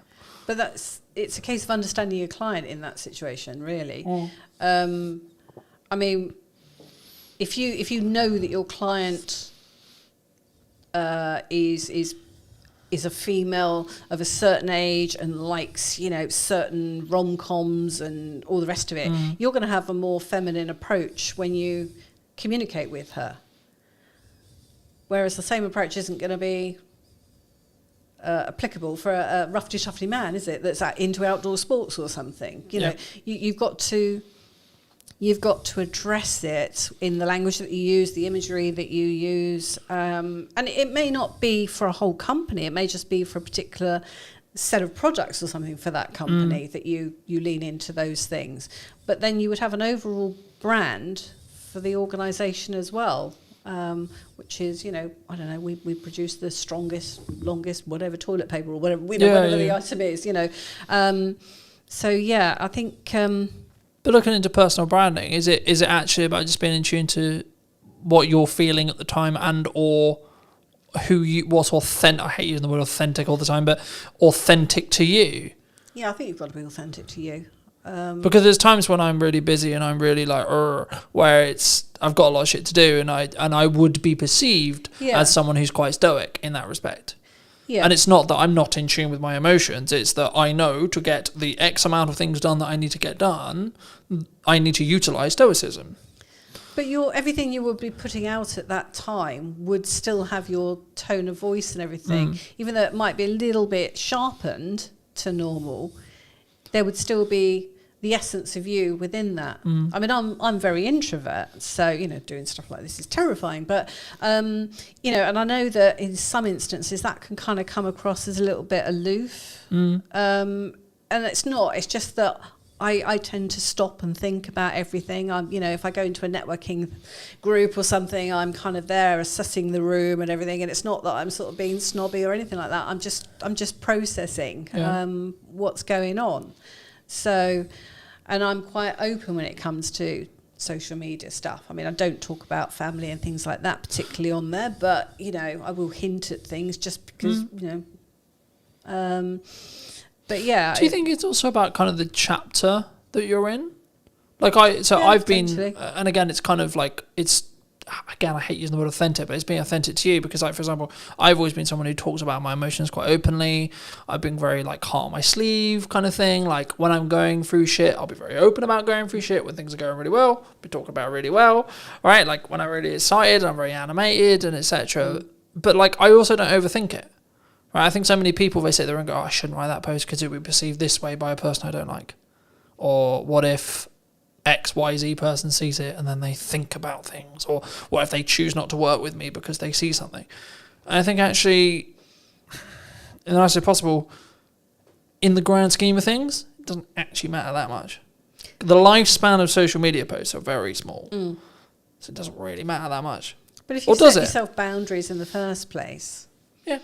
We do all have boundaries. I mean, I don't like having my face on social media. I've never been particularly photogenic, unlike my sister. But it's just one of those things that I don't tend to do. I've always been behind the camera in front of it. Is that an approach thing, or is that if you're happy to share a self-love, self-esteem thing? Do you think? It's just me hiding, I think. But it's like what I mean by that is like, because I coach people on this all the time. Is that a confidence thing? As in, you haven't done enough reps in front of the camera to be confident on camera. Quite possibly, but I mean, yeah. And if so, more props to you to doing the show, because that shows that you're pushing yourself outside your comfort zone, which not a lot of people would choose to do. Which is what I am doing this year. Yeah, I'm forcing myself to be more visible this year as a person. Because I see that there are other designers out there that haven't got my capabilities and that. And that's not me being arrogant. That's just me being sort of, open and honest. That there are, I know that I'm good at what I do. Yeah. So I have got to push myself out there because I can help more people if I do. But it's also, you're kind of leading with your best foot forward and you're helping your client more so, if that makes sense. Because... actually, by you putting yourself out there more, you're the best solution for them.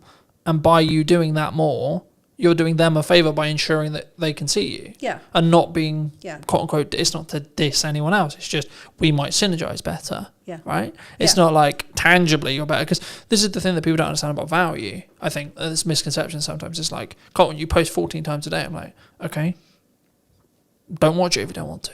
Yeah. I'm putting out stuff that will be perceived valuable by a certain set of people. Yeah. Happy days. Yeah.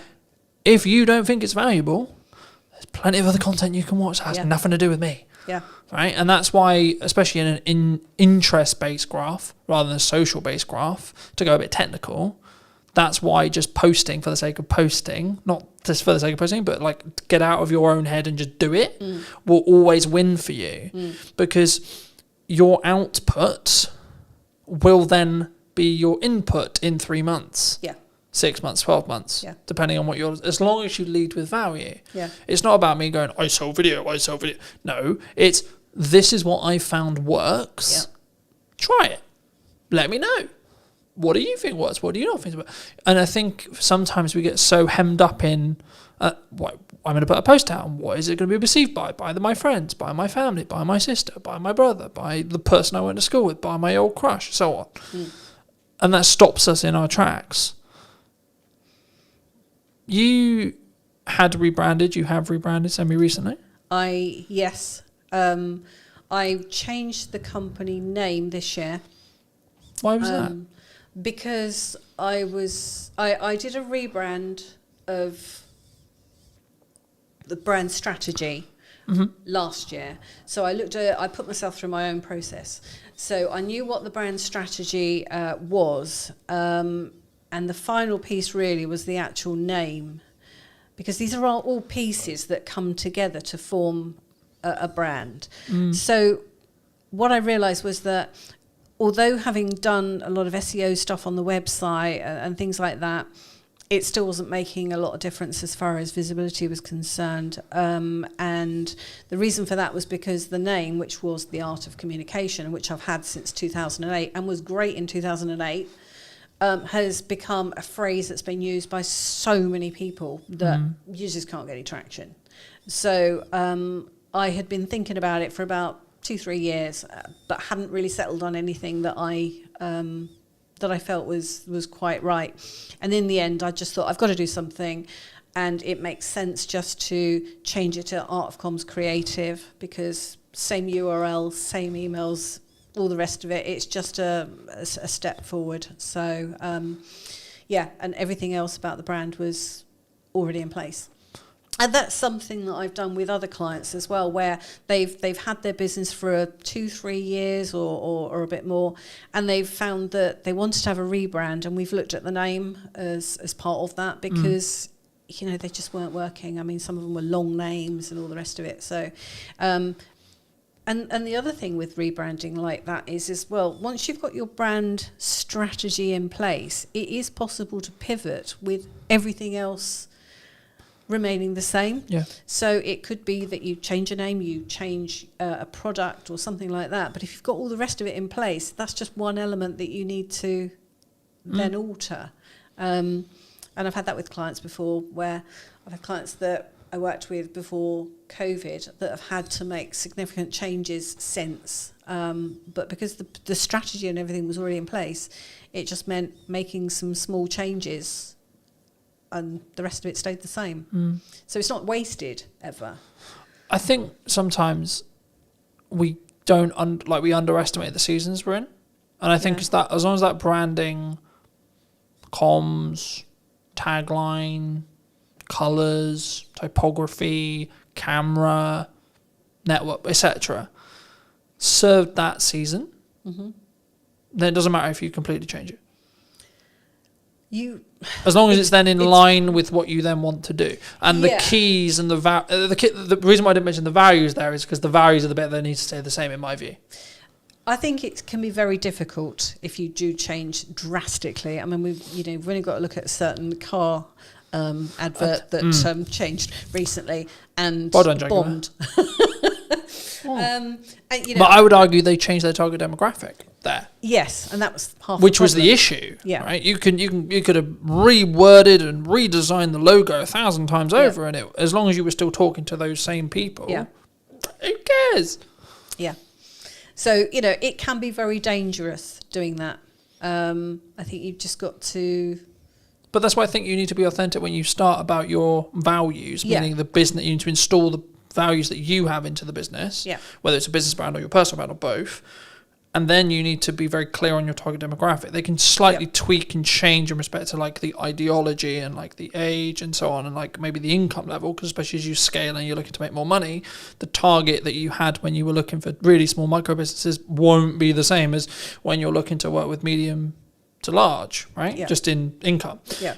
But the problem that Jaguar had was they went, we have a certain set of people who we've talked to for 50, 60, 70, nearly 100 years. Yeah. actually, no, man, we don't want to talk to you anymore. Yeah, we're not interested in you. Actually, we're going to go over here and talk to these people who actually didn't really like us to start with. Yeah. And that's the problem. You don't necessarily have. And then call it a rebrand. Yeah, you don't necessarily have the influx of new clients coming in that are the rebranded clients, and you've alienated your existing customer base. Yeah. And it's not about being like overly political or anything, in my view at least. It's actually about understanding who you serve. Yeah. And actually saying if you're going to make a transition, a pivot, whatever you want to call it, are you slightly pivoting or are you drastically pivoting? And if you are drastically pivoting, have you thought about the downside and have you prepared financially to make sure the company can run for 2 years while you build the momentum on the other side? There's nothing wrong with that. You might have gone, actually, I don't align with that anymore. But instead of doing it in micro changes, what Jaguar did was, we're going to go over here. No, actually, no, we're going to go over here. Yep. So funny enough, it didn't work. Yeah. And it was then became a laughing stock on the internet, which I found quite interesting. It was very interesting to watch. Yeah, very interesting. And I was like, which comms manager just got fired, right? Because you know a comms manager got fired somewhere. They did. Right? And the agency got fired. And it's like whoever came up with that idea is like, you could have done that in 2 pivots, not 1. But you don't know what Jaguar was saying to them. So I mean, it's all being blamed on the agency. But I mean, at the end of the day, but also did, and this could be anyone, not necessarily aimed at Jaguar, but did they want to lean into where they believed the future with political correctness was going?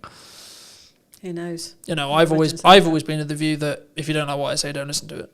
Yeah. Right. So maybe I'm anti-political correctness. But that's what branding is about, though. It is about not just attracting people, but also putting some people off. Yeah. And I think for me, I've always been I have a 100% honesty policy that sometimes gets me in big trouble. All right, sometimes with clients as well. But I think that's being more authentic to me, and I think that's actually really important because, like, if I make a mistake, I'll put my hands up and go, I'll make a mistake. Yeah. But also, if I think that the client's comms or the client's communication before the project was the problem, I'll say that this wasn't on the list. Yeah. I had it the other day. It's like, I did, but that wasn't on the deliverable list. So, funnily enough, it's not a deliverable. It's not to deliverable quality. Yeah. There's footage that exists of it, yes. But it's not to deliverable quality because we didn't agree that that was a deliverable before the project. And then I purely just focus on how can we do it better next time. I don't dwell on it. I just go, well, okay, there was a miscommunication. I don't even point the finger. I just say, well, there was clearly miscommunication there. But I think that's natural in business. And sometimes that might mean we don't work together. Okay, fine. That also might mean, actually, I think that strengthens your relationship with the client sometimes. It can go either way.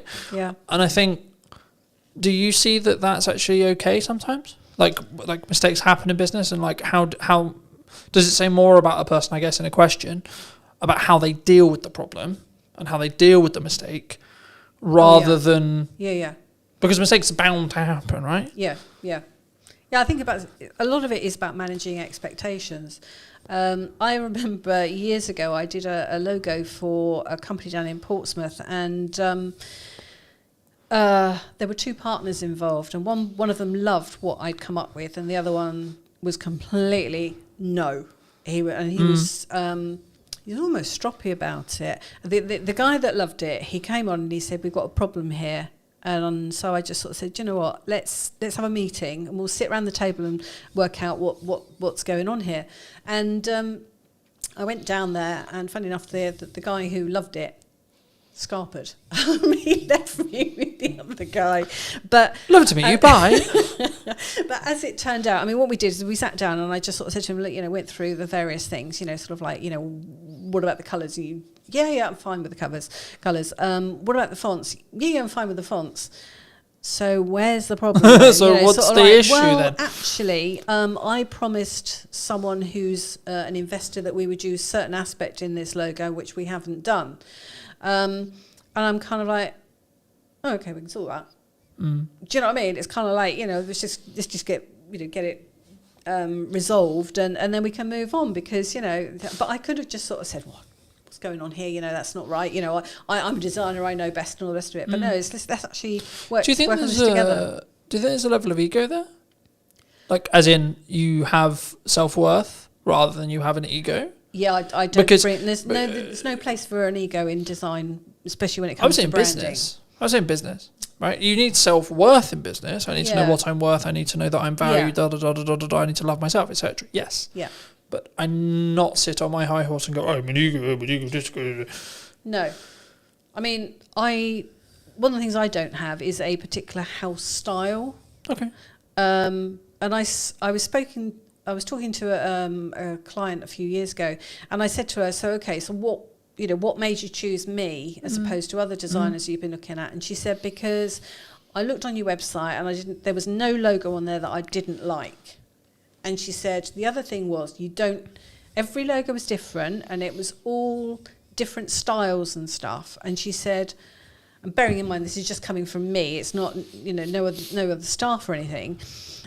She was kind of like, and I realised that you would actually listen to what I wanted, and I wouldn't be pigeonholed into what your house style. Yeah. And I thought that's actually quite a wise thing to sort of like to realise, because actually there are people out there that will do house, a particular style, and if you want that style, go to them. Yeah. But that's what you're going to get, is what she was saying. So I thought that was quite intelligent. Do you think it's like, I mean, I see this in marketing quite a bit, where it's like, this is how we market a business, and I've always been listening to the client and listening to what they want to do, and then try to amplify that. Yeah. But also, I'll also say in the next breath, I'll go, well, I know why you're coming from, but that's not going to work, and here's why. Yeah. But I also come with a solution. I don't just go like, that's not going to work, bye. But I think for me, that takes a level of conviction, because also I'm putting my neck on the line, because if that thing that I've just said doesn't work, I look like a right twat. Right? Because I said your idea is not going to work, but my idea also didn't work. So do you think it takes a level, I mean, I guess to phrase it into a question, like, A, is conviction important?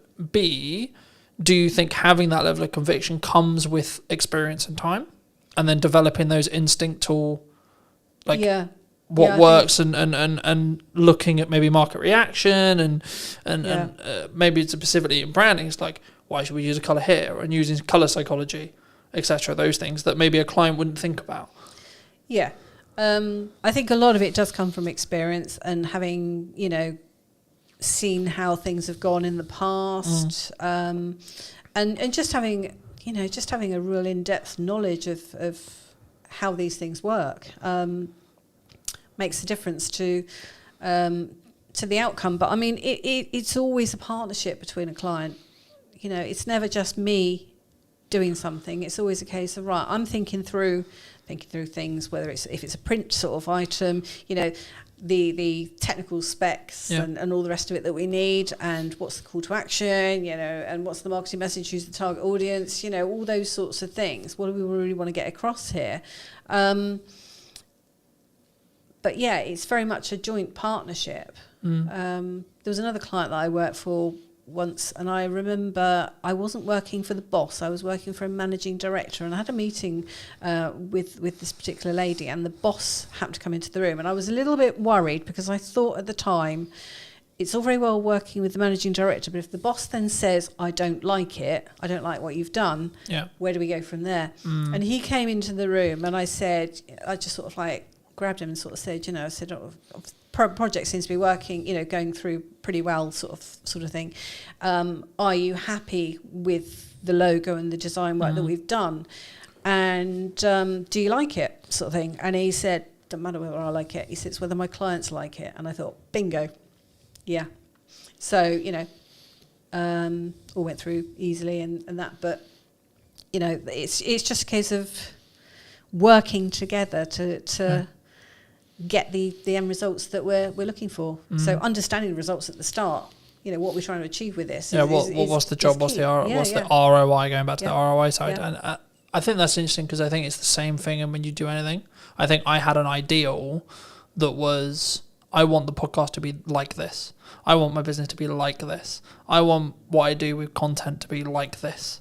But if the market reaction is, no one gives a shit, got to change it. But a lot of people don't start off like that. I mean, I certainly didn't. I didn't know what I wanted my business to be at the very start. It was basically started because I needed to work for myself because I needed to work around childcare. And then as things have kind of progressed over the years, it's now, actually, what do I want this business to look like? What kind of clients do I want to work with? What kind of hours do I want to do? And all the rest of it, that all then gets a bit more solidified. Yeah. But it's about helping clients really on their journey. I mean, that was one of the things that came out of me doing my own rebrand and my brand strategy was, the fact that I'm a people pleaser. I like to help people. And one of the things that I realised was that I can't help a lot of people on my own. But what I can do is I can enable a few people that can then go on to help other people. Yeah. So it fans out as a as a sort of structure. Well, it has a knock-on effect. And Yeah. I mean, the next question I was going to ask you is specifically about marketing. Do you think that people need to lean into more ideal action, as in like executing regardless of the outcome or regardless of it's not perfect, to make the ball start rolling, rather than I'm going to sit on all my ideas and I'm going to execute when it's perfect? I think there's got to be a level of perfection there. I mean, I don't mean perfect, but I mean, there's you have to hit a certain of standard, of course. And, Yeah, all the of rest course. Of it. There's no point putting out just rubbish for the sake of. Well, just putting posting for the sake something of out. posting, right? Yeah. Oh, look, I posted today. Yeah.